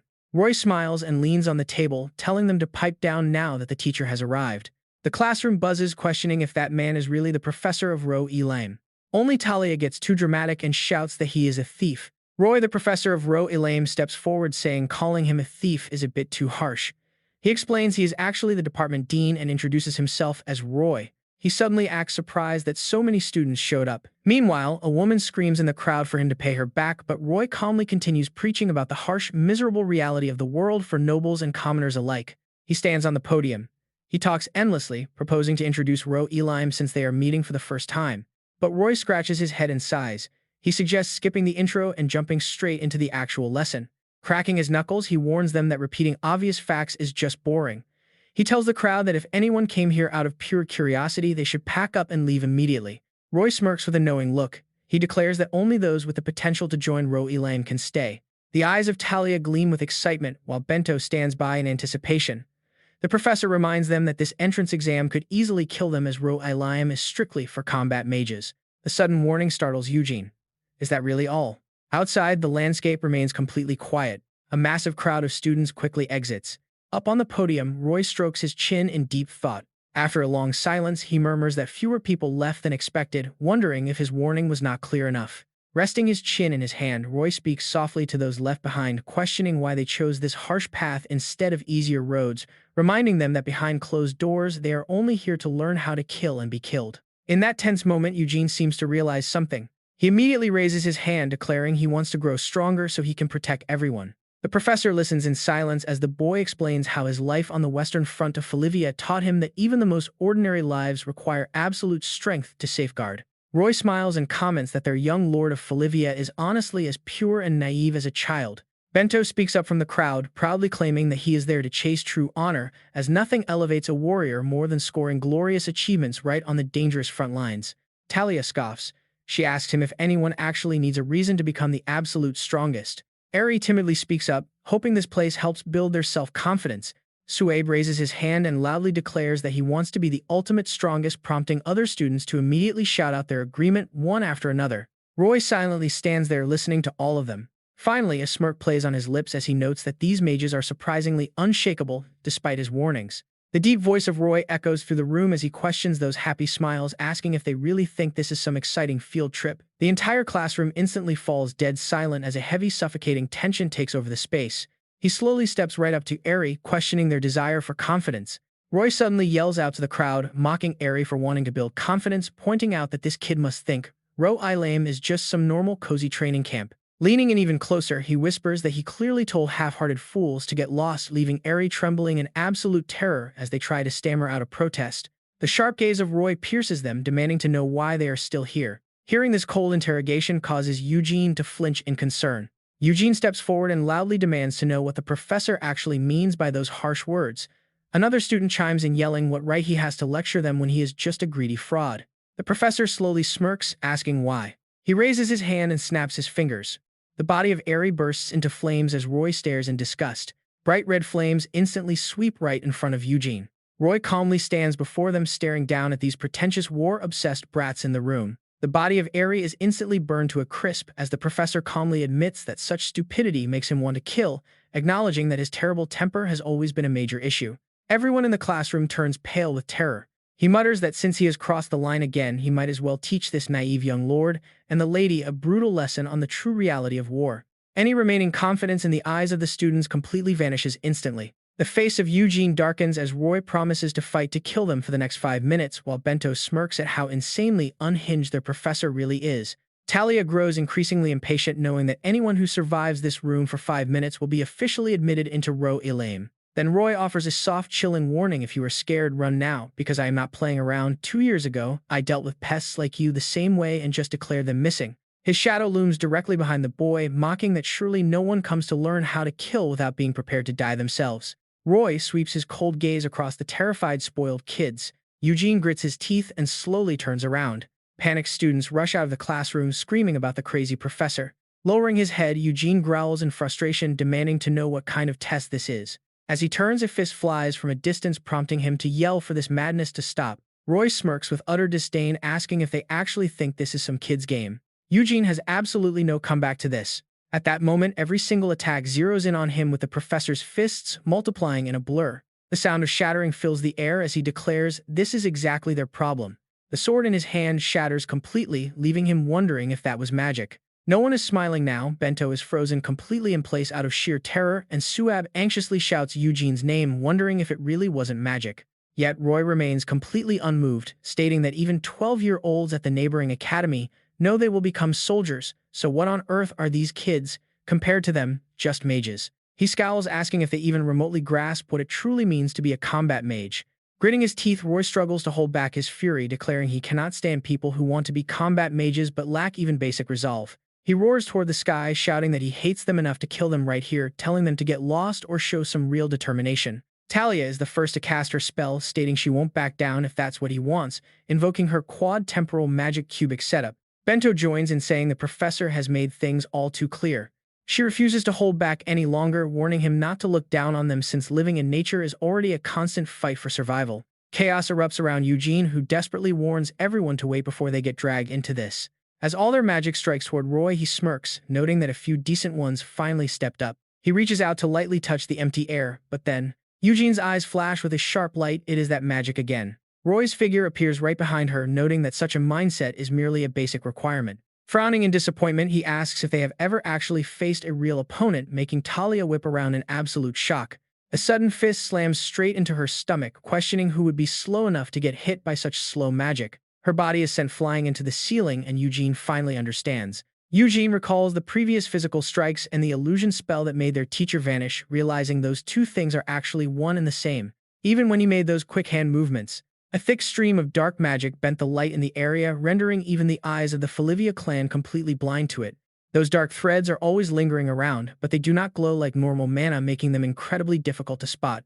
However, a close look reveals a faint dark haze surrounding Roy. At first glance, his movements seem basic, but this is exactly how he seamlessly slides out of his enemy's line of sight. Only during movement can that mana be felt, and now Bento stands no chance of escaping. Look at Lauren and that sharp, precise strike. Roy is weaponizing this simple magic in a terrifyingly practical way. Watching him feels like watching a master swordsman from Eugene's own clan rather than a mage. This realization only fuels the young warrior's determination, convincing him that he can actually block the incoming blow. Right after Eugene steps in to block the fist, knowing that even if it is hard to see, he can anticipate the trajectory from his past battles. Roy's eyes curve with amusement. The Felivia really are a bit different. Veins bulge on his angry face as he growls, asking who told them to help. Roy suddenly slips behind him, pointing out that if there was an opening, he should have stabbed from behind. He swings his hand, slapping Bento right across the face, warning that he will not just stand there and take blows, and that being so soft makes protecting friends completely impossible. The boy immediately collapses to the ground, leaving Eugene Felivia stunned. Standing behind, Suabe calls out loudly, telling Eugene to get ready. Right after, she suggests they coordinate their attack, and he quickly agrees to the plan. As Suabe's magic begins to spread, she criticizes that thief for acting all high and mighty while beating students. Eugene feels conflicted but takes a deep breath, focusing power into his hands, asking if this is even education or testing, since the man cannot seem to tell school apart from a real battlefield. Seeing their fierce resolve, the man merely lets out a soft chuckle.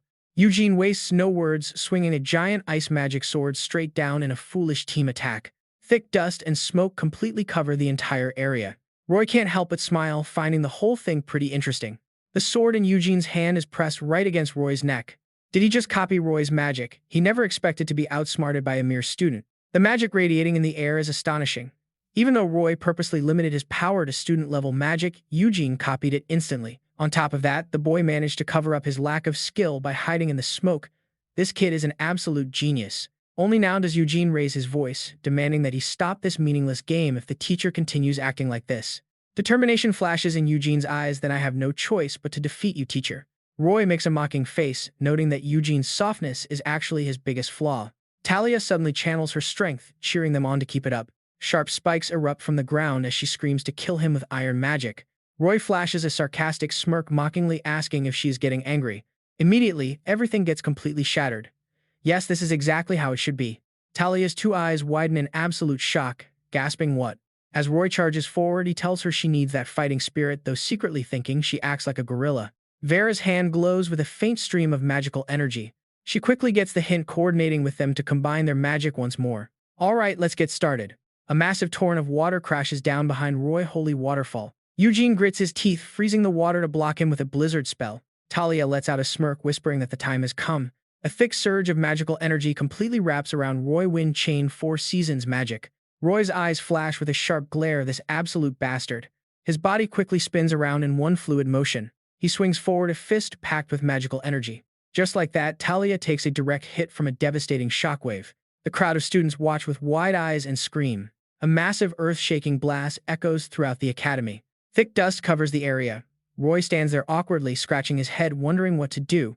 Is it another year with no salary? He just blew the kids away on reflex before even realizing it. Finishing his sentence, Roy turns and softly apologizes, but the decision stands. Everyone is disqualified. Roy shifts his gaze to one side, adding that there is more. He quickly grabs Talia by the collar, thinking it is best to deal with her now to avoid future trouble. Just as he is about to leave, a sudden noise behind him gives him a really bad feeling. Eugene lunges forward with his sword drawn, yelling to stop.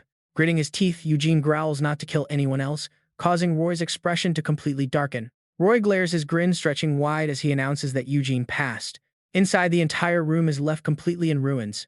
Gurn walks in, glancing around before telling Roy that he caused quite a commotion upon his return. If the results are bad, this time he will not be let off easily. Roy sits nearby with a chuckle, while the nurse tightly wraps his bandages, telling Gurn not to exaggerate. Nearby, Talia is being treated. It is exactly as expected of the top first-year student. Eugene stays silent while the senior constantly whines. Along with the magician and Felivia, only about 3 people passed. At this moment, Roy takes special notice of the boy. Looking at Eugene, Roy asks with confusion if he has something to say. Eugene frowns and speaks up loudly, demanding that they scrap this absurd grading system. Then Eugene starts going off, asking if a teacher shouldn't mourn and reflect on the students who got hurt and died. How could someone like Roy even be an instructor at a magic academy? The more Eugene speaks, the more he loses his cool, asking what is so funny. Suddenly, a voice from behind him calls out a quiet hello. He panics and jumps back, pointing at the zombie, but the figure reaches up and pulls off a mask. Lavina looks completely embarrassed, muttering a shy hello and admitting it is actually her. Eugene is utterly speechless, wondering why a LM senior would disguise herself while she silently weeps about being the youngest. Roy smugly chimed in, explaining that no matter how extreme professors get, they would never kill students, meaning it was all just an act. Roy pauses to slowly explain that academy kids already see themselves as soldiers, whereas normal battle mages severely lack that crucial sense of tension. Standing nearby, Levin quickly chimes in, pointing out that most mages start off as mere book scholars, meaning Eugene and his friend have a highly unusual, intense warrior mindset. Eugene's eyes light up immediately, wondering if that is the real reason. Still, deep down, he cannot shake his doubts that terrifying bloodlust felt far too real to be a simple mistake. Sweat pours down Eugene's face as he asks about the dark rumors surrounding LM and the missing students. Roy quickly shuts him down, confirming those rumors are absolutely true, leaving Eugene completely frozen in disbelief. Looking away guiltily, Roy admits he either killed those students himself or led them straight to their deaths, leaving Eugene completely speechless. Levin quickly warns Roy not to speak so recklessly in front of an outsider, but Roy just sighs and promises Eugene he will hear plenty of nonsense if he joins LM. Extending his hand, he invites Eugene to find him later if he decides to join their ranks. Roy is quickly led away right in front of him, muttering that he has an investigation to handle. On his way out, Roy loudly complains that showing off such an incredibly ugly side of himself might negatively affect their enrollment numbers, so he wants to make one thing clear. With a slight smirk, he yells back that LM does not make empty promises. As night falls outside the window, those words linger. At least they can help him face his sworn enemy. Eugene lies in bed blankly, whispering the word enemy. Deep down, he realizes they honestly believe his only goal is to join LM. An image of his enemy flashes through his mind, the urge for revenge after the Felivia invasion. Eugene tosses and turns in bed, trying to sleep as he realizes his hesitation after such a massive tragedy is actually quite strange. A dark shadow still haunts his thoughts, but there are simply too many missing pieces for him to make a solid decision. All the chaos has left him feeling unsettled, realizing he still doesn't truly understand other people, even though they have gotten involved in so many things without even sorting out their own lives. Eugene hesitates as a heavy thought crosses his mind. Joining LM might force him to fight against them. Gripping the bedsheet tightly, he tells himself to stop running away and finally face his problems head-on. The next morning starts out beautiful, but Suabi just frowns, wondering why they were called to such an odd remote place for their very first lesson. Eugene agrees that being up on a mountain is quite weird, while Levin casually suggests it is because their old classroom was completely destroyed. Levin suddenly remembers to ask if Eugene really intended to show up, assuming he had lost all faith in the professor. Looking away, Eugene admits that while the teacher's methods are extreme, there are still some things he agrees with. Suabe stops in her tracks, noting that while Eugene has a reason, she has no idea why the others are here. She points out that she tolerates the girl with the lip piercing because she actually fought but has no clue who Lloyd is. Surprised, Lloyd points to himself and asks if she is talking to him. Lloyd smugly boasts that unlike the rest, he truly understood the professor's hidden intentions behind that exam and passed it easily. This causes Suabe to frown and ask what he means while Eugene's eyes light up at the mention of the professor's plan. Recalling that day, Lloyd proudly explains that while everyone else was fighting, he simply hid in a corner until it ended. Suabe is still highly skeptical, asking why a coward like him is even allowed here. Lloyd loudly cuts her off, explaining that the only condition to pass was surviving 5 minutes inside that room, meaning it was actually a test of survival skills. It sounds pretty convincing, but Suabe is not buying it. A noisy argument breaks out as someone yells that they refuse to accept such a cheap pass, prompting a nearby Talia to sigh heavily and call them all pathetic insects. Completely losing her cool, she snaps at the coward, but Roy sits up from nearby and tells them to shut up because they are hurting his ears. He winks and looks at them, saying he is relieved to see they all showed up. Everyone stares in shock as the professor admits he was worried about filtering out the decent candidates, but having no one show up would be a real disaster. Eugene can only mutter his name. Eugene cannot help but ask why he was sleeping in such a place, but Roy simply brushes the dirt off his clothes and mentions he is preparing for their lesson. Suddenly, Roy's face darkens as he looks at Lloyd, asking who he is and demanding to know when he ever passed him, prompting Suabe to laugh coldly. Levin finally steps in to explain that the boy assumed it was a pure survival test and hid in a corner. Roy nods thoughtfully, calling the idea quite unique, which makes Lloyd quickly agree with absolute desperate excitement. But Roy's face darkens again, making Lloyd panic as he scrambles to explain that out of everyone, only he understood the true meaning of a survival test. Roy suddenly leans in incredibly close, asking if Lloyd seriously believed a test would be designed just to select cowards who cannot fight and only know how to hide. Lloyd is completely speechless, struggling to find any sort of response. Roy simply stands there, rubbing his chin in deep thought. Finally, Roy smiles and announces that Lloyd passes anyway, which immediately makes Suabe cry out in total annoyance. Suabe immediately yells out in protest, asking if the professor is seriously letting a cowardly cheater pass. She sneers, wondering if two thieves are just looking out for each other, which instantly makes Levin freeze. Roy calmly explains that under normal circumstances, he would have kicked Levin out on the spot. However, the boy happens to fit the theme of today's class perfectly, leaving Suabe utterly stunned by such a simple explanation. Eugene pokes his head out from behind, wondering why they were dragged out to this remote forest for a survival lesson. A sudden unsettling realization begins to dawn on him. Roy locks a sharp gaze onto him, noting his suspicion. That is exactly right, because today's lesson is going to be something else entirely. He then pulls out several pieces of paper, revealing their first task, a treasure hunt. Everyone's jaw drops in absolute shock. A treasure hunt. Holding a horribly scribbled map, he explains that the 5 of them must cooperate to find the treasure chest. Suabe immediately screams out, asking how they are supposed to find anything with a drawing that looks like garbage. Roy casually tilts his chin, stating that this difficult challenge is the exact core of today's lesson. Pausing for a moment, he carefully explains that while their basic combat skills have been proven, the real test is their ability to execute a mission under pressure. He lets out a soft chuckle, adding that ironically, any respectable military force will always strive to resolve conflicts with minimal violence. Even the prestigious ILM Academy is no exception to this rule. Roy continues, explaining that their first task is to solve a major problem using only a single tiny clue. Eugene lets out a heavy sigh, muttering that calling this map a clue is a massive understatement. Right then, a sharp clap of his hands draws everyone's attention. He takes a deep breath and gestures, telling his new students that their test begins now. He challenges them to show some teamwork and locate the hidden gold and silver. Lloyd's eyes widen at the mention of actual treasure, while Suabe is instantly hooked by the promise of riches. With the loud, annoying bickering ringing in his ears, Eugene focuses on the map. He understands the goal, but wonders what a treasure hunt has to do with actual survival skills. Standing nearby, Levin also realizes that something about this test is off.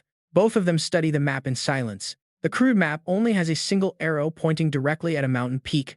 Staring at the endless forest ahead, they wonder if finding a tiny treasure in this massive jungle is even possible. Hearing their doubts, Levin turns to remind them that the Academy would not give them a completely impossible mission, suggesting they keep things simple. Talia, leaning lazily against a tree, sneers that the professor is probably just playing a massive prank on them. Ignoring her attitude, Levin steps forward to inspect the map, suggesting that the professor must have drawn a very obvious and easily recognizable landmark. He proposes looking for terrain that matches the drawing, which instantly makes Eugene's eyes light up with excitement as he agrees they should go for it. Suabe narrows her eyes, scanning the massive forest around them. She finally concludes that while the terrain looks similar, there is a catch.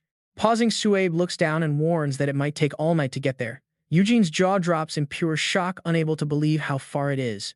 Worry washes over Eugene as he wonders if they should gather some food first.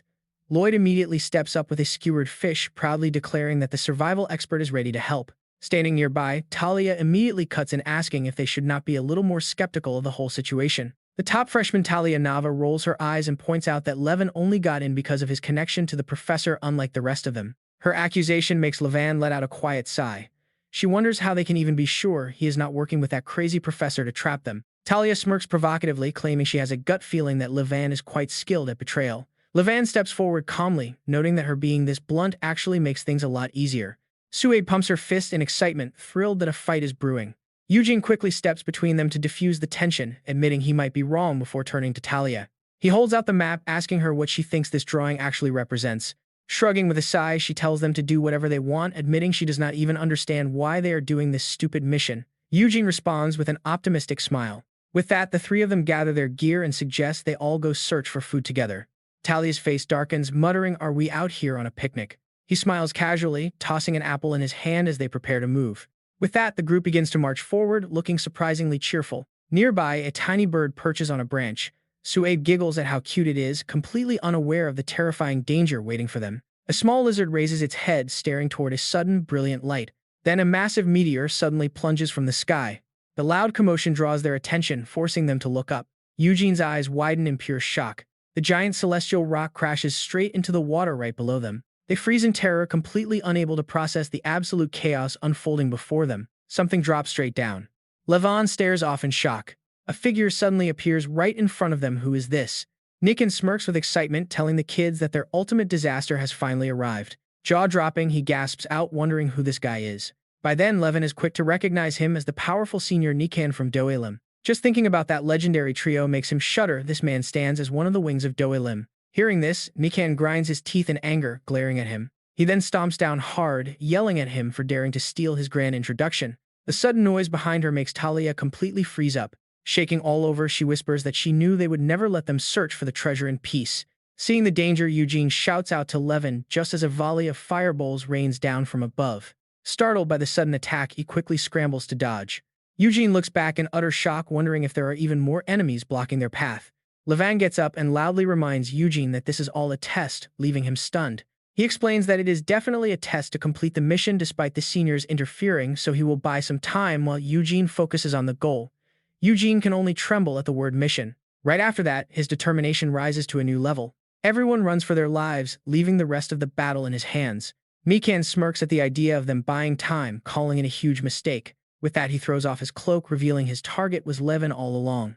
His face bulges with angry veins as he admits he cannot stand how Levin got in through connections. His background is completely disgusting, and though Nikan accepted it out of respect for the professor, deep down he refuses to tolerate it. Levin remains absolutely silent, offering no excuses or defense. A massive surge of power gathers in Nikan's hands as if his conflicted emotions have finally given him a clear answer. He grins with excitement, saying that if Levin runs away from this first lesson, it will prove once and for all how incredibly weak he is. Levin calmly asks if people often tell him he is not very smart, causing Nikan to freeze up and ask what he just said. Enraged, Nikan immediately lunges forward, screaming that he will kill him. Fierce combat echoes throughout the entire forest. The non-stop explosions terrify Loe, who wonders what kind of insane battle is happening. Eugene shushes him quickly, prompting Loe to shut his mouth in a hurry. Fiery spells continue to rain down relentlessly. He mutters that even though Eugene told him to be quiet, nobody expected the enemy to react to such a tiny sound. Suaib is equally terrified, wondering how they could possibly track them in this dense forest. Eugene looks around, realizing that is the biggest mystery of all. There is absolutely nothing in the sky, yet they are tracking their movements through the forest and launching precise magic attacks without being anywhere nearby. Judging by the curved trajectory of the spells flying in, they are definitely attacking from a huge distance away. Everyone is struggling to survive, but the strange part is how they react to tiny noises. It means they are close enough to hear them yet choose to strike from afar. Cold sweat runs down his cheek, and honestly, this situation is completely abnormal. With the barrage getting more intense, they must figure out the secret behind this trick to have any hope of survival. Not far away, Inam is casually sitting back and sipping her tea. She smiles and lets out a soft sigh, admitting how much she loves this. Her eyes flash with a cold light as she watches the rookies struggle like this. Meanwhile, Lavina trembles as she worries about her rapidly draining mana. Inam steps back, preparing to strike. She laughs out loud and kicks forward, telling them to take this. The sheer force shatters the ground. Seriously, how can anyone defend against this power? Talia grinds her teeth, complaining about this crazy school and why these mages fight like martial artists before casting her barrier. Seeing this, Nikan puts his hands on his hips and excitedly laughs. It is exactly as he thought, and it is obvious whose lapdog they really are. Those words instantly trigger Levin's rage. Gripping his axe, Levin steps forward. "You know who I am and still dare to start trouble. You must not be very bright." Nikan instantly snaps back, demanding to know what the bastard just said. Magic surges from Levin's hand, unleashing a thick darkness that swallows both the city and the forest, turning broad daylight into pitch black. Levin's eyes glare with a chilling light in this dark forest. It does not matter who his opponent is. With that, his figure blurs through the shadows. Absolutely no one can ever defeat him. Mikan shows zero fear, his excitement only growing. How interesting, trying to ambush him by hiding in the pitch black. He throws his head back with a loud roar. Fine, he will play along, but nobody escapes his hunting instincts. Meanwhile, Levin easily slips away, completely ignoring those foolish provocations. He already has it all planned out. Just leave that loud brute behind and let them tear each other apart. Mikan swings wild attacks everywhere, forcing Talia to struggle as she dodges. "No, you idiot, hunting instinct, my foot." His eyes lock forward. He must find Eugene and complete the mission. Right after, his swift figure vanishes, darting through the massive trees. Night gradually settles over the dense forest. The three finally catch their breath, and honestly, wouldn't you be starving too after running from these absolute maniacs? Exhausted complaints ring in his ears. How can those pursuers keep casting spells non-stop until sunset, as if their mana is completely infinite? Eugene silently recalls that terrifying power. Even though the thick canopy blocked direct lines of sight, the enemy attacks still arched over, proving they came from quite a distance. His eyes flash as a question hits him. How are they tracking us? If it were magic, he should have detected it a long time ago. Eugene turns to Suabe, suggesting they use her channeling magic to break through the encirclement. Leaning exhausted against a tree, she dryly asks if he intends to drain her dry and kill her. Suabe adds that such reckless actions only weaken the spell, causing nothing but meaningless destruction to nature. Eugene rubs his chin in deep thought. He originally believed this power was far stronger than typical magic, but it clearly has its own strict limits. Suddenly, Lloyd appears with a welcome surprise, announcing he brought food.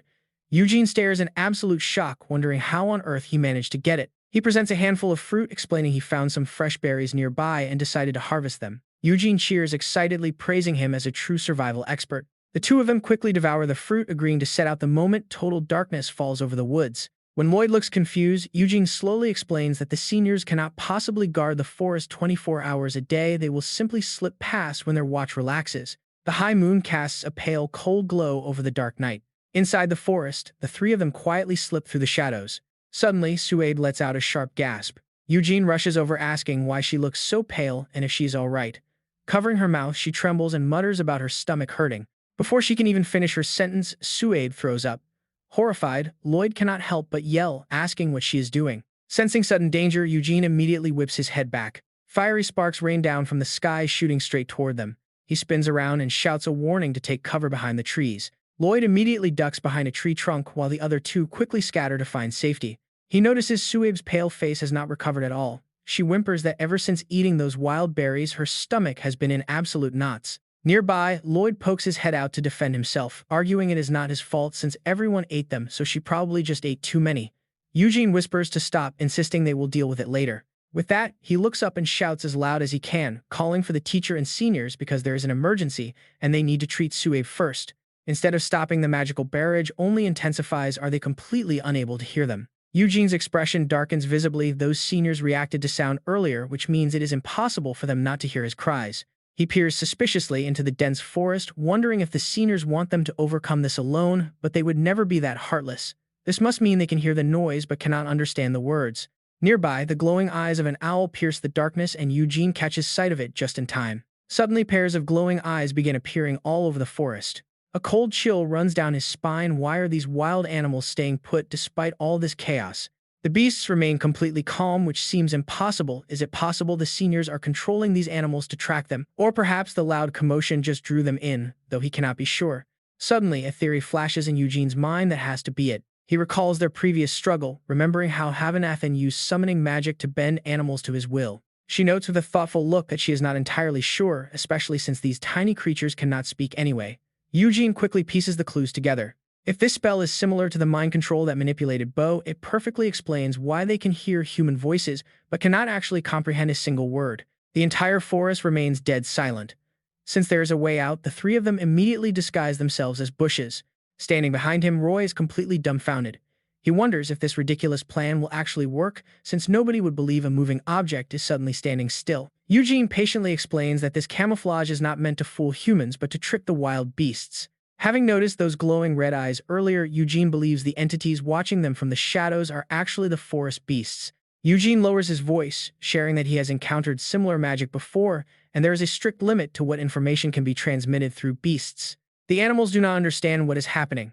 If they can confuse the beasts even a little, it will disrupt the spell of the person tracking them. Roy asks with a slight tremble in his voice if Eugene really thinks this wacky plan will work. She tilts her head with a soft smile.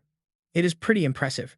Piecing clues and past experience together in the middle of total chaos is not as easy as it looks. Roy cannot help but marvel at the young man. Between his sharp judgment, sheer decisiveness, and leadership potential, if Eugene is polished correctly, he could easily become a legendary warrior and her ultimate right-hand ally. Hearing that the other suggests it is far too early to wrap things up, they should show these kids a world beyond their wildest imaginations. However, the older man reminds them in a low voice to go easy on them since they are just freshmen. Roy frowns, peering into the distance. He wonders if that guy really had to be so incredibly blunt. This test could get extremely dangerous, leaving them wondering what to do next. Finally, he lets out a deep sigh, telling them everything will be fine and they can rest now. Lavina gratefully collapses to the ground, offering her sincere thanks. Roy steps forward, slowly cracking his knuckles as he prepares himself for action. A small cabin suddenly appears right before them, nestled under the cliff. Eugene is the first to leap up, shouting that they finally found it. Roy remains incredibly cautious, pointing out that it looks more like a haunted house than a place of treasure, while Suabe clutches his stomach, utterly confused by the word treasure. The senior slowly steps out, commenting that they finally arrived and guessing from their rough state that the journey was brutal. Upon seeing him, Eugene's eyes light up instantly as he calls out to Senior Gun. The trio quickly rushes over, hoping this means their grueling ordeal is finally over. Gun replies with a calm nod, confirming that this very location is indeed their final destination. He hands over a medicine vial, directing them to give the mage a pill first, since she shows clear signs of being poisoned. Eugene's eyes widen in absolute shock as he gasps out in disbelief. Suabe's voice trembles as he claims he has never had food poisoning except for that time he ate month-old dried horse meat mixed with toxic mushrooms. He recoils in fear, while Gun asks in utter bewilderment what on earth he actually ate. Gun slowly draws his blade, remarking that if Suabe is that resilient, there is no need to worry. It is time to continue their lesson. Eugene's jaw drops in horror as he demands to know why they are fighting when this was supposed to be the destination. The blade gleams under the cold moonlight. Gun explains that what they seek lies behind this very door, and they must defeat the gatekeeper to finish their quest. Eugene looks toward his sick companion, pointing out that they have an injured patient with them. Without pausing his movements, Gun calmly admits that having their mage suffer from food poisoning was entirely unexpected. With a harsh metallic ring, Gun proposes that to keep things fair, he will accept a handicap. The three take a panicked step back. Hiding his other hand behind his back, Gun vows to use only a single wire, just like Eugene. An oppressive aura instantly suffocates the air, causing Eugene's face to darken as he asks Gun what he just said. Eugene rolls his shoulders and steps forward, viewing this as a blatant and insulting provocation. His eyes flash as he asks if Gun is mocking his status as a one-wire mage or if the senior genuinely believes he can defeat Eugene with just a single wire. Gun remains completely unbothered by the anger, calmly stating that regardless of the outcome, the match simply would not be fair without this handicap. This time, Eugene is completely pushed over the edge. An immense force erupts from Eugene's hand as he activates his Desio Flame Slash. The brilliant blaze catches Gun completely off guard, making it hard to believe such destructive force could come from a mere one-wire mage as the flames tear through the sky. Gun stands his ground calmly, remarking that using a flame slash is an excessive waste of power. Watching from afar, the other two are completely stunned. Gun's tiny spark instantly snuffed out that massive blaze with absolute ease. Yet Suabe's mouth twitches into a knowing smirk, sensing this is not over. Eugene suddenly materializes directly behind Gun, proving that the battle will not end so easily. Startled, Gun quickly whips around in utter surprise. Eugene swings his hand to control the spark. Desio is a forbidden technique that temporarily multiplies magic threads by cutting existing ones to boost spell power. However, even with this technique, a one-wire mage has a fatal weakness. Normally, a mage needs at least 2 wires to achieve the 4-wire threshold required to cast. The power flow must be incredibly intricate. With only a single wire, Eugene is forced to execute 3 precise slashes just to generate 4 threads. But Eugene has mastered this. He knows that by limiting himself to 1 wire when he actually possesses 4 and then unleashing Desio, he forces his opponent into a tactical blind spot. The moment he unleashed the fire slash, he had already slipped behind Gun. Gun's face darkens. He realizes that the moment he used his own single-wire limitation to provoke Eugene, the boy turned that exact spell into a decoy. Gun whips around and slashes. Hiding such cold calculation beneath raw anger is highly impressive. The crushing impact makes Eugene tremble. Gun actually managed to block a strike from his blind spot. Blades clash as magic pulses in the air. Gun warns him that if he expects to win by swordplay alone, he is dead wrong. Suabe's eyes widen in disbelief. He cannot believe Eugene is actually losing ground in a sword fight. Frowning, Gurren mutters that even Eugene's second brother had never managed to overwhelm him when it came to pure swordsmanship. Eugene grits his teeth, leaning back to dodge. But the blade swings forward, moving far too fast for his sealed tear. Eugene gets thrown right into the flames, with Gurren declaring that he lacks the strength to duel. Eugene turns pale as death. The intense heat his opponent gathers is completely beyond his own level. Gurren stands in silence. They both use a single-wire technique, so why does the man's Desio feel so completely different? Eugene quickly leaps backward. Desio is like a trick that cuts existing wires to make temporary ones, but once cut, they fly out of control. Senior Gurren must deal with that same limitation, yet he somehow manages to coat his sword in pure blazing heat. How is that possible? Gurren looks over and speaks up, noting that Eugene still fails to see the real difference between them, though it is quite simple to explain. Shadows cast a cold look over Gurren's face. He simply calls it rhythm and timing, sending a sudden shiver right down Eugene's spine. Rhythm. Heavy power begins to surge as Gurren explains that the wires are endless vibrating waves. Cutting along this tiny wave to use Desio allows that vibration to manifest in the real world. The blade flashes with sudden light. If you cut at the exact millisecond, the wire reaches a state of perfect balance right at that very instant. Gurren expertly spins the weapon in his hand. Doing this allows him to channel every ounce of energy into his small sword. Hearing this, Eugene finally understands. If that is all it takes, then he believes he can do it too. Gurren closes his eyes with a sigh, muttering that it is easier said than done. He patiently explains that Desio itself is already an incredibly difficult technique, treated as its own unique art form. Adding the requirement of absolute perfect timing means that even with relentless training, mastering it is no easy feat. Eugene smirks, claiming he can do it right now. Gurren frowns in disbelief, telling him not to be arrogant. He admits Eugene has talent, but points out that it took him 3 whole years to master this feat. Getting slightly annoyed, Gurren demands to know if Eugene honestly thinks such a state is so easy to achieve. Yet deep down, Eugene remains absolutely certain that he can pull it off. Gurren swings his dagger, prompting Eugene to prepare everything he has learned from his companions up to this point. Eugene clashes with him without hesitation, hoping he can successfully apply the concept. 2 identical techniques collide violently in midair. Sharp blades clash amid red-hot sparks as the flames slash. Desio seems to set the very air on fire. Suabe grits his teeth against the searing heat, which instantly vaporizes all moisture in the forest. He wonders what on earth Eugene is doing. Eugene just smiles and calls out, asking how he likes that. He closes the distance immediately, shouting that he actually pulled it off. Gurren's eyes widen as he stammers in utter shock. After a pause, Gurren sighs and points out that Eugene's ice sword is melting, making the boy jump back in panic at the burning heat. Gurren cannot help but ask how Eugene succeeded on his very first try, wondering if he already knew the secret beforehand. Recalling his past training, Eugene explains that while preparing to duel Senior Annika, he had practiced a very similar technique by arranging the wires in parallel. Because of that, he was able to easily apply a bit of that experience here. Seeing his casual attitude, Gurren finds it hard to believe. He mutters that if simply using similar tricks worked, then even a royal chef could call himself a swordmaster. Deep down, Gurren cannot hide his growing disbelief. Eugene's rapid learning speed alone rivals legendary high-tier mages like Lavina and Annika. He wonders if the fact that the boy remains a mere one-wire mage is actually a hidden restriction, just like it was for those superhumans. After a long silence, Gurren finally speaks up again. He waves his hand to stop them, warning that this is not over yet. Eugene leaps back in surprise, asking why, as Gurren calmly states that their mission's success relies on breaching the house. Pausing, Gurren looks down at his blade, declaring that to pass him as the gatekeeper, Eugene must first overcome his own fragile ice sword. Eugene suddenly freezes, realizing his current weapon is far too weak to withstand the extreme heat of Desio. Suabe finally loses his patience and cuts in, complaining that this is completely unfair. He argues that a good senior should acknowledge their growth and let them pass, asking if Gurren really wants to crush rookies like them. Gurren simply rolls his eyes, noting that Suabe seems to have recovered well. Suddenly, the sound of footsteps echoes from a distance. Startled, Gurren quickly turns around to look behind him. Levin is leaning against the open door casually, saying that it seems they have passed the test. Eugene's eyes light up as he asks how Levin managed to do that. Levin stands there calmly, explaining that he picked the lock while they were busy fighting. Since both of them were distracted, it was pretty easy. Seeing this, Eugene cheers in absolute excitement. Caught red-handed, Gurren has no choice but to admit defeat with no excuses left. Gurn smiles and announces their victory, prompting the kids to cheer in unison that they actually won.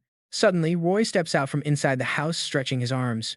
He stands drowsily behind Levin, wondering what all the noise was about before realizing the students have arrived, leaving Levin looking back at his teacher in utter confusion. Roy then notes that someone seems to be missing, though he shrugs it off, prompting her to yell back in frustration, accusing him of just slacking off in there all by himself. Roy smiles and points inside, telling them he was actually preparing for their class and welcoming them to head on in. He strolls casually through the dark corridor, announcing that it is finally time for their last lesson of the day.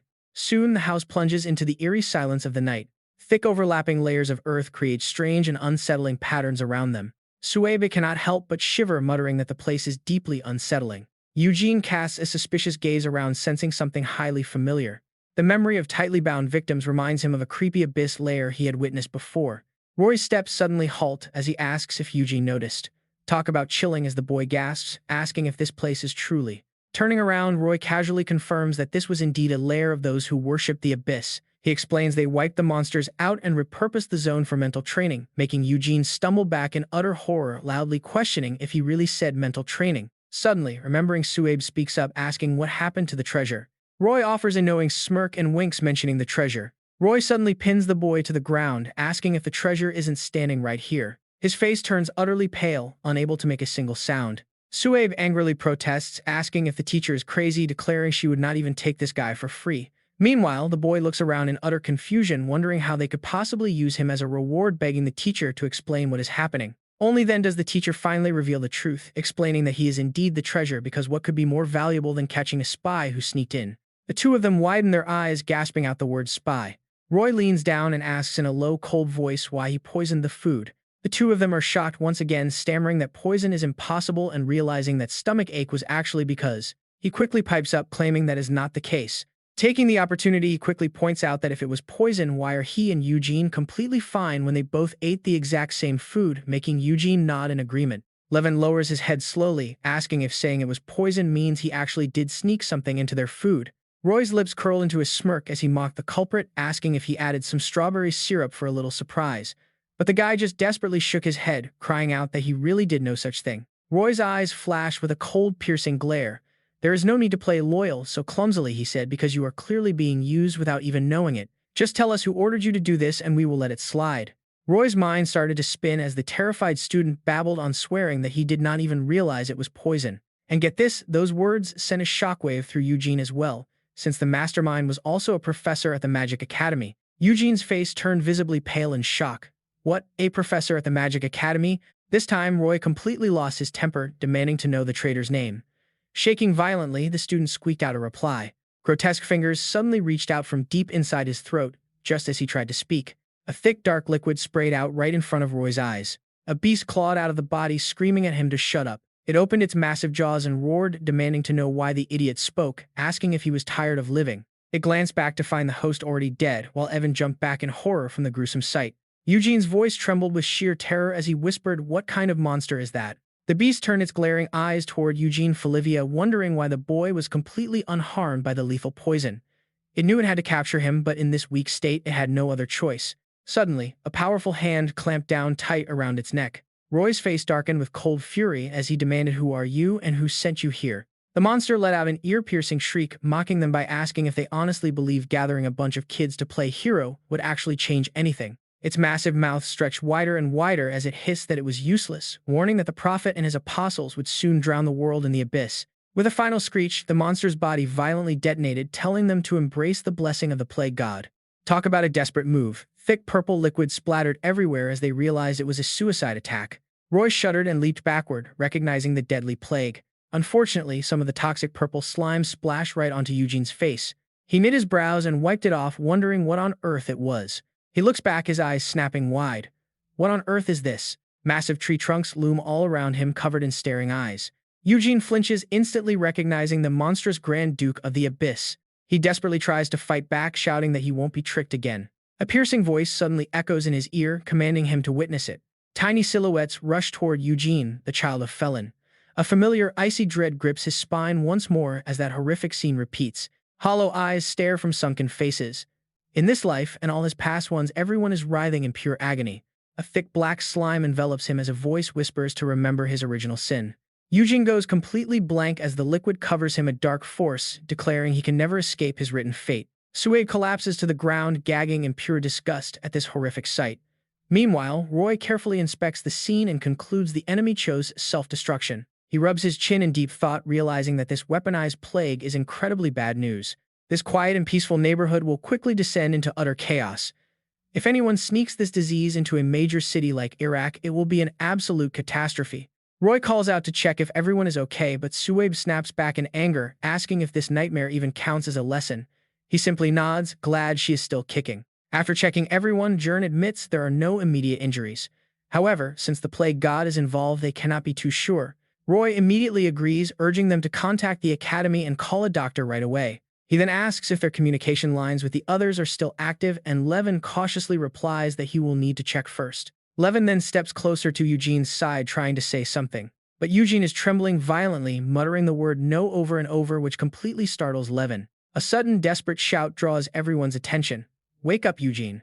Suaib watches in silence as Levin explains he only went to check on Eugene after noticing how quiet he was, only to find him like this. Suddenly, Suaib gasps and screams for Levin to get away from Eugene, leaving everyone completely confused. Suaib panics, sensing the volatile, chaotic energy building up around Eugene's body. Levin is still lost, demanding to know what she could possibly mean. As a violent aura wraps around him, Suaib warns she has never seen anything like this. If Eugene remains in this unstable state, he is going to explode right in front of them. Before anyone can even move, Eugene screams out in pure agony. The entire house erupts in a massive blast, shattering the very space around them. Through the dust, a mysterious, hazy figure slowly steps forward. Annika tiredly looks around the wreckage, sighing that this is already the second time Eugene. She approaches him quietly, warning that there is only one chance left before everything ends for good. Eugene's face darkens as he tremblingly calls out to his senior. After a long pause, he finally asks what he truly is. Rather than explaining, Annika tells him not to let the abyss drag him into despair with its illusions, reminding him that he is simply Eugene Felivia. Hearing this, he completely snaps, cutting her off to scream that he knows the truth and won't be lied to anymore. Shadowy doubts swarm his mind. Behind this twisted life lies a primordial mystery that has existed since the beginning, serving as the source of this endless, cruel loop. A gentle hand reaches out to him softly, telling him to forget all memories of his past lives. As the scales of destiny materialize in the air, she admits she cannot reveal what truly rests upon them. She softly reassures him that Lord Felin crossed billions of stars to save him, wishing only to free him from the agony of his past lives. Eugene struggles to hold back his tears. He turns away, muttering a quiet but. His voice is completely drained of strength as he admits he cannot even resist the abyss. She understands his despair, knowing all too well how much the abyss hungers for his downfall. Yet Annika firmly emphasizes that this entire world is also fighting to protect him. Eugene blinks in confusion, completely taken aback by her words. With a gentle wave of her hand, she points out that he still has not realized his own potential. As the image of his worried friends flashes before him, she promises that this world's power will never submit to the darkness. She will guide him to tap into his own. Eugene's eyes widen, muttering the words about his true power. Roy's eyes went wide as he gasped out a name, Annika. It took him a moment to find his voice. There was clearly an explosion. He stammered, begging her not to say she did it. But she admitted it flatly. Yes, she stopped it. Then Annika coldly declared that from now on she would be the one tutoring Eugene. Her words left everyone in shock. Showing up out of nowhere and making a demand like that, what did it even mean? Even Eugene himself couldn't believe his ears. Was this really happening? She leaned in close, her eyes locking onto his. Whispering so only he could hear, she warned him not to go anywhere until she decided he was ready. Eugene stood frozen, completely unable to process what was happening. Just like that, another day slipped by. Roy let out a weary sigh, complaining about how long it had been since he experienced a hometown summer this hot. Nearby Gurn coldly muttered that anyone listening would think Roy had spent 15 years in the frozen north. Roy looked down at the courtyard, noting how hard the students worked despite the sweltering heat. He asked Jern if he actually believed she was making any real progress. Jern peered down as well, asserting without a single doubt that she was doing exceptionally well. The two of them clashed repeatedly in combat. Fusing magic with martial arts was supposed to be an impossible challenge, yet she somehow mastered it for real combat in just 1 month. This battlefield was clearly where she belonged. Niken gasped, shouting out that it was not like that at all. Jern spun around with a swift demonstration, reminding Niken not to just yell but to visualize a graceful flow. He called out that the secret was not about striking fast but keeping a steady tempo. He urged Niken to move like a high priest performing a sacred dance, perfectly aligning the flow of the magical string with his own physical trajectory. Standing across from him, Suede tried to keep her cool. It had been a month yet, his success rate still sat at only 70%. She snapped back, asking if he thought it was easy. There was no way she could pull off something that complex in the heat of battle. Gurn let out a helpless sigh, clearly unsatisfied with the slow progress. After a brief silence, Jern spoke up again, noting that since Desio was a rare fusion of swordsmanship and magic that only a handful of people could use, her current rate of growth was actually quite mind-blowing. His thoughts drifted back to Eugene, a true anomaly. After all, there would always be natural-born geniuses who could replicate high-level magic just by seeing it performed once. Roy casually chimed in, claiming that Desio was simply outdated because the West was too obsessed with pure magic, causing them to fall behind. Gurn barely suppressed his rising anger, snapping that the technique was already perfect enough as it was. Rolling his eyes, Gurn asked how Eugene was doing lately. He wondered if there was still absolutely no news coming from Annika's magic tower. The mere mention of it made Roy grimace in frustration. He muttered that they had heard absolutely nothing, and dealing with her daily excuses had become a tiresome routine. He had no idea why she kept Eugene hidden away so tightly. Gurn found it equally baffling, noting how rare it was for Annika to dedicate herself to anyone like this. He admitted Eugene was gifted, but questioned how anyone could shatter their limits with just a single magical string. Roy's eyes darkened slightly. A single magical string, it was certainly something to think about. An immense wave of raw power seemed to echo through the space. Roy wondered if what he witnessed that day could really have come from just a single string. The way Annika had shielded the boy was utterly baffling, especially her ability to make a catastrophic explosion vanish as if it never happened. To pull off such a feat, she must have shattered countless laws of magic, and heavier consequences surely awaited her. Roy remained deeply lost in thought. This was going to be a massive variable in their plans to secure the boy. It made no sense why someone who feared the abyss more than anyone else would take such a reckless risk. Suddenly, an urgent shout shattered his focus as Levina came rushing toward him, calling out that she had finally found him. He turned to her in confusion, asking what was wrong. Gasping for breath, Levina urged him to hurry to the third-floor infirmary because it was an absolute emergency. Roy seemed to realize what was happening. The third-floor infirmary, that could only mean one thing. Meanwhile, at a secluded workshop in the suburbs owned by Elim, Levin sat cross-legged in front of his massive forging machine. With cold focus, he began forging his own prosthetic arm. Levin's expression remained entirely blank. He knew his greatest weakness in every single battle had always been his inability to sustain his overdrive state for prolonged periods. Even the legendary Fios, a man who possessed an overwhelmingly powerful innate body and perfected overdrive through body modification, had ultimately been crushed and defeated by Soho. A steady flow of light surged along his arm. Because physical modifications during growth caused fatal side effects, he had always been forced to hold back his true strength. At that thought, Levin's eyes flashed with determination. Being complacent was no longer an option. He had to modify his entire body quickly.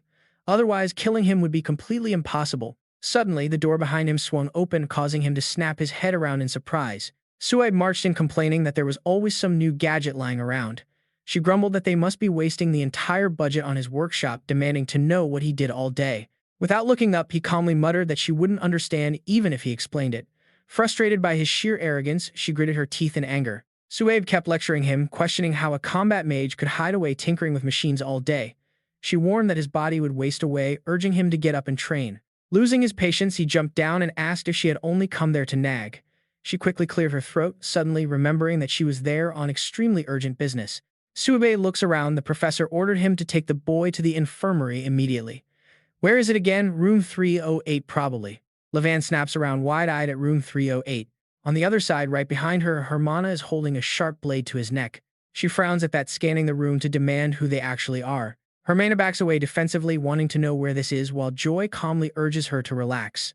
Raising his hands to de-escalate, he reassures her they are not enemies but actually her allies. Pausing, Roy smirks and adds that they are allies sharing a single common enemy named Soho. Her face instantly freezes at the mention of Soho. Levin rushes off in panic with only one thought: Hermana. Those words keep echoing inside his head. Hermana has finally woken up. Suaib struggles to keep up, yelling at him to calm down and stop rushing. Reaching a random spot, he suddenly comes to a halt. A horse carriage sitting nearby immediately catches Levin's attention, drawing him closer. He changes direction to ask if this carriage is headed to the capital. The old man turns around with a pretty confused look. After a long pause, he asks in a low voice if he is indeed Mage Levin. That question only leaves him utterly confused. He begins to tremble. How does this man know him? Fear creeps in, realizing the old man was waiting for him.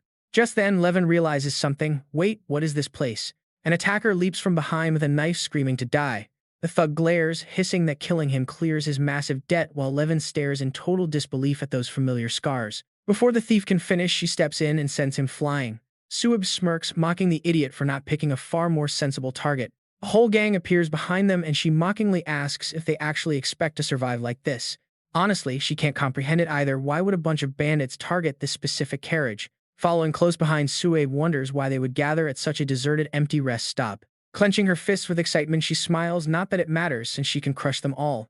Hearing this, Levin panics and stops her, pleading that these attackers are actually ordinary citizens. She snaps back in frustration, yelling that the moment they drew weapons, they completely lost any right to be called innocent citizens. And here's the twist: he realizes these people aren't acting on free will, but are trapped by crippling debt. Dark laughter echoes through the air, debts that must be paid in cold blood.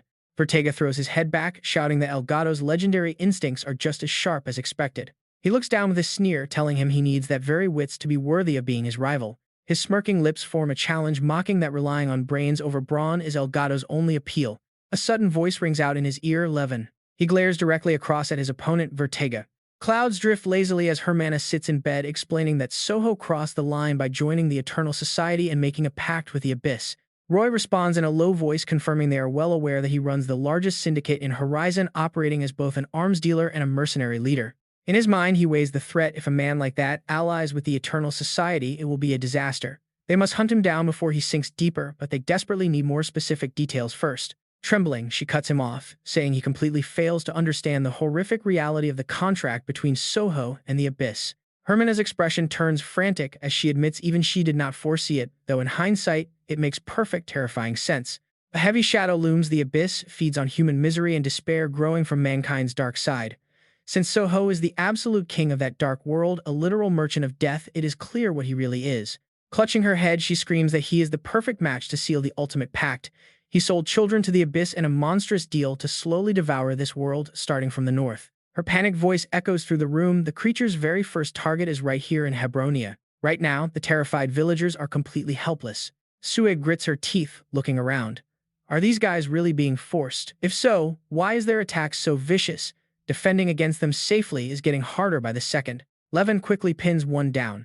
There is no need to try and kill me in such a cowardly way, Vertega. Sitting high above, Vertega watches it all. Kill my own people? No, I am just giving our debtors a chance while curing my boredom at the same time. After a brief pause, Vertega raises his voice. But this is not fun. I expected much more bloodshed.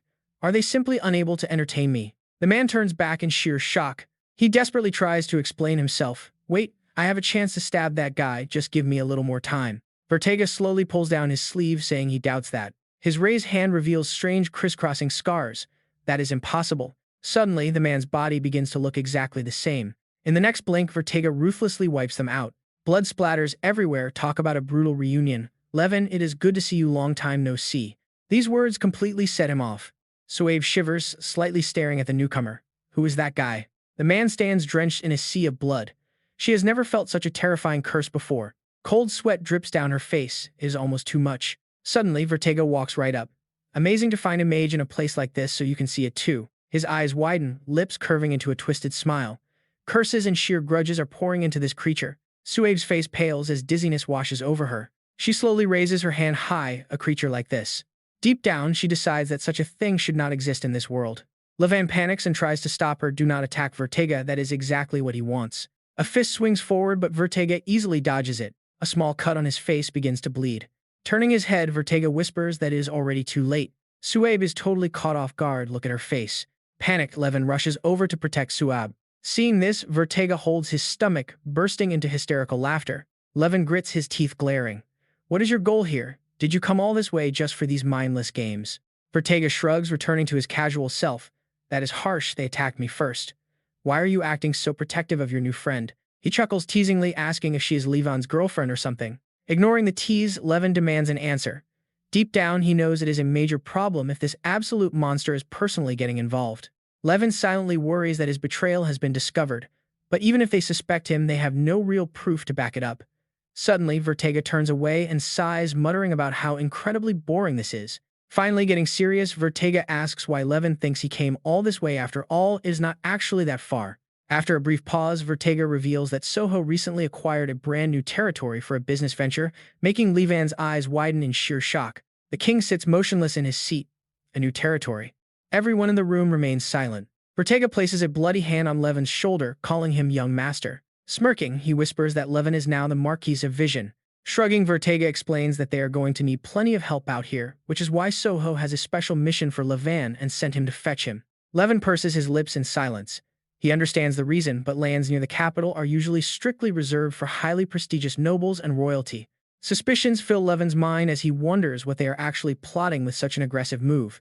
Suddenly, Vertega steps much closer, noting that since they are already here, reaching out with a deeply scarred hand, he demands to hear how Levin wiped out the Sicarios. Seeing this, Levin's eyes widen in pure horror. Meanwhile, Eugene is focusing his power to ensure a successful creation. But for him, this task is incredibly difficult and far from easy. Eden cheers happily as success draws near, shouting that he is almost done.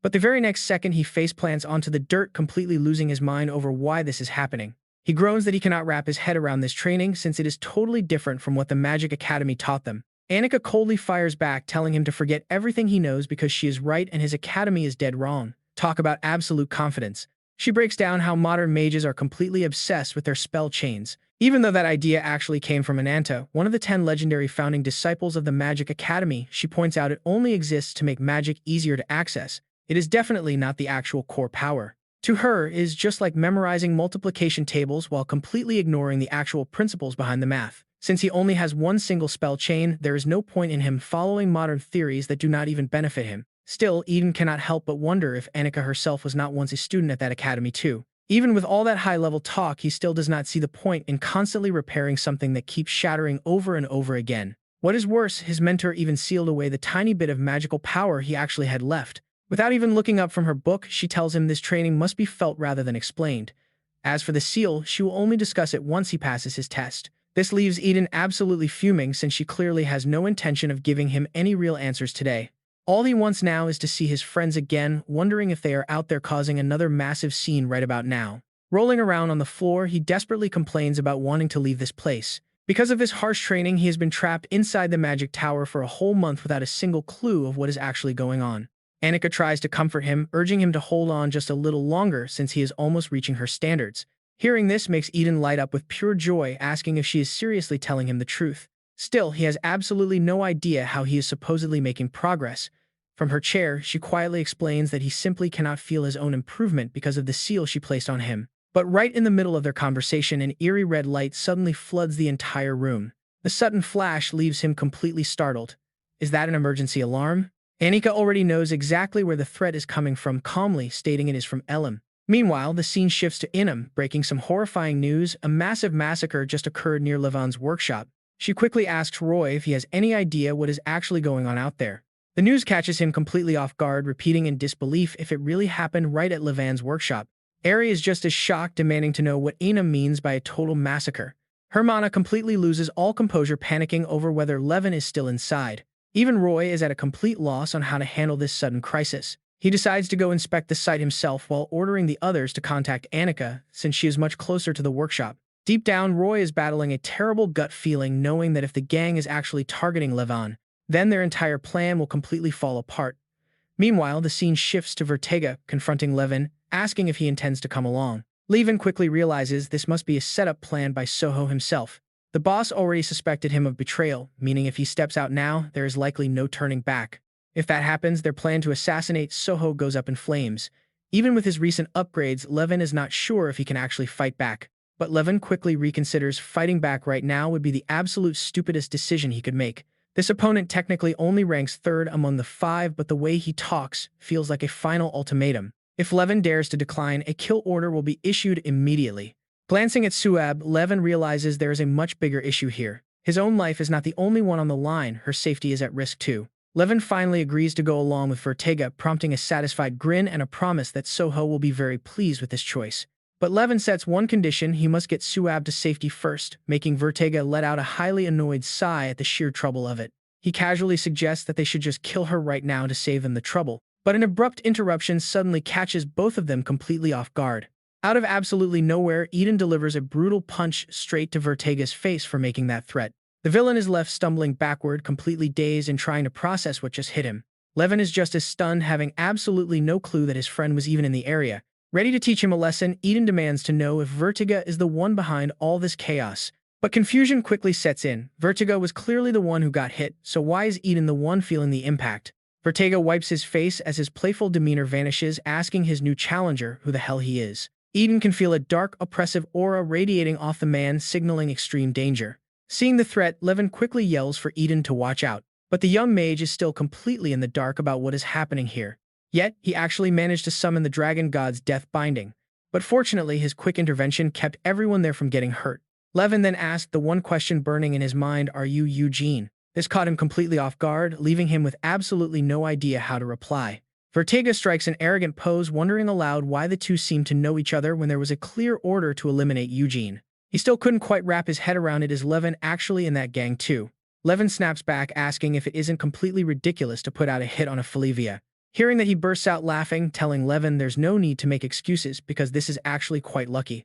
Especially since that red-cloaked lunatic doctor from the Eternal Coalition warned everyone not to touch him because actually killing him means starting an all-out war with that absolute madman. Eugene immediately catches on, asking if he's referring to Uncle Idia, but Vertega casually shrugs and says he has absolutely no reason to tell him. If he's so curious, he can just visit their territory to find out, since that psycho is currently hanging out with them anyway. This piece of news catches Eugene completely off guard, and he's not even sure if it's actually true. Vertega adds that they've caused way too much of a scene here, warning Levin that others will arrive soon if they don't leave.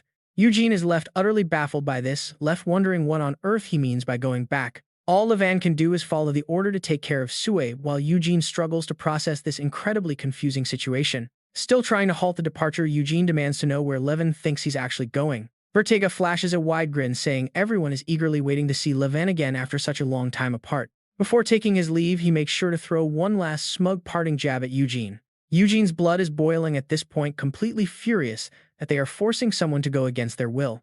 Refusing to let them go, Eugene immediately prepares his ultimate spell, believing he can make this work. He channels a high-tier spell, activating a powerful spatial magic known as absolute eradication. He's determined to put an end to this madness, yelling for them to stop immediately. Vertega just sits there completely unfazed, mocking him by asking if he honestly thinks a petty little spell like that will do anything. He then looks down at Levin with absolute disdain, mocking him for somehow failing to eliminate a weakling like Eugene and accusing him of just slacking off when nobody was watching. Levin snaps back, telling the idiot to look closer, though Vertega still seems completely lost as to what is actually happening. Levin quickly explains that this is the unique spatial magic belonging to one of the 12 monos. While Eugene continues searching for a way out, he cannot help but think what an incredibly fascinating friend Levin is. He wonders if he held back a bit too much while turning over the mention of their gang's territory. His mind drifts to the people he cares about, especially with Uncle Idia supposedly being over there too. It's only then that Professor Roy finally arrives, taking in the chaotic scene laid out before him. Unable to look his mentor in the eye, Eugene can only manage to quietly call out to him. Roy looks around at the quiet, ruined battlefield, deeply sighing that he arrived too late. Later on, they manage to successfully gather all the necessary intelligence. His name is Vertega, a completely ruthless fighter with a bounty of over 300 million who is wanted across many northern nations and feared as their ultimate weapon. Hermena adds that since Vertega and Sower never operate alone, the reports of Sower being spotted near the capital territory are highly likely to be true. Ari agrees, noting that if it is near the capital, it points directly to the Bison Marquisate.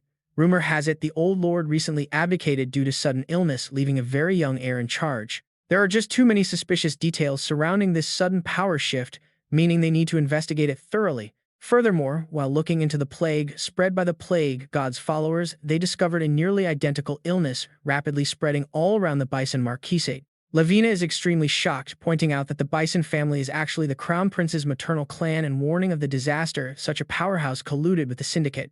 Anaim feels extremely uneasy, pointing out that the risks of an infiltration are massive, especially since making a move against a mastermind as cunning as Sower is incredibly reckless. Roy steps in to conclude the discussion, stating that if they are indeed being reckless, that very mistake is their perfect opportunity. The elite from Lo Elim will infiltrate the Bison Marquisate, marking their first major field mission in quite a long time. Laying out the plan with absolute precision, he explains that they have two main objectives to achieve. First, they must uncover Sower's true plans in the Bison territory and gather enough solid evidence to launch a full-scale military campaign. Second, they need to establish contact with local resistance forces willing to stand against the new Marquis and their dark organization. Everyone must prepare immediately, striking before the enemy even has a chance to react. A heavy silence falls over the hallway now that everyone has finished their discussion. Roy suddenly hears Eugene calling out to him, asking to speak. "I want to go to Marquis Bison's territory too. I'm a part of Dualima after all." But Roy refuses, telling him not to be foolish. They are not so short on manpower that they need to send a rookie on a field mission. Eugene is stunned by this, feeling a heavy wave of disappointment. Roy firmly reminds Eugene that he has not even passed Annika's training yet. If he wants to join them, he needs to finish that first. Eugene can no longer keep his cool. After all, Levin has been captured. On top of that, Uncle Edir, the monster who burned down Felivia, is there. Yet you expect me to sit back and train. Roy immediately steps in close. That is exactly why you cannot join this mission. Our goal is not to blindly charge in to save the princess and seek revenge. This is a stealthy infiltration mission to gather critical intel requiring cold patience, not blind hatred. If you act impulsively because you let your feelings take over, you put everyone in danger. You have nearly gotten yourself killed countless times because you were swept up by emotion. If you truly want to be responsible, you cannot deny that truth. Eugene struggles to accept this hard reality. Roy cuts him off, telling him that if he understands, he must leave this operation to his seniors and focus on his training. Do not worry, there is no rush. When the real time for vengeance comes, you will not be left behind. The scene shifts as Tyr bursts an emotional young master. It has been way too long, she says, asking what kind of class keeps him for a month. Looking at his injured arm, she wonders how they can call this training when it is so dangerous. Eugene cannot even get a word in. He quickly replies that he actually needs to return to the mage tower for a moment. She is absolutely shocked, asking if he is leaving again, which makes Eugene quickly backtrack and play it off as nothing. Tyr is instantly relieved, saying she was worried sick, thinking he was leaving. Eugene feels incredibly guilty about keeping her in the dark. In her worry, she almost forgot to mention the massive stack of letters waiting for him. Everyone has been incredibly anxious about him, and Eugene is genuinely heartened to see just how many people wrote to him. Some are from all of class 12, others from Orochimaru, and Tyr adds that Professor Easton sent the absolute most. She compiled every single lecture they missed, proving she is a truly dedicated mentor. Looking at the massive pile of study guides, Eugene breaks into a cold sweat. He stops in his tracks, completely surprised by a particular letter in the pile. Eugene easily recognizes the official seal of nobility stamped onto the envelope. Tyr notes she has never seen this one before, meaning it must have arrived recently. Curiously, Eugene opens it up to see who sent it. Eugene's eyes widen in sheer disbelief as he reads the contents. This invitation is from the territory of Marquis Bison itself. Tyr is thrilled to see an invite from the Marquis, but Eugene is left completely baffled as to why it was sent to him. Suddenly, a loud shout from right outside the door startles Eugene half to death. Suabe suddenly barges into the room, prompting Eugene to quietly ask why she isn't resting in the hospital. She is clearly furious and snaps back that her health does not matter. Suabe immediately brandishes a letter of her own and demands to know if he got one too. He is completely shocked, asking if she got one of these letters as well. The scene changes to Bison's territory. By now, it is very late at night. Tyr finally finishes carrying all of their heavy luggage inside, completely exhausted from the effort. Tyr peers out the window, noting that the famous Marquis Bison's territory certainly has a unique vibe to it. Suabe sighs in boredom, showing absolutely zero interest in the local scenery. She mutters that this place reeks of disgusting evil energy. She complains bitterly that it is ridiculous for someone under level 50 to be invited just for being classmates. Eugene tries to calm her down, telling Suabe not to be so hostile since they came to offer congratulations. Tyr smiles in admiration, teasing her young master that he sounds just like a true noble. Before he can even react to her praise, Eugene tells Tyr that they have urgent business and must step out for a while, prompting Suabe to follow him. Tyr is left completely bewildered, wondering where on earth they could be going when they only just arrived. As the two talk, Suabe fumes with anger, wondering if this new Marquis Bison is an absolute idiot for hosting a massive party while the dark organization is still running rampant. Eugene reasons that at least this invitation allowed them to sneak away from their watchful seniors. She reluctantly agrees, admitting that being away from the seniors definitely has its advantages. She vows to repay the host by utterly cursing that trash organization, demanding an eye for an eye, which makes Eugene sweat, so that is why she came here. Suabe clarifies that finding Levin remains her ultimate priority, but approaching him is extremely difficult since he is the official heir. Eugene strokes his chin, proposing a plan to quietly gather clues about the dark organization first. She keeps wondering where they should search, doubting those targets would ever wander out in the open. He still lacks a clear plan for this problem, but Eugene finally speaks up with a brief idea on where they should show up next. Suabe is absolutely stunned that he managed to come up with a plan in such a short amount of time. The scene shifts as they arrive at an incredibly luxurious place, leaving her wondering what this venue even is. She can only gasp in absolute shock at the massive amount of money changing hands here. Everyone is dressed in high-end luxury fashion, raising the question if every invited noble in the kingdom is present. He quickly dismisses the idea, stating that no place fits a secret organization better than a casino, so they must be here. Eugene has analyzed the situation thoroughly. If he can gather 10 key pieces of information from the syndicates here, he will find news on Levin. He also considers the possibility of uncovering leads about his uncle, who is rumored to be in this very place. It is no exaggeration to say that half of the royal descendants and nobility in the entire kingdom have gathered in this single city. Soho sits back with an incredibly relaxed attitude, confident that no one could ever refuse an invitation from the new marquis, since clinging to power is how these high-born nobles preserve their legacy. The other man bluntly replies that he has no interest in opinions on nobility, asking if everything is prepared, to which Soho promises he can look forward to the result. These respectable nobles are completely consumed by corrupt desires, slowly poisoning their own supposedly pure and high-born bloodlines. Soho has calculated every detail, and this setup will soon kick off their wicked festival of sins. The scene shifts as the two of them successfully blend into the bustling casino floor. Other players groan in frustration, complaining about another round of blackjack. Fear washes over them as Eugene keeps winning, especially since he started the entire game with only 10 chips. The surrounding crowd trembles in disbelief, devastated that they lost everything, while this newcomer swept the board. Even though he only relied on a small fraction of his talent, things are starting to look dangerous. The scene shifts to the quiet restroom where Eugene is washing his hands to clear his head. He reflects on his actions, deeply unsettled by a feeling that he should not have gone that far. Eugene carries a bit of guilt, feeling almost as if he had cheated his way through. In reality, he was simply reading ahead to anticipate and block their own cheating methods. Regardless, Eugene has successfully grabbed their attention, hoping to lure out a high-ranking gang executive to extract intel about Levan and his uncle. Suddenly, Annika materializes on the other side of the mirror, casually teasing that everyone looks incredibly sharp and seems to be having a blast. A startled Eugene quickly asks how she got here, and she explains that since he failed to return to the magic tower for days, she used tracking magic to find him. Knowing he was secretly tracking, Roy made him easy to find, though she never expected to catch him living it up in a casino like this. She asks if he is blind to the sheer danger, with the Shadow Duke still hunting him, warning him not to casually assume she will always clean up his messes, especially since her current duties at the magic tower prevent her from helping him from afar. Not knowing how to face her, Eugene apologizes, explaining that he actually has an incredibly critical reason for coming to this place. Annika shrugs it off, admitting that she could never truly stop him anyway, as she has never once succeeded in holding him back in the past. Since things have already gone this far, she urges him to find Roy immediately, as he is the only ally capable of helping him when the Duke arrives. He is absolutely stunned to hear her mention the legendary professor's name so casually. She goes on to state that in the absolute worst-case scenario, she will grant him permission to release his first seal. This catches Eugene off guard, since she previously forbade it, but Annika insists this is their only option left, and even if it feels rushed, it will certainly keep him alive. She leaves him with a stern warning to remember that once the seal is finally broken, the Abyss will immediately sense his exact location, so he must only break it as a last resort, keeping meeting Roy as his ultimate priority. He cannot help but feel her sudden instructions are incredibly rushed, as if some massive disaster is about to unfold at any given second. Annika quickly explains that the invasion has already begun, and this place is about to turn into. Before she can even finish her warning, her magical projection suddenly vanishes into thin air. Eugene panics instantly in the silence, wondering why Annika disappeared so suddenly. Her ominous warning echoes in his mind, forcing him to quickly piece together the terrifying situation.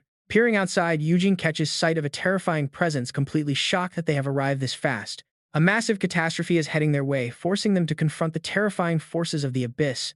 The scene shifts as Eugene frantically rushes back outside to warn Suede, telling her they must escape, immediately postpone their entire plan, and focus entirely on finding Roy first. Suede turns around with a look of sheer panic, admitting that something is horribly wrong and she cannot stop herself. He feels a sudden wave of fear for Suede. What on earth is going on here? She actually drops to her knees, begging Eugene for a loan, but he backs away, asking if this is for gambling. There is no time to worry about that now, as Suede desperately begs him because she is genuinely about to die. He finally understands why everyone fell for the gang's trap. It is not just brute force, but a binding contract. She cries out that she will die without paying it back, but Eugene stops her, telling her losing money is not a death sentence. Before Eugene can even finish his sentence, someone appears directly behind them. Konezo has arrived on the scene, smiling cheerfully with a look that is pure madness. She boasts that she only deals with the pests who cannot pay, thanking Soho for making business run so smoothly. The captain coldly states that Petrino ordered all of the heirs to harvest noble souls to serve the cult. While killing them works, squeezing them dry while they are still alive is far more profitable, but Konezo does not care about those details. She has grown even wilder, boasting that she has already mortgaged countless human souls for herself. The moment they see her, everyone instantly stands at attention. They all bow deeply to Konezo, who arrogantly waves back and greets them with a smirk. As one of the 5 heirs, she certainly keeps this criminal business running incredibly well. Eugene can no longer hold back his absolute fury at this sickening display. He charges straight toward her, determined to teach this monster a lesson she will never forget. He demands to know how they can treat human lives like worthless trash on the ground. Konezo plays completely dumb, acting as if she has absolutely no idea what he means. Even the staff are caught completely off guard, utterly confused by his sudden outburst. The captain speaks up with pure contempt, telling the fools to stop making such a scene. But as Eugene lunges forward, his body suddenly locks up. What on earth is happening to him? Konezo smirks mockingly, reminding him that the rules strictly forbid anyone from harming the ruler. She demands an explanation for who Eugene is and why he is walking around so freely. A trembling staff member explains that Eugene is the only one who ever won the casino, and she immediately asks if they already faced off against him. Showing zero mercy, Konezo immediately executes them. Talk about a chilling move. Eugene is absolutely furious, asking if she's insane, but she calmly shrugs and notes that those people were in debt anyway. She explains that anyone in debt must mortgage their soul to the ruler, which is the law, leaving Eugene stunned by how someone could gamble lives for money. Konezo finds his shock amusing, mockingly asking if he is rich since plenty of people gladly trade their lives for cold, hard cash. Eugene refuses to accept this sick rule that forces desperate people to surrender their very souls. He decides to put an end to this madness, warning them that he is ready to play. His proposal is simple: he will clear all of their debts if she agrees to a one-on-one challenge with him. The offer immediately sparks her interest, promising to be quite an entertaining match. Konezo bursts out laughing right in his face, thinking this kid has completely lost his mind. But behind that arrogant laugh, she's already plotting her next move. Eugene is now fully dragged into this gamble, where bets cannot be undone, and deep down he is struggling to find a way out. So this is the terrifying invisible force that has been crushing all of these people. The binding contracts Sueb mentioned must be tied to this literal monster from the abyss. In a way, this actually works in his favor because if they act as referees, they must also obey the rules. As one of the high-ranking leaders of this massive syndicate, she definitely knows details about Levane. Determined to win, Eugene replies that he has zero intention of backing out, demanding that she plays him personally instead of hiding behind her subordinates. Konezo happily agrees to play but warns him that the rules of the ruler must still be followed. She explains the harsh reality that this entire world operates on a system of exchanges. Meanwhile, Soho reflects that whoever holds the rules of the game will ultimately control everything. He tells the 5 heirs to watch closely, as this is the very night he will establish his ultimate rule. He then assigns them their final task to perfect the world they must complete. Levane immediately snaps back. How many times does he have to repeat that he has zero interest in inheriting anything? Konezo is absolutely thrilled. In this grim execution game, body parts are claimed from the victim based on flipped cards. You win if a card flipped on your turn finally kills the sacrifice. The stakes include 10 fingers, 4 hands and feet, 4 arms and legs, and even the eyes and ears. And drawing the hidden head card brings an instant victory. In total, there are 23 cards, a ridiculously simple game. She offers a tempting deal: if he wins, she will free the souls of the debtors, but if she wins, he will have to pay her double. Eden immediately pushes back. Does she really think he will play this sick, meaningless murder game? Smiling mysteriously, she simply says she already warned him. Konezo planned this whole thing from the start. There is no escape now. You really should have been more careful with your words.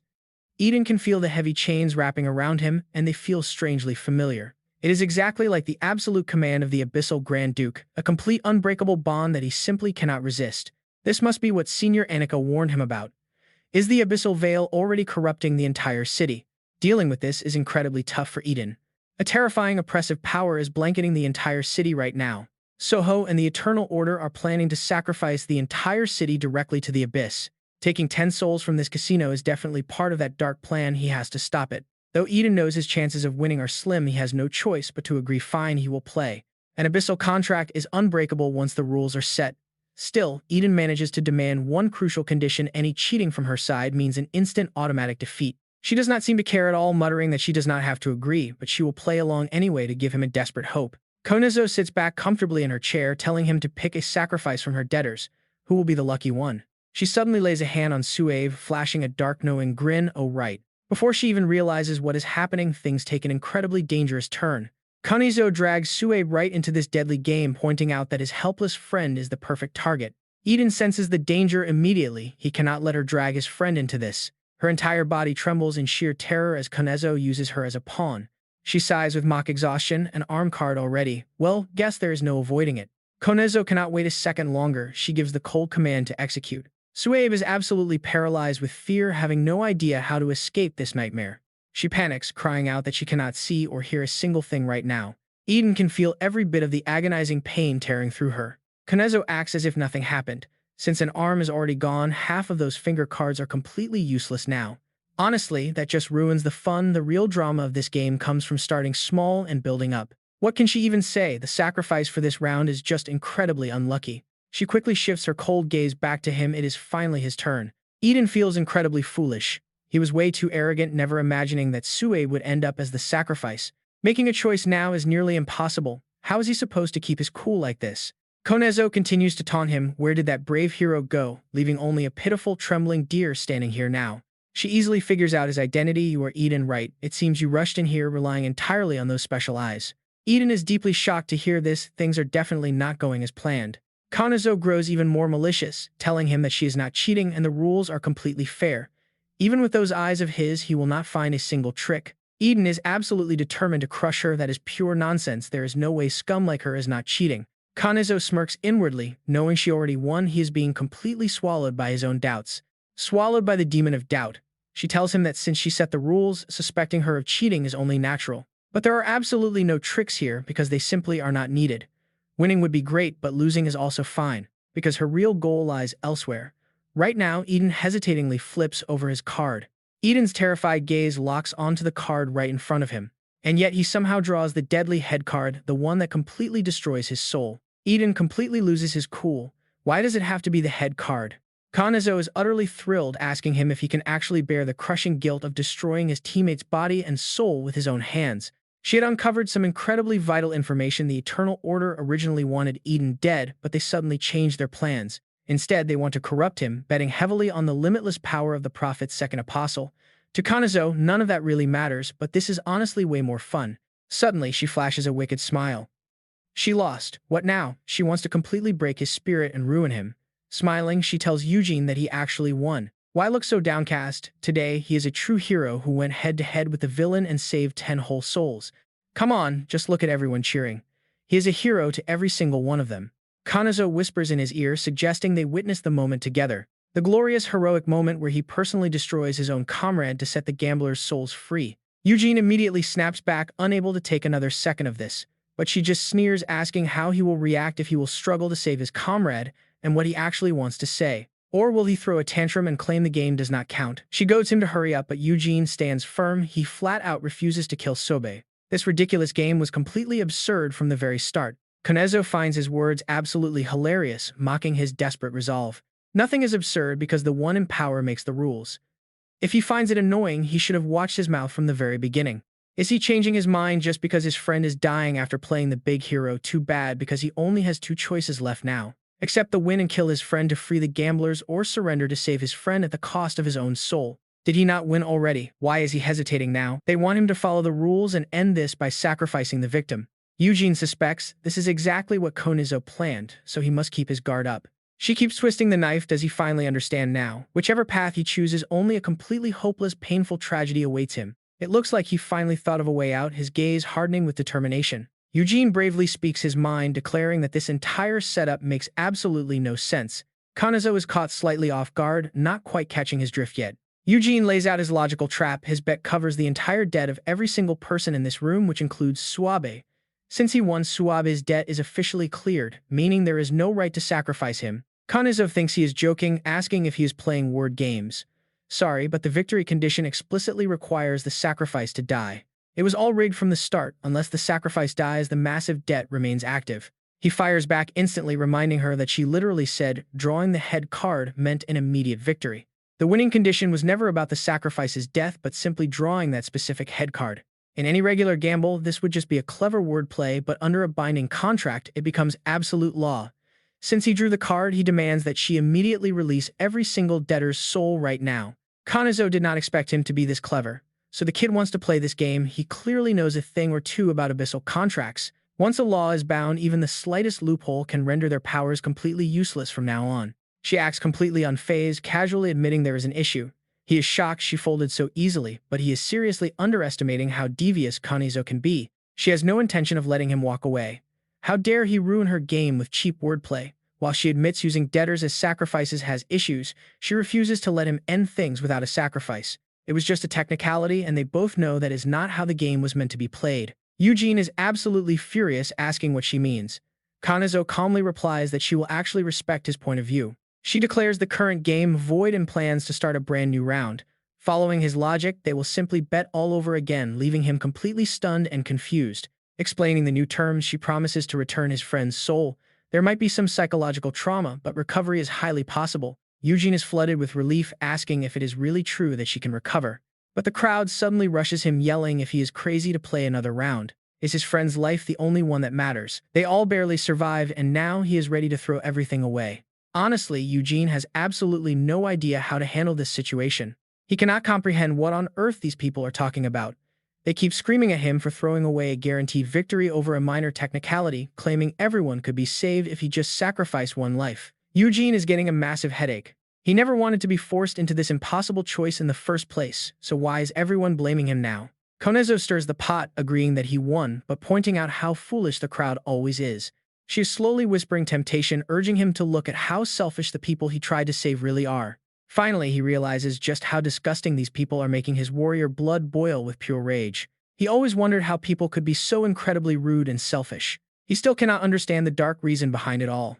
Snapping completely, Eugene instantly floors one of them, unable to contain his fury. He cannot fathom why they value their own pathetic lives so much.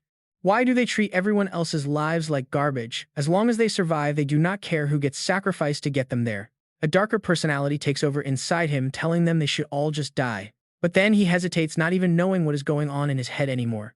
He was trying to save everyone, yet his mad blood boils with uncontrollable rage. Konezo instantly looks down on him with pure contempt.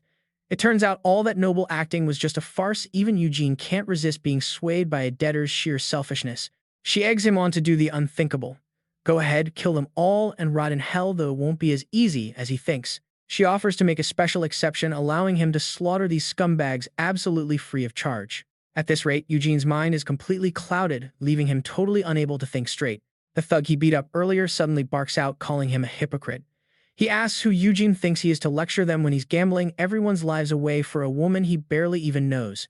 He demands to be saved instead of her, warning Eugene that even as a member of the Felivia clan, making enemies out of them means he'll never know peace again. Hearing this, Eugene is right on the verge of snapping, especially since he's the one actually trying to save these ungrateful fools. Just then, Suwa unexpectedly steps in and speaks up, looking fully recovered and back to her usual self. Suwa places a reassuring hand on his shoulder, letting him know she's got this under control. Eugene finally recognizes her voice, wondering why she has to make such a big scene.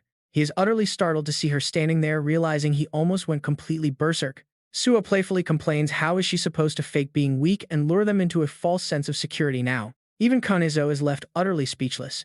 Getting swallowed by the abyss is supposed to leave anyone completely paralyzed and helpless. Even if her soul somehow managed to return, there's no way she should have recovered this fast. Suddenly, slow clapping echoes from across the room as if someone's watching a highly entertaining show. To everyone's shock, Jian has arrived. He coldly tells the crowd to shut up and watch closely, snapping that their useless whining is highly annoying and the winner takes all. Eugene easily recognizes his senior despite the mask, and Suwa catches on just as quickly. Eugene's head is spinning with questions about his senior's sudden arrival, but he needs to focus on settling things first. Eugene had wagered the souls of every single debtor tied to this twisted casino game. Since the winning condition was to draw the sacrifice's face card in a single turn, he secured a total victory. As the chosen sacrifice, Suwa was technically destined to die, just like Konezo said. But the game's rules clearly stated that if Eugene won, all debtors would be saved. Therefore, the round remains completely valid, meaning Suwa and all the others are officially saved. He is technically exploiting a massive loophole in the wording, thinking it's much safer to restart the bet rather than face a direct judgment from the game master. But when she mockingly offers to void the round as a favor, Eugene calls her bluff. He confidently states the abyss itself controls the game, and the actual game master has already ruled him the winner, leaving Konezo completely stumped. She's finally forced to admit she isn't the game master. Eugene makes his final decision, refusing to void the bet. He demands she fulfill her promise and release everyone's souls, knowing she's just causing chaos to steal something back. Instead of giving in to bloodshed, he chooses to save them all. Konezo finally catches on to Eugene's master plan, realizing this is where their little game ends. She surprisingly concedes without a fight, mockingly agreeing to set the captives free. But get this, Eugene isn't letting his guard down around her for a single second. Konezo prepares her next move, declaring that the fun and games are officially over. She clearly has another sinister trick up her sleeve, leaving everyone guessing her next move. Telling them it's time to face reality, Konezo instantly triggers her ultimate abyss-binding summon. The sudden development catches Eugene completely off guard, sending a wave of sheer panic through him. The entire area begins to violently collapse as she unleashes this incredibly devastating and malicious spell. Looking down on them, Konezo sneers that this is the price of ending her game. She vows to teach them that after a fun, fair bet, only a brutal, unfair reality awaits. Sprinting for his life, Eugene shouts to ask what's happening. Jian coldly explains it is an abyss-binding summon. Anyone bound to the abyss can channel its dark power, though it's his very first time witnessing it in person. Eugene keeps running at full speed, knowing this is definitely not the time for a casual chat. Eugene offers to buy some time, telling Jian to get Sua to safety. Jian is startled, asking how Eugene uncovered his identity and if he used his Felivia eyes. Sua is completely blindsided by this, questioning if Jian was actually wearing a disguise to deceive everyone. Jian shuts down the questions, telling Eugene to stop doing anything stupid and just follow him out of danger. Eugene is left utterly confused, especially since a massive, terrifying beast is already heading their way.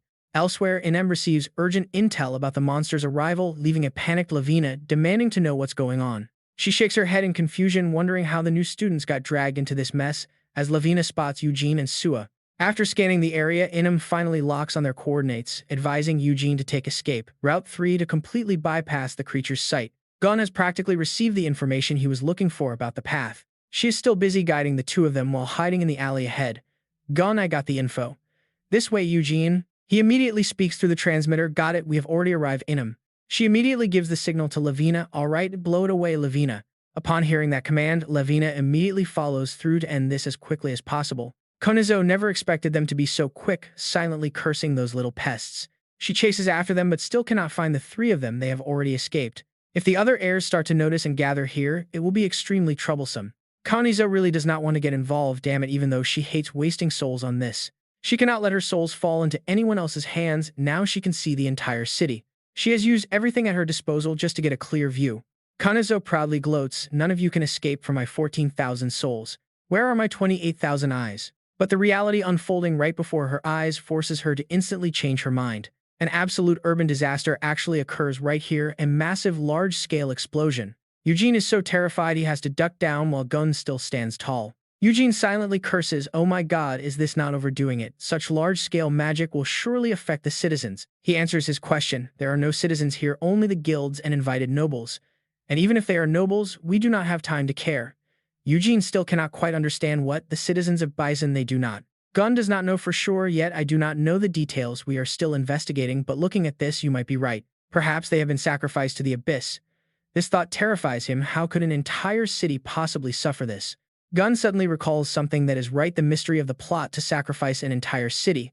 This is a terrifying scale. I do not know their goal, but if we do not stop them, he only fears one thing, that it will become an unprecedented disaster. Eugene says an explosion from the casino. Has the anti-Marquis faction finally counterattacked? Gun already knows a bit about this. It is the ultimate magic of Senior Lavina. So it is from Du Ilim, huh? But why are they drawing so much attention right now? This is where the magic of the abyss is maximized. Vertiga speaks up, I am tired of waiting for the Mad Doctor and Sower to perform the ritual. This is the perfect moment. Leon replies, watch your mouth. Father is making a deal with the abyss for our benefit. Kovo blankly responds, meanwhile this place is protected by Father, so all of us, the heirs of Sower, who are linked with the abyss. Konezo finally makes her appearance, painfully crawling out from the massive pile of rubble. Konezo is absolutely furious now. She will definitely show no mercy. I will kill them just like the apostles of the abyss. Inem and Lavina are currently standing outside monitoring the situation over there. Inem is also surprised. This is absurd. That giant fortress-like monster took a direct hit but remained completely unharmed. Lavina is equally shocked. How could such a thing even happen? She immediately replies, of course, by the natural laws of the horizon that is impossible. Although there is nothing left to be surprised about now is clear. Inem knows one thing for certain, they are trying to awaken the Grand Duke of the Abyss. Cutting to the temporary shelter, Inem explains everything to tear apart the horizon established by Lord Felin and the 12 disciples. They need an existence that can rival them. Eugene asks in surprise, do you mean that existence is the Grand Duke of the Abyss? He replies, the probability is extremely high. Inem recounts the formidable death dragon that Vertiga linked with is just as dangerous as the Grand Duke himself. It is considered a disaster in the north. The other heirs have likely also linked with abyss creatures of similar rank, and now at least 5 of those creatures are gathering to sacrifice an entire city to the abyss. The fact that the Grand Duke of the Abyss's name is not mentioned is what is unusual. But even if they sacrifice the entire city, awakening the Grand Duke of the Abyss remains impossible. He thinks deeply about this issue. If it is the Eternal Order, they might actually succeed. Even back in Felivia, they once secretly awakened a giant abyss monster. We must stop them immediately. Where is the professor now? Enum does not know yet. We are actually more curious about why you are here. Since it is an emergency, let us postpone the questions and briefly explain the situation. First of all, Sower and most of the heirs never leave the palace unless there is a special situation. It seems the ritual is taking place right inside the palace, and of course, the sacrificed citizens are also there. But the risk of infiltrating the palace is too high, so we are monitoring the casino run by Konezo, the only heir active outside. But then an incident occurred. Regarding Professor Roy, he specializes in infiltration magic, so he is currently infiltrating the palace alone. Eugene is even more surprised. Professor Roy, alone. Enum does not even have time to say do not worry about him. Eugene is extremely surprised, truly. They did not expect a whole pack of rats to crawl in. She gasps, what is this? Eugene is startled by what is unfolding before his eyes. All of them actually showed up here and no one knows why. He must focus all his energy on this, wipe them out completely. Gun only needs to make a single move to quickly wipe them all out. Lavina is focusing as hard as possible. Everyone must push through. Everyone is fighting with everything they have, desperately hoping they can survive this mess. Eugene quickly warns them that the professor's location has been exposed, so they have to go help him. But Enum quickly objects, pointing out that the professor has already infiltrated deep inside Bison Castle, the heart of the enemy's lair, making any rescue mission flat out impossible. Eugene refuses to back down, insisting they can help because the enemies have not fully mastered the power of the abyss yet. But she absolutely refuses, arguing that even without that abyss magic, their raw physical strength alone is too much for them to handle. Eugene brushes her worries aside. The only real way to stop this crisis is to disrupt their human sacrifice ritual, isn't it? Either way, they must raid the enemy's lair to end this once and for all, leaving Enum completely speechless at his sheer recklessness.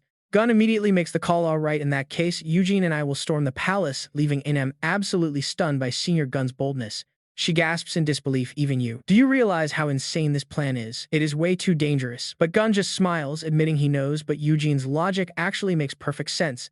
They might be in a panic, but so is the enemy, and this chaos might be their only real advantage. Besides, Eugene did not just sit idly in the tower for the past month. Enum realizes this makes sense. There's no way Inika would have let him leave without proper training, so she hesitantly agrees that they might actually have a shot. Finally, she gives in. All right, they will seek out the Bison Knight commander, join the rebellion, and draw as much attention from the heirs as possible. Suab immediately volunteers to go too, but Eugene stops him, telling him he cannot risk it. Enum gives them one final warning. Remember, there will be no time to explain the plan once the fighting starts, having already thought this through. With that, everyone charges forward as one. Eugene dashes ahead, leaving the heavy lifting to his seniors.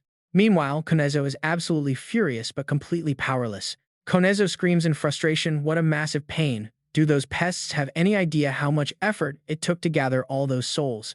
Kuravo appears out of nowhere like a shadow, coldly telling Konezo to shut her mouth. Kuravo reminds her she is a warrior and needs to fight, which only annoys Konezo further. Konezo refuses to let this slide. A few rats have sneaked in, and they are trying to ruin the ritual for Sover. Kuravo senses things are heading south, and she needs to deal with this personally. The two of them scout the area, but Kuravo is surprisingly unimpressed by what she sees.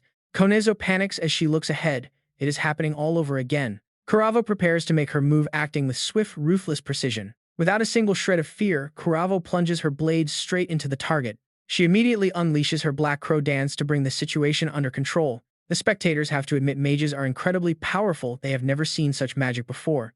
Lavina watches the spectacle unfold.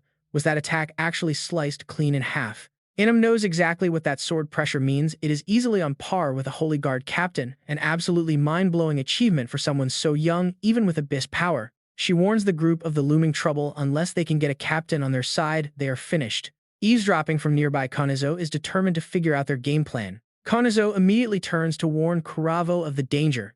Before Kuravo can even process the warning, Konezo only has time to scream one thing behind you. Kuravo quickly spots a familiar face, the Knight Commander himself. Nahum is actually here, demanding to know if they have completely abandoned their humanity. He quickly readies the weapon in his hands and orders them to be gone. The moment Nahum arrives, he fires off his signature move, the Astral Wound. Eugene looks over in surprise. This is his first time witnessing such power. Eugene can't help but marvel at the spectacular sight before him. He asks what that is, and Gun quickly explains that it is Commander Nahum, leader of the rebel faction opposing the Bison. He is a retired Templar who lost an eye, but he was once one of their absolute strongest. As one of the 11 squad captains ranking right under the Sword Saint, he remains one of our most powerful warriors of all. Eden was completely amazed. A squad captain. I've heard of them. Even he had to praise them. Indeed, all squad captains are incredibly formidable. Even in Felivia, only a handful can stand against them. With Inam and Lavina supporting, they should be able to hold the line. He gasps in sheer disbelief. What a warrior that powerful can only hold them back. Then what about the professor who is completely surrounded by the enemy? But don't worry guys, he is totally confident that Professor Roy will handle this. Vertega listens closely. As you know, Levin is a highly cautious man. Yet even he who understands the gang's power better than anyone bet everything on Du Elim. He is just that, confident Professor Roy will crush them. Elsewhere, Roy stands face to face with Sower. You still cannot abandon your wretched ways, can you? Now you are even clinging to the power of the Abyss. Well, adding the Abyss to your filthy name won't make it any dirtier, I guess. He immediately shoots back. Roy, what an honor to meet the legendary mercenary. Tell me, were you hired to take my head? Suddenly, he realizes someone is right in front of him. Damn it, dealing with Sower alone was already annoying enough. That is when Idea calls out his name, looking like he is calculating something big. Idea actually tells him to secure the ritual. Honestly, who expected Idea to show up here? Nahum lets out a tired sigh as he looks down at Cuervo, lying flat on the ground. He shakes his head in absolute disgust. He just cannot understand this. Giving someone like her a noble heir title only to use her as a sacrificial pawn. What is Sower even doing with these kids? Honestly, Nahum does not even want to bother with this. Whatever, he will just go eliminate the rest of them. But right then, he notices something extremely strange behind him. Out of nowhere, Cuervo launches a sudden attack before he can even process what is happening. She mumbles something completely bizarre, I cannot kill you. Nahum senses a lethal threat right behind him, a self-destruct. He has to handle this nightmare completely on his own with zero backup. He immediately raises his weapon to block the incoming danger. Cuervo moves like a hollow puppet. She has completely lost her sanity. He quickly uses his bare hand to stop the blade from impaling him. Nahum demands to know what she is. You are not the only one here, are you? She shoots back instantly. That is impossible. There is only one Cuervo. She is revealing a chilling truth about what happens when one person vanishes. Right after those words, a massive explosion erupts and another clone is born. Luckily, he dodges just in time. Otherwise, he would have been severely injured. Cuervo remains completely unfazed, whispering that until her father's dream comes true, she will live forever. Nahum is still trying to wrap his head around this. Immortality. What did you sacrifice to obtain that kind of power? She answers that transferring data into a new body makes her head a bit fuzzy, but none of that matters anyway. He completely snaps, losing all patience.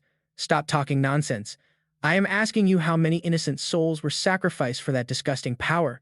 Cuervo actually plays dumb, claiming she has absolutely no idea about that. Oh right, she says, each sacrifice takes about 100 souls and they said to use them sparingly, is that it? This is way too much for Nahum to take. If this keeps up, he might actually lose his mind. Nahum charges straight at her, roaring that he will put an end to her disgusting immortality. Meanwhile, Inam is desperately calling Nahum to get an update on the Knight Commander's situation. She is furious, muttering that the man has completely lost his mind. It is unbelievable. Even with Knight Commander Bison holding the tactical advantage, he cannot block every single suicidal attack thrown at him, especially since this enemy self-destructs without a second thought. Even if she can revive, he should not let his emotions get the better of him. Inam realizes the situation is spiraling completely out of control. This is bad. This is not something she can fix quickly. It is literally the worst-case scenario. Right then, Konezo sneers down at them as the fireworks show over, my darlings. Now you had better get ready. Inam glances over at Lavina. Her mana is completely drained, which is only natural after going toe-to-toe with a monster like that. Support magic normally relies on a frontline warrior to do the heavy lifting, but with the Knight Commander in this state, things look grim. Right now, Eugene and the others absolutely must regroup with Professor Roy to raid the enemy stronghold. If they fall here, they will be completely surrounded. She weighs her options carefully. At this rate, their chances of survival are absolute zero. Out of nowhere, Suabe suddenly breaks the silence. Could this really be it? Inam flinches in surprise as Suabe asks if this is the thing they have to defeat. Inam snaps at her, reminding Suabe she was ordered to rest. Just because she can move does not mean she is fine. But Suabe fires right back, telling her to shut up. She did not train for a whole month just to sit around like a useless burden. Standing idle, while my body can still move, is a humiliation far worse than death itself. Konezo sneers at the sight, mocking her. Well, look who we have here. Is this not our little sacrificial lamb? Even though I spared you once, you still come crawling back to die. Still as arrogant as ever, Konezo laughs, adding that she is actually thrilled to face her. She readies her weapon, eager to settle this old score before the others even realize what is happening. In a life-or-death clash like this, keeping a cool head is everything. But the three of them are not backing down. They must fight Konezo. Furious that she cannot wipe out all three of them at once, Konezo tries a different approach. Inam watches in complete shock as Konezo unleashes something absolutely monstrous. Beside her, Lavina panics, forced to leap high to avoid those massive thrashing tentacles. Kanazo is eager to teach these two a lesson, especially that reckless girl. Inam quickly coordinates their next move. Lavina, I will mark the target, she shouts. You blast it with your magic and we will carve a way through. The two coordinate, flawlessly executing the desperate plan in perfect sync. Confident in her victory, Konizo laughs, asking if they are ready to be smashed to pieces. But Kanizo is dead wrong. This girl shows absolutely zero fear. Sube is risking her entire life here. Of course I am terrified, she admits. She still vividly remembers that agonizing pain from when her soul was ripped apart while she was still alive. She can never forget it. It is a permanent scar branded right onto her soul. She braces herself to charge forward. But there is something far more terrifying than pain, letting fear paralyze her so completely that she cannot do a single thing. Let the threads of nature flow freely.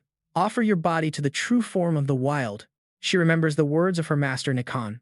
Even a complete fool can understand that if you fill your fist with pure magic and nature's raw energy, that power becomes absolutely limitless. A confused Suabe had argued that she was already doing exactly that. But Nikan had shut her down, calling her efforts nothing but childish play. This is true mastery. At the ultimate level, nature's grandeur blooms right in your hands. It is a tier of power that cheap, outdated techniques can never hope to replicate. That is a ridiculous thing to say to someone who barely knows the basics. Remembering his arrogance makes her absolutely furious. Suabe resented him for it. That cursed Nikan was always looking down on everyone else. But Suabe is the genius mage of the sea tribe. Great nature is not just her life, it is her very essence. She is determined to prove herself. She can push far past her limits and achieve greatness. Seeing this sudden surge, even Konezo begins to panic, and honestly, who wouldn't? Konezo desperately retaliates, screaming that she will not just stand there.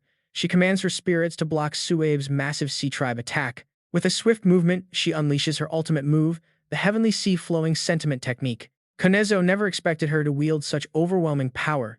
She is already buckling under the pressure.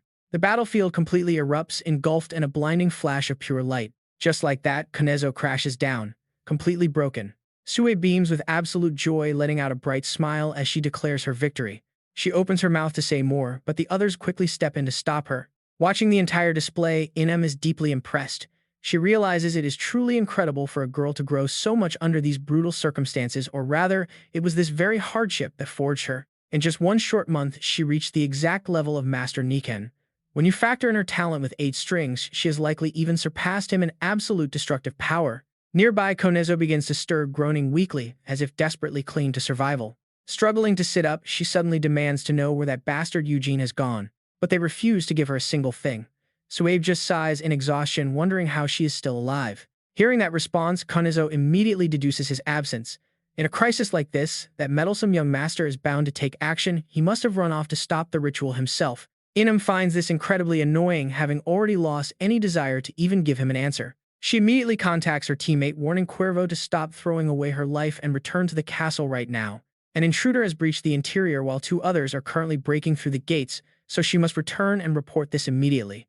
Having received the urgent update, Cuervo looks completely caught off guard by the news. Refusing to waste another second, Cuervo is determined to head back and handle the threat. Understanding the situation, she simply replies that she has received the order. Right now, Nahum is absolutely furious, barely holding back his urge to tear this kid apart. Without warning, Nahum suddenly lunges downward to confront Konezo face to face. He grabs Konezo by the throat, but the boy just sneers and asks if he really wants to kill him. Believing Nahum lacks the guts, Konezo dares him to try, warning that 12,000 bison lives are on the line. Upon hearing this, Nahum immediately hesitates, knowing the lives of his people must come first. Now watch Konezo presses his advantage, warning that everything will fall to his sadistic demon who gambles with human souls, and that killing him will only prove how pleasant a debtor he actually was. Driven to his absolute limit, Nahum is ready to unleash his fury once again. As Nahum lunges forward, Inem frantically steps in from the sidelines and begs her commander to calm down. She urges him that they must keep their heads cool, to save anyone at all, to which he coldly responds that he is well aware. Carrying a heavy burden, Nahum mutters that looking back at his past only fills him with absolute regret. The onlookers panic over his worsening state, warning that coughing up blood means his lungs are severely damaged. Still, Nahum sighs, admitting that all of this is ultimately the tragic result of his own indecision. Inem asks what he means by those words and if there is a hidden secret, prompting him to slowly admit it is a truth he planned to take to his grave, but must share to save lives. He reveals that while everyone wonders why this nightmare hit Bison, it was all preordained, and get this, their very own lord is a cultist serving the evil god of plague. Hearing this earth-shattering revelation, all 3 of them stand there completely frozen in disbelief. It all began when the Plague God's ancient ruins were unearthed, elevating the otherwise mediocre Marquis of Bison family to power. Siphoning dark power from those corrupted ruins, they quietly clawed their way into the highest ranks of nobility. Nahum uncovered this dark secret after returning home from the Holy War but lacked the courage to expose his own sovereign lord. He knew that if the Holy Order caught wind of this corruption, the entire territory of Bison would be wiped out under their righteous blades. Settling for a vow of repentance from the Lord, Nahum exhausted every ounce of his power trying to seal away the abyssal energy. Yet actually destroying ruins that defied the very laws of reality proved impossible, leaving Nahum with no choice but to bury the relics deep beneath the castle's most secure and heavily guarded vault. To the cultists, this was an unforgivable act of suppression, prompting Inam to pause as the pieces start falling into place. She realizes with horror that the cult is attempting to sacrifice the entire city to resurrect Nakran, the Plague God. Nahum grimly confirms her worst fears, admitting there is simply no other logical explanation for their actions. Nakran once pushed humanity to the absolute brink of extinction, serving as the ultimate nemesis to Lord Felin and his 12 saints. If that monster is resurrected now without protectors to stand against him, all hope is lost. Meanwhile, Roy makes his way to another location, finally tracking down Soher. He instantly notes how incredibly noisy the surroundings are. Soher offers a polite smile, apologizing for the recent clamor. Having readied all his weapons, he admits he was never one for patience. Roy had expected as much from a weapons merchant, marveling at the bizarre collection of powerful relics on display. Soher smugly replies that he hopes they satisfy, considering they cost an absolute fortune. Staring at the arsenal, Roy wonders if these are ancient weapons capable of shifting entire wars, realizing his grand claim of conquering the kingdom was no empty boast. Knowing what must be done, he steels himself for the looming confrontation. Soher hints at a shift in plans, mentioning a prompt suggestion from their dear master Felivia. He suggests ending the deal, but Roy refuses to let him walk, determined to kill Soher at any cost. Suddenly, a blinding flash of light erupts directly in front of his eyes. Roy must stay on high alert, knowing a single slip-up means instant death. Roy throws a deadly punch, absolutely aiming to put an end to him right there. But Soho is not that easy to defeat, immediately activating his teleportation magic. Both sides clash brutally, and Soho mutters that the old man is pretty troublesome. Soho freezes in absolute shock at what lies ahead. Roy's movements make absolutely no sense. Is it teleportation? No. The old professor easily read the trick, calling out Soho's spatial teleportation skill. With just a simple reach of his hand, Roy could easily crush him. Usually, spatial magic requires a massive amount of calculations, making it completely impossible for ordinary people.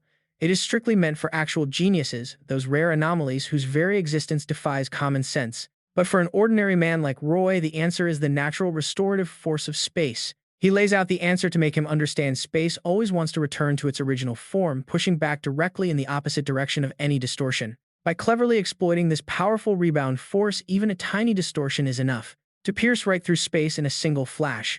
Now here is a question from the professor: what is the absolute best way to fully utilize this restorative force? Soho finds it hilarious, mocking the old mercenary for being way too comfortable with academic life. He clearly does not buy it, jokingly telling the professor that he was never a very diligent student in the past. But wait, things are about to get even more shocking for Soho, completely catching him off guard.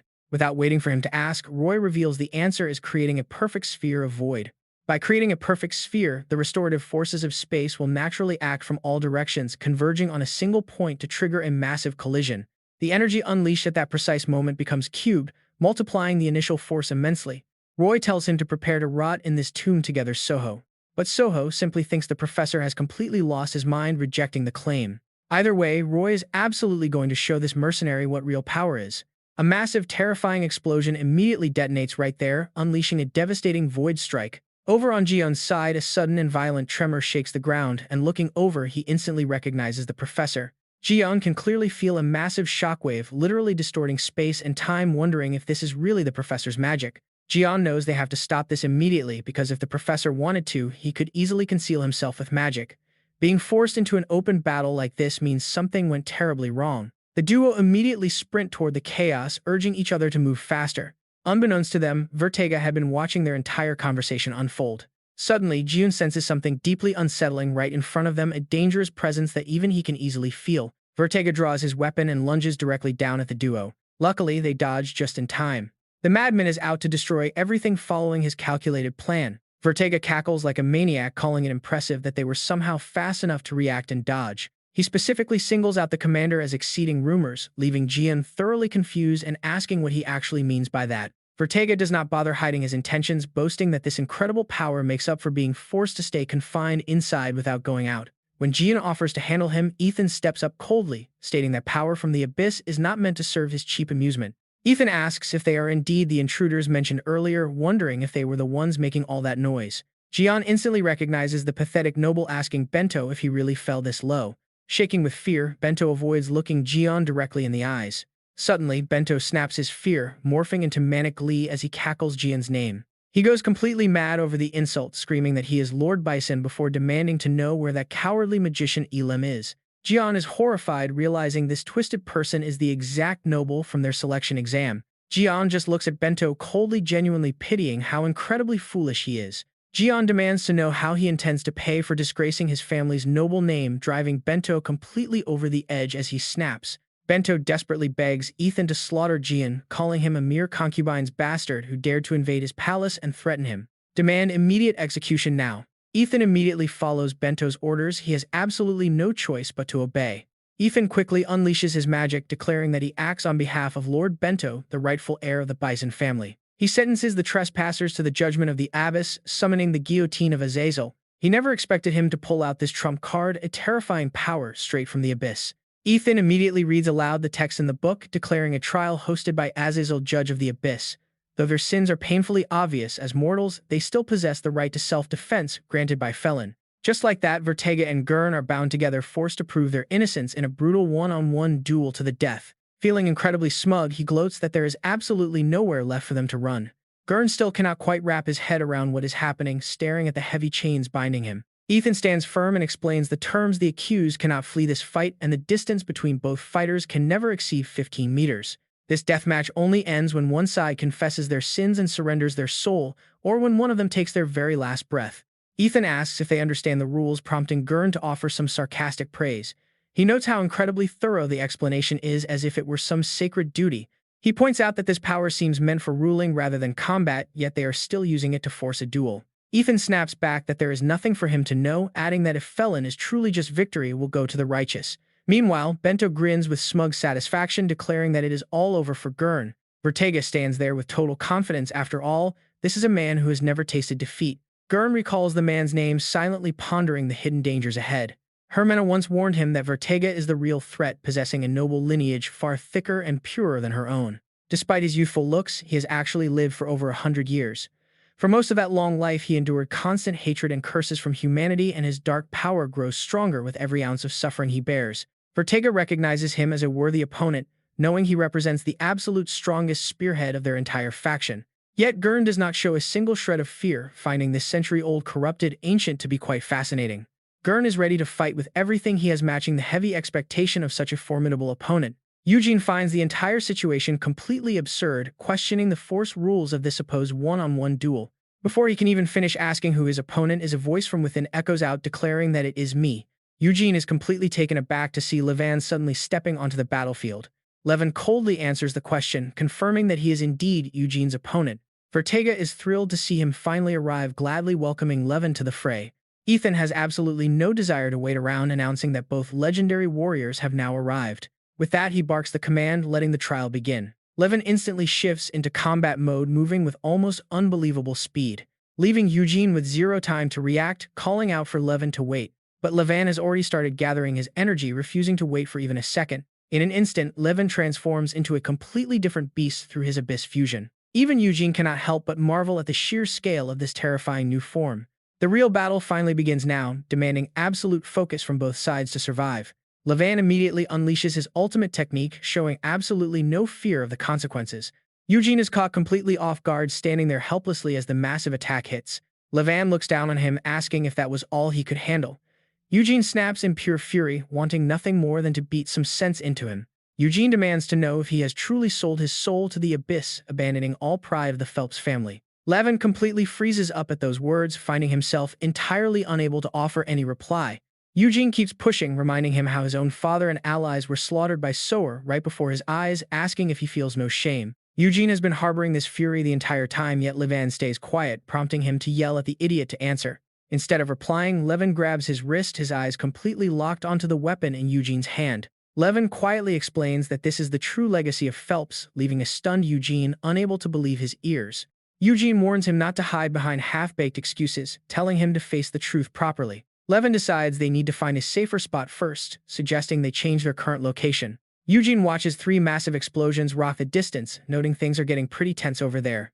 The focus shifts as Gurn suddenly declares that it is time for them to start taking Vertega completely by surprise. Eugene wastes no more time.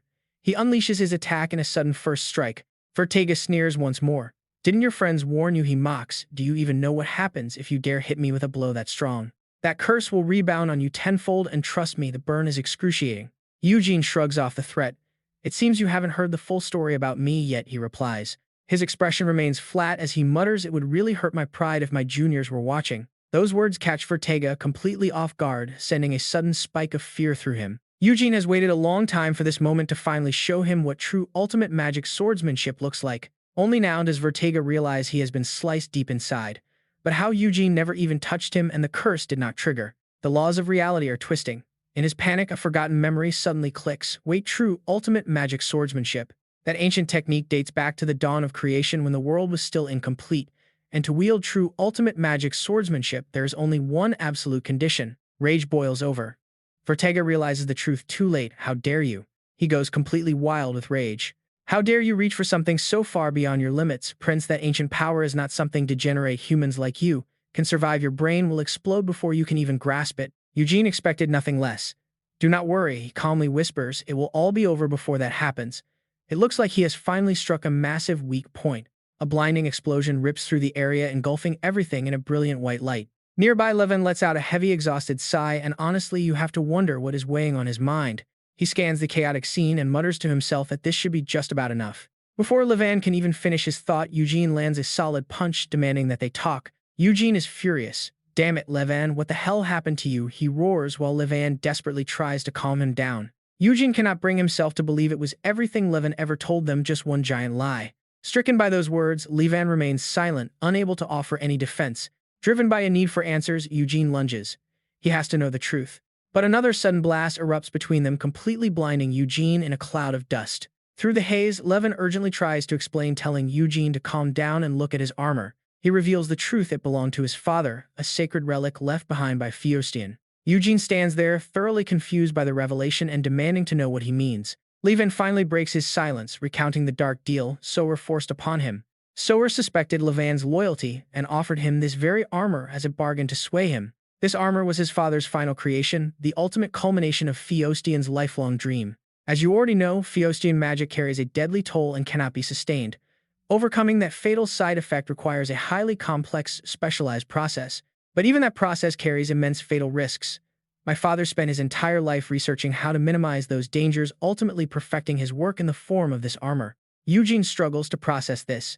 "How is that possible?" he asks. "Did you not say Sower burned your father alive?" Levin slowly nods, confirming that yes, Sower did burn him, but he survived. Despite agonizing burns covering his entire body, his father clung to a fragile, lingering thread of life. The pieces fall into place for Eugene. "So you have been pretending to obey Sower this entire time?" Levin nods. "That is what Sower believes," he admits, which makes sense, since dealing in death is his true specialty. "Sower undoubtedly used my father's stolen research along with the dark power of the Abyss, but none of that matters to me now. With this armor, I can unleash forbidden spells that were once entirely locked away. If my father's legacy can grant me the power to destroy Sower, then playing along and temporarily bowing to that monster is a small price to pay." Relief washes over Eugene as the truth finally sinks in. "Levin, you never actually betrayed us," he sighs. Levin nods in agreement. "Of course not, but in my position, I must play my part carefully. Still, I have made preparations. Here is all the intel I have gathered. I will explain every detail later, but for now, we need to get to the professor." Eugene is about to thank him when he remembers, wait, the professor is already in there. "We came to rescue the professor because he sneaked inside. Do you know where the sacrifice ritual is going to take place?" Levin looks completely shocked when the professor broke in. Fortunately, Levin planned ahead. "I memorized the path to the altar," he says, "but even the high airs are forbidden from going near there. It will be bad if we are spotted. Even so, they have no other choice." Levin suggests they split up right here, planning to use the spreading chaos outside to slip in undetected while Eugene creates a massive distraction. Eugene nods in agreement. "All right, I get it." With that, they divide and conquer. "I am counting on you," Eugene says, "so please stay safe out there." but they barely take a few steps before heavy iron chains whip out, blocking their path. Ultimately, the two of them still cannot escape this place. They turn to look at each other in shock. They were in such a rush that they completely forgot. Eugene angrily snaps, "Wait, can we really not remove this? Levan, is there no way to undo it? The power of Azazel is the core of this entire plan. It is a force meant only to divide the Lord's subjects, lacking any real offensive capabilities on its own and relying on a Lord's borrowed power, but its binding force is legally absolute. But if they search carefully, there has to be a way, though Eugene is in such a massive rush that they simply don't have any time to waste. Eugene comes up with a solution. If that is the case, they will just go together. Levan is completely taken aback by this proposal, never expecting his friend to be this fiercely determined. Moving forward, the two keep complaining, wondering if this is even the right move. He remains terrified because if they both sneak in and get caught, they are all dead. But Eugene has no other choice. The battle over there is pure chaos, and if they get dragged in, they will miss their chance to save the professor. Besides, if hiding is all it takes, then he promises to stay completely out of sight, though Levan finds him incredibly hard to believe. Deep down, Levan is worrying because he really isn't sure if this is the right move. Eugene's battle-hungry blood is clearly boiling, and the sheer chaos around them seems to be pushing his fury to the absolute limit. In this unstable state, Eugene is basically a ticking time bomb. Is it really a good idea to let him face the person performing the ritual? Meanwhile, Roy is desperately battling, Soher determined to end this quickly by telling him to get buried and die with him in this tomb. Soher shows zero fear, mockingly provoking Roy. The man is absolutely insane. Suddenly, Roy can feel something incredibly bizarre happening deep inside his own body. And just like that, Roy abruptly stops in his tracks upon hearing an unexpected voice. He can tell that his magic has completely vanished, but the reality is far more complex than that. Roy truly cannot comprehend this bizarre sensation or the hollow, decaying space surrounding them. Suddenly, Idia appears out of nowhere, uttering cryptic words about reality itself being completely distorted. Standing there, Idia continues his chilling proclamation, "At long last, the heart of the plague god is beating." Roy is completely lost, demanding to know exactly what on earth he is talking about. Soher then chimes in, mockingly telling the professor that he fought well, but it was all completely useless. This sick, suffocating space is genuinely unbearable. Is everything really coming to an end now? Idia coldly replies that it is not over yet, as the most vital piece is still missing. In this state, it is merely a partial entity that can only exist within a space connected directly to the horizon. He can only wonder in horror, are you really planning to unleash this monster from Bison onto the entire world? If a creature like that is set free, calling it a catastrophe is a massive understatement. The very laws of the world would crumble, triggering absolute lawless chaos. Soher is utterly bored of hearing this, calling him a troublesome god and asking what else is even needed. He just stands his ground, claiming that humanity has already done everything they possibly could. Idia delivers one final chilling message: the rest is up to the guidance of fate itself. Eugene finally arrives at the scene, only to be struck with pure shock at the sight before him. Neither Levan nor Eugene have any clue what just happened, as everything around them is in absolute disarray. Looking around, he watches the space suddenly collapse as the connection to the abyss grows stronger by the second. Could this be the direct aftermath of the sacrifice ritual? At this rate, there won't even be a path left to take. Suddenly, Levan spots something that makes him completely panic. Wait a second. Staring intently at the crumbling environment, Eugene says that he thinks he knows exactly where they need to go. It feels as if he is beckoning Eugene over, signaling that it is finally time to shatter Felin's curse and break the chains of reincarnation. The 10 Slashes magic sword art originated during the dawn of creation. Simply put, it is an ancient magic sword style crafted by and for early humanity. In the modern era, barely anyone can execute even the most basic level of these 10 slashes. The reason is quite simple. It comes down to the sheer superiority of the ancients. But the core secret lies in their perception back in the primordial age, when the physical laws of the horizon had not yet fully solidified. During those chaotic times, magic was completely unbridled, blurring reality and illusion without any limiting laws and thus harboring infinite potential. Yet that monumental achievement did not stem from dry theory like modern magic, but rather from incredibly sharp perception. Consequently, the beings of that era possessed an extraordinary sensitivity to the magical threads, meaning that if one could somehow revive that long-lost perception, by seeing through the deep chaos hidden behind the veil of reality, magic's potential becomes truly limitless, especially when that highly refined perception is combined with the 10 slashes. It can even challenge the laws of causality to forge a miracle that is the creation-era magic sword style 10 slashes star link. Levan continues in a chilling tone, explaining that since this is an attack from the chaos behind reality and free from causality, your curse holds absolutely no power over me. Hearing those words, Vertega gritted his teeth in sheer rage. How dare a degraded human speak to him like that? Seeing Vertega stare down in defiance, Jern quietly calculated his options. It was true, this was merely a cheap trick. The overwhelming gap in swordsmanship experienced their racial divide, and that connection with the purple dragon meant closing this absolute distance in strength would be impossible. Yet, if there was even a single shred of hope left to shatter that guy's insufferable arrogance, he had to try. Vertiga smirked with disgust, declaring in a harsh tone that a lowly human like him would pay the ultimate price for coveting power that did not belong to him. Unleashing a crimson spell, Vertiga's eyes glowed with deadly intent. He promised to drag the human into a hell worse than death. Seeing him snap, Jern knew this would happen. He fully expected Vertiga to charge head-on with everything he had, desperate to prove his racial superiority the moment the 10 slashes were unleashed. In theory, the potential of the 10 slashes was completely limitless, but like anything else, it was ultimately shaped and constrained by his own past experiences. Levin likely believed he could stand against Vertiga by using the sheer unpredictability of the 10 slashes. This was a style Jern had forged while fighting alone to survive the brutal royal family feud. Because of this, Levin had deliberately provoked Vertiga, playing on the beast's pride to lure him into a head-on clash. He carefully engineered a completely isolated one-on-one fight, and then successfully separated Eugene from the battlefield. This realization brought a smirk to Gurn's face. He had to admit Levin was truly a brilliant strategist. The only true tragedy was that this ancient magic was far too demanding for any modern body to endure. It relentlessly ate away at the caster's very life force. Gurn had deeply wished he could have performed this technique in front of Eugene. Yet, he could not simply disregard the massive effort his junior had poured into this master plan, even if it meant carrying his own regrets to the end. Filled with absolute confidence, Jern stepped forward to deliver a harsh, mocking challenge. Did a fallen creature like Vertiga genuinely believe he could overcome the ancient magic wielded by the rightful guardians of the horizon? Vertiga sneered in response, mocking Jern for talking so big when he was already completely overwhelmed. He warned Jern not to die before he personally tore a hole through his throat, promising that even death would bring no peace. Gurn's mouth twitched into a disdainful smirk as he replied, telling Vertiga not to worry because there was no way he would die here, especially not after welcoming so many promising new juniors. Meanwhile, Eugene and Levin found themselves trapped inside a bizarre alien space. The two looked around warily, whispering in disbelief, could this truly be the realm of pure chaos? Staring at the strange cubes floating aimlessly around them, Levin grew increasingly anxious. Reality itself was visibly fracturing, and he wondered if this impossible phenomenon meant the Grand Duke of the Abyss had resurrected. He recalled how the overwhelming power of the Grand Duke clashing with the horizon would drag them back to the chaotic primordial state of creation.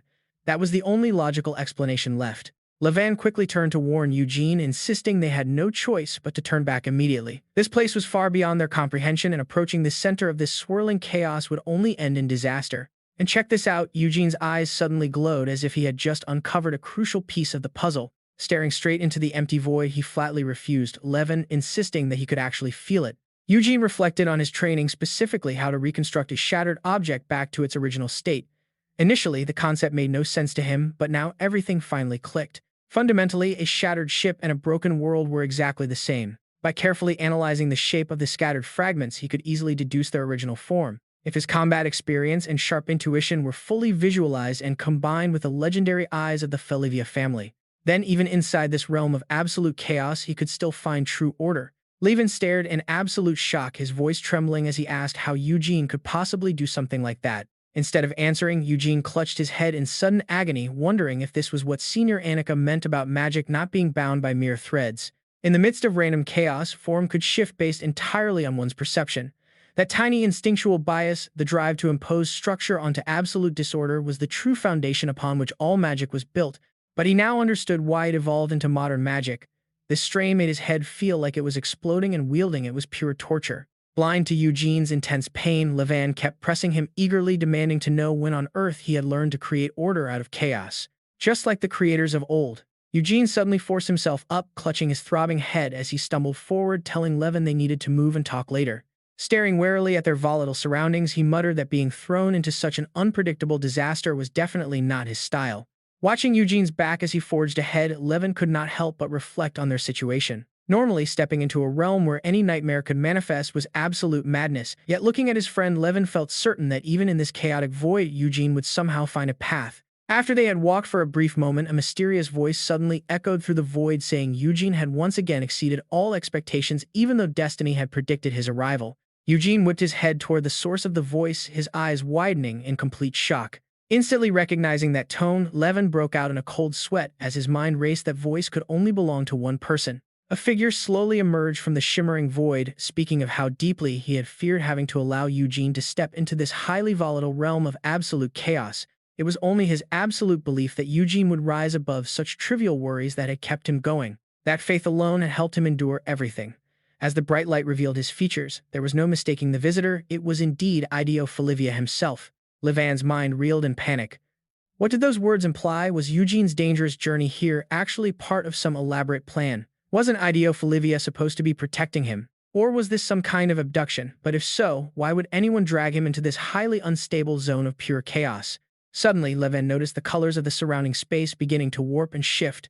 Levan quickly shouted to calm his friend, telling Eugene to keep his composure and not let his emotions waver in this chaotic zone where the abyss hid. Because in this unstable void, even the slightest shred of negative emotion would instantly manifest into terrifying reality.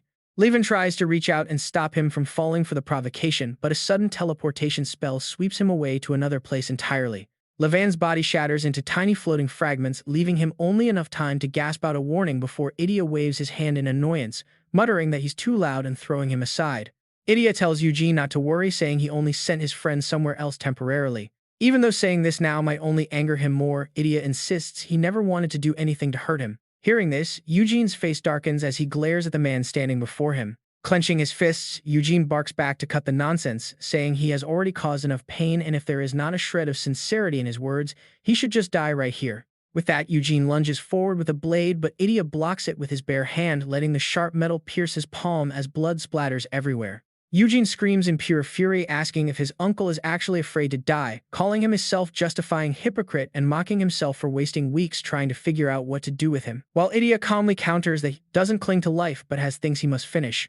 He explains that ever since Eugene collapsed from a strange illness, he had risked absolutely everything just to find a cure. He became a physician, resorting to any desperate method or underhanded trick to cure him, yet a permanent remedy eluded him, and as time passed, he finally uncovered the true root of the disease, a dark truth that rendered all his past struggles completely useless. It was never a sickness of the flesh, but a curse engraved deep into his soul, a soul-binding shackle that Felin had forced upon him. Unable to believe his ears, Eugene gasps out in shock. He growls that this is absolute nonsense, insisting that the one who saved him was Lord Felin, not his uncle, and demands he stop trying to confuse him with crazy lies.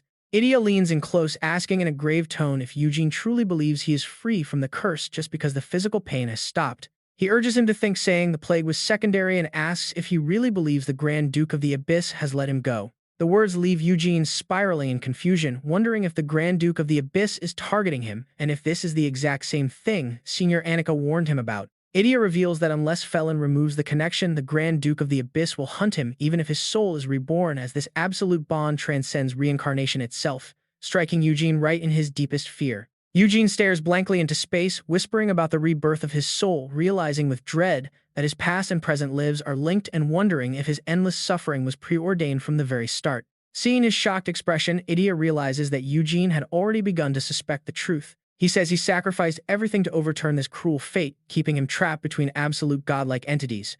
And that quest brought him all the way here, leaving only one final step to complete. Once everything is settled today, Eugene is free to slash or kill him as he pleases. Actually, he welcomes it, urging him to end his miserable life with his own hands once the ordeal is finally over. These words are too heavy for Eugene to accept, his face twisting in disgust as confusion fills his heart. Severing this eternal tangled fate is the only thing that has kept him going until now. Idia reaches out, speaking solemnly that in this chaos where the Abyss and Felin's power balance each other, they have a chance to weave the threads of destiny once more. Everything is finally in place, but they are rapidly running out of time. He pleads with him, urging Eugene to come along. Still, Eugene cannot bring himself to agree, grimacing as he looks away. Fragmented memories flash through his mind, making him hesitate, as those unforgettable moments remain deeply scarred in his soul, making him wonder if there was ever a single point in the past where all of this could have been undone. Finding his voice, Eugene coldly asks if standing on his own feet once again should have been enough, demanding to know why they must keep pushing forward. Frustrated, Idia retorts that he is still bound by the chains of fate, a destiny that is completely unavoidable with endless trials waiting for him. Eugene frowns, his voice heavy with deep disappointment as he asks how he can say this now after everything, especially after he burned Felivia to ashes. He demands to know if his uncle really expected him to willingly tag along after offering Basana to the flames as a sacrifice. Softening his tone, Idia says he doesn't expect forgiveness, but he has witnessed the truth with his own eyes. He saw it through countless cycles of reincarnation, spanning across an eternity. Eugene's soul is in endless pain, and he knows that truth better than anyone else. Hit where it hurts, Eugene's expression twists even further, unable to untangle the chaotic storm brewing in his chest. He feels he finally understands his dark childhood in this life as well as his past. He thinks of the endless lifetimes before, wondering if all that misery was merely the lingering wish of a long-lost past. Now that the source of his endless torment is clear, he realizes this fate is incredibly cruel, yet he is still determined. Reaching out, Eugene asks with absolute gravity, what if he chooses to simply embrace this fate anyway? Displeased with that answer, Idia frowns, warning Eugene that he has no idea what that kind of destiny actually entails. The horizon is closing, the creator has abandoned them, and soon the abyss will tear down the barrier entirely. In a harsh world like this, his destiny is to bear the full weight of the abyss's hatred and the original sins of Horizon. Just a mere sacrifice to temporarily quiet the rage of the abyss. Raising his voice, he snaps that it is the filthy destiny Felin branded onto him, asking if he actually plans to accept that disgusting fate all over again. I never force you to kneel before the abyss, and after today, your chains will be gone so you can live normally. Just give me a little more time. Once this ritual ends, there might never be another chance. Pondering those words, Eugene suddenly remembers a senior who once said something very similar about fate being placed on a scale. Perhaps that senior wanted him to escape the scales of destiny, finally living in peace without being bound by it. But now, as the abyss awakens and the scales begin to tremble, he is the one who will suffer the most. This life feels like a precious gift finally earned after enduring countless painful cycles of reincarnation. But if the price of that gift is the resurrection of the abyss, his choice is clear. Eugene raises his hand to the sky, unleashing dozens of brilliant light beams as he loudly declares his fate. He accepts it. If the only way to escape his destiny is by trading the lives of other people, then he will not run away anymore, he will face it head-on. Even if everything you say is true, uncle, there is simply no other choice for me. My individual fate is not enough to outweigh the lives of everyone living in this entire city. Hearing those words, Idia stands frozen for a moment, his mouth open in utter disbelief. In his eyes, Eugene looks like the embodiment of pure brilliant light, making his choice without even a single second of hesitation. Idia lowers his head and speaks in a cold voice, admitting he truly does not want to hurt Eugene. But there is simply no time left to convince the boy to change his mind. He will not beg for forgiveness. Instantly, Idia unleashes blood magic, crimson fluid spilling from his neck to form sharp layers surrounding his body. Simultaneously, sharp spikes shoot toward Eugene, but the boy manages to summon his magic sword just in time to block them. Idia exerts full control over his blood, completely surrounding himself inside a massive cube made of crimson fluid. Witnessing this, Eugene knows he cannot afford to hold back against his own uncle. While watching Idia closely, Eugene mentally evaluates his opponent's deadly ability to freely manipulate and reshape blood. It sounds simple, but it is incredibly powerful, holding infinite potential. To make matters worse, his opponent is the elite warrior who once inflicted unprecedented damage on Felivia. Under normal circumstances, claiming victory against him would be absolutely impossible, but he can feel it happening right in this place. Right here, he has risen far beyond the absolute laws of magic. As Eugene lunges forward to attack, Idia quickly commands those bloody cubes to shield his weak points. Smirking with utter contempt, he sneers that this is the raw power the boy was always meant to possess. Who could possibly stand against you now, and who would ever recognize the child who once wept over his own flawed talent? Utilizing his extraordinary ability, Eugene instantly targets the core of the blood barrier and shatters it into 100 pieces. However, Idia reacts in time, deploying dozens of sharp blood spikes that rain down and force Eugene to warily back away. Laughing like a madman, Idia cackles that Eugene is indeed extraordinary, but that is exactly why the curse binds him so tightly. The brighter your light shines, the darker and stronger the shadows become, and the tighter the rope of fate will squeeze your neck. As a side effect of his power, blood pours from Eugene's eyes as he painfully realizes his body cannot withstand this pressure. This horrific sensation feels like needles stabbing directly into his eyes. Overwhelmed by a chaotic surge, his senses gradually go numb with throbbing pain. This is the heavy price he must pay for using magic far beyond his limits. But he will keep pushing forward, letting the agony tear at him. Eugene grits his teeth and yells that it does not matter. On the day Lord Felin saved me, I made a promise. If I was given only one true chance to live, then I would dedicate my entire life to saving everyone. Hearing that resolve, Idia's eyes widen in sheer shock. Eugene raises his hand high once more, shouting that if the destiny Lord Felin gave him is to face the deepest abyss, then I will embrace it without a single doubt. The moment he reaches upward, his hands suddenly erupt in a blinding flash of light. Pushing past the agonizing pain, Eugene charges forward and screams that only then can he save those trapped inside that very abyss. Unleashing absolute destruction, the light on his hands shapes into a blade that completely tears through the surrounding space. Idia stands frozen, stunned by Eugene's sheer resolve as his own body is sliced clean in half. Facing his final moments, he silently curses Felin for placing such a horrifying chain of destiny on the boy. Instantly, Idia's body completely ruptures, dissolving into floating spikes high up in the air.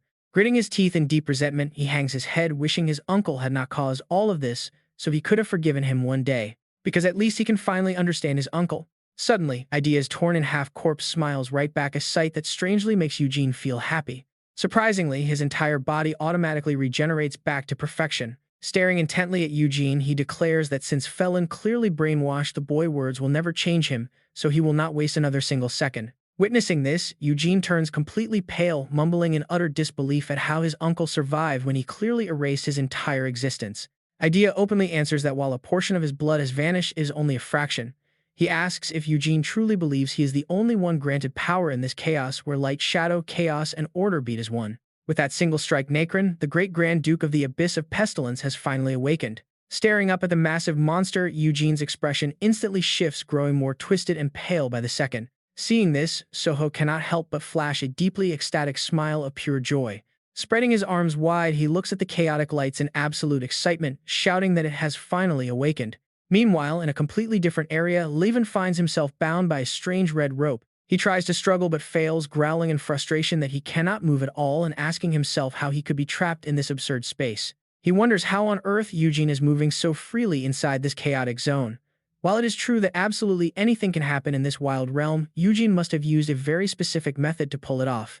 Right then, Soho suddenly appears in mid-air, calling out cheerfully, which startles Levin so badly that he shouts in shock. Seeing the boy's surprised face, Soho laughs mockingly, asking why he is so shocked. An angry Levin snaps back, shouting that absolutely anyone would be startled after getting sucked into this weird place, demanding to know how Soho even managed to do it. Soho casually explains that he merely thought about it and made it reality, adding that this place is not as bad as it looks. In complete disbelief, Levin asks what he even means by that. Sweating, Levin wonders if Soho has also been accepted by this chaos in the exact same way as Eugene. Looking down at his bound arms, Levin mutters that if Soho can do it, there is no reason he cannot do the same, since he only ended up here after getting dragged into the chaos while fighting the invaders. Glancing at his hands, it seems like Soho's faction also had help from an invader. Amused, Soho praises him, agreeing that Levin is as sharp as ever and that their helper is indeed a massive fish. He asks if Levin has heard of him, which makes the boy realize that the man was also swallowed by this chaos. Levin stays silent, internally praying that the professor managed to escape, knowing that a man of his caliber is not easy to kill. Soho slyly teases him, saying it is a pity he cannot witness it because it would be incredibly fun. Avoiding his gaze, Levin curses under his breath, realizing that Soho is deliberately probing him. Quickly regaining his composure, Levin puts on a cold expression and snaps that he does not care, demanding to know if this chaos means Nacron's resurrection is finally complete. Looking down at the tiny squirming hands, Soho smirks and replies that of course it is, but that is not even everything. Thanks to that fool, Idea leaving just in time, Soho managed to see something else. He reaches out, revealing a cracked space filled with dozens of squirming hands. Sweating coldly, Levin stares in absolute shock, muttering in disbelief if Soho actually managed to steal a god. He asks how this is even possible, demanding to know why Soho betrayed the Eternal Order. Soho simply bursts into laughter, telling him that such foolish questions do not suit him at all. It is obviously because it benefits him more, asking if there could possibly be any other reason. Gritting his teeth, Levin glares at him in pure rage, calling him a crazy bastard under his breath. Narrowing his eyes, Soho says that since he now holds this power, he is quite curious about a certain detail in this vague, formless chaos. Opening his mouth wide, he wonders what would happen if he were to swallow that god alive. With that, Soho stuffs the squirming hands into his mouth, chewing them down in a gruesome display. In complete shock, Levin screams internally, unable to believe that Soho is actually devouring a god. That kind of power is far beyond human limits, and touching it is nothing short of a suicidal gamble. Yet despite the near-zero odds, this massive chaos might just allow Soho to defy probability and actually survive the process. If he successfully claims the power of the Abyssal Duke, then humanity will surely face an absolute catastrophic doom. Mankind will perish from the horrific plague released by the god of pestilence. Realizing he must kill Soho immediately, Levin unleashes 3 explosive rounds of his fire destruction cannon to finish him off. Still chewing on the god, Soho chuckles and remarks that he knew the little traitor would do that. Back in the overlapping cubic space, Eugene and Idea stand face-to-face, locked in a fierce life-and-death battle. Eugene charges forward using Felivia Desio swordplay. Idea counters with basic Felivia 24 forms. Both clash fiercely, trading devastating high-speed slashes and explosive flame strikes. Blade clashes against blade, unleashing an explosion of power that completely breaks the laws of physics.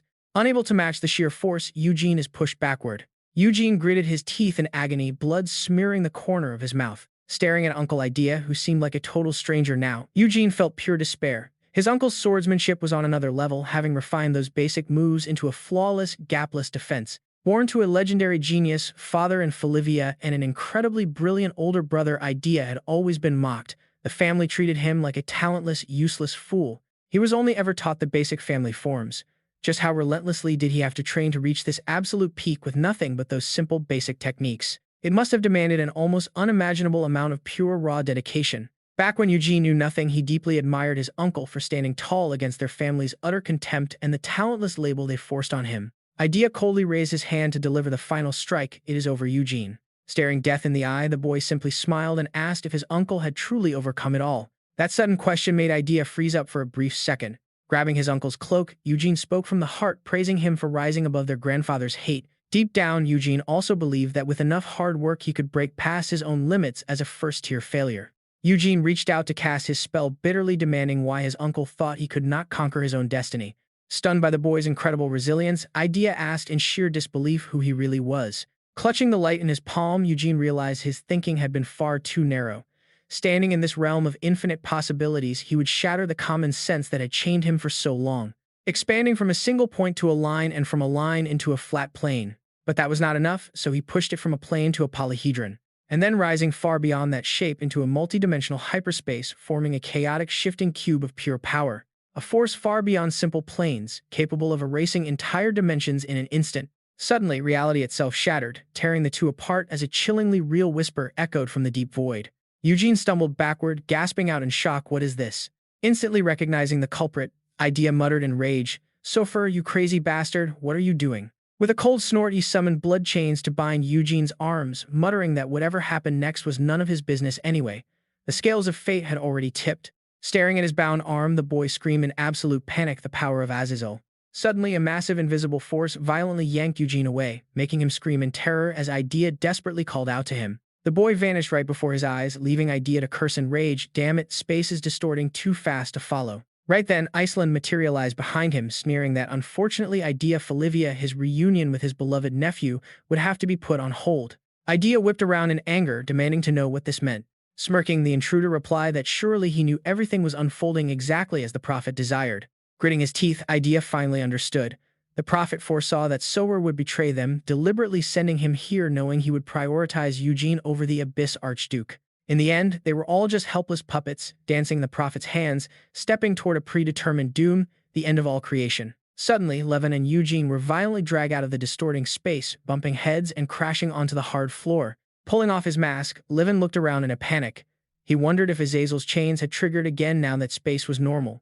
Meanwhile, Eugene clutched a massive bump on his head, crying out in pain.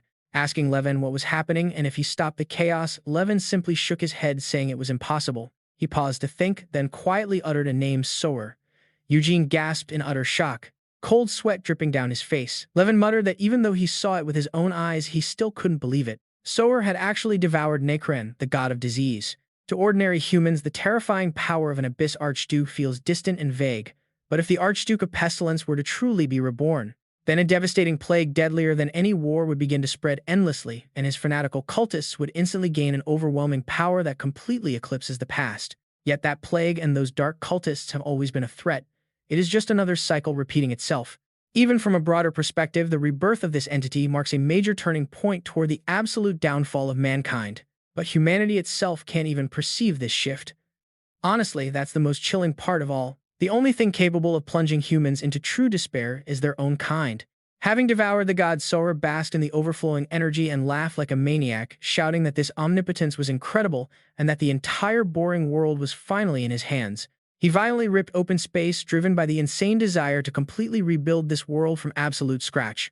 Below, terrified citizens looked up in absolute horror as the sky split open with thousands of pale ghostly arms forming a massive swirling rift. They stared in shock, wondering what that monstrosity was as it tore through the heavens, looking as if it wanted to break past the horizon itself. Vertega also stared upward, unable to hide his smug grin as he muttered that Sower had finally done it. Eugene lay completely defeated, grabbed by the head and dragged along. Eugene steps outside. Looking up at the sky, he immediately realizes all of Bisona's power is converging on a single point. It is definitely heading straight towards Sower. He suggests following this energy flow to reach Sower, but suddenly coughs up blood. Seeing this, Levin panics from behind, asking if this is the backlash from his previous high-level magic spell. Eugene struggles to stand, telling him not to worry since stopping Sower is far more important than his own body. An anxious Levin objects, asking how he can stay calm and what Eugene expects to do in that terrible state. This is definitely the backlash from that previous spell because high-tier magic directly damages the brain. If Eugene keeps pushing himself like this, the damage to his mind could become completely permanent. Eugene frowns and snaps back that if they just sit around doing nothing, the permanent damage will not be limited to his body. Instead, the entire world will be destroyed, and right now, he is the only one who can stop him. Levin is left completely speechless by his friend's absolute resolve. Suddenly, Levin spots something quickly, grabbing Eugene's arm and pulling him back, catching him completely off guard as he calls out Levin's name. Levin throws out his hand, unleashing a direct strike that instantly takes down an assassin sneaking up to ambush them. Stunned, Eugene mutters if that was an assassination attempt. Levin scoffs, explaining she is one of the heirs of the powerful Cuervo Corporation. He adds that she is an immortal who can reincarnate into a new body even if killed. Suddenly, Cuervo appears on the rooftop, angrily asking if Levin is betraying them. He smirks back, asking if they were ever close enough to Sower to call this betrayal. That bastard wiped out his family and kidnapped him, though her erased memories mean she cannot comprehend his rage. Faced with his sharp words, she can only nod, admitting he is always right. He never once considered them to be his new family anyway. Levin cracks his knuckles, realizing this is a massive headache. Dealing with her immortality was already tough enough, but now that she has hijacked an assassin's body, things are even worse. She will be twice as dangerous. Right then, a hand wrapped in clean white bandages reaches out and grabs Cuervo's shoulder. Suab suddenly appears, whispering a casual hello to her after so long. She instantly pins Cuervo's arms behind her back, laughing wildly that if she holds her tight like this, the annoying zombie cannot die to trigger her reincarnation. Eugene gasps in relief at Suab's arrival, but Levin quickly warns her that Cuervo is designed to die cleanly without leaving any trace behind. Caught completely off guard, Cuervo grinds her teeth in pure frustration. Suddenly, a blinding flash of light erupts right in front of Suab. Cuervo vanishes in the blink of an eye. Suab growls, cursing those crazy bastards for completely throwing away their humanity. Levin explains that this is actually their most human trait. While the cultists commit atrocities out of pure desperation and faith, Sower's corporation thrives by directly capitalizing on the absolute ugliest sides of human nature. Eugene rubs his chin in deep thought, wondering what kind of nightmare will unfold if Sower escapes with the godlike power of the Abyssal Archduke. Levin agrees they cannot let him escape, but wonders how they can even reach him when he is way up there. Eugene looks over as Suab lands nearby. She asks if Sower is behind all this since she just arrived and has no clue what is happening. Suddenly, a massive tentacle crashes down, shaking the earth as they scream. Eugene quickly nods to confirm it. He points to the giant tentacle and yells to use it to climb up as these massive roots are converging where Suher's true body must be hiding. Sueb screams in utter disbelief, asking if he has lost his mind and demanding a real explanation. Grabbing the tentacle, Levin explains that the Abyssal Archduke was reborn, but Sower devoured him. They must stop him before he leaves Bisona. Hearing this, Sueb is completely dumbfounded by the madness. Eugene turns to ask Suab about the others, wondering if she has seen the professor yet. She shuts her eyes, explaining the seniors went to another battlefield, and asks if they were supposed to find him. Levin guesses he might be with an ally, but fears he got swept into the chaos of Sower's battle. Suddenly, Cuervo cuts in, sneering that she finally found them. She admits they are all absolutely insane.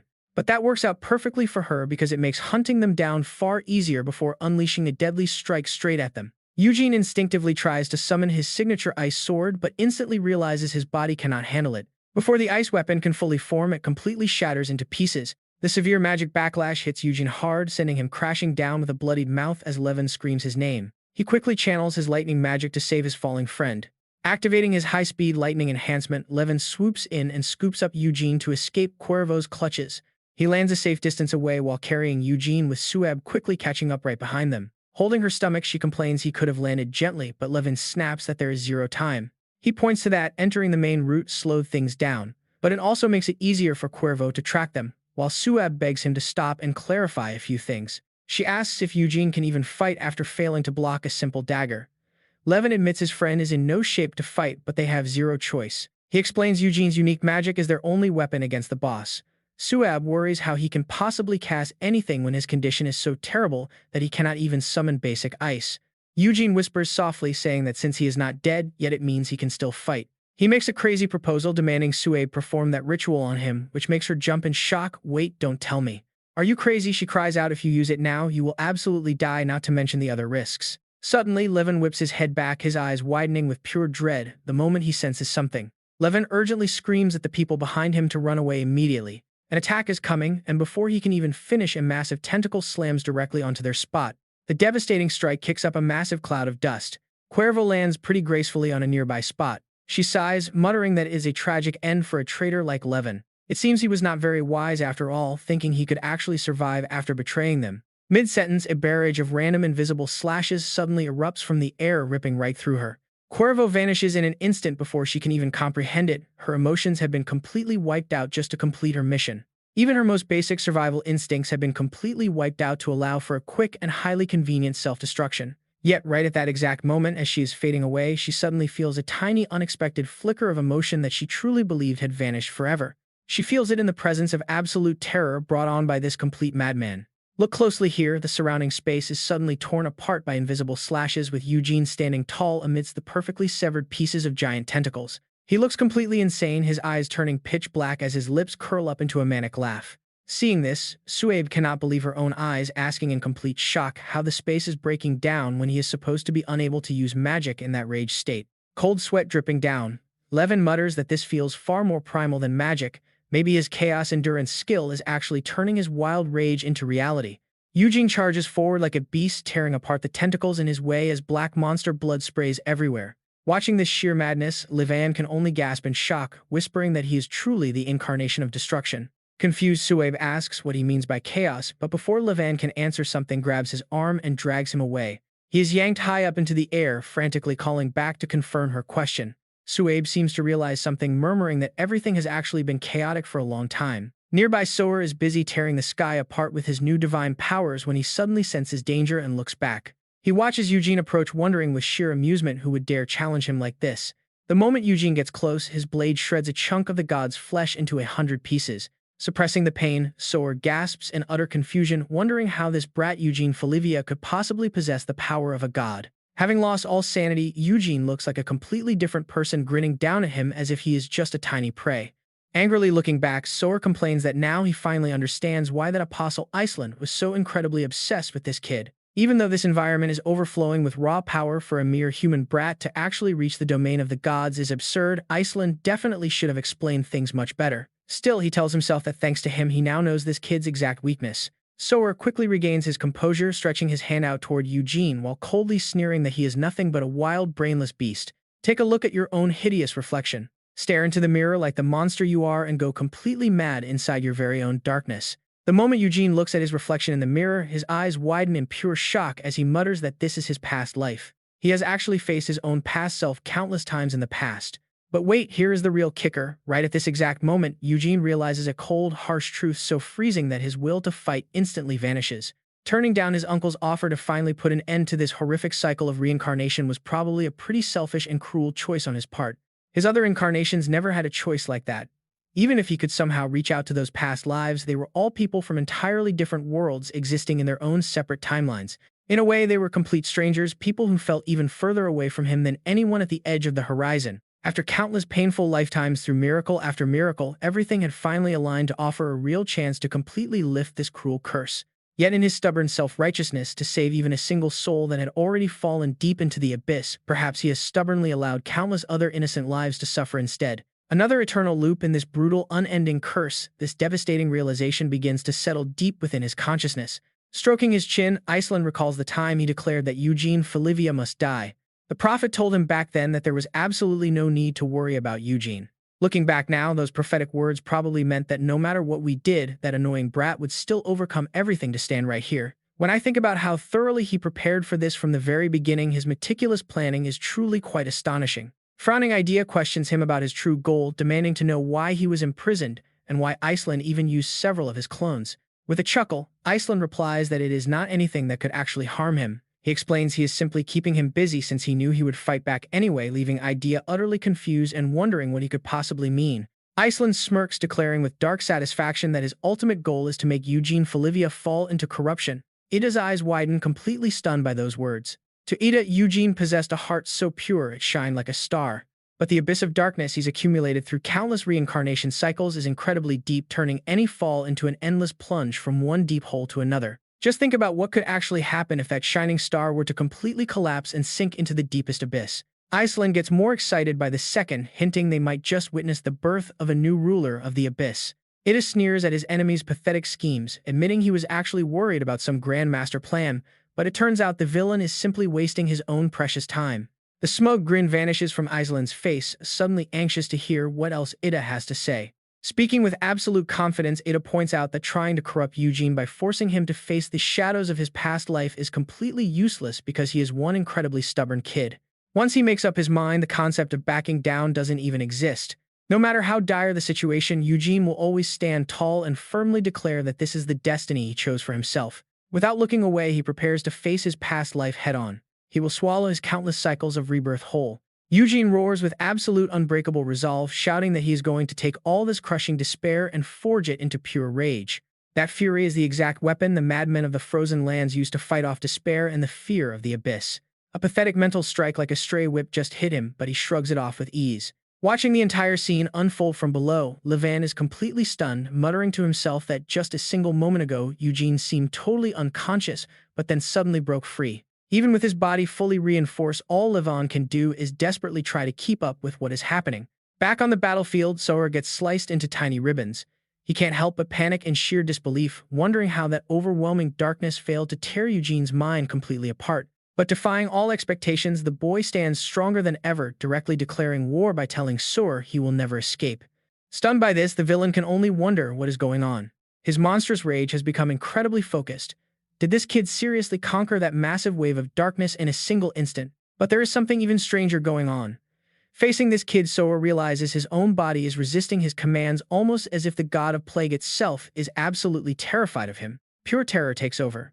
Sora turns tail to run, cursing that he has to get out of here immediately. He rockets up into the sky, clinging to the delusional hope that if he can just escape this place, he will finally become a true god. Levan screams out in panic they are too late, and the monster is going to escape. Eugene grits his teeth, realizing that while he has finally regained control of his own consciousness, it is still incredibly difficult to gather enough focus for a truly powerful magic spell. He needs a devastating long-range strike that works even while his mind is consumed by rage. Only one technique fits the bill. Making his move, Eugene thrusts his hand forward to summon his magic. Drawing on the legendary Felivia sword style, a blazing blade manifests in his grip. Eugene drops low, unleashing a devastating strike while roaring that he won't let the bastard escape. Sora instinctively turns back to look, but the legendary Paradise Island technique has already enveloped the entire space in blinding white light, causing a brilliant flash in the sky that tears his mutated, writhing flesh to absolute shreds. Absolutely brutal, caught completely off guard with no way to dodge, he takes the full force of the attack and gets ripped apart. Watching the cataclysmic blast unfold, Levan's jaw drops in absolute shock. Even as his body dissolves into nothingness, Sora stares blankly up at the sky. He reaches a trembling hand toward the heavens, muttering that he was only one step away. Levan flies over to catch the falling Eugene, sneering in deep disgust as he tells Sora that he looks absolutely hideous. No longer even resembling a human being, it is a perfectly fitting end for someone who chose to throw away his own humanity. But right on cue, Vertega appears, coldly cutting in to disagree. He scoops up the barely breathing villain, cradling him protectively. Smirking down at them, he proudly declares that this is only the beginning because the monster has finally reached a new form, the holy confluence of Vertega. Eugene can only stare in disbelief, whispering Vertega's name. Levan freezes, completely stunned by that terrifying new form. Vertega spreads his wings, completely shielding Sora as he prepares to make his escape beyond the veil. Eugene desperately reaches out to stop them, but he is too late. Safely away, Vertega asks Sora if he can see the view below. Those fools don't realize they are nothing but moths helplessly drawn to a blazing flame. And now they have gathered in massive numbers right beneath them. 27,000 elite soldiers from the Kingdom of Hebernia have fully assembled as reinforcements for Basona. Clinging to his last breath, Sora looks down at them with a wicked smile. A massive monster suddenly appears right before tens of thousands of powerful soldiers, striking immediate terror and dread into every single person. Soho excitedly transforms into a new shape and flies up, laughing and roaring that he has finally broken his chains to enter this world. Down below, an army of spearmen looks up at his massive red orbs, completely frozen in absolute terror. Right at that moment, an arrow tied to a heavy metal chain suddenly rips through the sky. In the blink of an eye, the chain wraps tightly around Soho's arm as the arrow digs deep, stopping him cold.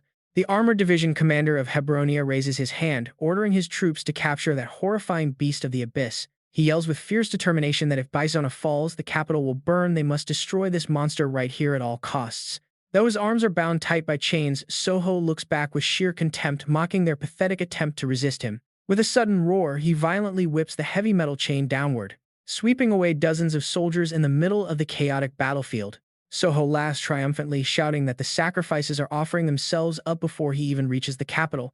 Vertiga laughs gleefully, adding that, with so many lives at their disposal, even immortality is within their grasp. Without wasting time, Soho waves his hand, activating a massive magical weapon hovering directly behind him. He mocks the soldiers, sneering that since they prepared such a feast, he should welcome them with his long-hidden legendary sword. Seeing that weapon, Hebronia's magic division commander panics, realizing it is directly linked to an ancient grand magic. He stands utterly shocked, wondering how any ordinary human could control enough ancient weapons to literally block out the sky. Sensing immediate danger, the commander screams for the entire army to stop those weapons, never letting them hit the ground. Heavy artillery systems open fire into the sky, with officers screaming not to let a single attack slip past. Watching their puny defensive strikes, Soho sneers that at least someone here has sharp eyes, but those ancient relics will never save them from this. He spreads his tentacles, proudly declaring that these are indeed the original weapons. A devastating explosion suddenly tears through the battlefield, instantly wiping out the entire magic division of Hebronia. Watching this, Felivia, commander of the 3rd Regiment, gasps in shock, saying even on the Western Front, nothing this powerful ever existed. Behind him, a hideous entity with countless eyes manifests, resembling the legendary Grand Duke of the Abyss from ancient tales. Soho raises his multi-eyed hand, grinning cruelly as he coldly promises to put them out of their misery. Right at that critical second, Eugene charges in, screaming, catching Soho completely off guard as he turns. A massive stone fragment flies straight toward him from below, accompanied by a desperate scream to stop. Soho stares in disbelief at Eugene and Levin, wondering how a single-strand mage could levitate a massive rock so high into the air. He quickly realizes a powerful player has entered the field below them, as Lavina, screaming as she uses every drop of her flight magic.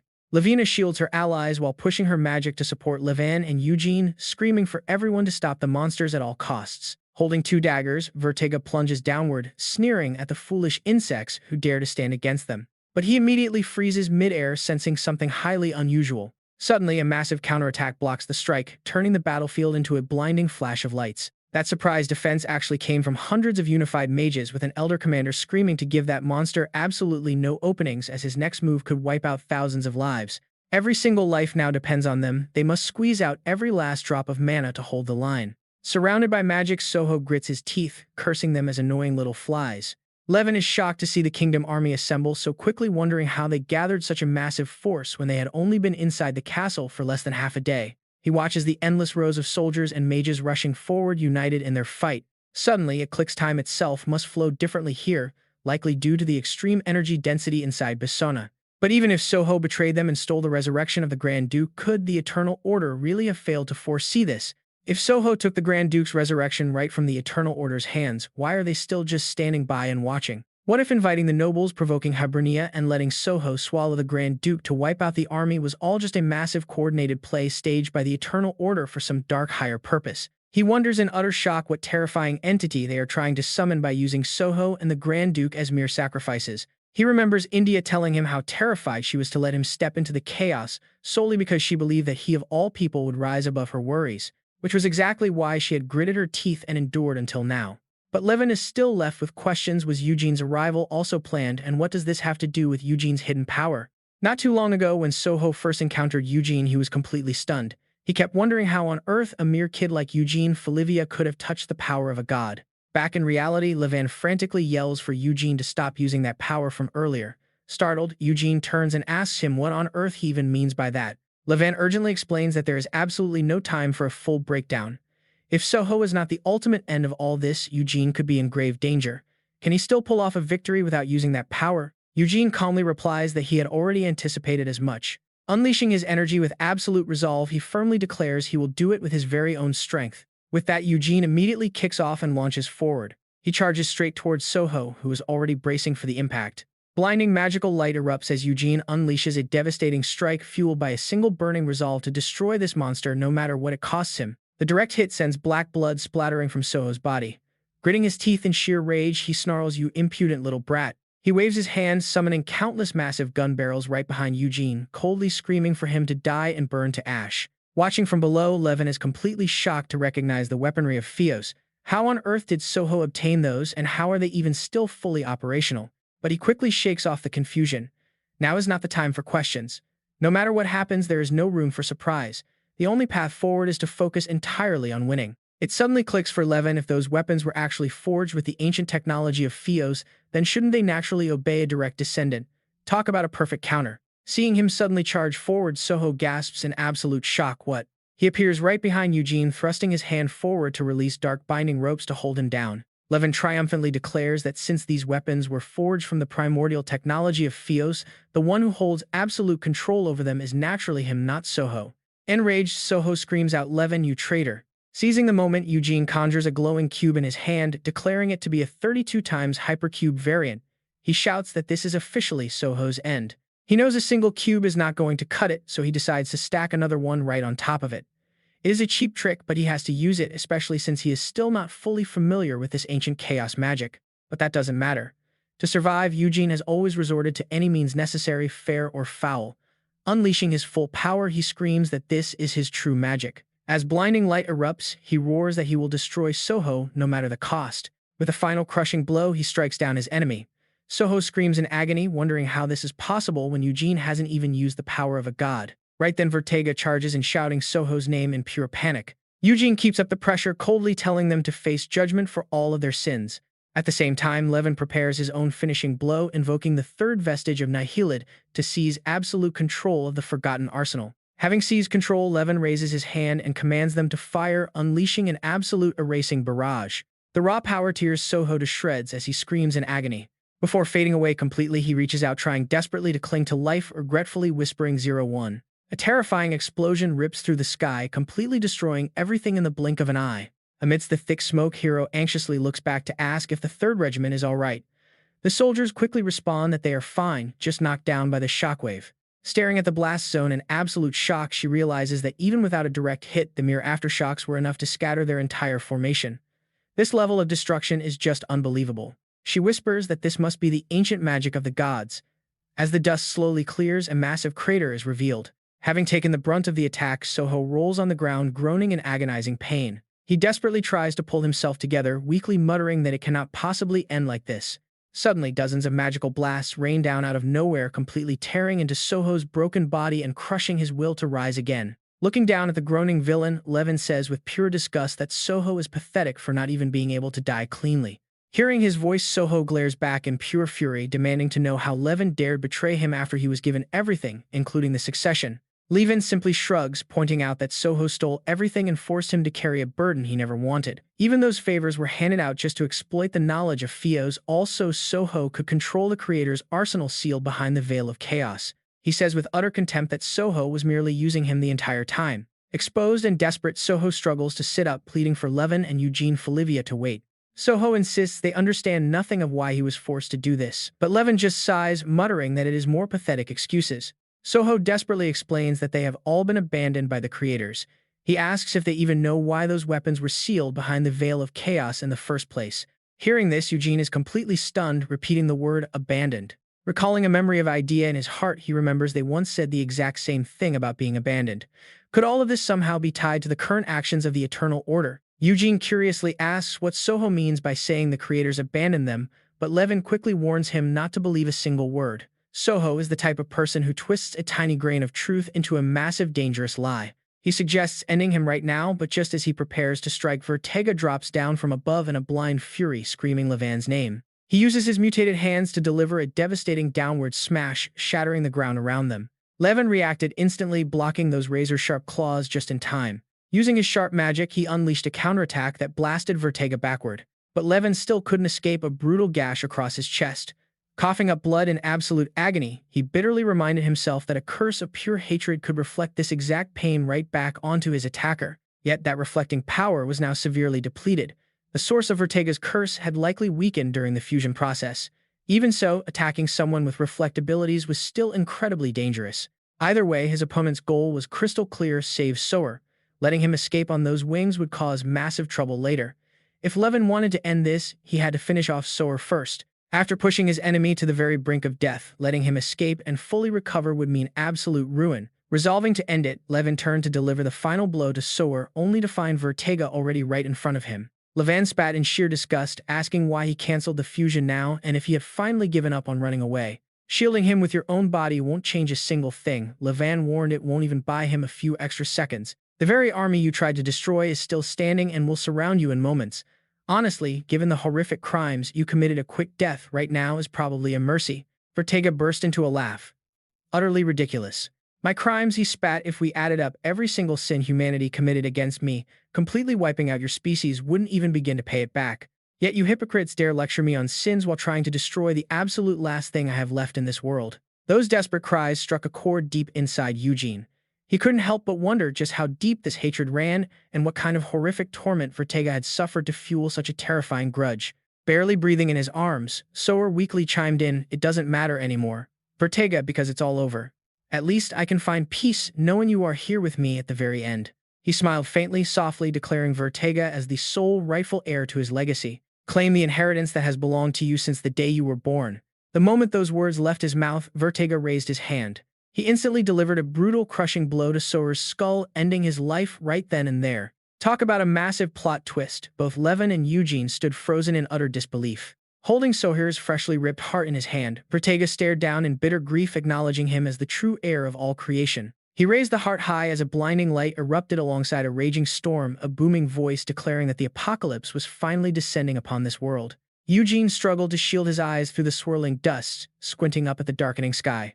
But the moment he realized what was unfolding above his face, completely paled in horror. Floating in the heavens were thousands of world-cleansing weapons, the light of destruction, all locked onto the helpless expedition armies below. Drenched in a cold sweat at the terrifying sight, Levin muttered in disbelief that another weapon was still hidden deep within the Almighty's arsenal, an ultimate weapon that never even appeared in any of Phelps' records. Activating his divine light eyes, Eugene immediately recognized the light of destruction. Now that his unique vision and heightened intuition had surpassed the very limits of reality, the terrifying nature and original purpose of this weapon finally became crystal clear. A chilling thought crossed his mind as he wondered if this was the true terrifying meaning of the collapsing balance. Eugene recalled that once this engine of destruction activated, everything stretching across the horizon would instantly vaporize. This weapon had only one goal, and a collapsing balance did not just mean that the forces of chaos were growing stronger by the second. It also meant the vital barrier protecting this fragile realm known as the horizon was rapidly shattering.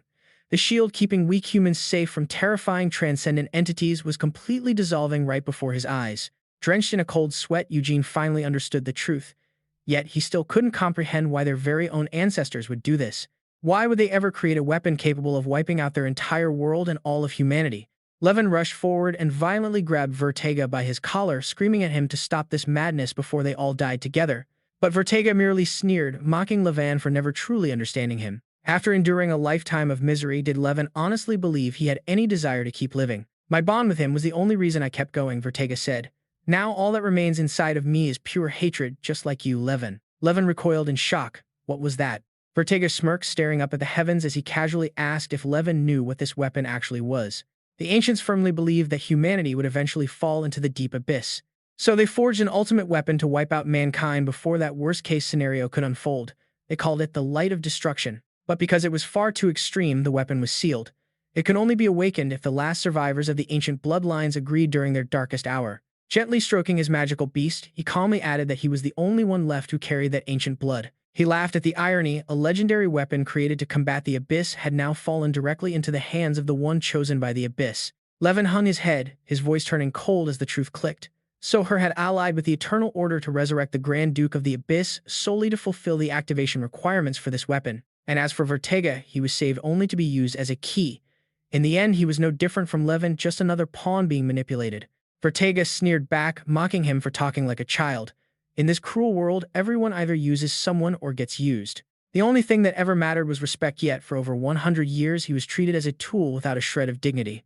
Now the one place that showed him respect was gone. He let out a tragic laugh, snapping his fingers as he declared his life had absolutely no meaning left. Levin stood frozen in place, staring up at the weapon slowly descending upon them. A blinding light erupts on the horizon, ready to wipe out all of humanity, including them.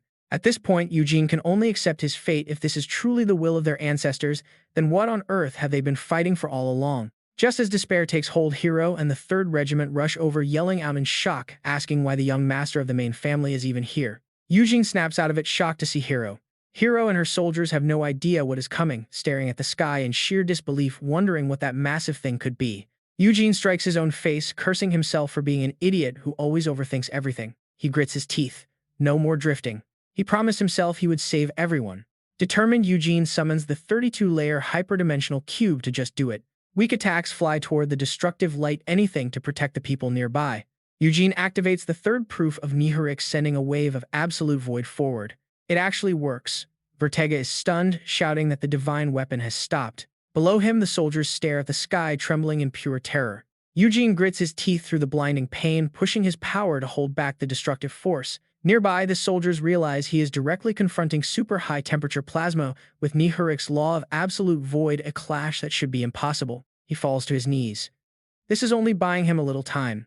If this remains a pure contest of strength, there is no way he can survive this terrifying power alone. Fighting to buy more time, he desperately tells himself to think of a plan before his remaining energy runs out completely. Forcing his mystic eyes wide open, he desperately searches for any method to survive this crisis. If his current strength is not enough, he has no choice but to dig deep into the endless memories of his many past lives. The sheer speed of searching his past lives makes his brain feel like it is boiling, a sensation just like the brink of death. His survival instinct tears through every mental limit. There will be severe side effects, but he can worry about that later. If he can just reach his most ancient memories, he will find a way to save everyone. A memory suddenly flashes before him, and Nika turns back with a gentle smile, apologizing as she revokes his permission to enter Phase 2. That memory snaps him back to reality, calling out for Anika. But wait, look closely. Time literally freezes around him. Anika's faint projection appears, speaking softly. She is revoking his access to Phase 2, warning that even Phase 1 is far too risky for him. That weapon is too dangerous, and she never imagined the children left behind would face this. She realizes they must have lived in constant fear since her departure. Eugene suddenly spins around, shocked to see her standing there, and calls out her name once again. In disbelief, he tells her that he just saw her in his deepest past life memories. She steps closer, gently telling him to forget about it. She warns him that his fate hangs on a delicate scale between the stars and the abyss, and those memories could be the final weight that collapses everything. Confused, Eugene can only repeat her words in silence. Anika steps past him, leaving him with one final instruction to leave everything to her this time. She smiles through her pain, telling Eugene that he does not need to sacrifice himself in this lifetime. To her, Eugene is the youngest star among the 12 who descended during their darkest age. He is their precious youngest brother, loved across millennia, and he has already sacrificed far too much. The moment Eugene realizes what she is planning, he lunges forward in a panic. He reaches out, desperate to stop her, but it is too late. Anika offers up her own life, choosing to carry these heavy, painful burdens so he will not have to anymore. To her, he is a precious brother who has survived endless cycles of pain and yet still shines so brightly. She prays that in this second life, after so much suffering, he will finally find peace and true happiness. Unleashing every ounce of her power, Anika tightly grips the light of hope to block the impending destruction. As her energy erupts, a blinding flash illuminates the sky, signaling the tragic sacrifice of a truly precious soul. Sensing a familiar magical energy, Iceland glares toward the light, wondering if one of Felin's 12 disciples has actually interfered. He curses the overseers, furious that they would dare to show up and disrupt his plans now. Suddenly, a dark and calm voice echoes from behind him, announcing that they bring a message from the prophet. The threads of fate are rapidly approaching their prophesied end. Hearing this, Iceland asks if that is still true, even with the disciples intervening. The voice confirms his suspicion. The final curtain of destiny will fall at the imperial capital, and it will be triggered by Felivia. Under a moon so bright the sky looks blue, a figure clad in white kneels to pray in a field of flowers. Tilting their head, the divine figure listens to a distant call, summoning the creator who came from the stars. Far below, under his watchful gaze, desperate people offer their prayers, begging their creator to watch over them. Standing atop a high hill, the deity hears the desperate cries of his people, begging their creator to save them. Drowning in agony, the masses cry out in unison, begging him to have mercy and deliver them from this horrific pain. Witnessing their suffering, the pained god clasps his hands together, apologizing that he could not find a way to save everyone. Slowly, the god reaches out to gently lift those who are drowning in absolute despair, realizing that there is only one remaining path left to take. Opening his arms wide, the deity prepares to take on their entire burden, willing to absorb their agony himself. Waking from the nightmare, Eugene clutches his head in agony, screaming for it to stop. Panic-stricken, he grips his blonde hair as fragmented memories rush in.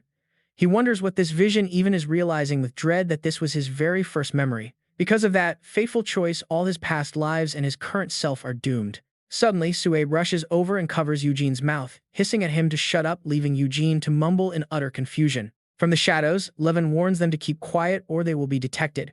Eugene flinches, asking who they are hiding from and where on earth they even are. Levin calmly explains that they are currently hiding inside the Chaos Dimension.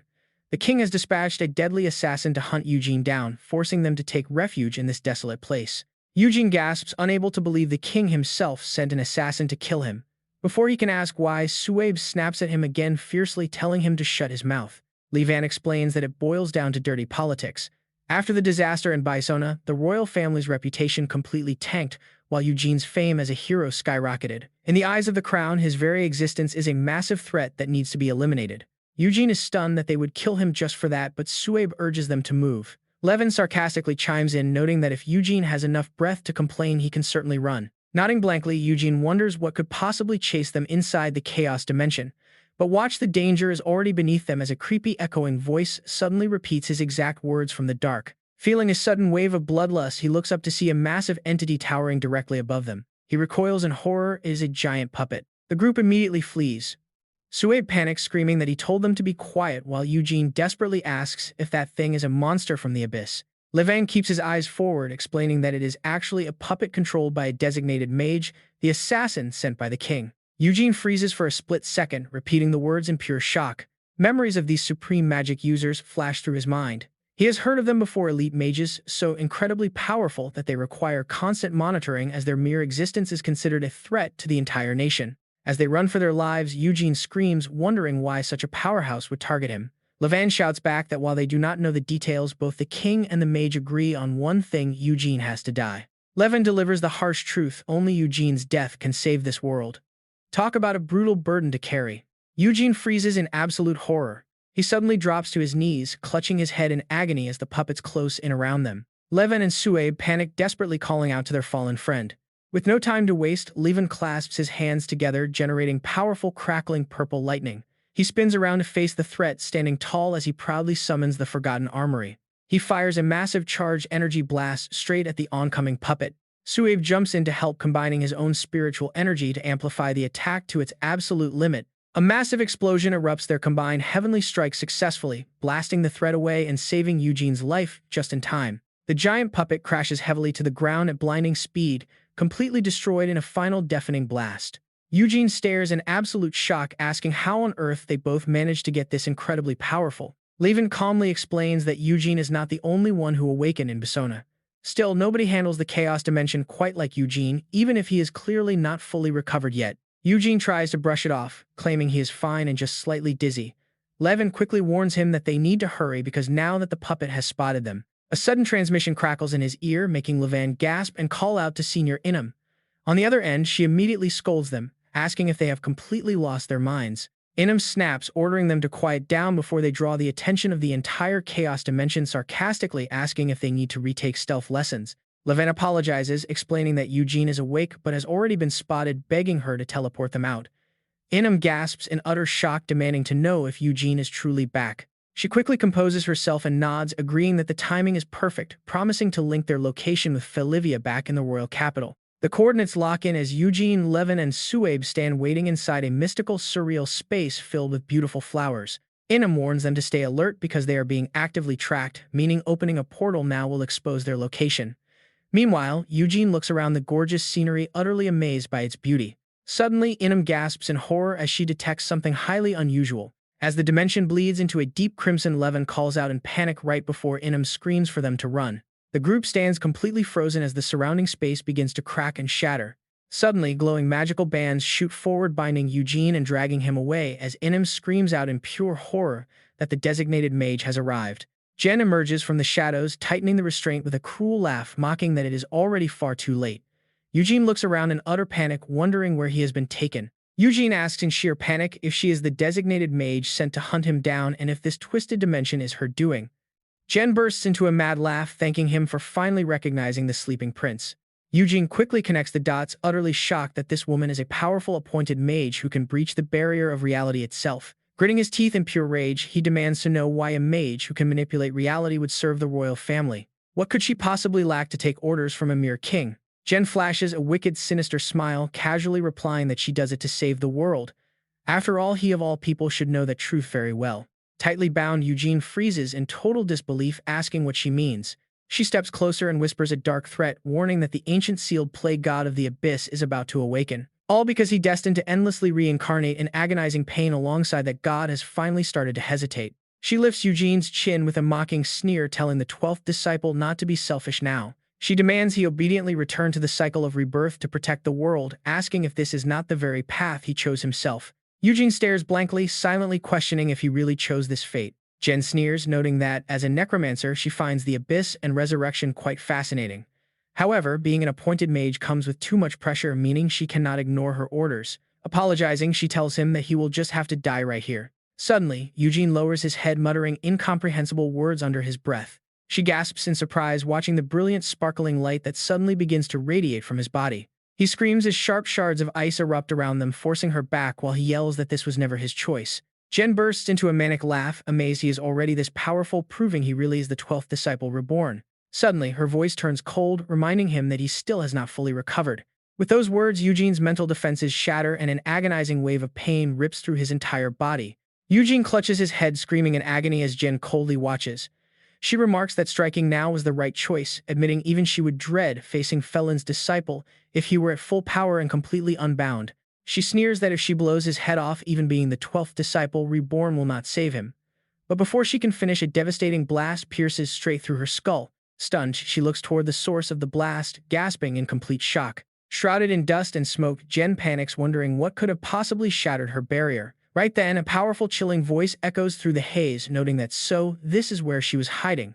Talk about a perfect rescue. Suddenly, a brilliant golden light explodes from a glowing eye, accompanied by a roaring, furious demand to get away from his sun witch. Caught completely off guard, Jen is hit by a barrage of devastating strikes. As her body ruptures, she spits out a furious curse. As the thick smoke begins to clear, Edel stands tall and proud, tightly gripping a brilliant sword of pure light. He looks down coldly as her shattered body dissolves into sea foam. Edel immediately turns to his son, gently asking if he is awake now. Hearing that familiar voice, Eugene turns back, his limbs going completely weak. Seeing his son, Edel offers a gentle, loving smile, telling him to come on home. Overwhelmed with happiness, Eugene instantly throws himself into his father's loving embrace, crying out to him. Eugene stares blankly at the ruined city before him, whispering that this is the imperial capital. Levin walks ahead of him somberly, explaining that ever since the disaster at Bisona, such ruined sites have become completely normal. The royal family has lost all public trust and no longer has the military power to suppress these growing rebellions. It is also impossible to expect help from outside, as the remnants of the cult and the Eternal Order are actively exploiting this chaos. Right now, everyone is barely managing to protect their own small territories. Eugene frowns, wondering why the king is still trying to take his life even in a crisis like this. Levin bows his head quietly, noting that to the royal family absolutely nothing matters more than their precious honor. They genuinely believe that by ruining his reputation as the hero of Bisona, they can somehow restore their own tarnished pride. He shrugs with a sarcastic smirk, adding that their constant preaching about his death being the key to peace only makes them look incredibly pathetic. Eugene lowers his head, muttering that it is all just complete nonsense. Deep down, he desperately wishes those words were actually just nonsense. Yet looking back at everything that has already unfolded, it is hard to deny that it might actually be the truth. Still, he has no intention of dying just because some king and a mage ordered it. This life of his was a precious gift from Lord Felin and his senior Anika. He will not throw it away so easily. Yet as his lonely figure walks through the endless void, doubt slowly creeps in, leaving him unsure of what to believe anymore. If his survival only brings suffering to the people around him, then what is the point of his existence? Soon the scene shifts to a peaceful villa resting quietly under a warm, sunlit sky. Eugene slaps both his cheeks to snap out of it firmly, telling himself to stop looking so gloomy. He resolves to put on a cheerful face, deciding to smile as if absolutely nothing is wrong. Stealing his resolve, he reaches out and knocks softly on the heavy wooden door. Eugene cracks the door open and pokes his head in with a bright smile, asking if his father is still busy. Sitting by the sun-drenched window, Adel hears him and turns around, letting out a startled gasp. Apologetically, his father turns to say he is sorry for not showing him around, explaining that everything has been completely chaotic lately. Eugene waves his hands in a panic, asking if it is too much for someone still recovering. But Edel raises his hand energetically, saying he rested just for moments like this. More than anything, he feels incredibly happy. He lovingly strokes Eugene's hair, expressing how deeply happy he is to sit across from his youngest son again, calling their shared health a daily miracle. Eugene hangs his head and bites his lip to stop the tears, desperately trying not to let his father see him worry, but he simply cannot help it. Unable to hold it in any longer, Eugene bursts into tears, crying out to his father that he truly does not know what to do anymore. Startled, Idol looks at him with deep concern and asks what is wrong. Choking back tears, Eugene explains that everything happening is because of him, but he cannot stop it. Seeing his son in deep pain, Edel quickly grabs Eugene's shoulders and reassures him, asking if this is about the rumors the royal family is spreading, promising to handle all of it. Eugene looks down and gently brushes the reassurance aside, admitting that the rumors are actually true. In the dim glow of his memories, Eugene thinks of his past life as the 12th disciple who absorbed the plague of the abyss to save the world and entered an endless cycle of reincarnation. Normally, sacrificing a single city would never be enough to revive the plague of the abyss. This terrifying nightmare is only happening because he, the vessel, still carrying that entity, is still alive in this world. That is exactly why his senior wanted to lock him up to keep him far from the abyss. At first, he thought that containment was incredibly harsh, but it was the only way to avoid that painful cycle. Yet now, all of those protective efforts have completely failed. Eugene hangs his head in despair, whispering that there is no choice left but for him to disappear entirely. Edel immediately rushes forward to grab him, raising his voice to warn Eugene not to even think about that. Even if he is the reincarnation of the 12th disciple, he is still his son, and he will absolutely not let him sacrifice himself. Stunned by those words, Eugene looks up at his father in disbelief, asking how he knew. Edel smiles gently, explaining that he only became certain recently, though he had suspected it all along. He knew the illness was more of an abyssal curse than a normal sickness, especially after Lord Felin stepped in to save him. It naturally reminded him of the 12th disciple who once sacrificed himself to shoulder all the plagues of the world. Eugene hangs his head in deep agony, noting his father must understand that entering reincarnation with the plague is truly the best outcome for everyone. Stepping closer, he places a reassuring hand on Eugene's shoulder, reminding him that before he is ever the reincarnation of the 12th disciple, he is a member of the Felivia family and must make his choice like one. Startled, the boy looks up, asking what it means to choose like a Felivia. Edel smiles firmly, asking if he thinks their family reached greatness by always taking the absolute safest paths in life. Of course not, because on the western border, crawling with monsters, the safest path is to abandon the front lines and retreat. Yet the Felivia never ran, choosing instead to confront the abyss head-on. He smiles with pride, explaining that instead of taking the easy way out to save themselves, they chose a dangerous path to protect everyone, which is why the Felivia are respected as guardians of the horizon. He asks Eugene if he will settle for what is easy or if he will fight to the end as a true Felivia for the best possible outcome.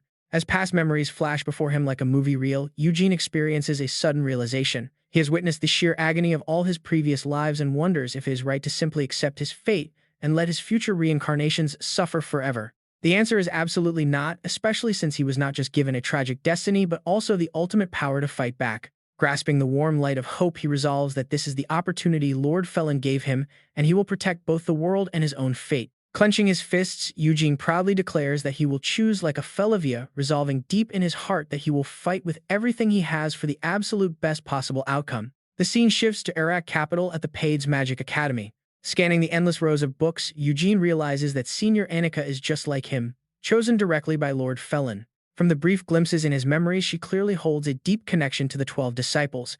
Since the Paid's Magic Academy was supposedly founded by the 10th disciple, there has to be some sort of connection between them. Perhaps there are others like him here who cannot face their heavy fates alone. But if he can find those kindred spirits, then Eugene suddenly stops in surprise. He turns to look at a vibrant patch of flowers, wondering if they were always there, though a much bigger question soon arises. Looking closer, Eugene is shocked to see the exact flower from his memories. How could this even be possible? Right then, a mysterious figure appears right behind him, softly identifying the plant as a mistletoe flower. A delicate sprout rising from the white snow, finally blooming after enduring the harshest of winters. It is both admirable and deeply tragic. The mysterious figure behind Eugene whispers that this was the name he once gave to the flower their youngest brother Noah.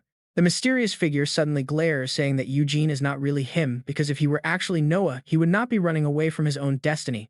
Cold sweat pours down Eugene's face as terror takes hold, realizing the man standing behind him is incredibly dangerous. Instantly on guard, Eugene demands to know who he is, but the stranger simply asks why he would search so far to meet him just to ask that. He is the true founder and principal of this entire academy. He reveals himself as Ananta, the 10th disciple. Staring directly at the boy, Ananta asks why Eugene Felivia abandoned a world in utter chaos just to seek him out here.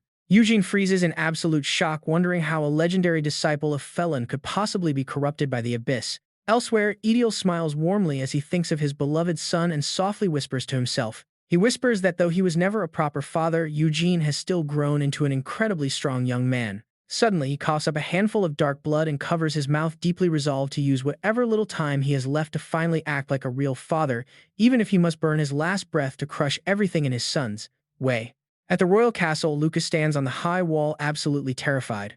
Down below, a massive invading army marches directly toward them, causing Lucas to scream out in absolute disbelief. He yells from the battlement, demanding to know what Felivia is thinking by marching an army into the capital, asking if they are actually committing treason. Stepping forward with a calm smile, a woman mockingly replies that calling it rebellion hurts her feelings, claiming the loyal shield of Hebronia is only here to rescue the capital from its miserable fate. Resting her giant blade on her shoulder, she explains she brought her own soldiers and supplies to aid the city, so they should at least open the gates for her. With a terrifying grin, Commander Scatty Felivia warns them to let her in unless they want her to smash the gates open herself. Stroking his chin, Iceland describes how Eugene stared at Ananta in complete disbelief, unable to comprehend how a holy disciple of Felin could ever be corrupted by the dark abyss. Touching his face, Ananta chuckles and asks if Eugene is referring to his curse, pointing out that everything the boy knows about the abyss is just a distorted dogma. He explains that the abyss is actually a natural phenomenon, neither good nor evil, but simply the death of the universe itself. All life born from starlight must eventually sink into the darkness known as the abyss, which is the absolute law of the world. Yet some desperate fools try to rebel against this eternal order, just to escape their inevitable demise, only to end up trapped in a state far worse than death itself, suffering forever. Stunned, Eugene asks if the abyss is truly just natural, demanding to know the reason for his monstrous appearance. Ananta calmly replies that he is simply dying a slow death because he has lived far past the natural limits of a normal human being, nothing more and nothing less. Realizing the truth, Eugene asks if the 12 disciples remained inactive despite the plague god reviving, because they are all slowly rotting away, to which Ananta softly explains that while it is not the main reason, it is certainly a major part of it. Horrified, Eugene asks if these transcendent archmages have absolutely no way to save their collapsing world, but Ananta counters by asking if that is the real reason the boy sought him out, hoping their legendary power could somehow defeat the inevitable abyss. Hearing this, Eugene's expression darkens. Ananta coldly delivers the harsh truth, stating that if they had such power, the world would not be in this miserable state, advising the boy to quietly return to the cycle of reincarnation. It is the only way to prolong the existence of this fading world for just a little while longer.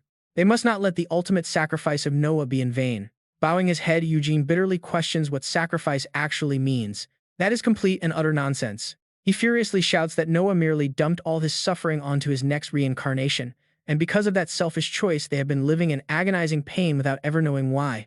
Yet, after traveling all this way to break the curse of fate, the master expects him to follow the coward who caused this misery and sacrifice himself as well. Clenching his fist over his chest, Eugene declares he will never do that because he came to completely end this tragic cycle, not pass it to someone else, which is why he sought Ananta out. Ananta quietly murmurs in surprise. Tilting his head, Ananta admits that since Eugene is the biggest victim of what they created, he deserves to know the absolute truth. He promises to reveal the reality, admitting that if they actually unleash their full unsealed powers, they could easily overcome this looming catastrophe. After all, they are the 13 brightest stars and the most powerful archmages in the entire universe. Yet they chose to abandon that godlike power. Raising his hand, Ananta explains that this world they stand on is essentially the heart of hell, a place far beyond what any singular magic could ever hope to face alone. Eugene gasps in absolute shock at this revelation. Gesturing to the starry sky, Ananta explains that since Eugene remembers his countless past lives across different realms, he must already feel that those stars shining above are actually vibrant universes teeming with life. But this world is where the dead stars fall and rot away to form the very ground beneath them, making it a graveyard of cosmic giants and a true hell. Even so, reincarnation continues and new life is still born here, though those fragile souls are nothing more than toys and food for the horrific entities of the abyss. Moved by pity, they abandoned their heavenly homes among the stars and willingly descended into this deep, dark torment to protect those helpless souls. At first, things were manageable as they cleared the abyss and watched new life begin to flourish around them. But that peace was short-lived, as the very prosperity they built quickly became an irresistible banquet for the starving abyss. Before long, every single terrifying entity of the abyss converged on this spot, sparking an unprecedented war unlike anything in history. They faced countless hardships, but out of all those brutal trials, the plague of Nacron inflicted the heaviest destruction upon this dying world. It was a horrific disease that eroded the very will to survive, far worse than any physical threat. That was why Noah, a mere child, chose to sacrifice himself. It was an extreme decision, sealing Nacron, the evil god of plague, directly into his own cycle of reincarnation. The entities of the abyss were shaken to their absolute core. Born from darkness, they had never actually experienced mortality. But at that moment, they learn of a fear far worse than dying, the nightmare of being trapped forever within the endless reincarnation cycle of a mere mortal soul. At the same time, that sacrifice forced us to realize our own arrogance. No matter how powerful we were as mages, we could never completely wipe out the abyssal creatures. That is why we signed a peace treaty with the Abyss. Transcendent beings like the Archduke of the Abyss and the 12 disciples agreed to never directly interfere with this dying world. Ananta explains further that because of this pact, the abyssal creatures can only influence our world indirectly, feeding off the darkness in human hearts. Meanwhile, we abandon our transcendent power to live quietly like this. As long as neither side interferes directly, this world will eventually be consumed by the abyss. But that day is not today. Ananta continues, warning him that it may seem pathetic, but this was the best end they could achieve after fighting an absolute despair and losing so much. Life follows the laws of the universe, born only to fade. Perhaps they were the arrogant ones trying to save life from the hell called the abyss. Eren stands in silence, bowing his head as a familiar chilling thought echoes through his mind. He remembers his past self lying weak in a hospital bed, helplessly waiting for death to take his fragile body. Eren chokes out the words, "Just because this is the best you could do, you expect me to sit here and wait to die." He shouts, "I have done that 10,000 times, I know it better than any of you." Ananta listens silently, waiting to die is no different than being dead already. Eren yells, "I remember countless children who died across endless lifetimes, all because of your so-called sacrifice." He screams with fierce determination, "So when you tell me this is the best choice you had, I will never accept it." Eren turns away, declaring that he will find his own way to fight the abyss, even if he has to do it completely alone. A bright light flashes in his hand as he realizes even the abyssal beasts can feel fear. His past life holds the key. Ananta watches Eren walk away, murmuring that the ones who forgot the true meaning of living are not them. It is not you, poor souls endlessly repeating death, but actually us, the ones who have survived for far too long. Perhaps we really have existed for too many centuries. He suddenly calls out, "You cannot do this alone, go save Asis." In this realm, the only transcendent beings with the will to resist the abyss are you and that child. Confused, Eren asks, "Asis, who is that?" Ananta recalls a memory explaining that Annika Asis is the current name of the 11th disciple, who endured countless ages and discarded her own emotions just to wait for this day. Eren gasps in disbelief, "Senior Annika." A blinding bolt of lightning suddenly strikes right in front of Ananta, making Eren jump back in sheer panic. Ananta says gravely, "This is bad, the civil war has begun, and there is no time left." Hearing this, he repeats in shock, "A civil war?" Eren demands answers, "A civil war right now? What do you mean by that?" Ananta calmly replies that there is no time to explain, as he is merely a silent observer of history. Once dragged down into the human world, he is completely unable to use his true power. He cannot even open a direct path to Asis for him, meaning there is no time left to explain or let him hesitate. He demands a straight answer right now.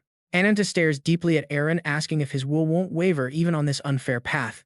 Eren answers with absolute resolve, "Of course, especially when it comes to saving Senior Annika." Ananta casts his teleportation spell, "Go, save Annika, your guide awaits." Eren repeats in confusion, "A guide."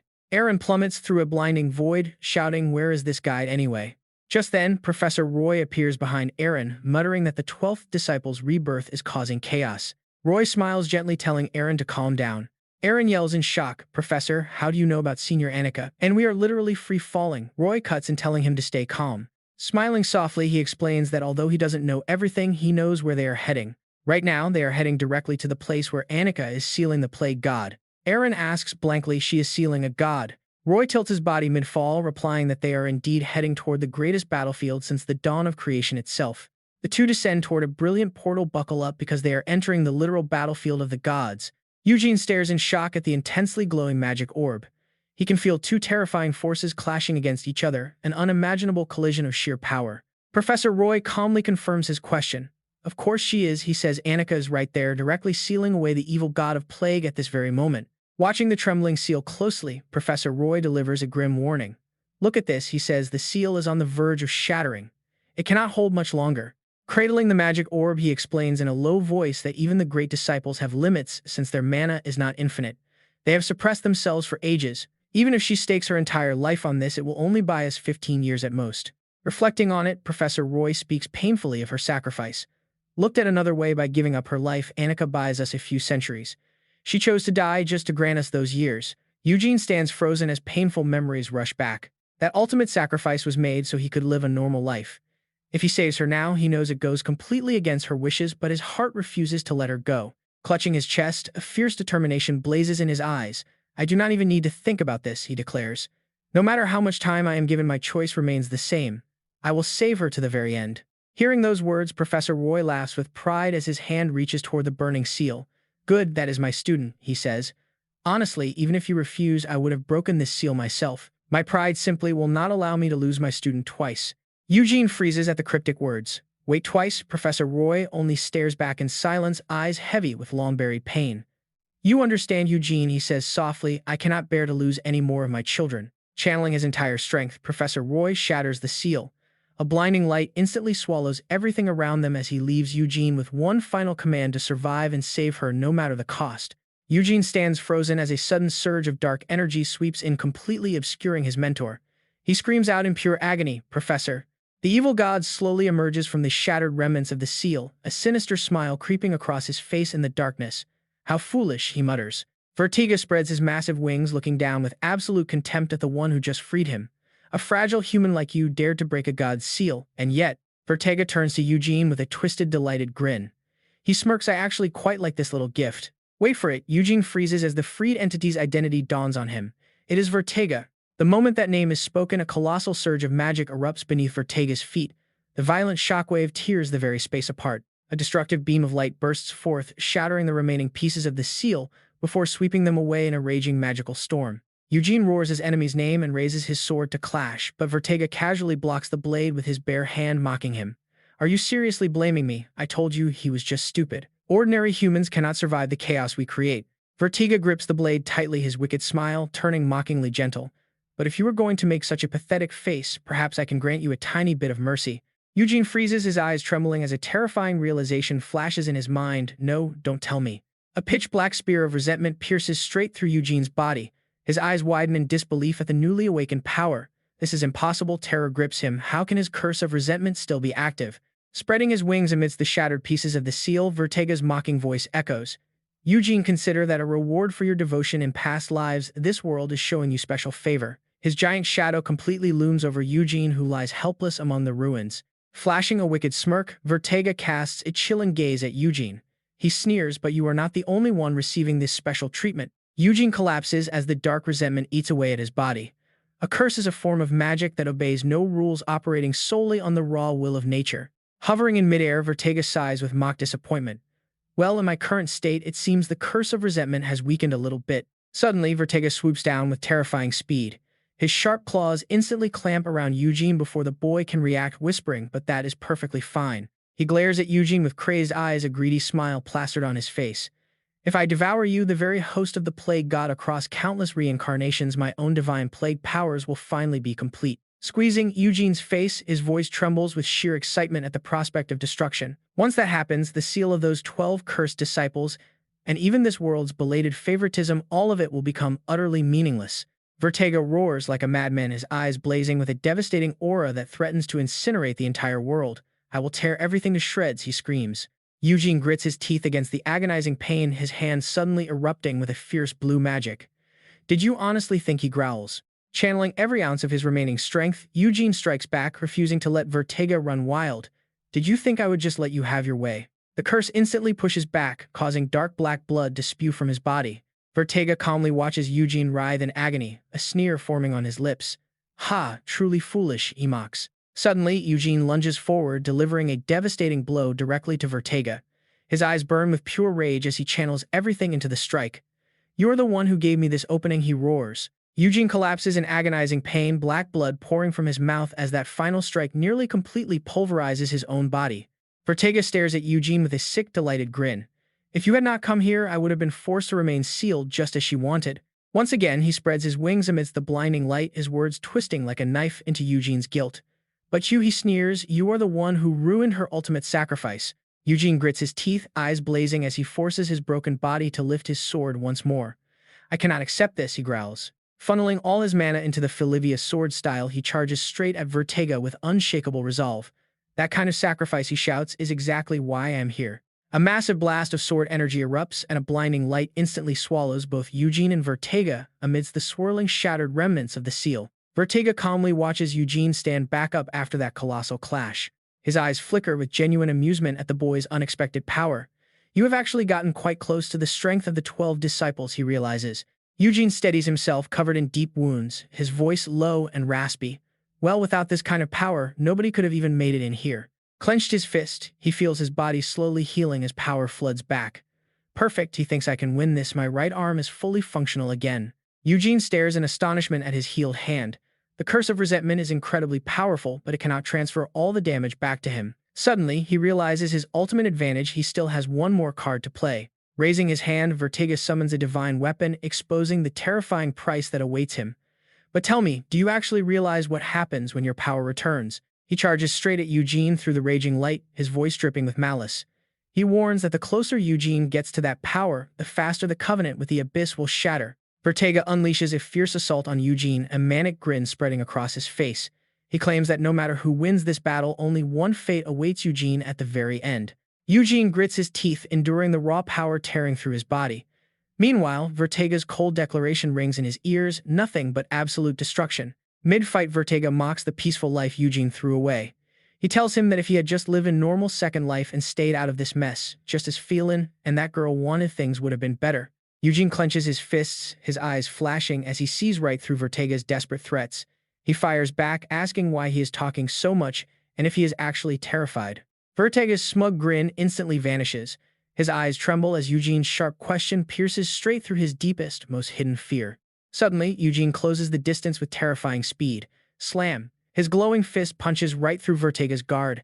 Pouring raw magic into his strike, Eugene unleashes the ultimate armor-piercing secret technique belonging to the legendary Felivia sword style. He aims a decisive explosive blow at Vertiga's head, shattering the plague god's defenses. It turns out Eugene is not the only one trapped in this painful cycle of rebirth.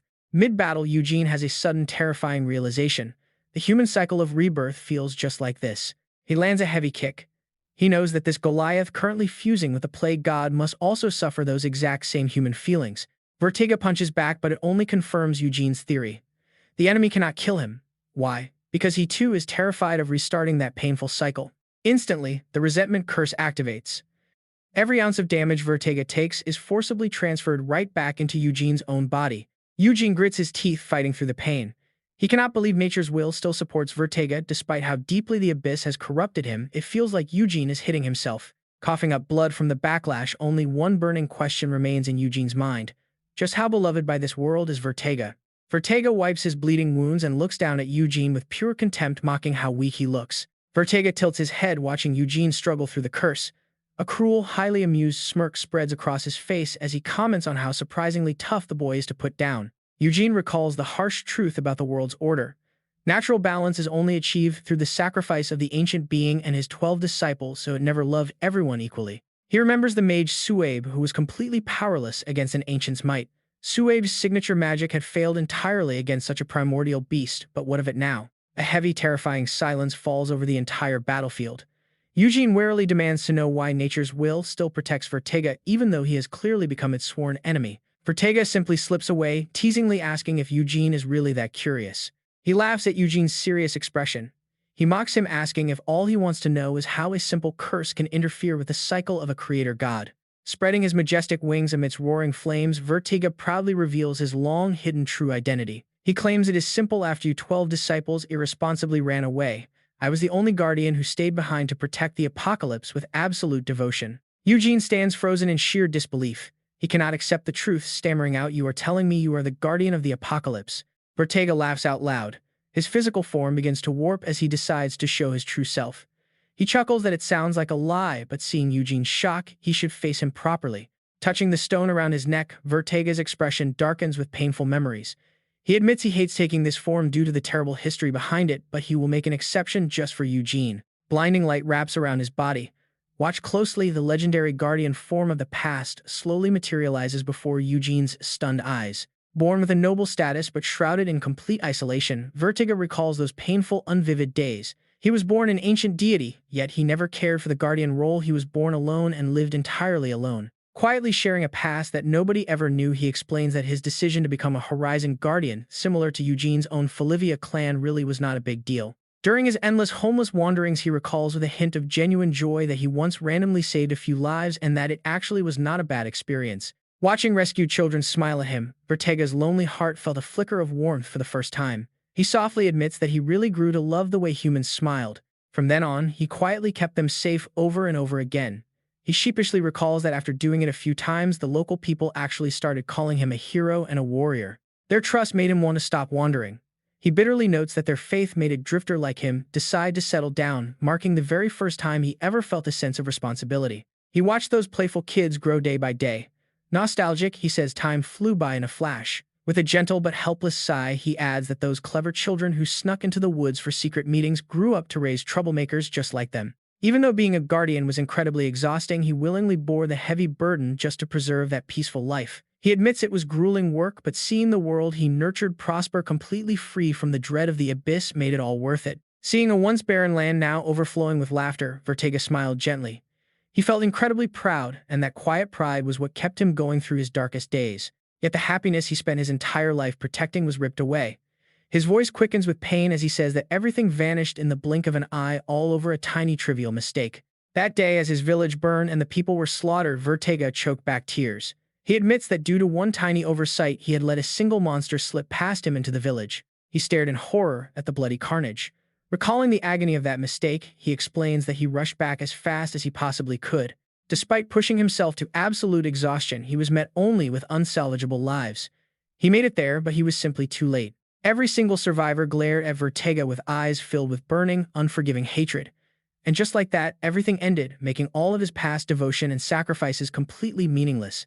Nobody remembered the times he risked his life for them. The survivors directed all their anger at him, with every last person blaming and condemning him. Back in the present, he swings his sword in a mad frenzy, chasing Eugene while laughing bitterly. From childhood to adulthood, he always protected them, yet to those people his sacrifice was just expected. He bitterly asks Eugene if he knows what is even more ridiculous. His sword cuts through the air, unleashing wave after wave of terrifying pressure. He watches with sick pleasure as Eugene struggles to fight back. I was so foolish that I never even considered their attitude was wrong. In the past, even though Vertega cut down monster after monster, he could never escape the glaring red eyes surrounding him. The crushing guilt of failing to protect those people haunted his mind. He was completely obsessed with their blaming and condemning glares. Because of that trauma, he slowly crumbled bit by bit, and the more he fell apart, the more fiercely those vengeful spirits blamed him. Finally, Vertega clutched his head and wept like a child.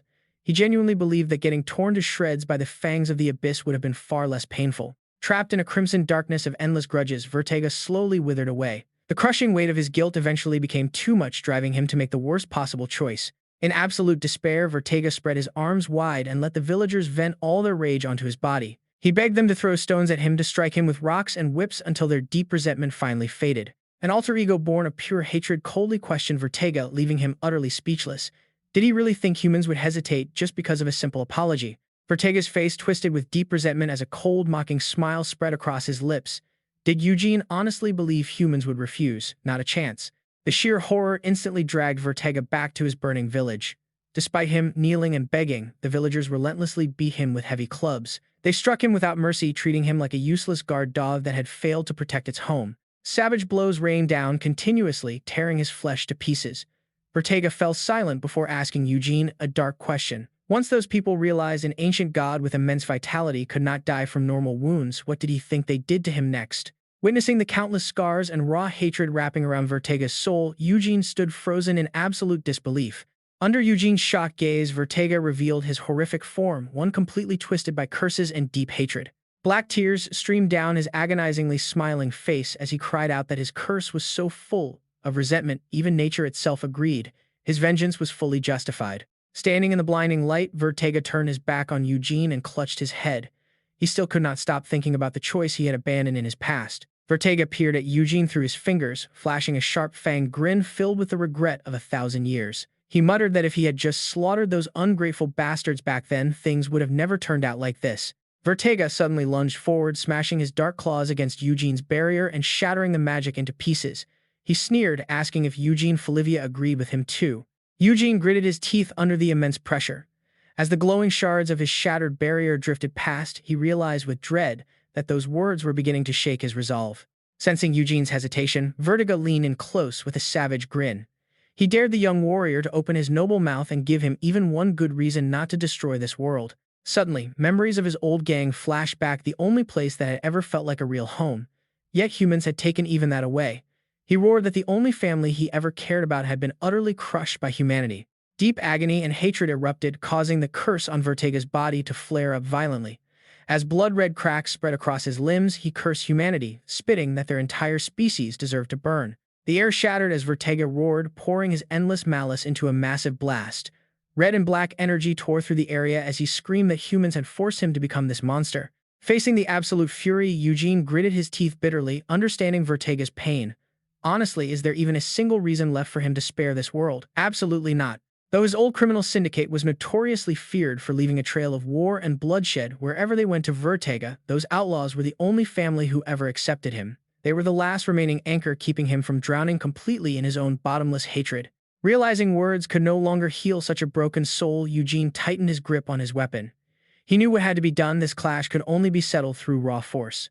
Both warriors clashed with a fierce explosion of power, instantly pulverizing the surrounding boulders. They had reached a bitter end where things could only be decided with blades, blood, and their very lives. Even in the heat of battle, Eugene couldn't help but wonder why Vertiga was asking such a question, almost as if he wanted to be stopped. Sensing Eugene's strangely deep gaze, Vertiga suddenly hesitated for a brief second. As sparks rained down, Eugene blocked the lethal strikes with growing shock. He wondered if the ancient god was genuinely looking for a reason to stop. Even now, could he actually be hesitating? The sheer impact of their blades shattered the light around them, yet Eugene calmly read every movement.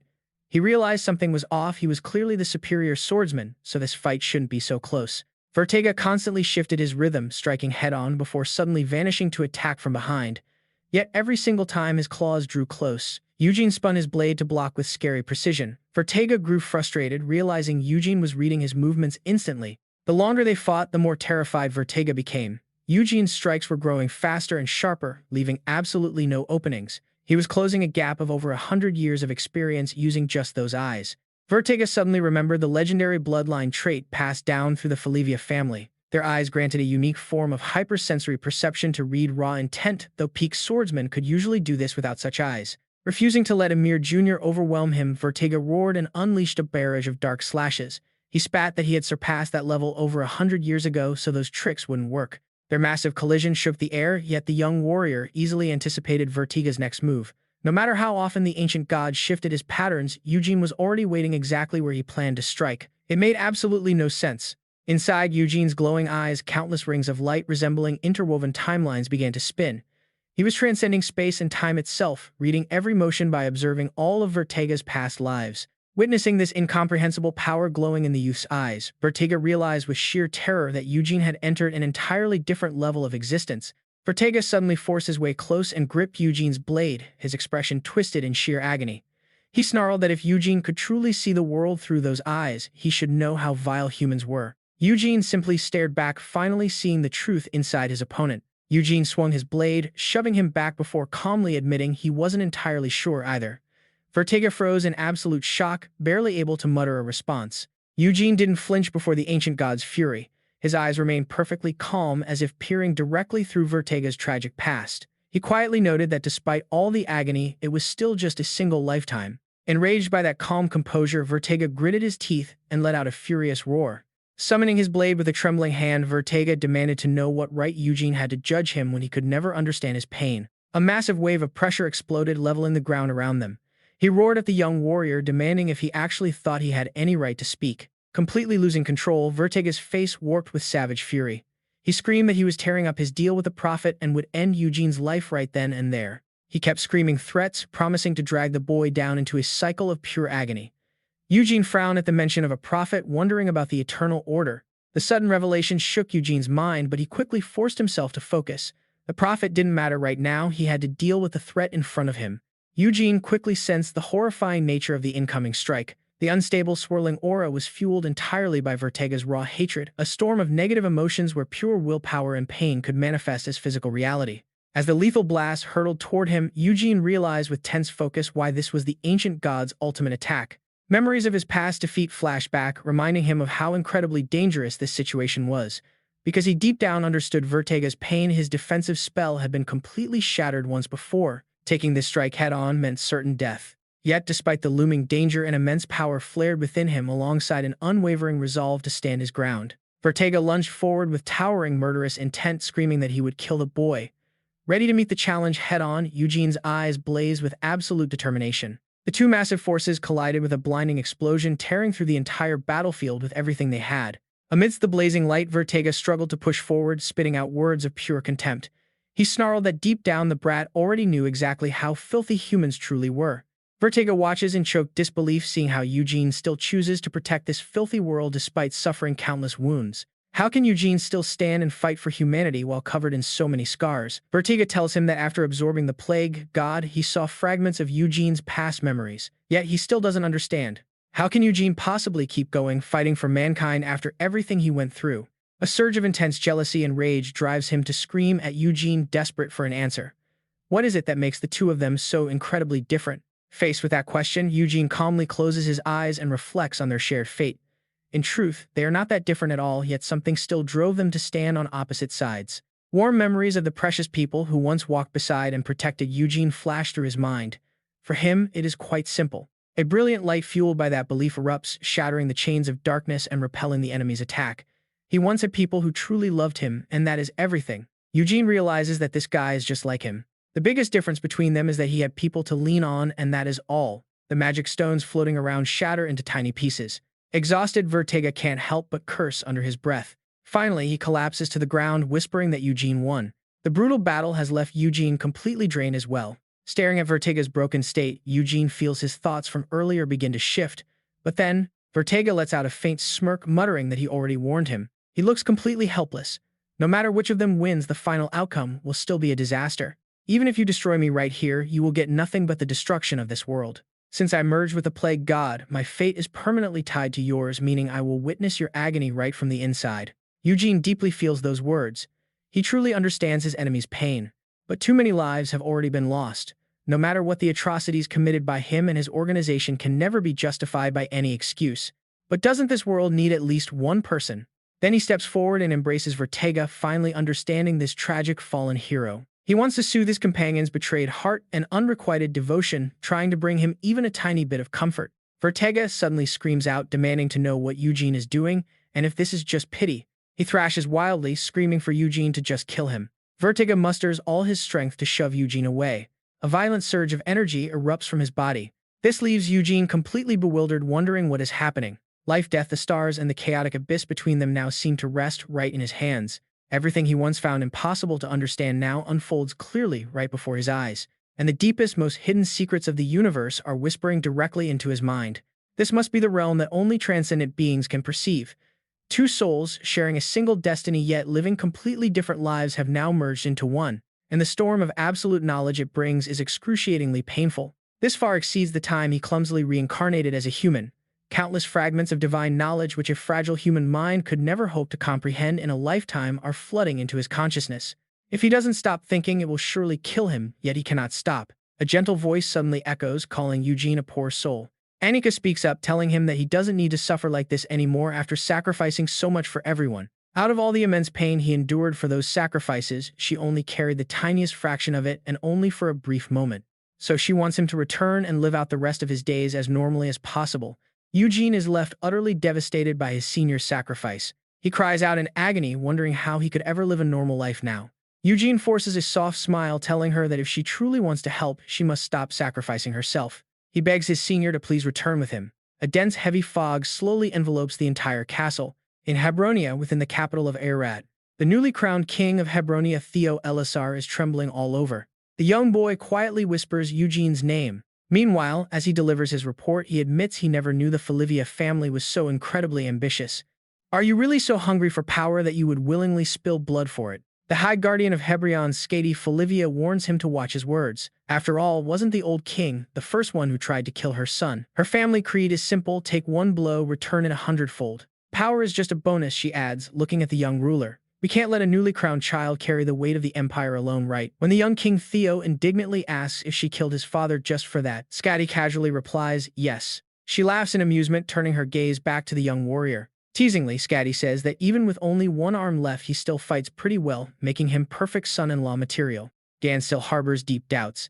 He finds it almost funny how a single warrior could storm the imperial palace alone, leaving the royal guard powerless to slow her down. He knows she is a swordsman on an entirely different level, likely the closest to ever reach the legendary realm of the first sword saint who abandoned magic to follow the path of the sword. Even so, he cannot understand what Felivia is plotting.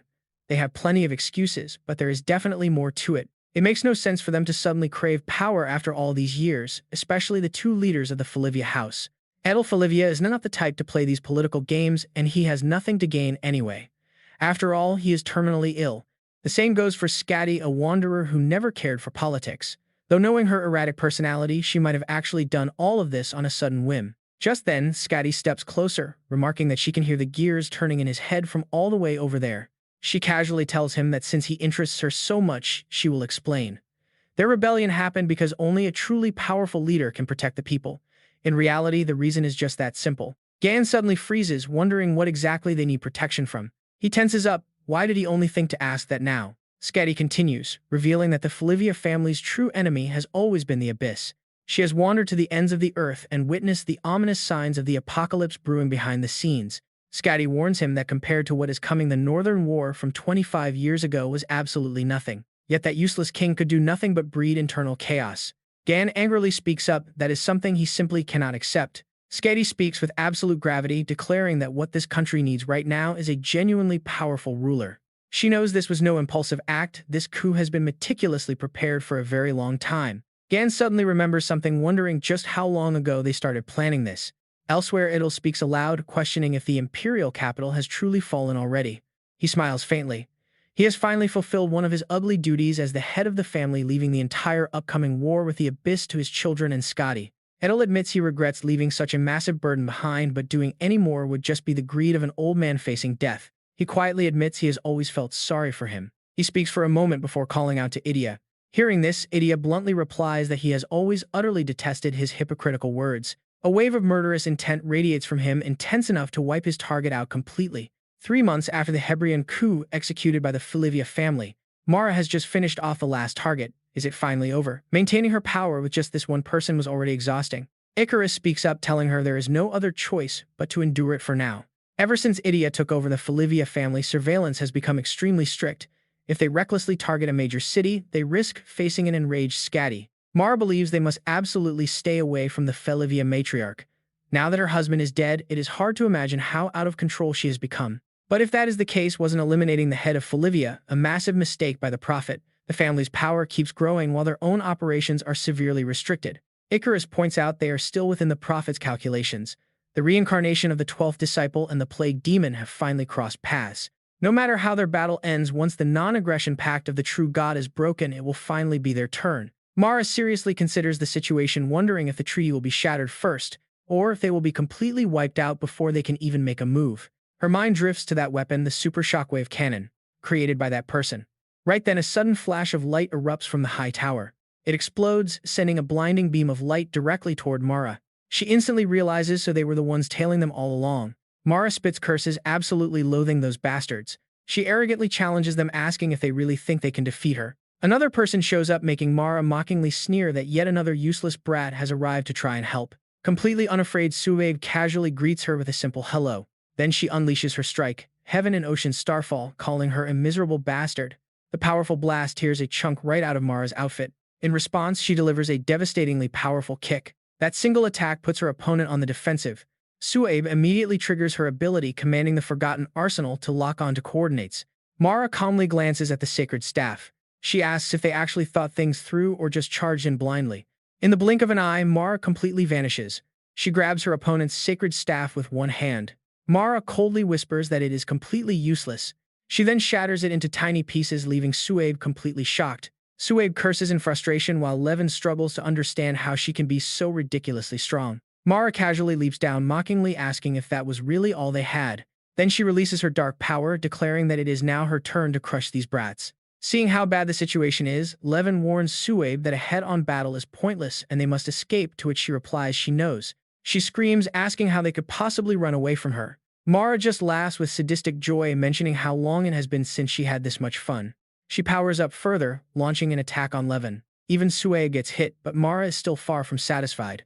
Mara goes completely wild, shouting that this tiny warm-up is not enough to satisfy her urge for pure destruction, demanding they show her something even more insane. Struggling to even breathe, Levin realizes the Black Witch is absurdly powerful, noting that the only ones in Feta who could stand against her are the Felivia heir or the High Guardian. Suddenly, Mara pauses mid-action, disappointed that this is already the end of their fight.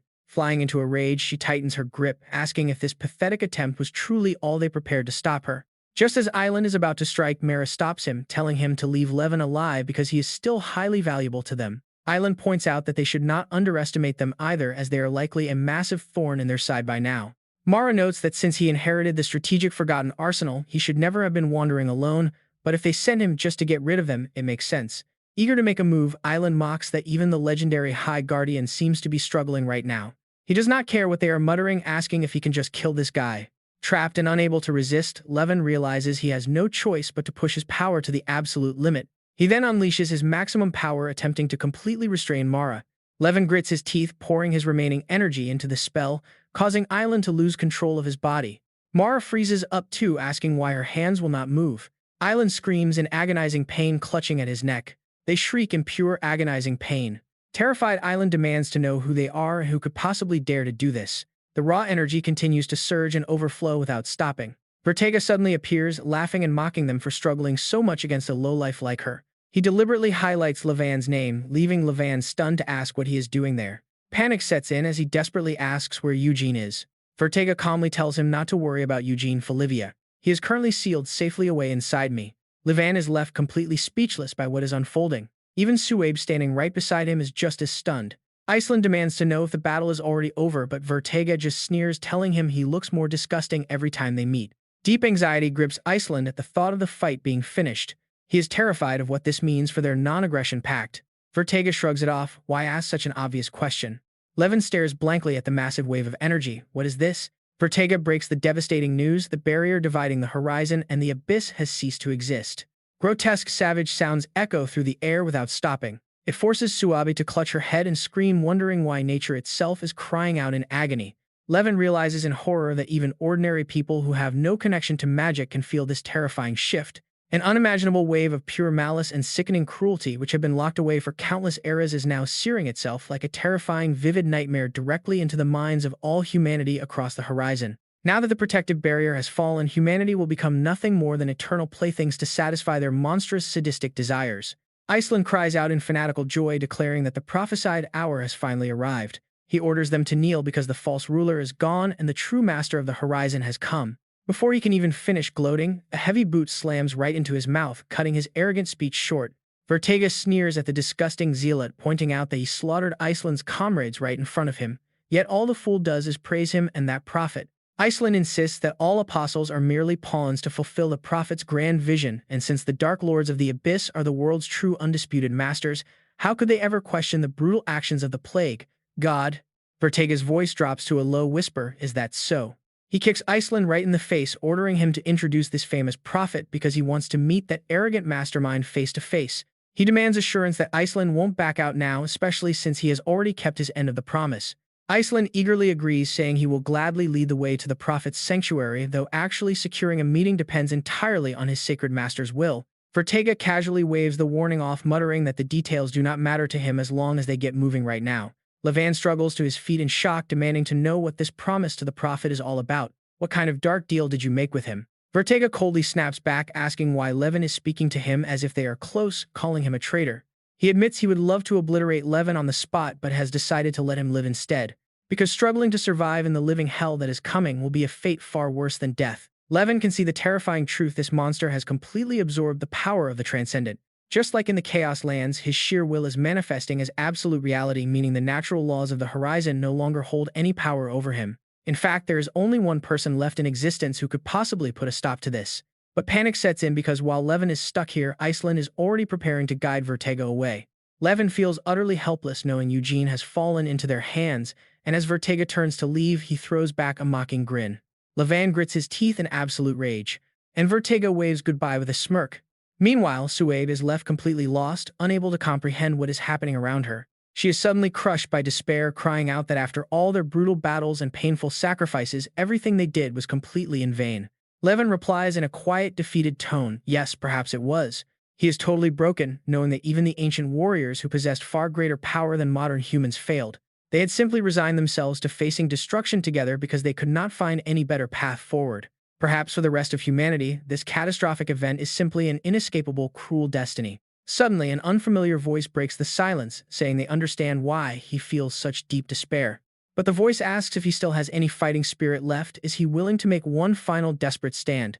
Meanwhile, Vertega strolls casually through the area like he owns it, muttering about how disgusting the place is. He remarks that Iceland really lives in a fittingly vile home before questioning if this is actually his original body. Iceland explains that every single version of himself that Vertega has met is indeed his real self, as they are all clones implanted with a small portion of his actual brain. Big or small, every single anomaly connects back to that one central brain. Vertega scoffs that the setup is completely disgusting but demands to be taken to the prophet immediately as he ordered. Iceland speaks up, asking if he would ever dare deceive an Abyss Lord, pointing the way while asking what the Lord actually plans to do once they finally stand before the prophet. Vertega laughs, asking why a mere guide needs to know his plans, wondering what he could possibly do if he suddenly decided to just slaughter the prophet on a whim. Iceland admits quietly that there is absolutely nothing he can do. But at least before the meet, he must force the Abyss Lord to burn through some of that raw power first. Vertega laughs at such incredibly blind loyalty for someone he has never even seen, deciding he does not like him anyway and might as well finish him off right here and now. Iceland gets serious, warning him it won't be that easy. He has served the depths of the Abyss for a long time and knows its dark power better than anyone else. So while he might be no match for an actual Lord of the Abyss, there is still one thing he can try. Replicating that terrifying level of authority, he begins fusing the fractured dimensional space. Vertega sneers in pure disgust, asking if that repulsive thing is actually a brain. Iceland confirms it, explaining that it is a piece of his own brain which he cultivated inside the fractured space. Time inside this isolated dimension flows 10 times faster than reality, allowing this brain to age and develop the equivalent of hundreds of years in the real world. The total capacity of this brain is now greater than every living mage's intellect combined, making this a true nightmare to handle even for a transcendent being like him. A sudden blinding light forces Vertega to shield his eyes. He growls in pure irritation, vowing to rip both his opponent and this entire space-time continuum to shreds. Iceland chuckles, mocking the grand entity for being completely unable to fight back against this overwhelming power. But right in the middle of speaking, he suddenly freezes. Iceland starts to deduce the terrifying truth, wondering if he has somehow just surpassed the limits of a transcendent being. His mind now operates far beyond the intellect of all mages combined. Iceland cries out in absolute shock, realizing he is unique. Vertega watches his breakdown and bursts into hysterical laughter. Calling him an absolute idiot, he asks why he keeps spouting such grandiose nonsense. Iceland feels a sudden crushing gravitational force press down on him, wondering if this is the legendary threshold proven by the third disciple, a truly magnificent art piece that expands magical theory through bold and brilliant logic. There is no way a foolish ancient brute like him should be able to wield this magic, prompting him to scream for Eugene Felivia. It turns out Eugene has suddenly arrived, pointing out that multi-dimensional space-time magic is highly fragile, meaning a massive variable like supergravity is the perfect force to destabilize the entire spell. He snaps at Vertega for just standing around in such a dangerous situation, complaining that he is also being way too harsh on Levin lately. Vertega rolls his eyes, telling him to stop nagging since everything worked out perfectly fine in the end anyway. He points out that just as he promised, he brought them right to the very doorstep of the prophet. Adalia has waited an eternity for this moment, and now everything is finally falling perfectly into place according to his will. He calls them forward. Vertega is taken aback that they were expected, but Adalia's voice echoes once again, telling them the prophet is waiting. From the dark fissures of the abyss, ravenous monsters finally begin to emerge after countless eons of starvation. Humans are left with simple choices: either become their prey, or completely abandon their own humanity to become monsters themselves. Despair, madness, and pure chaos are unfolding exactly as the Eternal Order planned, yet the true identity of the self-proclaimed prophet leading this entire movement remains an absolute unsolved mystery. But there is no way anyone can orchestrate something this massive without leaving a single trace behind, meaning a clue must exist. Now that his vision reaches far beyond the horizon, he is finally able to spot that one vital missing clue. Every single piece of scattered information in his mind is finally clicking together like the pieces of a puzzle. The plan of the Eternal Order was absolute perfection, and everything has played out exactly as they designed, except for the Felivia family and his own existence. Dark magic wiped out the Felivia elders. But at the same time, eliminating those elders unwittingly centralized all of the clan's power around their new leader.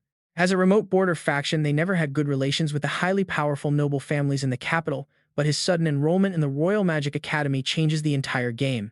His impulsive actions to save the capital's poor from the abyss pave a clear way, giving Felivia a powerful foothold to build massive support right in the heart of the royal capital. Then came the ultimate clash at Bassona, where the Royal Hebronia family lost all power to keep the rising Felivia clan under control.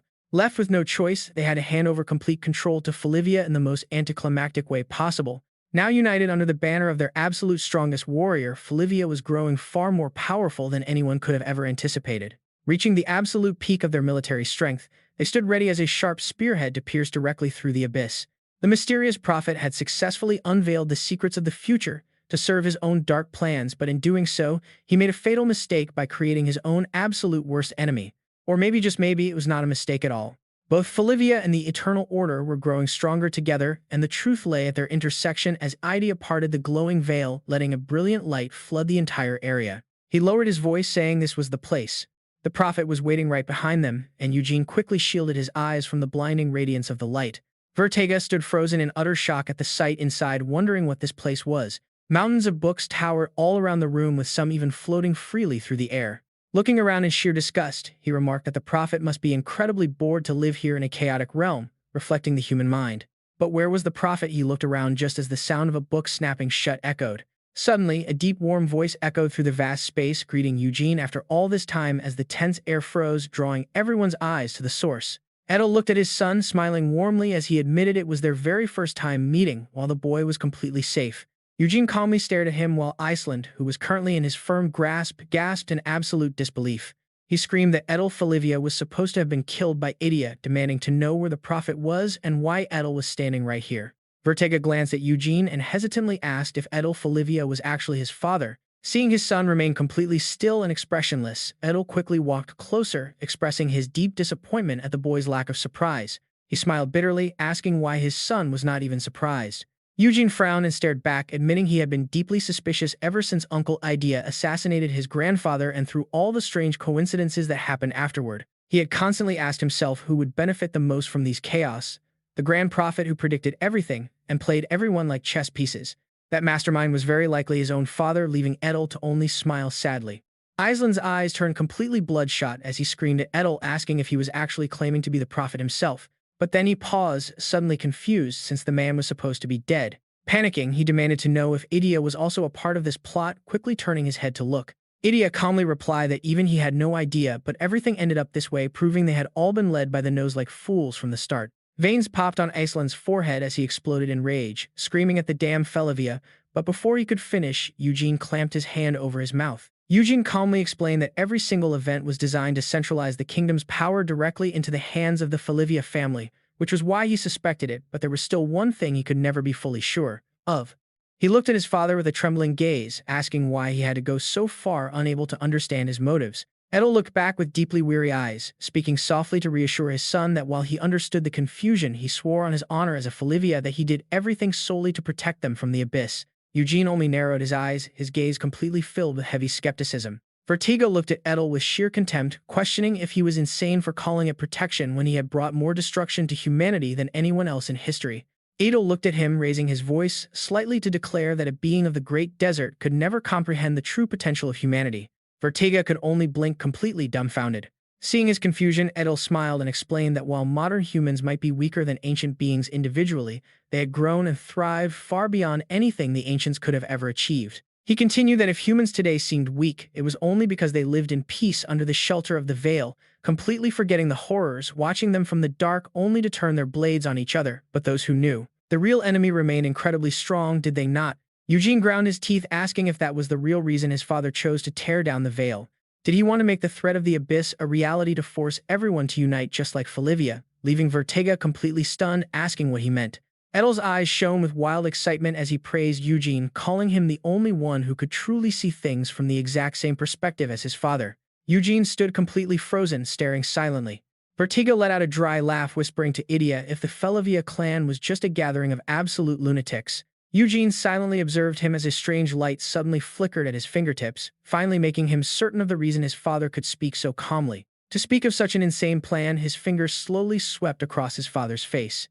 It was all because of the third relic of the void Nihirit as golden light swept across Edel's body. Vertiga looks around in shock, then immediately turns to him and yells in anger, "Hey, you should have interrogated him before killing him." Iceland gulps, speaking up in doubt, "Is that Nihilid's magic?" But the boy simply glances at Edel and says calmly there is no way he would die from just that. "If my guess is correct," Vertiga shouts at him, "you are on a completely different level now. You literally erased him from this entire dimension." But then a sudden light flashes, leaving him completely stunned as he gasps, "How is this even possible?" High above, a brilliant beam of light pierces down to the ground, completely illuminating the dark sky. Vertiga stares wide-eyed at the erupting light, stammering under his breath, "This cannot be happening." Looking up at him, Eugene speaks with a slight hesitation. "Just as I suspected, Father, you have obtained the power of a transcendent being." Back when the very first magician, Lord Felin, descended to save all suffering beings, he realized that he could not fight the abyss entirely on his own, which led him to create the horizon. He called out to the stars in the heavens for help, and many answered his plea, descending to the mortal world right behind Lord Felin. Countless turns of fate. Vertiga struggles to speak, and the star that shone the brightest right after Felin. That was Soltis, the first disciple of Felin, who legend says wielded the power to manipulate destiny itself. He smiles faintly and asks, "Even though you understand all of this, why do you still resist me, my son?" "Even after searching through all my past life memories as one of the 12 disciples, I found absolutely no information about the first disciple, Soltis, simply because we lived in completely different eras." Eugene looks at him with suspicion and asks, "What do you plan to do with that power?" "Even to someone like me who was once one of the 12 disciples, Soltis is still a complete legend." He smiles, saying in a deep voice, "Of course, with this power, I will redefine everyone's destiny for the sake of all living beings, and now the authority of such a grand entity is in my hands." These are the crazed monsters of a chaotic era, the very threat that brought desperate survivors together. Scotty charges wildly into the horde, slaughtering every single monster in her path. Screaming in pure rage, they rush straight towards her. This is a truly overwhelming power. This mighty force inspires a deep hope, proving that every single threat can eventually be overcome. Under the protection of Scotty, guardian of Felivia, who possesses power nearly equal to the gods themselves, humanity stood united, fighting back together to defeat the monstrous horde. Yet the one who became their beacon of hope already knew the truth. The real war was not being fought here. The actual battle, where everything will be decided, is happening far beyond the realm of human understanding. Soltis smiles smugly, declaring, "I will recreate the destiny of this entire world, so that everyone can unite as one against the deep abyss, which is the only way to preserve the horizon forever." Eugene looks at him seriously, arguing that might sound fine, but in the end, it just turns everyone into mindless soldiers in an eternal war, while completely ignoring their free will. How is that any different from the dark entities of the abyss who treat humans like mere toys to play with? Hearing this, he smiles and says in a low voice, "You sound just like Felin. Remember that the horizon was once a living hell, where even a peaceful death was a luxury for survivors. In the end, mere survival is the only thing that matters."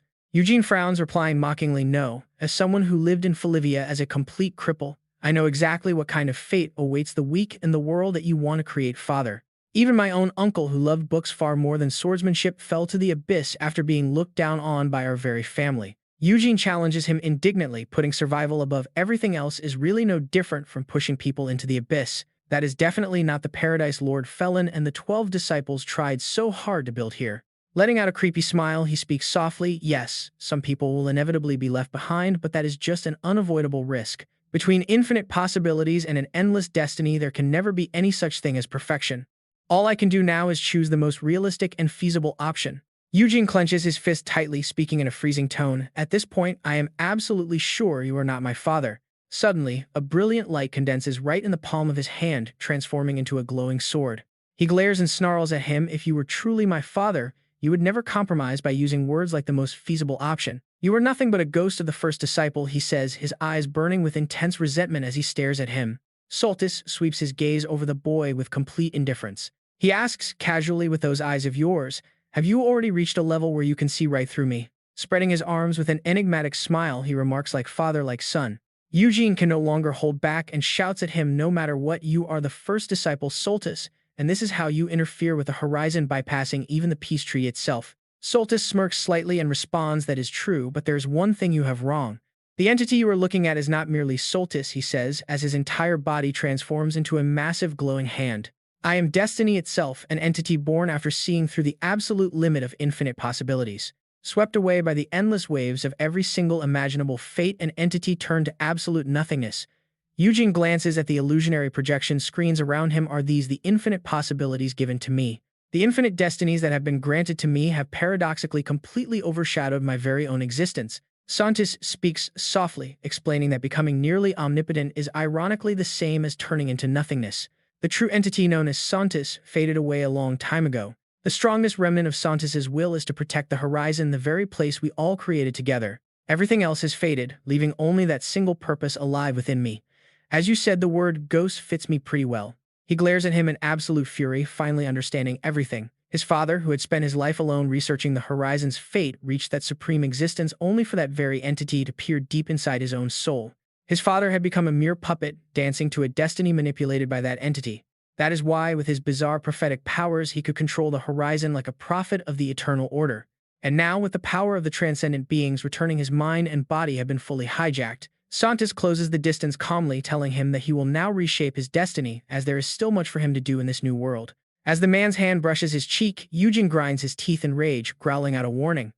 Did he really think he could just force everyone's destiny and mold it to his whim?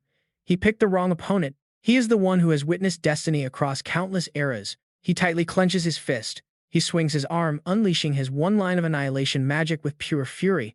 Even sliced in half, Santis smiles, calling it impressive.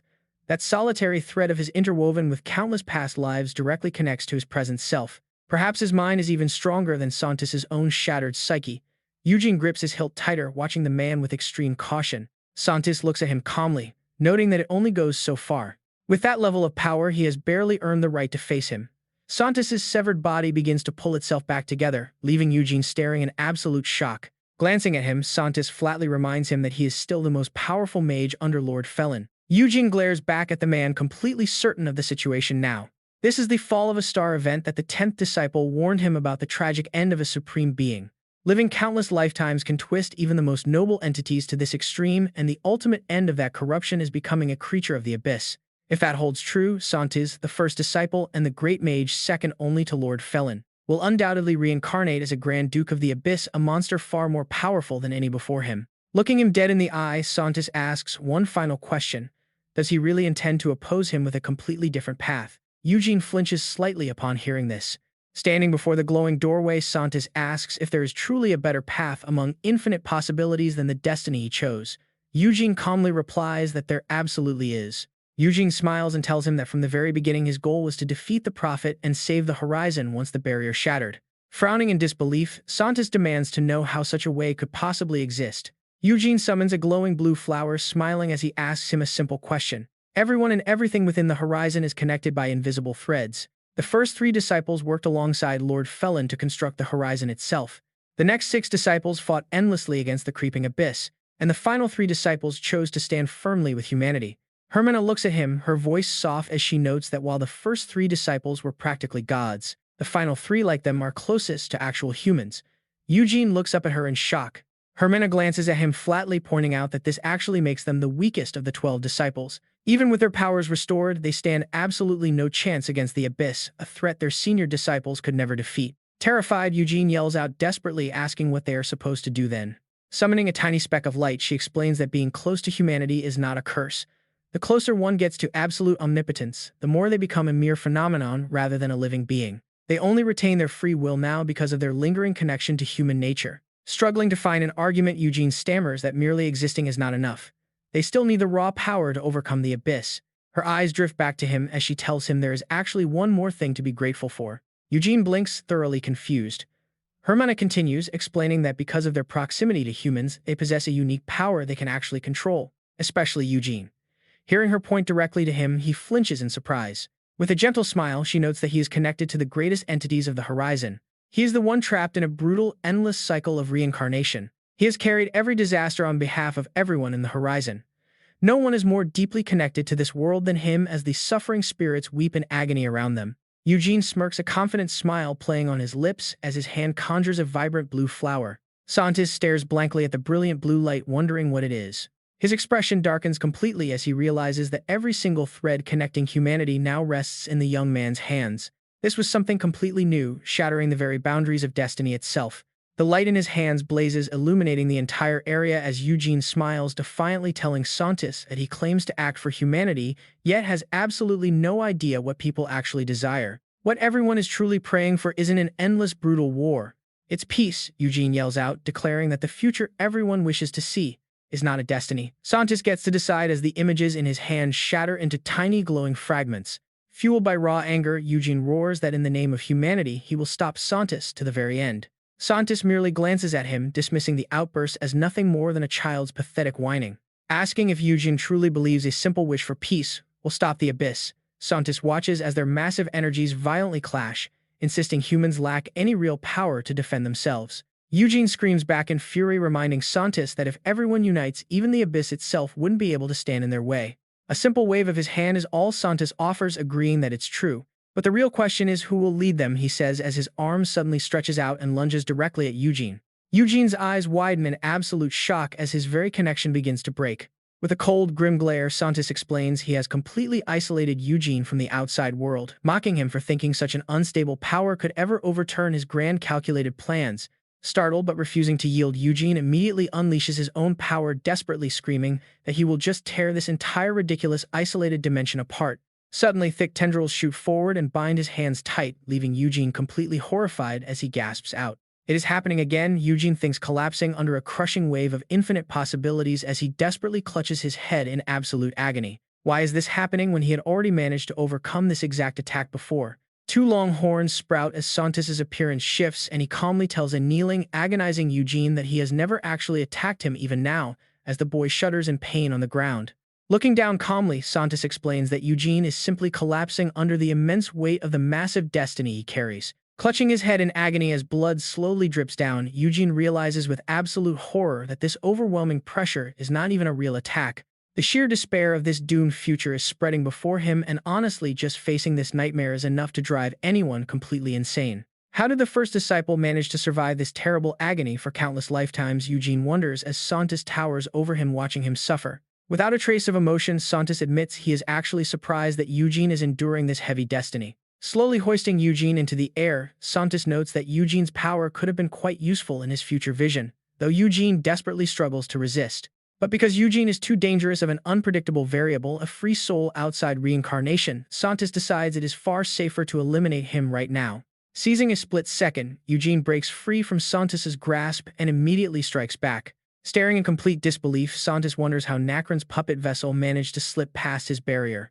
Inside Eugene's mind, Vertega angrily demands to know why he is being forced to step in again, while Santos watches Eugene's agonizing struggle, wondering if these two have actually merged after endless loops of reincarnation. Gathering his power, Santos coldly declares that he cannot entrust destiny to such an unpredictable variable, no matter how appealing the boy might be. As his shining sword materializes in his hand, Santos boasts that the false gods of the abyss are nothing to him. Vertega cuts him off with a smirk, reminding Santos that this very false god once brought humanity to the brink of total extinction. His expression darkens as Santos replies that while many would have died without Noah, calling it total extinction is a massive exaggeration on his part. Staring back in suspicion, Vertega is completely stunned by the claim. He coldly argues that even if 99.9% of humanity died, the remaining 0.1% would rebuild an even stronger, disease-resistant civilization, viewing it as a test of survival. Staring at Santos in absolute disbelief, Vertega asks if he is actually being serious. Confirming it calmly, Santos explains that this was why the disciples simply stood by during the plague, even if mortals found their inaction incredibly cruel. Locking eyes with Vertega, Santos states that immortal beings like them have a responsibility to look toward the distant future. With a dry chuckle, Vertega calls them bastards and states that even a butcher has more compassion than these so-called gods. Trying to snap Eugene back to reality, Vertega yells at him to wake up instead of listening to this absolute garbage, demanding to know why he is daydreaming in front of their enemy.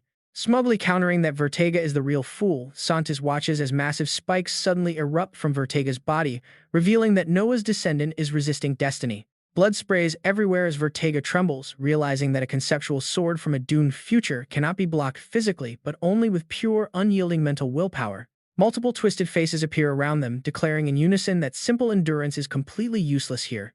The two of them stare in absolute agony as Santos looks down on them. Dark blood sprays violently across the pitch-black void. Staring at Vertega's floating head in absolute horror, Eugene stammers out that he is terrified and completely powerless to stop this. The hopeless future Santos had shown him made him completely hesitate. If every action Eugene took now only led to the ultimate ruin Santos predicted, then even lifting a single finger terrified him to his core. Suddenly, Eugene clenched his fist and punched himself hard in the face, angrily scolding himself for standing there like a fool. Santos watched this bizarre self-harming act in utter confusion, wondering if the boy had lost his mind. Eugene knew overthinking was his greatest flaw when facing an enemy. If he let himself become paralyzed by a future that had not even happened yet, rendering him unable to act, then nothing would ever matter again. If he was going to let fear of the future freeze his body, he would rather just accept his destiny and fight through it. Astonished by his actions, Santos demanded to know what he was doing as energy surged from Eugene. A radiant golden aura enveloped Eugene's body. Santos calmly watched him, asking if the foolish boy failed to realize that accepting a ruined fate would only lead to complete destruction. Grit his teeth as the energy took hold. Eugene spat back that Santos was no different. Suddenly, an unfamiliar vision materialized right before Santos's eyes. Santos furrowed his brow in confusion. Distant laughter echoed over the hills, drawing Santos's curiosity. Stepping closer to peer below, he saw a group of happy children playing together. Eugene smiled warmly at the children softly, explaining that this was the very place they were destined to build. Santos cast a quiet glance over. Looking up at Santos with a bright smile, Eugene remarked on how beautiful it was. Santos coldly replied that he was wrong. Claiming he had never seen Noah like this, Santos called it a fundamental mistake. He then suddenly swung his sharp blade and lunged directly at Eugene.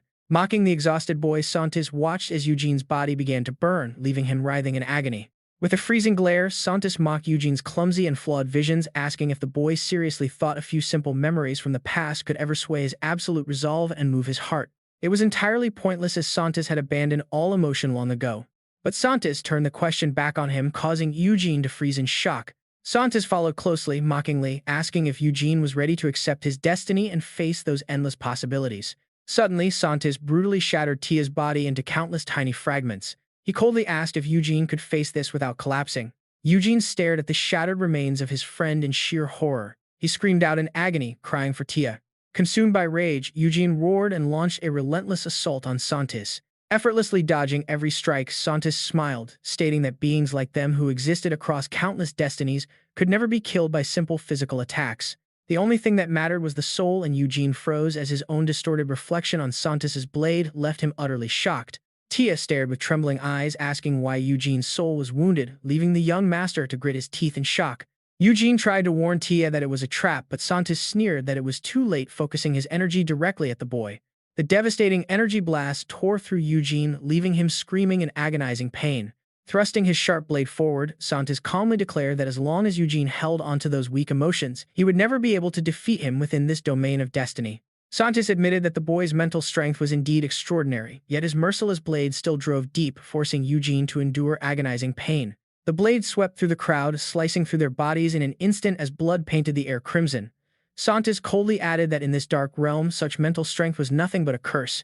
Surrounded by corpses suspended in the air, Santos gloated that Eugene was only struggling to buy time, while the boy could only stare back in shock. Writhing as his body was brutally torn apart, Eugene stared at Santos, knowing full well that everything in this domain was just a fake destiny manipulated by his enemy. Yet the raw emotions Eugene felt in those fleeting moments were completely real, making it impossible for him to remain calm. Eugene knew how to break through this illusion, but doing so would mean severing his own humanity completely. Still in a war fought to save mankind, he questioned if discarding his humanity was truly the right path. If he cast his humanity aside, would he even remain the same person? He suddenly gasped, staring wide-eyed at Santos. Suddenly, Eugene smirked defiantly, asking Santos if buying time was all he could do. Santos blinked in utter confusion at the boy's bizarre question. Eugene growled, declaring that if that was really all he had, it was more than enough time. Instantly, a violent storm of energy erupted from Eugene's arm, shattering Santos's blade under the immense pressure. The broken metal shards instantly transformed into deadly projectiles, flying directly back at the startled villain. A stray shard grazed Santos's cheek, drawing a thin line of blood. He stared in absolute disbelief, wondering how this boy had managed to resonate and connect with the horizon once again. Smiling, Eugene presented the glowing orb before Santos, hoarsely declaring that he was never fighting this battle alone. Out of nowhere, a furious voice crackles through.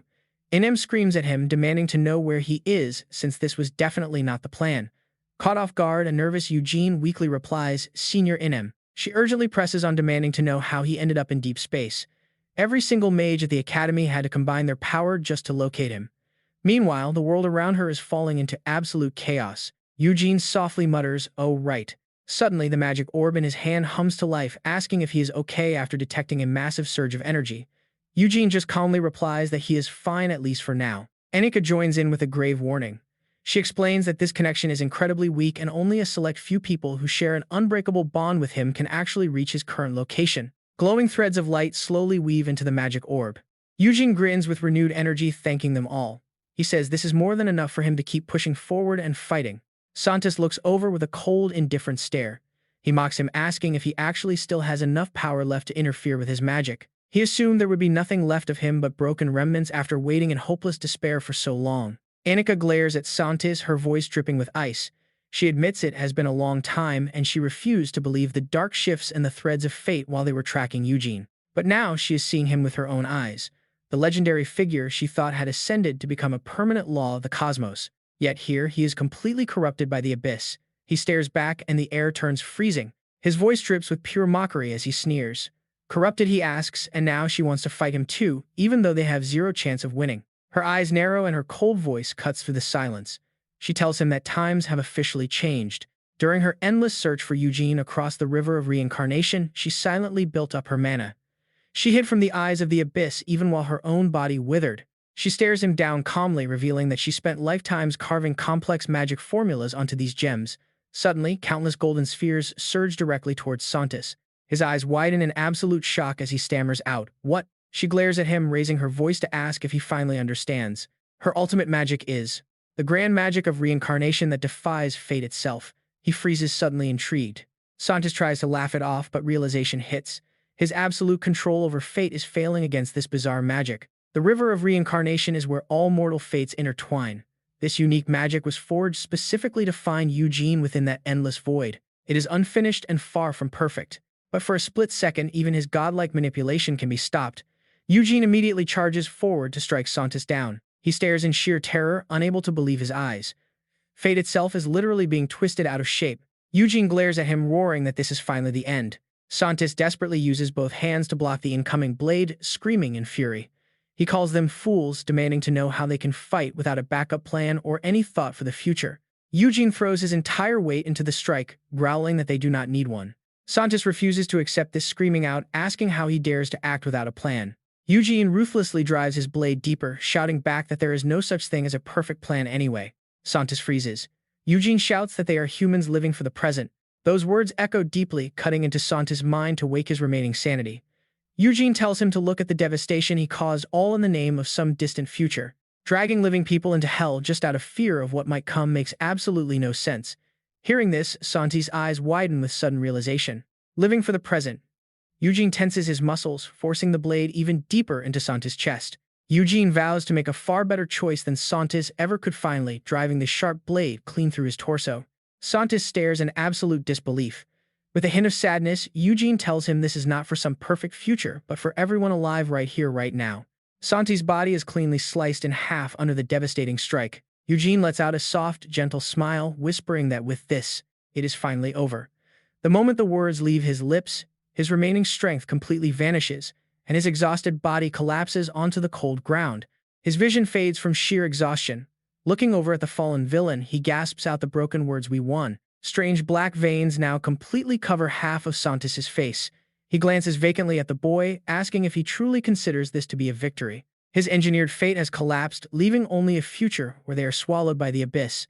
As the two halves of his severed head begin to float in the empty void, he calmly declares that the battle is over. Eugene struggles to force himself back up, declaring that they successfully stopped the first invasion of the abyss. They stopped Santis, the first disciple of Felin, who was possessed by the abyss.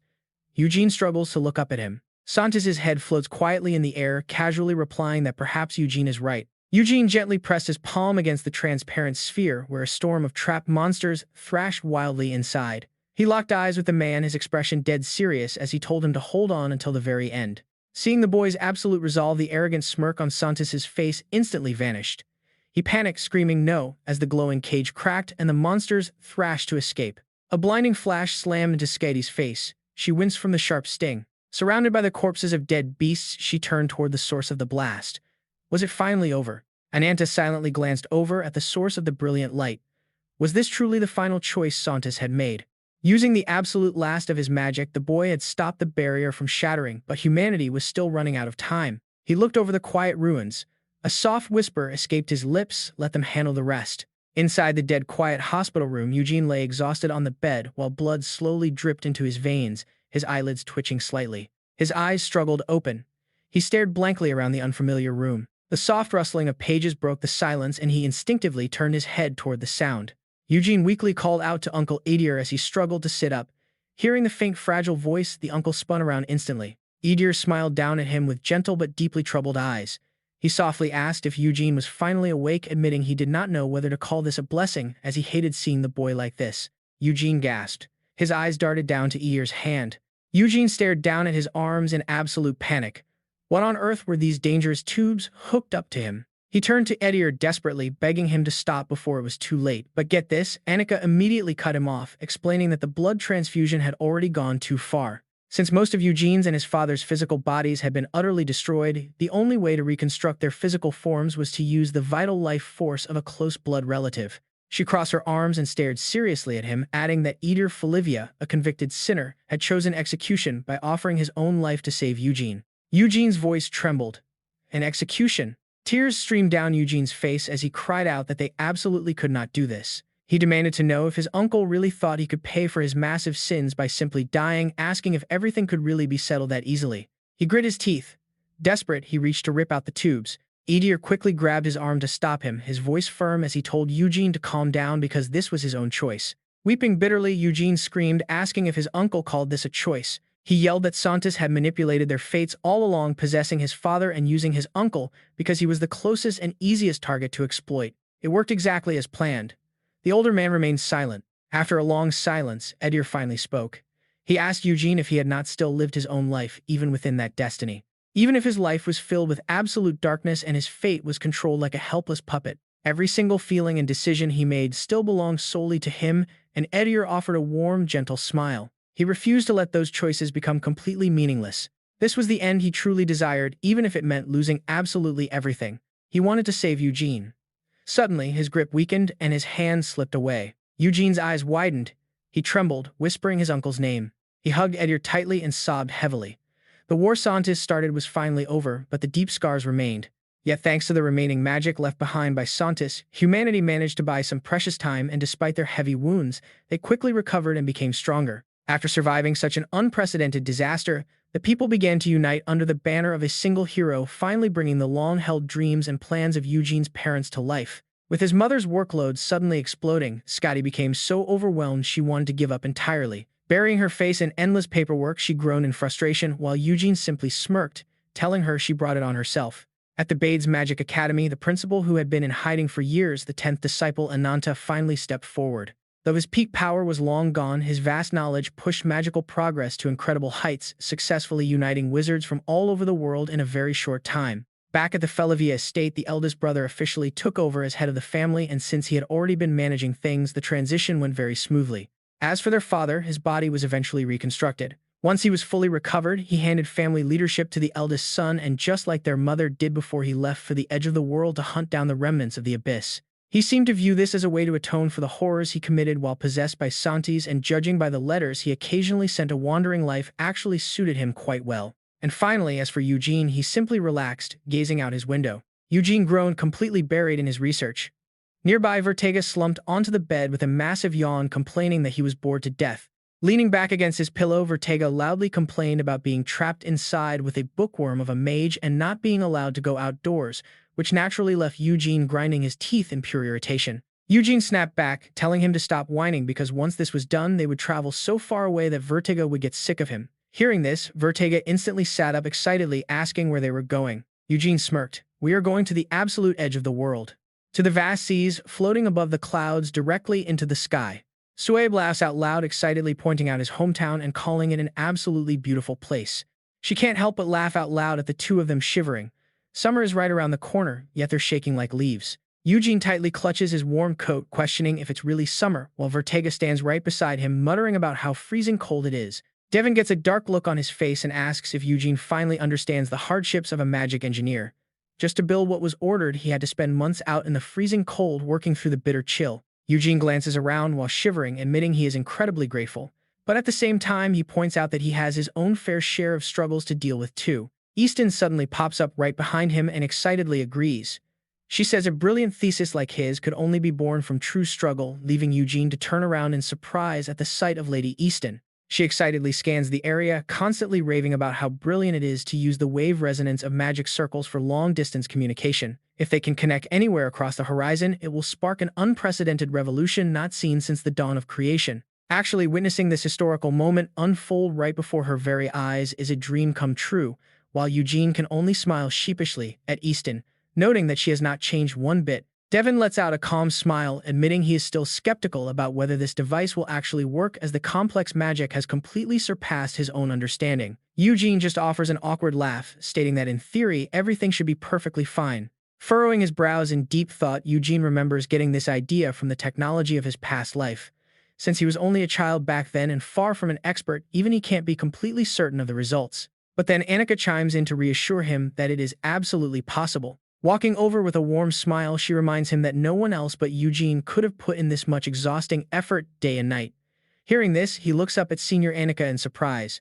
Eugene thanks her, feeling a huge weight lift off his shoulders, though a few onlookers standing further away can't help but glare at him with utter disdain. Annika immediately pulls out her magical device.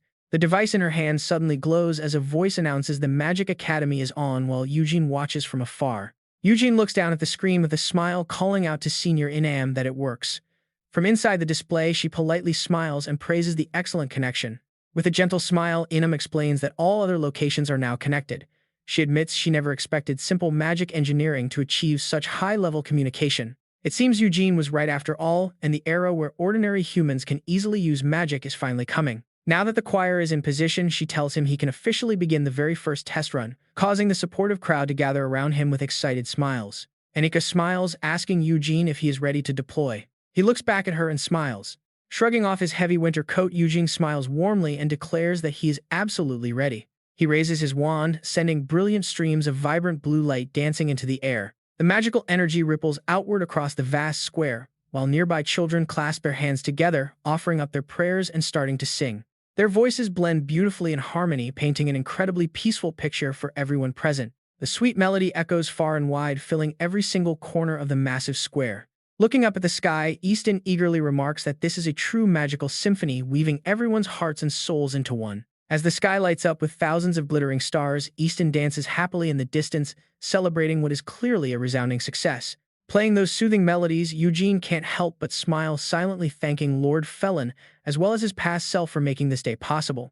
Because of their existence, he can stand here as the person he is today.